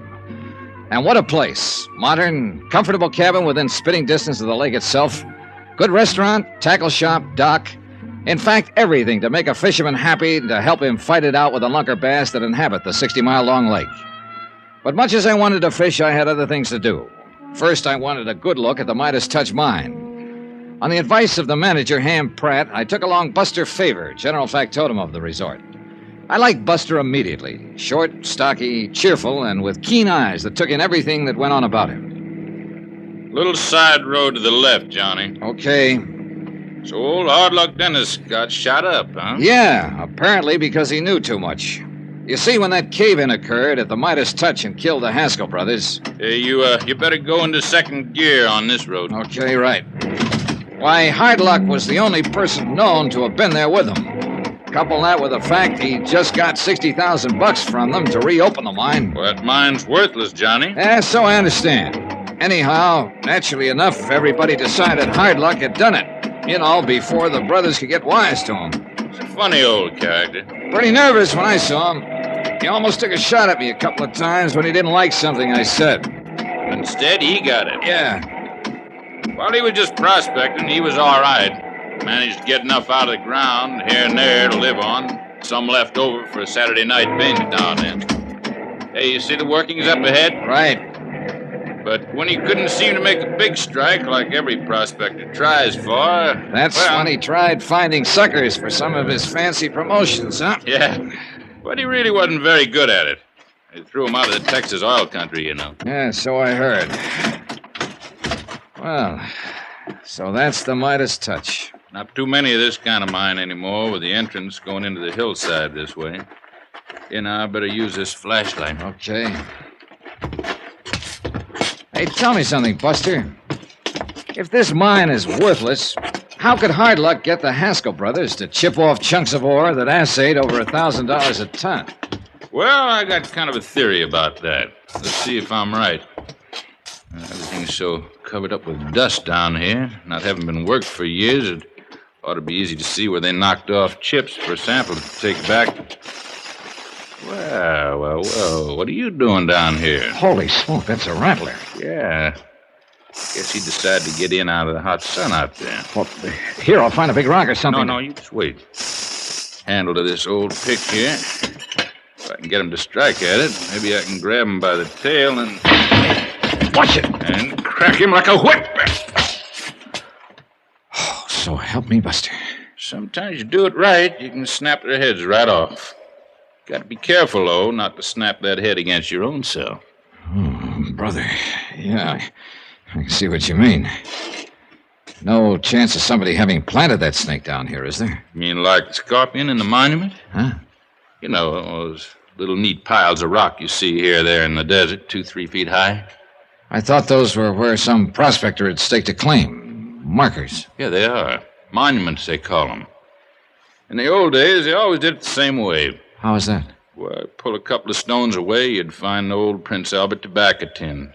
You open the tin, you'd find two things in it. A piece of paper describing and marking off the claim, and a scorpion. Alive? As long as he stayed alive. That meant stay away, no trespassing. This is mine. Well, I'll be darned. Now, look here. Here, Johnny, on this pillar. That was the pillar that was left by digging around it to hold up the ceiling. Oh? You see where some of it was knocked off with a pick? Yeah, Hey, wait a minute, Buster. That looks like yellow. That looks like gold. That's what it is. Then this mine is rich. No, Johnny. You mean the only gold ore left down here is in these pillars? That's right. And without them, the roof would cave in. Well, couldn't it be shored up with wood? Why? Only 2, 3, 4 of these left down here. Probably not more than a ton in all. Not worth it. Oh, yeah, I see. But worth using it to bring in the suckers. Yeah. Well, now you want to see how the cave-in on the Haskell. Now, what in the Sam hell is this doing down here? This winch and length of wire rope. Isn't that the answer to the cave-in? Ted Harding over at headquarters in Kingman seemed to think so. Yeah, sure. Somebody used it to pull down one of the pillars. But, Johnny, a winch of this type hadn't got any place in the mine. Where would a rig like this be used? Well, every ranch in this whole area probably has a couple. Cattle ranch? Yeah, that's right. That gives me an idea. About who did it? At least it gives me a lead to an idea. Or at least the kind of questions to ask Hard Luck Dennis. Well, I thought you said he was still unconscious. Yeah, so I'll have to wait. Well, let's get out of here. What do you plan to do now? Oh, just wait, I guess. And do some fishing while I wait. Oh, now that's right down my alley. Only first I'm going to knock off a bit of this ore for a souvenir. Yeah, this old pick ought to do. Well, now take it easy, John. I said take it easy.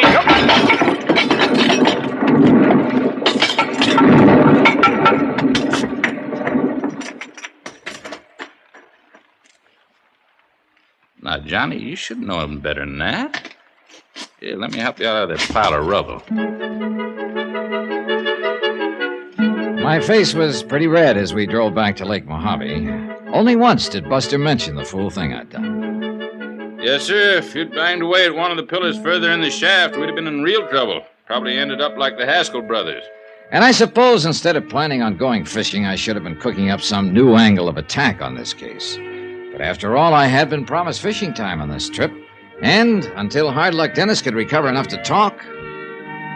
I got the boat all ready and waiting for us, Johnny, with a 30-horse Johnson outboard on it. Oh, boy, I can't wait. And I'll take you to spots I know where you can pull out the biggest fightingest bass you ever saw. Oh, Buster, you son of a gun, you're tempting me with something I can't resist. I'll even loan you my bottle of Fast Strike. Fast Strike? Yeah, lure oil. Little dab of that on your bait'll guarantee you fish. That's for me.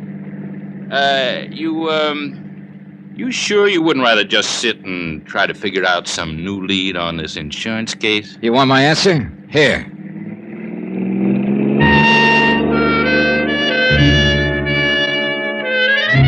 But, as luck would have it, Ham Pratt was standing down by the dock waiting for us with a message for me. Call Kingman operator number 37. I made the call. This is Jake Kessler, Johnny. How's the fishing? Well, if it wasn't for the message from you, I'd be out on Lake Mojave right now. So if that's all you want to know... Johnny. Yeah? I put in this call to you over 2 hours ago, when Hard Luck Dennis first came to. He has? Yes. The doc says he's going to be okay. Has he told you anything about who shot him up? No. He won't talk to anybody but you. Says you're his only friend. Okay, Jake, I'm on my way. In a half-hour flat, I was back in Kingman at the Mercy Hospital on the edge of town. Hello, Hard Luck. Johnny Dollar. That's right. Glad you came. Only one I trust. Not like people around town. They hate me. Wow. Knew he'd try to get me, Johnny. Who? Probably seen me going back to the mine. Knew I'd recognize that winch he left there. The winch that was used to pull down the mine pillar caused the cave-in? That's right. A lot of winches like that on the ranches. But only Alex. Only he used that particular make. Royal Standard. Alex who, Hard Luck? Bundy. Alex Bundy. Alex Bundy. Foreman at the Haskell's ranch? The Too Lazy Two? Yes, Alex. But why? In love. Kevin Haskell's wife, Dora. Okay. Will you tell the police, the court, all this when the time comes? If you say so. if I live. Oh, you'll live all right. The doctor says you're going to be fine. You're going to be okay. Now, is there anything you want? Anything I can have sent up here to make you more comfortable? No, thanks, Johnny. Just come and see me, will you? Sure. Thanks. I guess you're the only real friend I have. Just why he felt that way, I don't know. Perhaps it was because he needed a friend. I decided I'd better let Jake Kessler in on what I'd learned and incidentally ask him for directions to the 2 Lazy Twos, so I drove on over to his little second-floor office on East Palm Drive. Alex Bundy, huh? Yeah, that's what Hardluck says. And with his testimony to back me up when I find Alex, we'll have a case, a good case. Which means, by the way, that your company won't have to pay off an additional $1.5 million for double... What's the matter? Shh, wait a minute. Yeah, Jake, I'm going on over and do a bit of fishing in Lake Mojave. What under the sun? Buster Favor promises to get me a limit of the finest bass you... What is it, Johnny? What are you doing? Somebody was outside that door listening to us, I'm sure of it. Well, who? Here, look, there he is, going down the street. Recognize him, Jake? Where, Johnny? Where? It's too late. He got around the corner. But if it's who I think it is, yeah, he must have heard all that was said in here. Alex Bundy, huh? What's your guess? I've been thinking, Johnny. Yeah? Old Hardluck Dennis has been the key to this whole case right from the first. He still is, more than ever after what he told me. All right, then. Excuse me. Jake Kessler speaking. Oh, hello, Chief. I was just... Huh? What? Oh. What's the matter, Jake? What's the matter? You look like you've seen a ghost. I was Tad Harding at headquarters. A fire escape outside the room at the hospital. Huh? Somebody climbed up the fire escape, used a bailing hook. Oh. Yeah. He's dead now. Hard luck.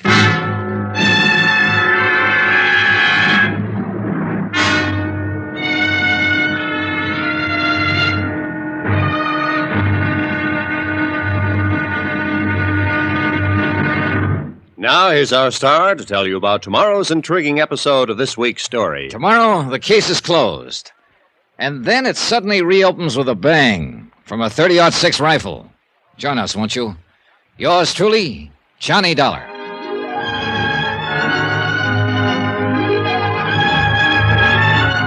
Yours truly, Johnny Dollar, starring Bob Bailey, is transcribed in Hollywood. It is produced and directed by Jack Johnstone, who also wrote this week's story. Be sure to join us tomorrow night, same time and station, for the next exciting episode of Yours truly, Johnny Dollar. Roy Rowan speaking.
From Hollywood, it's time now for... Johnny Dollar. Good. I was hoping you'd be there at Jake Kessler's office. This is Buster Favor at Lake Mojave Resort. Oh, hi. Find out anything? Yeah, Hard Luck Dennis, our one real key to this $3 million case, has just been murdered. Oh. You know who did it? I have an idea. Well, I found something here that might help you. Oh? Tire tracks at the old miner's shack where Hard Luck was shot. But more of the same tire tracks here at the resort. Buster, I'm on my way.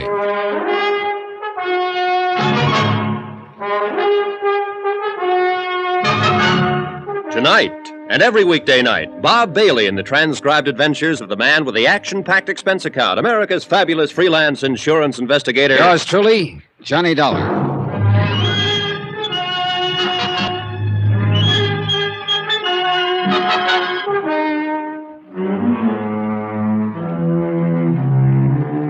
Expense account submitted by Special Investigator Johnny Dollar. Location Lake Mojave Resort on the Colorado River in Arizona to the Greater Southwest Insurance and Liability Company. Following is an accounting of expenditures during my investigation of the Midas touch matter. Item 9, 6:30, a stop at the sign of the Flying Red Horse for gas for my rented car to get me from Kingman, Arizona to Lake Mojave Resort. About a mile short of the lake on the winding road that led in from the main highway, I found Buster waiting at a spot where an old wagon trail cut off to the right. Right over here, Johnny. Clear as crystal. Hiya, Buster. You see him here? These tire tracks in the sand? Well, oh, yeah, sure. You see? 3 of the tires. Look here, where the car turned to get around this rock. Yeah. 3 of the tires were pretty good. Had those big knobby treads. But this one, right front's almost worn smooth. Or is it the left rear? Oh, it's right front, Johnny. Car was going north, out into the desert. Huh? Tell by the little skid on this turn. Buster, you read tire tracks like some people can read footprints. Oh, that's just practice. Anyway, these are the same tracks that I found by the old shack where you met Hard Luck and he got shot at. Then let's get into my car and follow these up. Oh, whoa, Johnny. Nothing but a Jeep could get over this trail. Well, where does this trail pick up a highway again? It doesn't. Winds around for 8 or 10 miles and ends up in the lake, over by the southwest corner of the fence line on the Two Lazy Two range. Then our best bet is to drive over to the Two Lazy Two. Except for one thing. The Jeep we're looking for is somewhere up that trail, so we'll go by outboard. Oh, what? This old trail worms around all right, but always close along the edge of Lake Mojave all the way. And the end of it's 8 miles of winding. There's only about 1 mile by water from our dock at the resort. Then we ought to be able to intercept whoever's in that Jeep. That's right. Then let's go.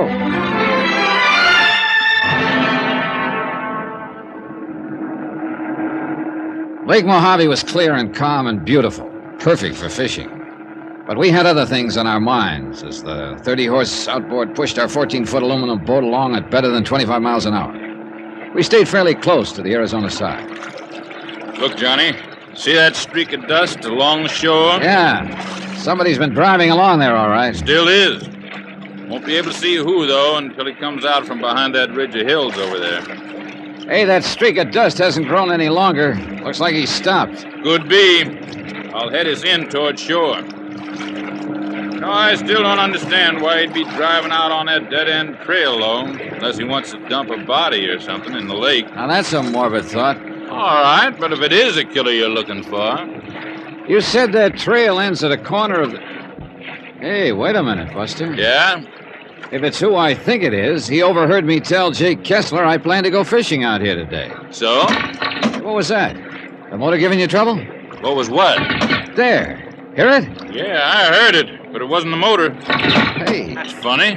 Buster, look, we're taking in water, those holes in the bottom. Here, you take this can and start bailing. Right.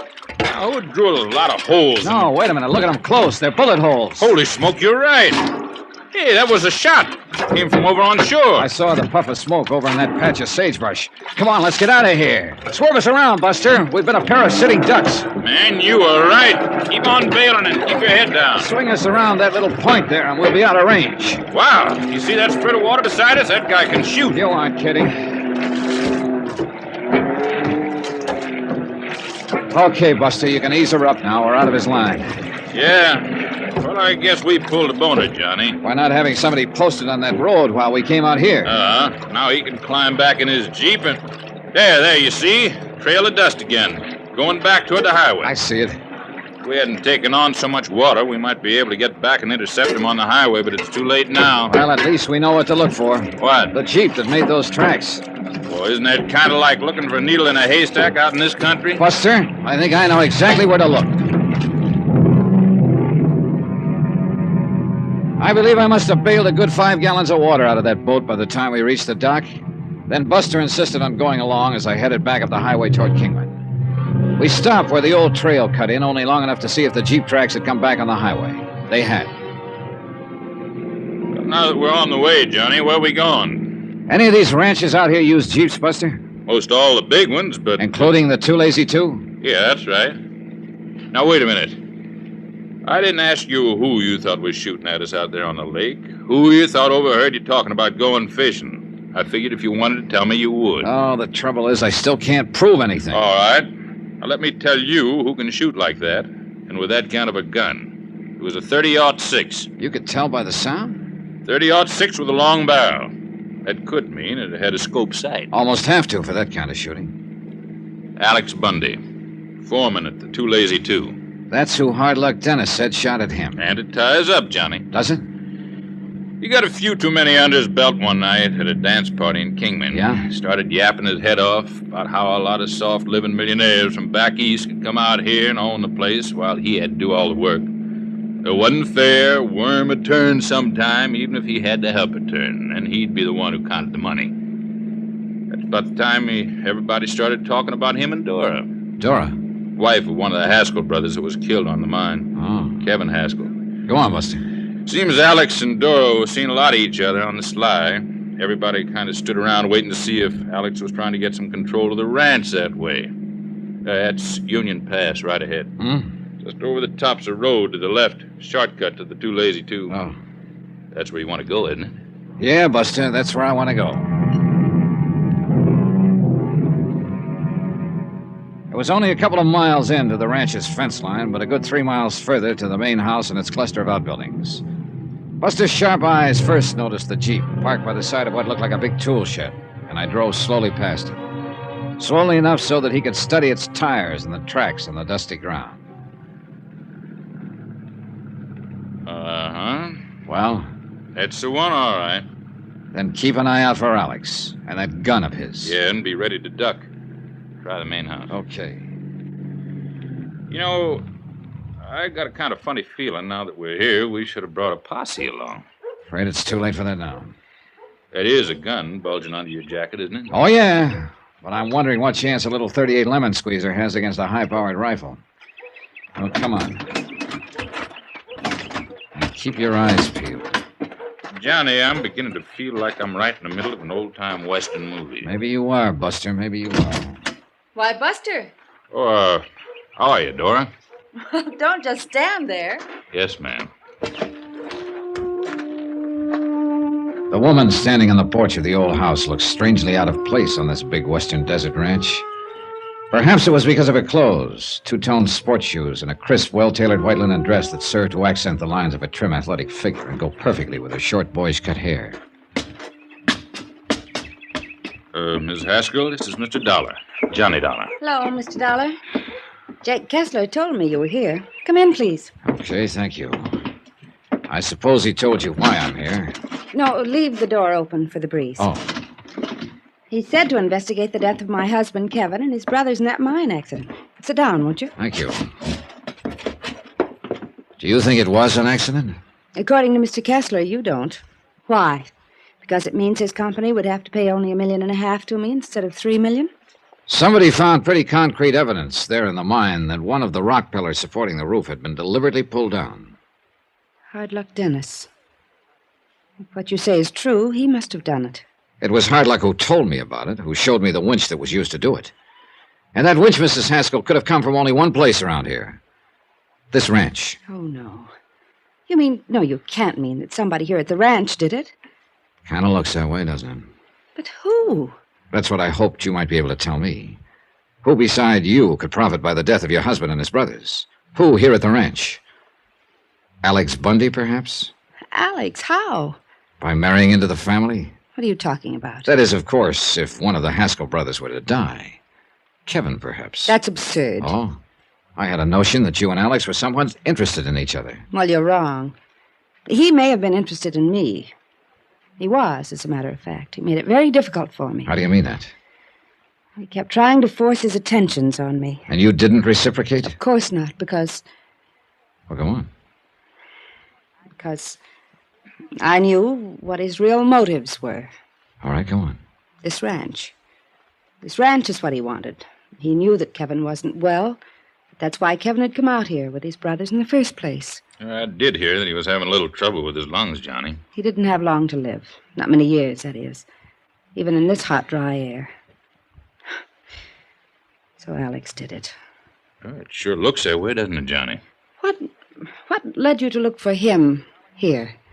It was Alex Bundy who shot up Hard Luck Dennis. Then somebody overheard me say I was going fishing down at the lake. That's where I was shot at, by somebody who was not only a crack shot, but more important, was driving the Jeep that's parked outside. The Jeep was gone from here this afternoon. Do you know where Alex Bundy is now? He must be somewhere around the ranch. And you must get him, Mr. Dollar. I'll help you. I'll help you find him. But don't go unarmed. Here, I'll give you one of my rifles. Hey, that collection of high-powered rifles is yours? Yes, at a national rifle team in college here. I'll give you ammunition. And Buster, you take one. This 30-30. Now, I don't know, Mrs. Take it. What Mr. Dollar says about him is true. Alex may try to shoot before you... Mr. Dollar. Dora! Mr. Dollar, be ready when he comes in. Dora, why don't you tell me you were through with the Jeep? You know I wanted to use it this afternoon. Dora? Well, well. Don't move, Mr. Dollar. Your gun isn't loaded.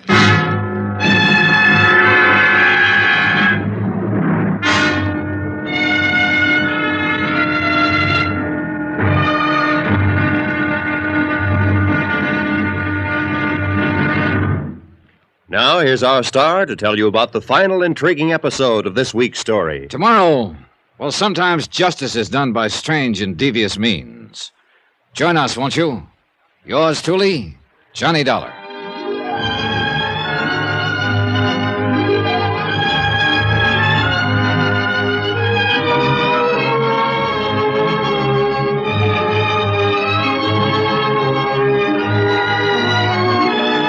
Yours truly, Johnny Dollar, starring Bob Bailey, is transcribed in Hollywood.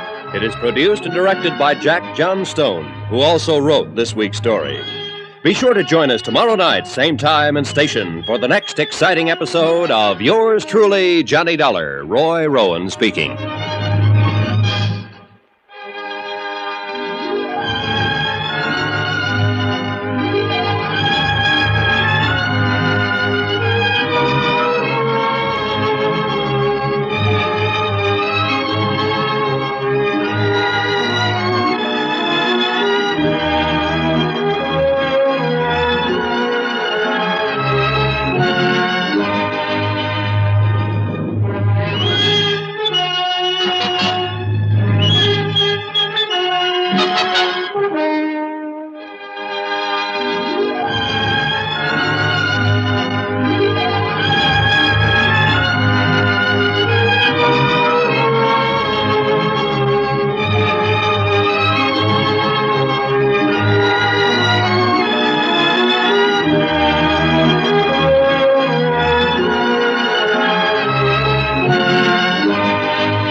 From Hollywood, it's time now for...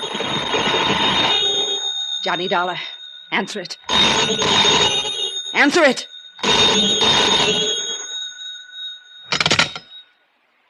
Johnny Dollar. Hello, Johnny. This is Jake Kessler. Be careful what you say. Johnny, what are you doing out there at the Too Lazy Two? Johnny! Talk to him, but be careful. Don't forget this gun. Why, Jake, what's on your mind? $3 million of insurance. Dora Haskell's filed a claim on the basis of accidental death. So unless you can come up pretty quick with proof the Haskell brothers were murdered... Jake, I have a funny feeling I'm looking at that proof right now. You mean there at the ranch?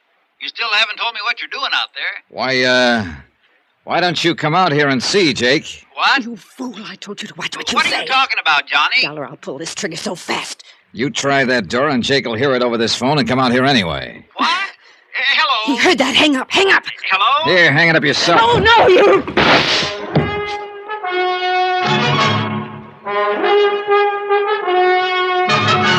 Tonight and every weekday night, Bob Bailey in the transcribed adventures of the man with the action-packed expense account, America's fabulous freelance insurance investigator. Yours truly, Johnny Dollar.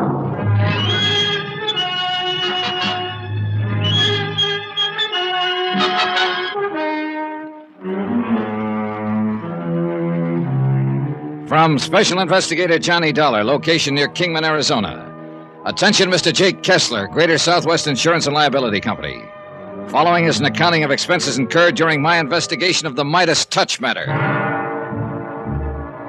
Proof that the Haskell brothers were murdered rather than killed accidentally in the cave-in at the Midas touch mine could save Greater Southwest a cool $1.5 million. But the one man who could have given me that proof was murdered himself. Thanks to Buster Favor at the Lake Mojave Resort, who could read a set of tire tracks like you and I read a newspaper, I was able to trace the killer's car to the Two Lazy Two Ranch. And there the evidence all pointed to the foreman, Alex Bundy. However, when Alex appeared at the ranch house, he also put the finger on Dora Haskell. That's when your phone call came in, Jake. And that's when... Oh, no, you don't know. Thanks, Buster.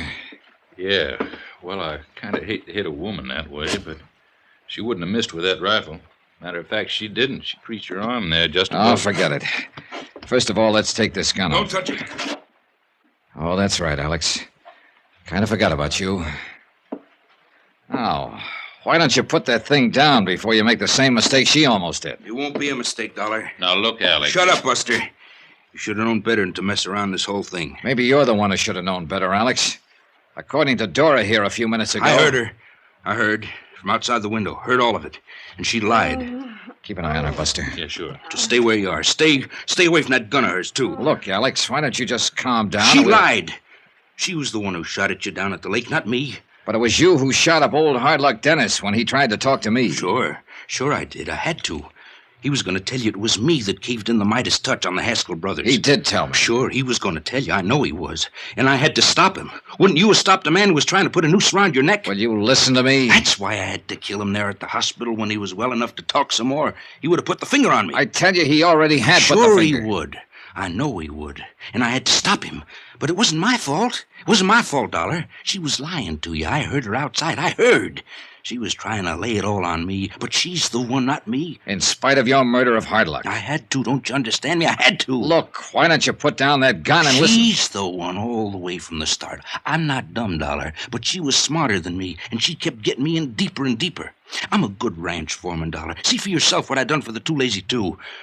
But this kind of thing I don't know about. So she got me in deeper and deeper right from the start. Just how did it start, Alex? I'll tell you. I'll tell you how it started. I got drunk one night over in Kingman. So I heard. Made a lot of foolish talk about wanting the Two Lazy Two for myself. Any foreman wants to have a big ranch of his own. Any of them. Ask him. You ask him. Isn't that true, Buster? You know. Alex, give me that. No, stay back. You stay back. I want him to know. I want him to know everything. She heard about what I'd said, understand? Then she came to me, sweet-talked me. Said I could own the Lazy Two. Along with her. Made it sound so wonderful, just me and her. But then when she started plotting how to get rid of her husband, well, she thought he was going to die when he came out here, but he didn't, see? So she started plotting how to get rid of him. And I was scared about that. But she told me I was already in it on account of I knew about it, so I better help her. So what else could I do? And all the time she kept me thinking how wonderful it would be, just me and her. Do you know what that means to a man, Mr. Dollar? Well, I can... So I helped her with the boat. You know the time, Buster. You mean when the Haskell sank during the windstorm out on the lake? Yeah, because I fixed the boat. I took out the flotation tanks and weakened the transom, so any kind of strain it would sink, and it did. Brother, you're in so deep. But you went after him. You saved him, didn't you, Buster? Yeah, I guess I did. So, but then I wasn't too deep, you see? You understand? Yeah, Alex, I understand. And I'm afraid that you're... Then she thought of the mine. She made me tell old Hard Luck to take him out to the Midas touch because he thought there was still gold in it. Johnny, did Hard Luck tell you the door got him started on that pit? No, nobody would have. That's why I had to kill him. Because he would have blamed her. And then she would have blamed me, the way she did you just now, don't you see? All she was doing was using me. You didn't come out here looking for her. You were looking for me, weren't you? Yeah, Alex, I guess we were. And if there'd been a fight, if I tried to gun you down, she would have killed me. Then she would have been in the clear, don't you see? She would have killed me the way she made me kill Hard Luck. It took you a long, long time to realize it, didn't it, Alex? There were a lot of things you didn't realize. But what's done is done, and you can't ever change it. You're in so deep there's no way out for you now. And you know it, Alex. But you're not going to make things any easier for yourself. No, get back, I tell you. I'm in so deep I can't get in any deeper. That's what you really mean, isn't it? So my only chance is to kill you and try to get away with it. Alex, now, listen. Look, boy. But before I try it, I'm going to kill her. I'm going to kill her because of what she's done to me. Listen, you crazy mixed-up guy. Sure! Maybe I am crazy. Maybe I've been crazy all along, but I'm going to kill her. You hear me? I'm going to kill her now. Oh, no, you're not... Dora! Grab her gun, Buster. Look out, Johnny! Okay, Alex. Okay, you've done it. Added one more murder to your list. And I'm glad. I'm glad I did it. Then put that gun down and listen to me. I'm gone. If you try to follow me, I'll kill you too. Come on, Johnny. I've got her gun. No good. It's jammed. That's why she couldn't pull it on him. She did? Yeah. Well, we can't just let him get away. Here, Buster, while I make a phone call, see if you can find a gun for yourself and some ammunition. You sure she's dead? Yes. Hello, operator. Couple of 38 handguns here, Johnny. And find some ammo. Operator, get me Kingman 19970, emergency. All set with his sidearm, Johnny. You want a rifle or do you... Jake, Alex Bundy has killed Dora Haskell and headed for parts unknown. Yeah, that's right. Call Ted Harding at headquarters. Have him put a roadblock on every highway leading from this ranch. Be sure there's a block at Davis Dam so he can't cross over into Nevada. Yes, that's right. He can phone him. By the time I hung up, Buster had my rented car started and waiting, so he took off on the main road leading from the ranch. We could still see the dust left by Alex Bundy in the Jeep. Could see that when he swung onto the highway, he'd turned right toward Lake Mojave. We saw no dust on any of the side roads, so we kept on going down toward Davis Dam, hoping that by the time he could get there, the roadblock would be set up. We'll be able to see you when we get to the top of this hill, Johnny. Good. Yeah. There, you see him? Cars across the road over the dam. That means he will have seen them. Then there's only one place he could go. Lake Mojave Resort. Right. 10 is just up ahead. All right, we'll take it on 2 wheels. Glad we aren't having to track him this time. Huh? Wind's coming up. See the dust blowing off the mesas up the east end? Yeah. When that east wind comes up, it comes up fast. All right, hang on. Here's our turn. Buster was right. By the time we got down to the dock at Lake Mojave, the wind was blowing a gale. The Jeep we'd been chasing was parked next to the tackle shop, and no sign of Alex Bundy. We learned the reason from Ham Pratt, general manager of the resort. Hey, Johnny, Buster, what's going on here? Plenty, Ham. Listen, Ham, did you see where... Alex Bundy came down the road like a bat out of Hades a couple of minutes ago. Where'd he go? Jumped out of his Jeep waving a rifle, tore down to the dock, and took off in his outboard runabout. Got a boat for us, Buster? Yeah, sure have. Come on.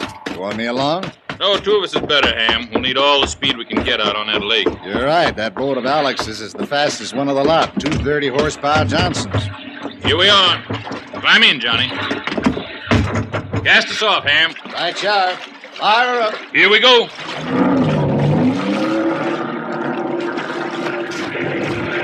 Boy, this wind is really coming up. Sure is. We're going to have us a rough ride. Where would he head? Cottonwood Landing, about 20 miles up, or even Nelson's Landing if he has enough gas. Either way, he'd get over into Nevada. All I hope is he's having as rough a time of it as we are. Don't worry, he is. That boat of his is fast, but not as seaworthy as this. Hang on. Out here in the middle is where we'll really get this wind. And we did. And unlike salt water where the wind builds up long swells that you have a chance of riding over, this lake developed a chop. Waves only 3 or 4 feet high, but one on top of the other. With a less skillful hand than Buster's at the wheel, we would have swamped in a minute. As it was, we were both soaking wet and hanging on for dear life as the little outboard pounced and bounded along. Look, Johnny, dead ahead. Yeah, I see him. Hey, he's making an awful lot of speed. Too much speed for that hull of his in this kind of weather. He'll pound the bottom out of it. What do you think you're doing to this boat? This'll hold together all right. It was a mad chase, a crazy one. And then I noticed that we were slowly but surely gaining on Alex. I knew he couldn't take it in that hull. See? He's had to slow down. Gradually, the distance between us grew shorter, 200 yards, 100. At least he'd never be able to aim his rifle in a sea like this. At least until we got right on top of him. Keep your gun on him, Johnny. It's going to be rough trying to lash onto him in this chop. Okay. When you pull us alongside him. Then it happened. As we came up on him, Alex suddenly swung his boat straight in at us and gunned his two motors wide open. Hey!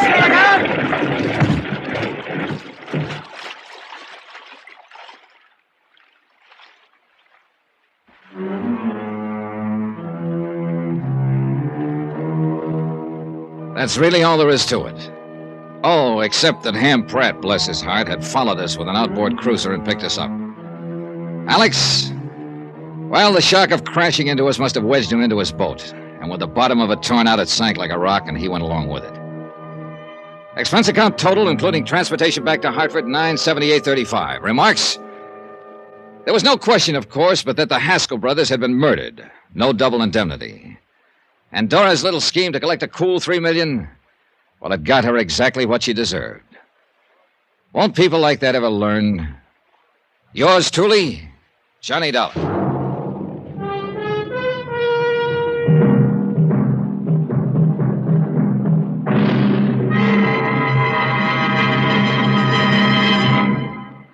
Now, here's our star to tell you about next week's intriguing story. Next week, a quiet little New England town with elm-shaded streets, picket fences, flower beds, and a killer on the loose. Join us, won't you? Yours truly, Johnny Dollar.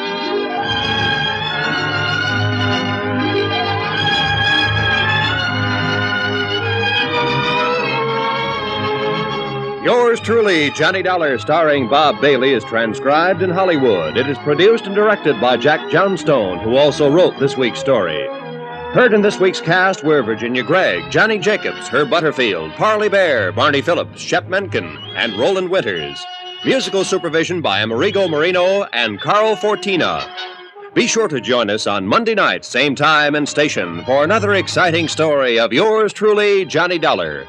Roy Rowan speaking.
From Hollywood, it's time now for... Johnny Dollar. Pete Carlson, Johnny, Star Mutual. Oh, hiya, Pete. How's the family? Great. The lucky dogs are at Cape Cod for the summer while I toil and fret. What's fretting you at the moment? A letter, Johnny. Listen. If you're wanting to know who murdered Ellen Bates, you pay no mind to that person or persons unknown. You just look real close to home. Look real close to home. Postmark Shady Lane, Vermont. And the signature, I suppose, is that famous old name. That's right. Anonymous. Ellen Bates was killed there a month ago, shot to death. We carried a $10,000 policy on her. And the beneficiary? Ben Bates, her husband. He's got a farm about 4 miles out of Shady Lane. Uh-huh. What's the status of the investigation? Stalemate, Johnny. The coroner's jury brought in an open verdict, and there's been nothing turned up since. We were just on the point of paying off the policy. But now, well... All right, Pete, I'll fret for you. If I can find Shady Lane on the map.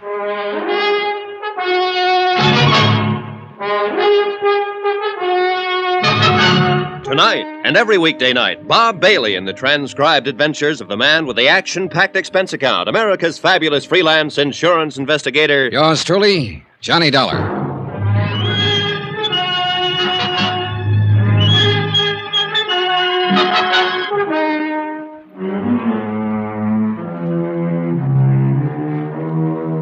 From Special Investigator Johnny Dollar to the Home Office, Star Mutual Insurance Company, Hartford, Connecticut. The following is an accounting of expenditures during my investigation of the Shady Lane matter. Item 1, $36.70. Transportation and incidentals, Hartford to Shady Lane, a quiet little town of around 1,000 population. Drowsy streets lined with white frame homes, picket fences, and flower-bedded yards. A town with a well-chosen name, built under the protecting shade of venerable elms and spreading maples. A country crossroads town with one of everything. One inn, one restaurant, one garage, one general store, one barber shop, and one constable, a gaunt and lantern-jawed, leather-faced man of middle age named Jed Bramler. Yeah, it's a fact, Mr. Dollar. Lived here all my life. First time I've ever seen it this hot. Yeah, it's warm, all right. For this time of year, at least. Weather's changing. World, too. Everything's changing. Except human nature. That, too, maybe. Take this killing. Don't rightly know how to go about dealing with it. Well, maybe we can figure out something between us. This the bullet that killed him? Yeah, that's the one. It's an odd size and shape. Hand-poured. Say it's hand-poured. It's for an old-fashioned squirrel rifle. Smooth bore, single shot. I see. And I reckon that's about all I can give you in the way of facts, or clues, I guess you call them. Oh, facts will do. All right.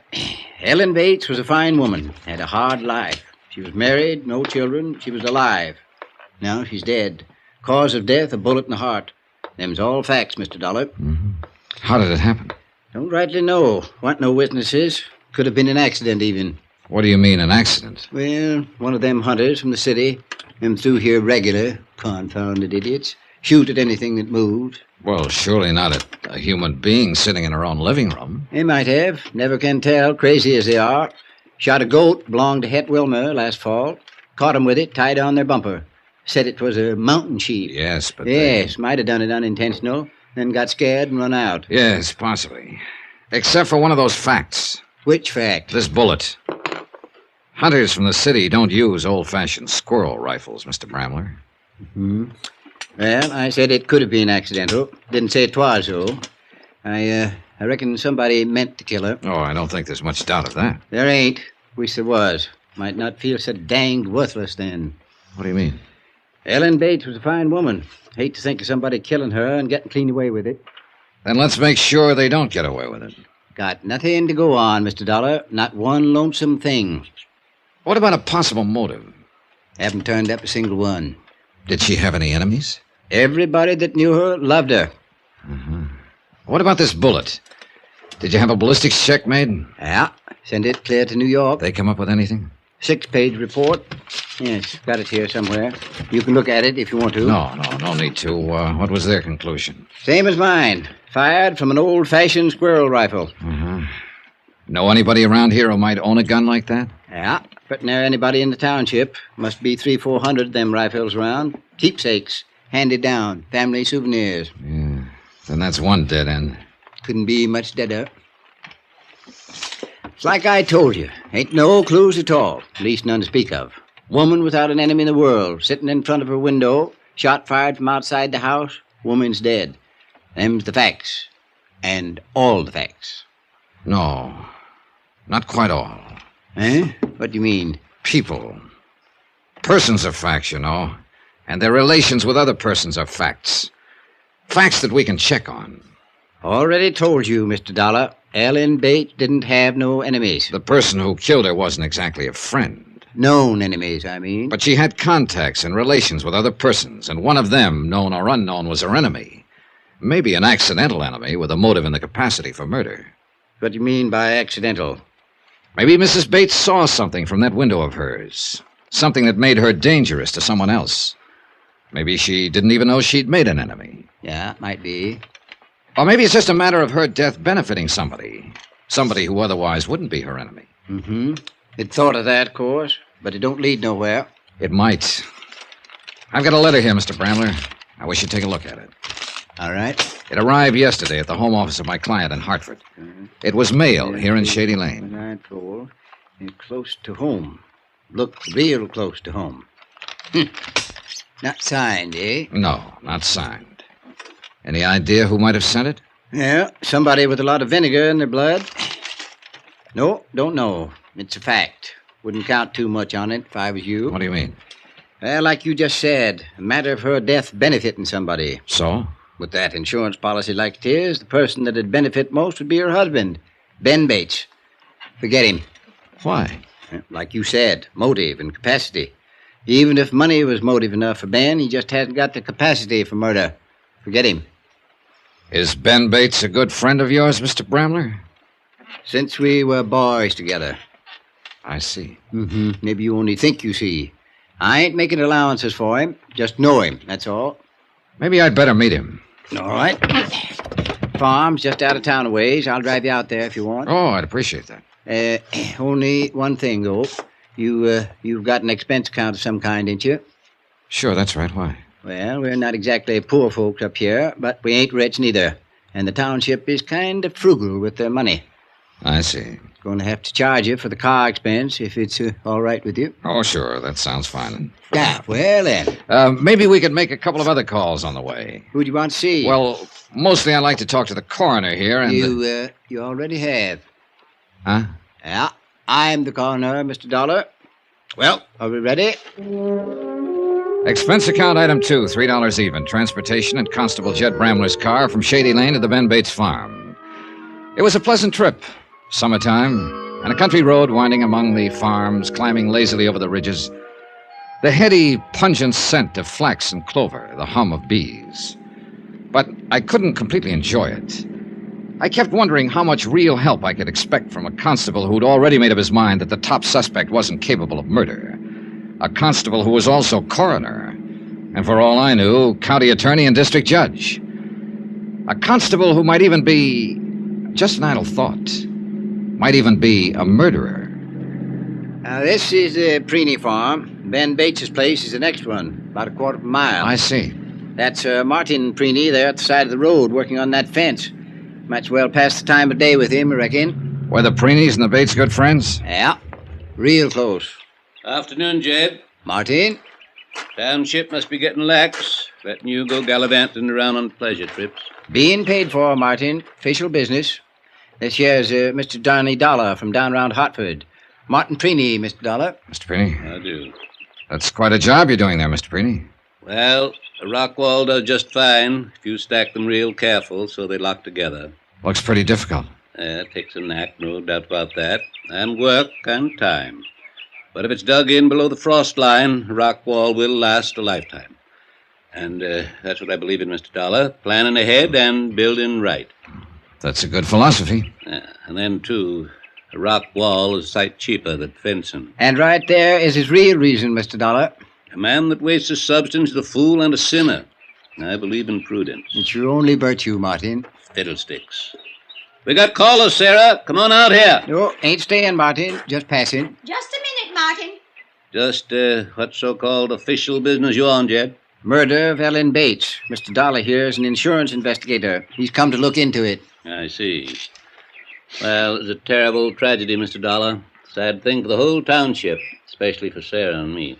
Yes, I imagine so. Yeah, they've been good neighbors. Fine people. Folks about'd be proud to know. So I understand. Couldn't help feeling sorry for him. Just didn't seem to get ahead in spite of Ben being a good hard worker and all. And then this, on top of all the other trouble he'd had. Well, what do you mean by trouble? Afternoon, gentlemen. Come here, Sarah. Why don't you meet a friend of Jed's, Mr. Johnny Dollar, my wife, Sarah. Mrs. Preeny? Mr. Dollar comes from Hartford. Hartford? But then he's here for... He works for an insurance company. He's given Jed a hand with this Ellen Bates thing. Oh, yes, I see. Well, don't let me interrupt. I just tell him, Mr. Dollar, what good neighbors the Bates have always been. A body couldn't ask for a better friend than Ellen Bates. Mr. Preeny, you said something about all the other trouble they'd had. I was referring to Ellen's illness. Why, after that operation last year, she was pertinently an invalid, you might say. Ben had to wait on her hand and foot, along with doing for the house and running the farm. A lot of time he spent taking care of her. Now, Sarah. Not half as much time as he spent hanging around that girl. What girl is that, Mrs. Preeny? Why, that little flippity-gibbet that works at... Sarah! I'm sorry, Martin, but it's true, and you know it. Mr. Dollar, I'm afraid my wife is just repeating gossip she's heard. Ben Bates is a fine young man. Any stories to the contrary, idle rumors, nothing more. Well, sometimes the best way to stop an idle rumor is to check into it. If you'd care to tell me who she is. I know the girl, Mr. Dollar. Her name is Millie Wells. She's a waitress at the Shady Lane Cafe. I'd like to talk to her. You can when we get back to town. Well, folks, reckon we'd better be getting on. Mr. Dollar, Ellen Bates was a fine woman. Whoever it was killed her. I hope you get him. I believe we will. Oh, and by the way, Mrs. Preeny, the company was very grateful for your letter. My letter? I mean, how did you know it I was... didn't know. I was just guessing. Oh. Nice to have met both of you. See you again.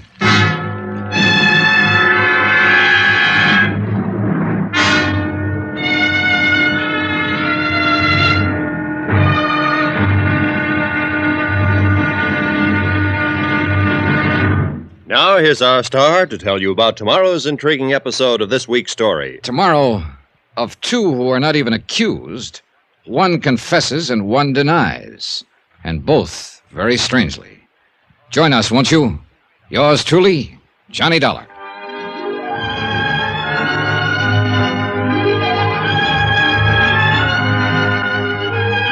Yours truly, Johnny Dollar, starring Bob Bailey, is transcribed in Hollywood, written by Les Crutchfield, and is produced and directed by Jack Johnstone. Be sure to join us tomorrow night, same time and station, for the next exciting episode of Yours truly, Johnny Dollar. Roy Rowan speaking.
From Hollywood, it's time now for...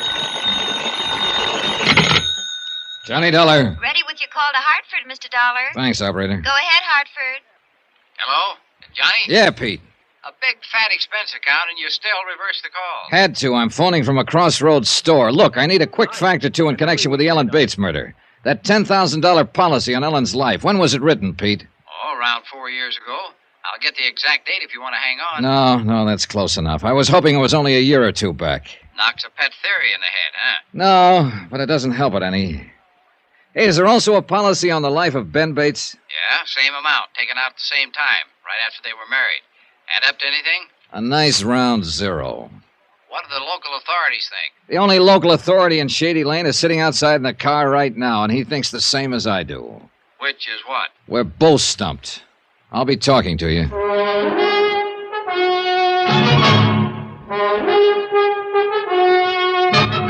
Tonight, and every weekday night, Bob Bailey in the transcribed adventures of the man with the action-packed expense account, America's fabulous freelance insurance investigator. Yours truly, Johnny Dollar.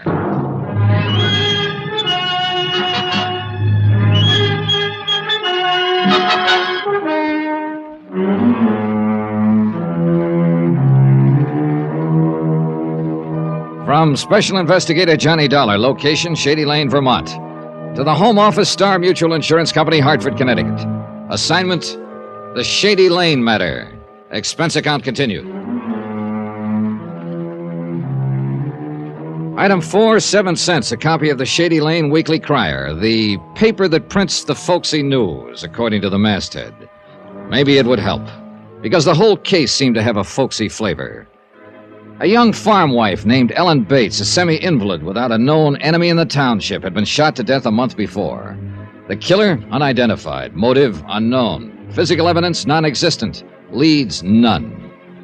I rejoined Constable Jed Bramler in the car and glanced over the paper as we drove on to the Bates farm. I'd begun to realize that, folksy or not, the Bates case was probably going to be tougher than an old boot. Now, we'll leave the car here at the road and walk up through the draw. I'll show you how it happened. All right, good. This sure doesn't look like very good farmland. Tain't. Ben's got a few good acres north of the house, but most of it's like this. Won't grow much of anything except in rocks. Takes a lot of scratching to make a go of a place like this. Yeah, I imagine. And it would be even tougher if you had to take care of an invalid wife at the same time. Yeah, I reckon it would. Watch yourself on that barbed wire, Mr. Dollar. All right. There's easier ways of getting to the house, but I figured you'd like to see how the killer got away. And this is it, you think, huh? He fired the shot from cover and then... Oh, she did. All right, whichever. And then he or she ran back down this draw here and got away. Yeah, must have been seen otherwise. But here in the draw, a person would be out of sight from both houses. Either the Bates place or the Preeney's over on the other side. I'll buy that one, all right. This brush is thick enough to hide a herd of cattle. Yeah, well, once the killer got to the road, back where we left the car, might have gone any place. Yeah, that's the trouble. This case is too full of mites. Tried to pick up a trail in here, even brought in dogs, but they didn't turn up nothing. Dogs is mostly overrated anyhow. Yeah, so I've heard. Yeah, let's see now. Ought to be right about here some... yes, there we are. Over that way. Uh-huh, yeah. Yeah, I see the stake you put up to mark the place. Nope, wasn't me that put it up. It's a survey marker. But it's just about where I calculate the shot was fired from. Right about here. What was the survey for, Mr. Bramler? Highway Department. They was figuring to build a new turnpike through here last year. Fell through, though. How come? The whys of a public bureau ain't for mere man to know, Mr. Dollar. They finally picked someplace else a few months ago. Shame, too. Might have made this land worth something to Ben. Another one of those mites, huh? Now, look through the bushes there, just to the left of that big maple. Mm-hmm. That's the parlor corner of the Bates house. And Ellen was sitting right there in that big front window when it happened. Ben has put the glass back in since. Yeah. Well, it wouldn't have been too difficult a shot from here. Them old-fashioned squirrel rifles is mighty accurate. And nearly everybody in the township has one. That's about it. It's not a matter of finding a needle in a straw stack. It's finding one special straw in a straw stack. Mighty hard chore, I'd say. So would I. So there she sat, an easy target, alone at her own front window. Well, not exactly alone, Mr. Dollar. Oh? Alone at the window, yes. But Mrs. Preeney was in the room with her at the time. The woman who wrote the anonymous letter accusing Ben Bates? I didn't know that. Yeah, didn't seem to have no bearing. She just happened to be there. Brought over a cake or something from next door. She was always doing things like that for Ellen. Uh-huh. But Mrs. Preeney didn't see who fired the shot. She just heard the window glass crash and saw Ellen come half out of her chair and then fall on the floor. An invalid, helpless, sitting there at a window. Now, what the devil could a woman like that do to make somebody hate her enough to kill her? Mr. Dollar, if I could answer that, I would have somebody locked up by now. If anybody did hate her, of course. Meaning? Maybe hate wasn't the reason. Got a better one? Oh, I'm just supposing. Done quite a bit of that myself. Hey, tell me something, Mr. Bramler. This waitress at the Shady Lane Cafe, the one Mrs. Preeney made the insinuations about. Millie Wells? Yeah, Millie Wells. Is she pretty? Well, hard to say. Tastes differ. I reckon, though, most anybody'd call her pretty, though. Well, what about that gossip Mrs. Preeney was spouting? Is it just a rumor? Or was Ben seeing Millie before his wife was murdered? Hard not to see her. Ain't a very big town. You know what I mean. Did he go out of his way to see her? Oh, stopped in the cafe there once in a while. Cup of coffee, piece of pie. Doing all the cooking at home like he was, he got a mite tired of it, I reckon. What about now? Is he still seeing her? Eats most of his evening meals there. Is that all it amounts to? Well, folks generally agree that there's some interest building up since his wife's death. Well, what about his wife? Did she have any chance at all of getting well? Nope, not according to the doctors. I see. Mr. Dollar. Yeah? You are barking up that same wrong tree again. Oh, it kind of adds up. Figures lie sometimes. Pretty girl, young and alive, interested maybe. An invalid wife, rundown farm, a $10,000 insurance policy. All facts, true enough. He wouldn't be the first man who went wrong with a setup like that. Not Ben. I told you before, murder just ain't in his nature. Oh, come on. Let's walk on up to the house and talk to him. Wait a minute, one other thing. That anonymous letter Mrs. Preeny sent us. Now, why would she go out of her way to get Ben Bates in trouble? Hard to say. I thought she was a friend of the Bates. Of Mrs. Bates, yes. Ellen. But for some reason, she never has seemed to like Ben very much. I don't know why she done it, Mr. Dollar, but I sure wouldn't put no stock in what she said. It's just her nature. That's all it is. It was late afternoon. Long shadows were beginning to stretch out over the flinty ground. Almost the same time of day that Ellen Bates was killed. Killed by her husband, I was beginning to believe. And yet Constable Jed Bramler swore by Ben, his longtime friend. Human ties, human emotions, just plain folks. And a case that was growing messier and more vague by the hour.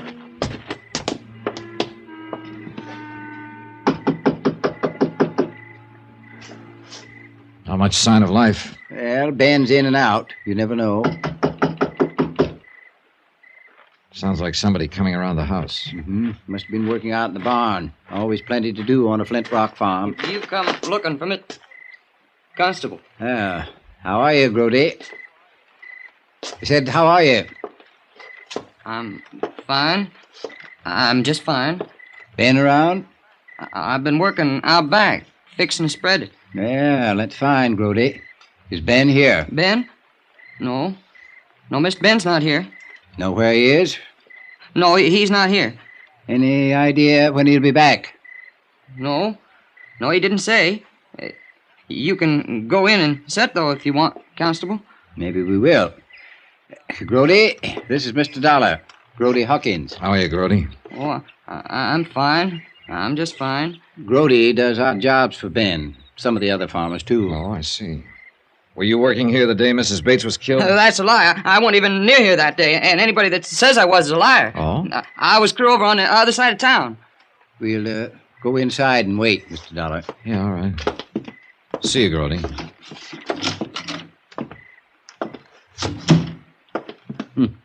Kind of gets excited when he figures he's being accused something. Yeah. He seems scared of you. Has he been in trouble before? Well, petty stuff, like shooting game out of season. Is he a good shot? Dead shot. Never misses. Fact. We waited in the parlor for a while. The room where Ellen Bates had died. Her picture was still over the mantel. A clear-eyed, sober woman, much younger than I'd imagined. The sun gradually set and the light on the picture grew dim, but Ben didn't come back. We gave up finally and drove back to town. I left Bramler at his office and walked down the street to the Shady Lane Cafe to eat dinner. I'll be right with you, sir. No hurry. You'll be cooler if you sit there by the window. Oh, fine. Thanks. There were a half a dozen tables in the place, all empty. I was the only customer. The girl was pretty and friendly and fitted the description of Millie Wells. The pot roast is awfully good this evening. I think you'll like it. All right. You've made a sale. You're a stranger in town, aren't you? Yeah. I'm investigating the murder of Ellen Bates.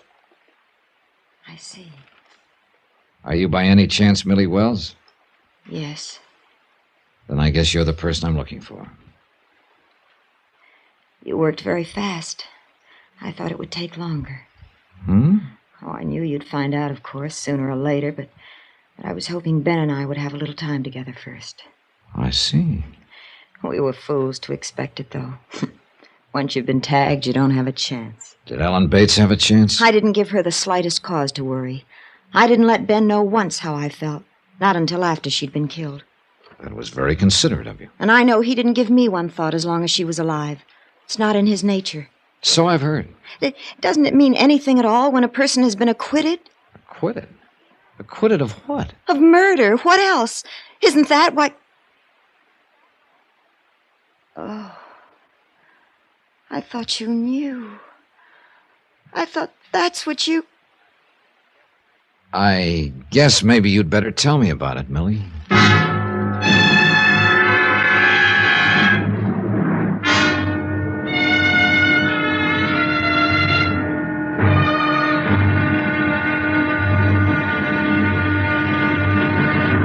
Now, here's our star to tell you about tomorrow's intriguing episode of this week's story. Tomorrow, a sudden twist and a cool threat. A strange revelation. And the lies come thick and fast. Join us, won't you? Yours truly, Johnny Dollar.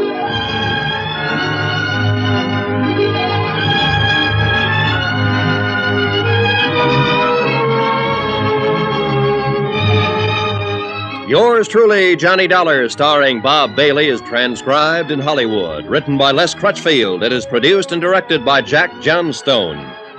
Be sure to join us tomorrow night, same time and station, for the next exciting episode of Yours truly, Johnny Dollar. Roy Rowan speaking.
From Hollywood, it's time now for...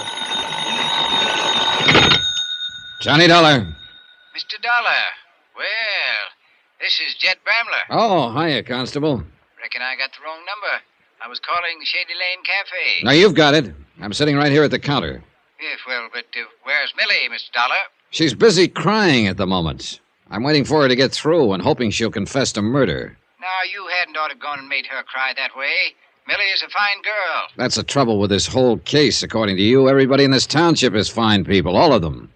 Ellen Bates was a fine woman, too, and now she's dead. And one of these fine people killed her. I'm going to find out which one, Mr. Bramler, and I'm going to tag him for it. With your help or without it.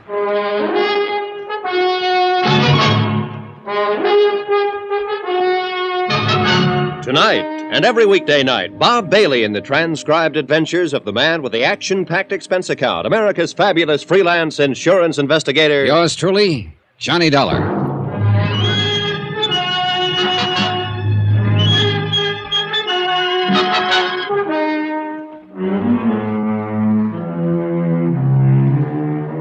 From Special Investigator Johnny Dollar, location Shady Lane, Vermont. To the Home Office, Star Mutual Insurance Company, Hartford, Connecticut. Assignment, the Shady Lane matter. Expense account continued. Item 7, $1.40, one pot roast special at the Shady Lane Cafe, while waitress Millie Wells dried her tears and repaired her face. I thought over what she'd said, what I'd taken for a confession, and tried to fit it in with the other facts in the case, what few facts there were. A young farm wife, a semi-invalid named Ellen Bates, had been shot to death while sitting at the front window of her house. The weapon was an old-fashioned squirrel rifle, a type of gun owned by half the people in the township. Ellen Bates had no known enemies. Her husband, beneficiary of a $10,000 insurance policy on his wife's life, had been accused by a spiteful neighbor of carrying on with pretty waitress Millie Wells.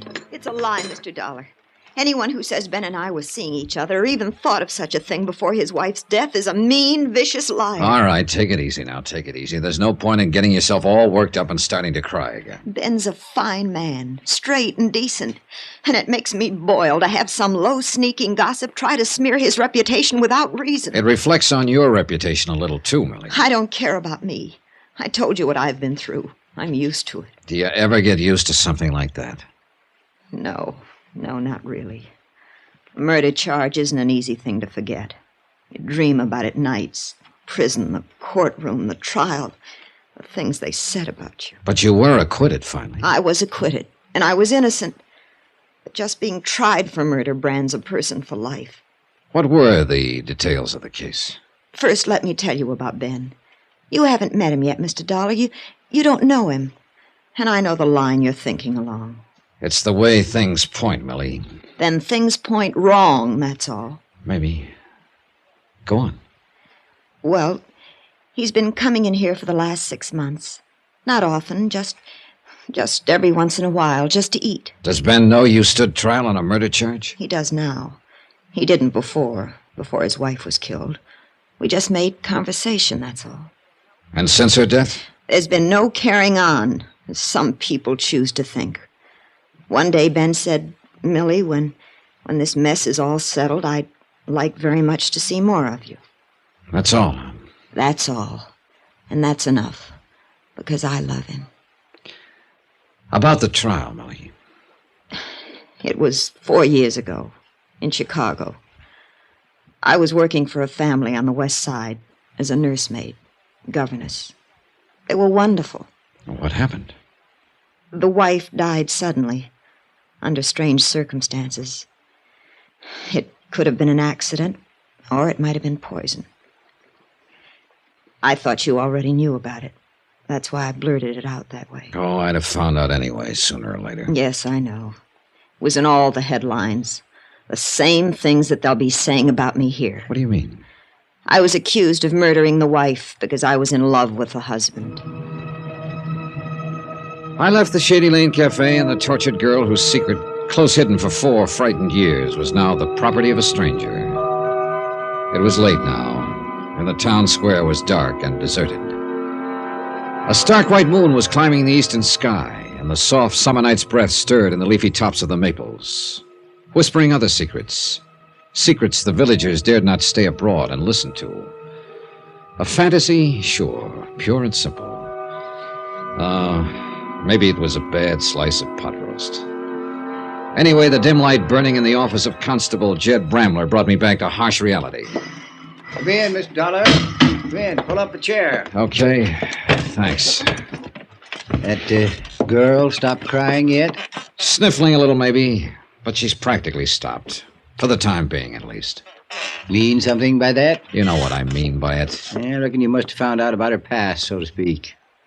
You knew about it? Yeah, since the day she came to town. Stopped in to see me, told me all about it. Well, you were keeping it pretty quiet, weren't you? It was told in confidence, Mr. Dollar. All right, but this is a murder case. It don't have no bearing. Millie ain't involved. Would you mind if I had a chance to decide that once in a while? Didn't know you'd be interested. Don't you realize that Millie Wells may be the reason for the killing? Still beating a dead horse, eh? I think that horse is coming to life, Mr. Bramler. You do? The way things stand right now, a prosecuting attorney could go into court with a pretty strong case.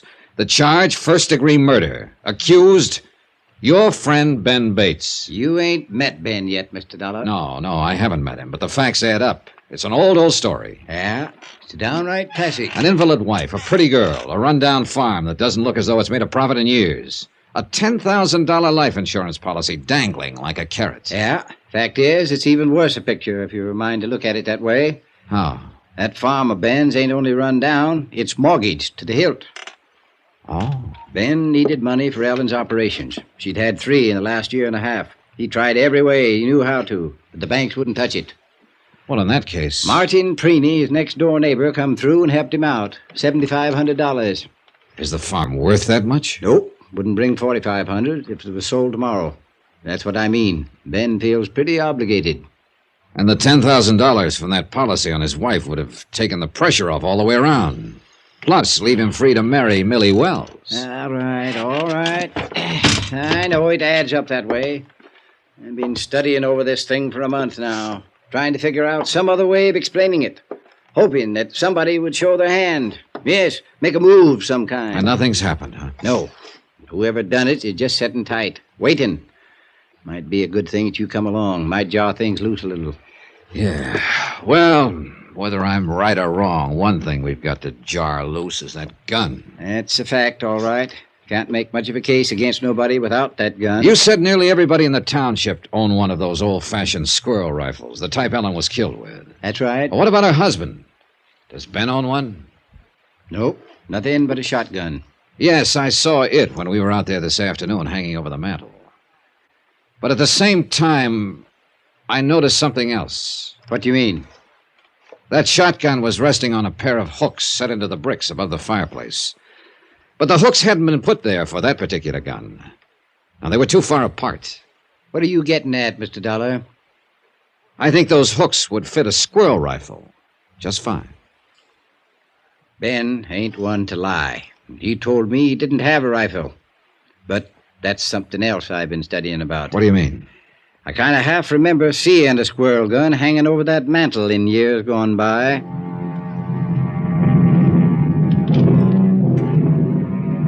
Expense account item 8, $3. Car expense for another trip out to the Bates farm. A late night trip this time, and the last one, I hoped.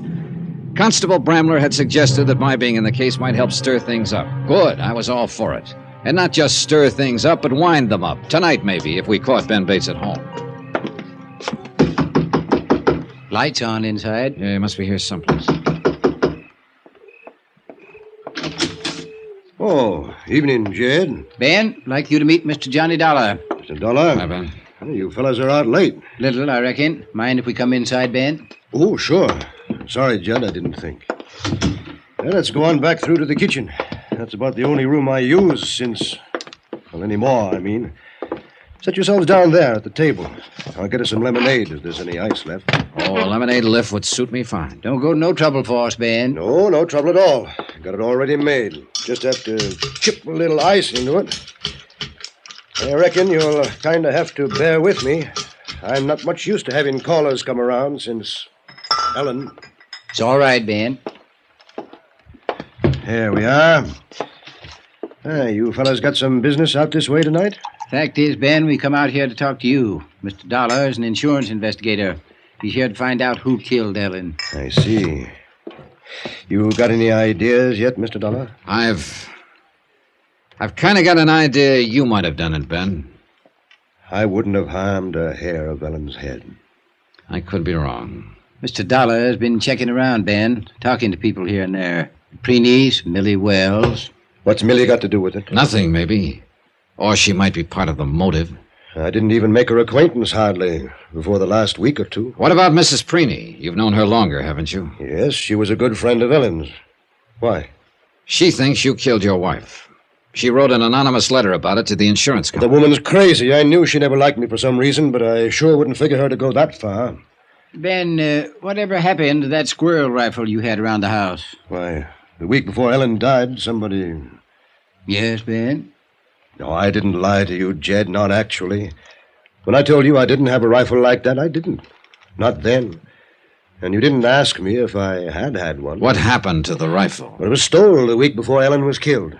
I haven't seen it since. Mm-hmm. No, that's the truth, Mr. Dollar. You didn't report it being stolen? Ellen asked me not to. She figured she knew who took it, and she wanted to give them a chance to make good. You know how she was. But after she'd been shot by that same kind of rifle, you still didn't report it. Report afterward that the gun had been took before? Who might have taken it, Ben? I've tried to think. Wasn't nobody came here that week except Mrs. Preeny and Grody Hawkins. Grody Hawkins? That's the hired hand we met here this afternoon, Mr. Dollar. Yeah, I know. The one who was a dead shot with a gun. Yeah, no. Grody wouldn't kill nobody. He's a little touched, maybe, but he's good-hearted and gentle. Is he another one of your pets, Constable? Don't you care whether the killer is identified? Kind of a funny question to ask a murder victim's uncle. Uncle? Mr. Bramler, was Ellen Bates your niece? She was. I didn't think to mention it, Mr. Dollar. Just figured you knew, I guess. And anyhow, it don't have no bearing.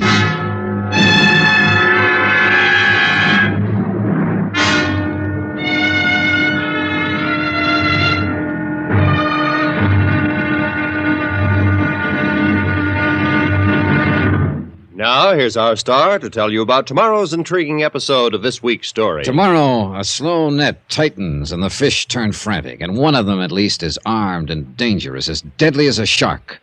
Join us, won't you? Yours truly, Johnny Dollar. Yours truly, Johnny Dollar, starring Bob Bailey, is transcribed in Hollywood. Written by Les Crutchfield, it is produced and directed by Jack Johnstone. Be sure to join us tomorrow night, same time and station, for the next exciting episode of Yours truly, Johnny Dollar. Roy Rowan speaking.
From Hollywood, it's time now for...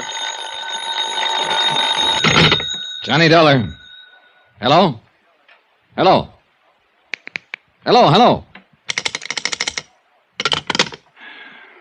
Sorry to scare off your caller, Ben. You always answer other people's phones, Mr. Dollar? Yeah, when it's right at my elbow, and when I want to find out who's calling at this time of night. Did you find out? I think so. I know of only one person in the township who'd probably hang up when they heard my voice. And who you reckon that'd be, Mr. Dollar? Millie Wells, Jed. Who else? I think you'd better leave Millie out of this if you don't mind. I can understand your concern, Ben, but I'm afraid I can't go along with it. Your wife has been murdered. Gossip around town says you and Millie have been interested in each other. And Millie stood trial 4 years ago on a charge of murder. Add it up, Ben. Add it up.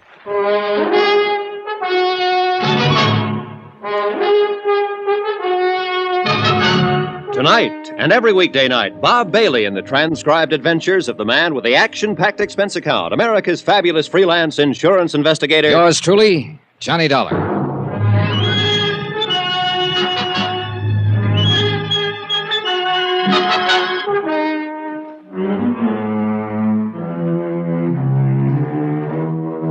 From Special Investigator Johnny Dollar, location Shady Lane, Vermont.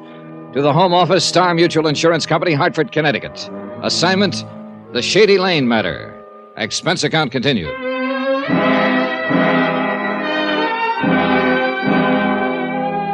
It was a messy case, hard to move around in. A small community, and everybody in it was a neighbor or friend of everybody else. Except, of course, the unknown person who'd murdered Ellen, Ben Bates' invalid wife. But the ties were close. Ellen, it turned out, was the niece of Constable Jed Bramler. And Sarah Preeny, next-door neighbor, had accused Ben of carrying on with waitress Millie Wells, who was a good friend of Constable Bramler. And Sarah Preeny's husband had helped Ben out of a jam by loaning him $7,500 on a worthless farm. Yeah, it was sticky and tight and uncomfortable. Touch one domino and you moved all of them. But the key to the game, I was still convinced, was Ben Bates himself. You're wrong, Mr. Dollar. I've known Ben here for more years than I care to think about. Murder just ain't in his nature. Mr. Bramler, I think you're just too close to this case to keep a perspective on it. I know these people, and you don't. Well, that's exactly the point. Ben is your friend. He was married to your niece, so you just can't imagine him committing a murder. It ain't in his nature. Oh, I've never seen a killer yet without at least a few friends who were certain that murder wasn't in his nature. Now listen to me, both of you. It's not a question of my nature. It's a question of fact, and the fact is a plain and simple one. I didn't kill Ellen, Mr. Dollar. A lot of things say different, Ben. And there's nothing at all between me and Millie. If Ellen had lived, I'd have never spoken to her. As it is, I've only asked her if I could see her sometime, once this thing is all settled. Well, you're together at least. That's about what she told me. We're together because it's the truth, Mr. Dollar. Or because you've already talked it over. One fault I haven't got is lying. Not even about your rifle being stolen? Oh, well, it wasn't no actual lie. When Jed here asked me if I had a squirrel gun, I said no. And like I told you, I didn't then. It had already been stolen. Suppose he'd asked you if you had a squirrel rifle. Well, I reckon I'd have had to fess up to it. Well, we'll never know, of course, for sure. But one thing is sure. After your wife was shot and killed by a gun of that same type, you still didn't report to the constable here that yours had been taken. Well, I explained it to you. How would it have looked if I'd have told him after Ellen was shot that my old squirrel gun had been stolen before? And you didn't report the theft when it happened because Ellen asked you not to. Is that the story? She thought she knew who took it. She wanted a chance to get it back without causing them trouble. And of course she's not here now to back you up on that. It's the truth. She was like that. Jed here, I'll tell you. Kind-hearted and tolerant with people. Yeah, she was that all right. It's a fact. If either Mrs. Preeny or Grody Hawkins took it, and they're the only ones that was here that week, then she was aiming to talk to whichever one it was and get it back without bringing the law in, only she never had the chance to. She was killed. Yeah, and that gun figures in it somehow. It's bound to. Look, we've got to find it, Mr. Bramler. Might take some doing. Then we better get at it. Tonight? Tonight. We got things stirred up now. Let's keep them stirred up. All right. Ben, you claim you're not guilty of this. It ain't a claim. It's a fact. Then who would you say is the most likely suspect? Ellen didn't have a single enemy in this world, as far as I know. There ain't a person in this township that had a reason to kill her. Except you. For the money, you mean? For that life insurance policy? It's worth $10,000. And I'm that kind, you think? A man who'd murder his own wife just to get his hands on $10,000. Ben, I don't know. But there's one thing you can count on. I'm going to find out. Constable Bramler and I left Ben alone in his empty farmhouse, drove back into town. The moon was higher now, and the countryside was dappled in black and silver. And it, too, was empty and silent. We alone moved and made noise as we rattled down the winding dirt road through the flint rock valleys between the sleeping elms and maples. Logic still pointed at Ben Bates, but I'd begun to doubt logic a little. Bramler was right. Murder didn't seem to be in Ben's nature. And I wasn't sure now whether he sat there in his silent house alone with guilt or alone with grief. Grody lives back at the feed store there. What do you mean, back of it? Well, kind of a shack there on the back corner of the lot. They let him live in it in return for keeping an eye on the store at night. Yeah, quite a choice for a night watchman, a kid who's been up several times for petty theft. Mm-hmm. I reckon it does seem a bit odd. Well, let's go see if he's there. You know, folks around here use a person according to his nature. Grody is pretty reliable at something he's made responsible for. And why do you think he might have stolen that squirrel rifle from Ben Bates' place? He was working for Ben, wasn't he? But just as a hired hand. He wasn't hired specially not to steal. But here he is. Oh, now, that's a fine point of ethics. Well, most points of ethics is that way. Reckon Grody just does ornery things sometimes so people will notice him, take an interest in him. He's a little simple-minded, but he ain't a bad kid at heart. Is anybody bad in your book, Mr. Bramler?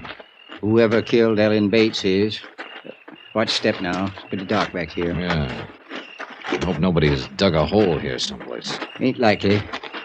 No, I think the door is here by the corner somewhere, if I recollect rightly. It's been a long time. Watch it. You all right? Bruised my shins all. Now, who in the Sam Hill put all these boxes in front of the door here? You stop right there now. Don't you move. He's got a rifle on us. All right, don't try nothing, Mr. Dollar. Like I told you, he's a dead shot. What you whispering about there? Never you mind, Grody. You just put that gun down. I'll put it down. Don't you move now. Let me get my flashlight. It's Jed, Grody. Constable Bramler. Mr. Dollar's with me. You stand still till I get a light on you. Then we'll see. Golly, tis. Yes, didn't you recognize my voice? Never can tell. People might try something funny. Try to break in. Something like that. Well, now that you know who we are, Grody, how about having a look at that gun you're holding on us? Well, I don't know. I guess if Constable Bramler says it's all right. It's all right, Grody. Let him look at the gun. All right, then. Here. Thanks. Mind holding the flashlight here? All right. Well, at least this isn't the one. It's a .22. What are you fellas up to, anyhow? Grody, what did you do with that squirrel rifle you took from over Ben Bates's mantel? Well, Grody? I don't know what you're talking about. You don't? Anybody says I done that is lying. Nah. Don't get excited, Grody. We don't want to wake up this whole town while we're walking across there. Where are we going, Constable? Over to the city jail.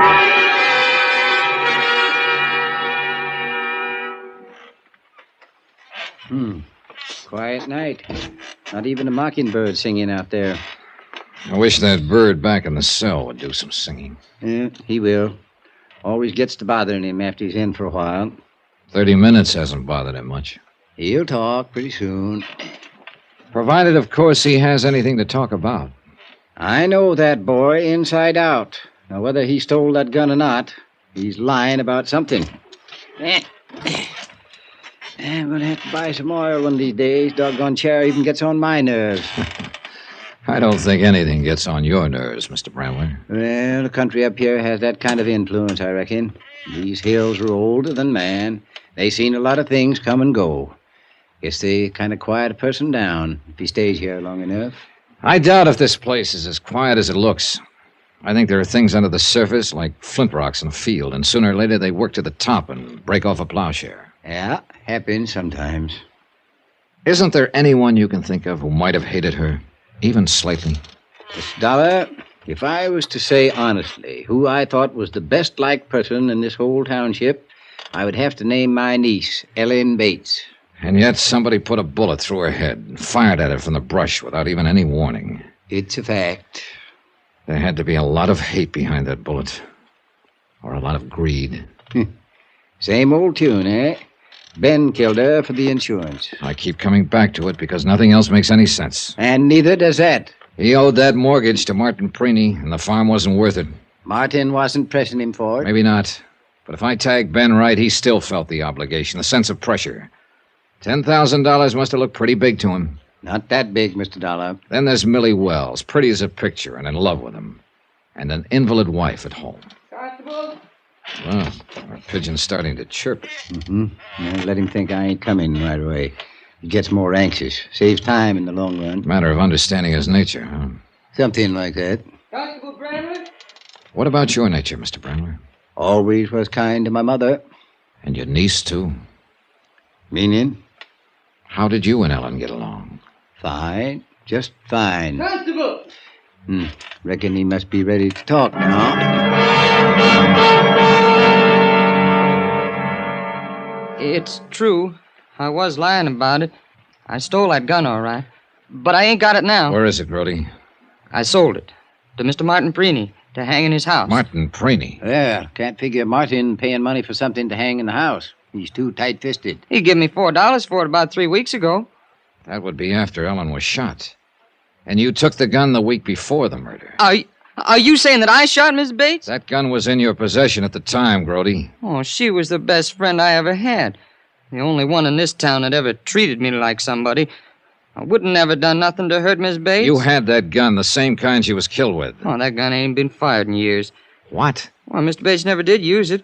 Why, it's even got rust inside the barrel. Grody, for your sake, I hope it has.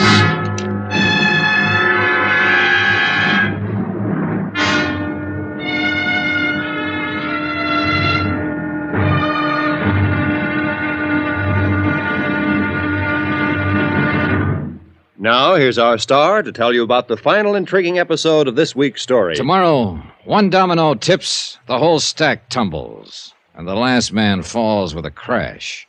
Join us, won't you? Yours truly, Johnny Dollar.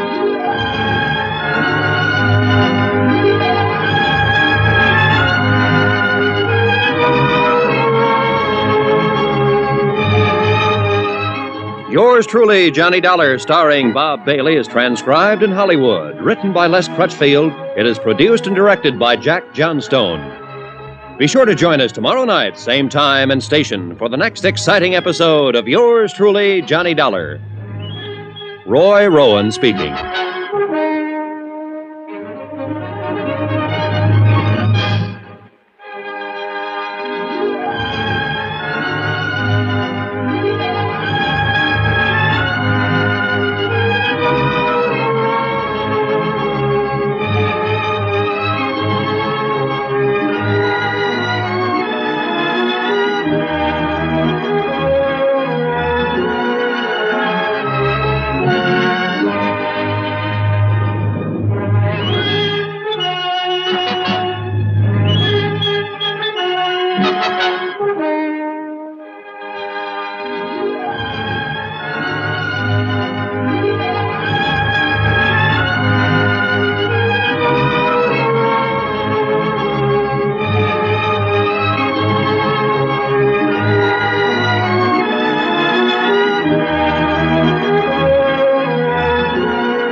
From Hollywood, it's time now for Johnny Dollar. Good morning, Mr. Dollar. I do hope I didn't wake you up. I was already up, Mrs. Preeny. Mrs. How did you know? I recognized your voice. What can I do for you? Well, I know you'll think me terribly forward, but I have to see you, Mr. Dollar, right away. All right, I'm in room 22. Come on up. Oh, good heavens, I couldn't possibly do that. After all, you're a man, and I'm... And you're a woman. Mrs. Preeny, I'm sure you haven't come into town this morning to play footsie. So let's both relax and forget about the fact that... This is a small town, Mr. Dollar, and you know how people talk here. Yeah, I know. And what are they talking about this morning? Well, the murder, I suppose. And, Mr. Dollar, I've got to see you right away. I've done a horrible thing, and I'm ready to confess.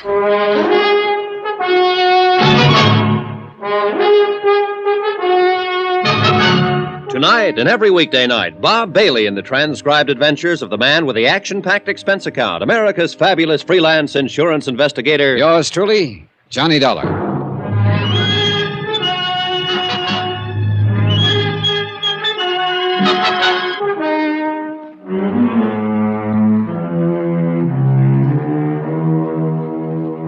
From Special Investigator Johnny Dollar, location Shady Lane, Vermont. To the Home Office, Star Mutual Insurance Company, Hartford, Connecticut. Assignment, the Shady Lane matter. Expense account continued.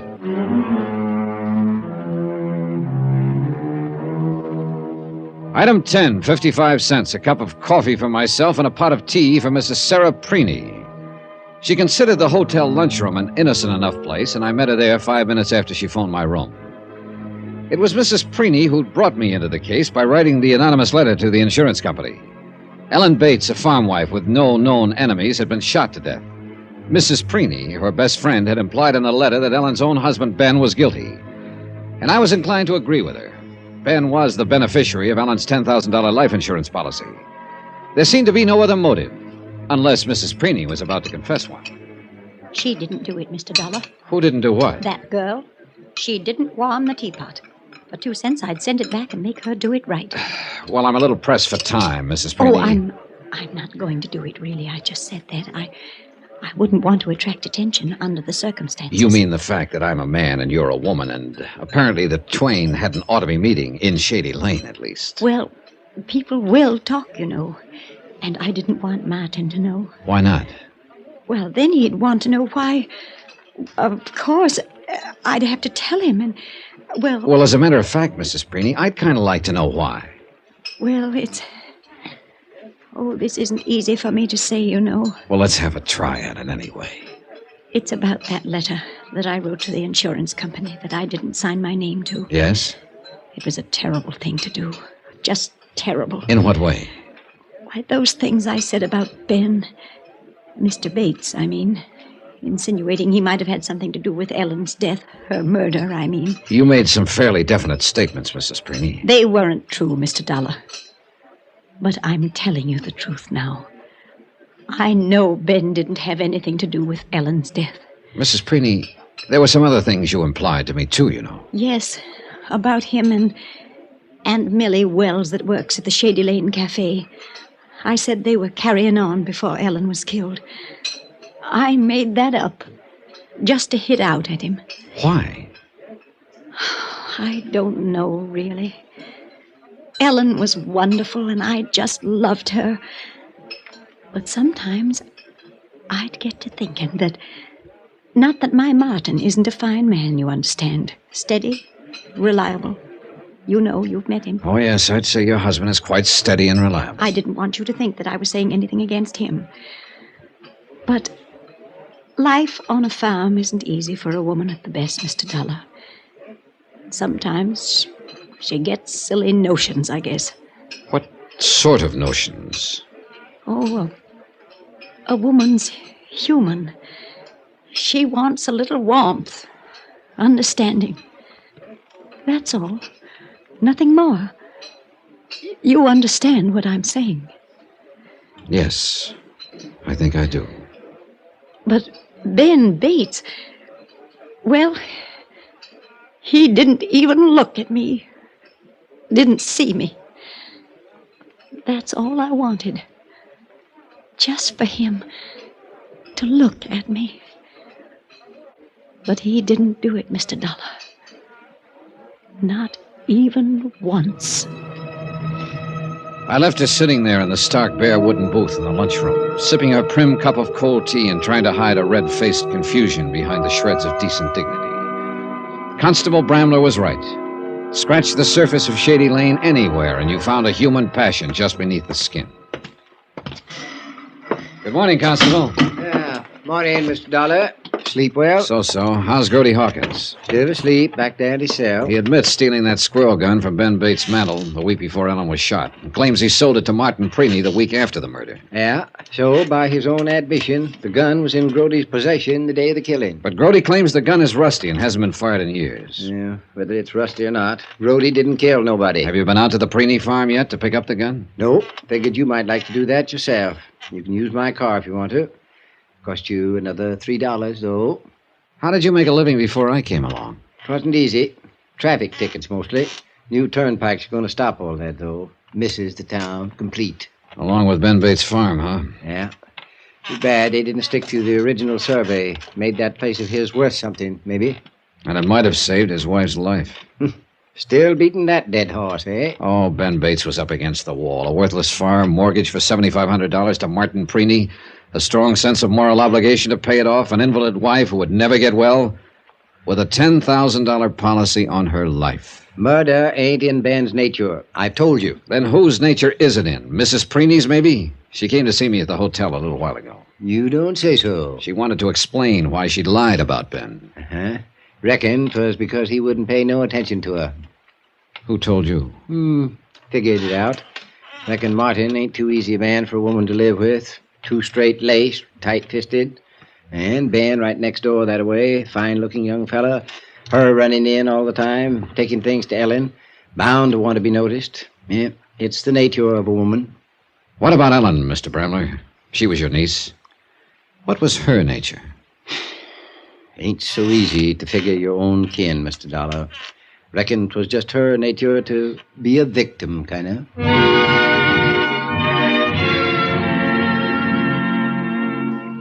I drove slowly through the early morning countryside, lush and green, still moist from the night dew, and not yet touched by the heat of day. Farm after farm, snug and smug and safe. But Ellen Bates, a woman who never harmed anyone in her life, had lived on such a farm. Yet a bullet had crashed through the window and found her. I'd left the car parked in the yard and walked on up to the porch. The door opened before I had a chance to... Oh, good morning, Mrs. Preeney. You surprised me, Mr. Dollar. Is your husband at home? Yes, he's in there working on his accounts. I was just going to take some strawberry preserves to Mrs. Thrasher up the road. She hasn't been feeling too well. Sorry to hear it. You're not going to say anything to Martin about... Well, you know what about. I wouldn't think of it, Mrs. Preeney. Thank you. I have to take these preserves to Mrs. Thrasher. You just go right on in, Mr. Dollar. Yes, thanks. Mr. Preeney? In here. Come on in. Sorry to bother you this early in the morning. Oh, Mr. Dollar. Just finishing my accounts for the fiscal year. What can I do for you, sir?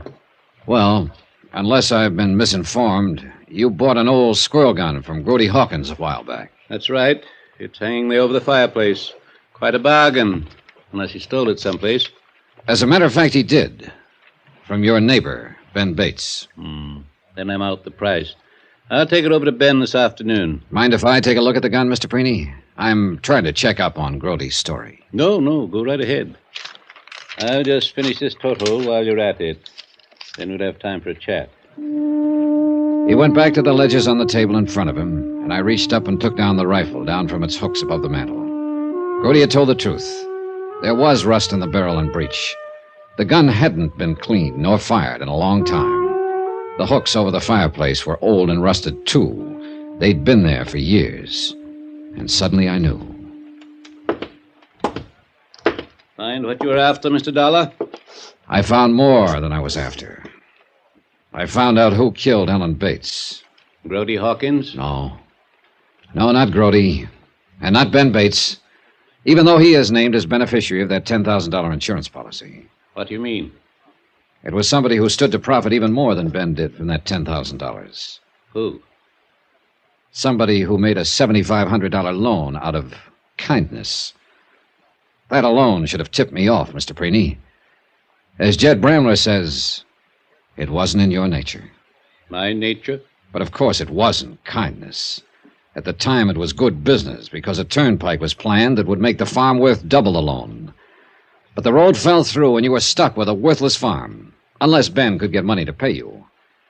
I imagine that's when you started thinking about murder. Are you accusing me of murder, Mr. Dollar? Those hooks over the mantel have been there a long time. Where's the rifle that hung there before you bought this one from Grody Hawkins? There might not have been one. The neighbors will remember. Let me just put down this final total. Well, I had a good year last year. Very good year. I doubt it's going to be that good this year. No regrets, Mr. Dollar. It's like farming. You take risks on drought, frost, insects. Sometimes you make a mistake and lose. I knew I'd made a mistake the second I pulled that trigger. After that, it was just a matter of time. The gun is buried out behind the barn. I'll get my hat.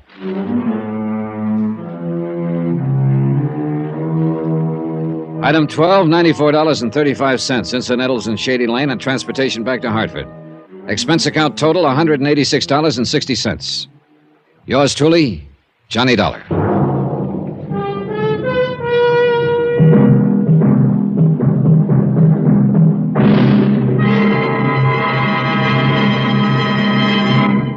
Now, here's our star to tell you about next week's intriguing story. Next week, a diamond, a huge one, the Star of Cape Town.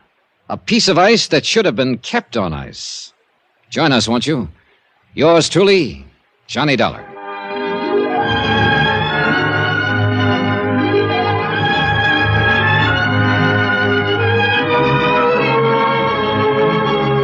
Yours truly, Johnny Dollar, starring Bob Bailey, is transcribed in Hollywood. It is written by Les Crutchfield and produced and directed by Jack Johnstone. Heard in this week's cast were Jeanette Nolan, Forrest Lewis, Shirley Mitchell, Will Wright, Bert Holland, and John Daner. Musical supervision by Amerigo Marino and Carl Fortina. Be sure to join us on Monday night, same time and station, for another exciting story of yours truly, Johnny Dollar, Roy Rowan speaking.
From Hollywood, it's time now for Johnny Dollar. This is Robert Ecker, Mr. Parsons' secretary. You telephone this office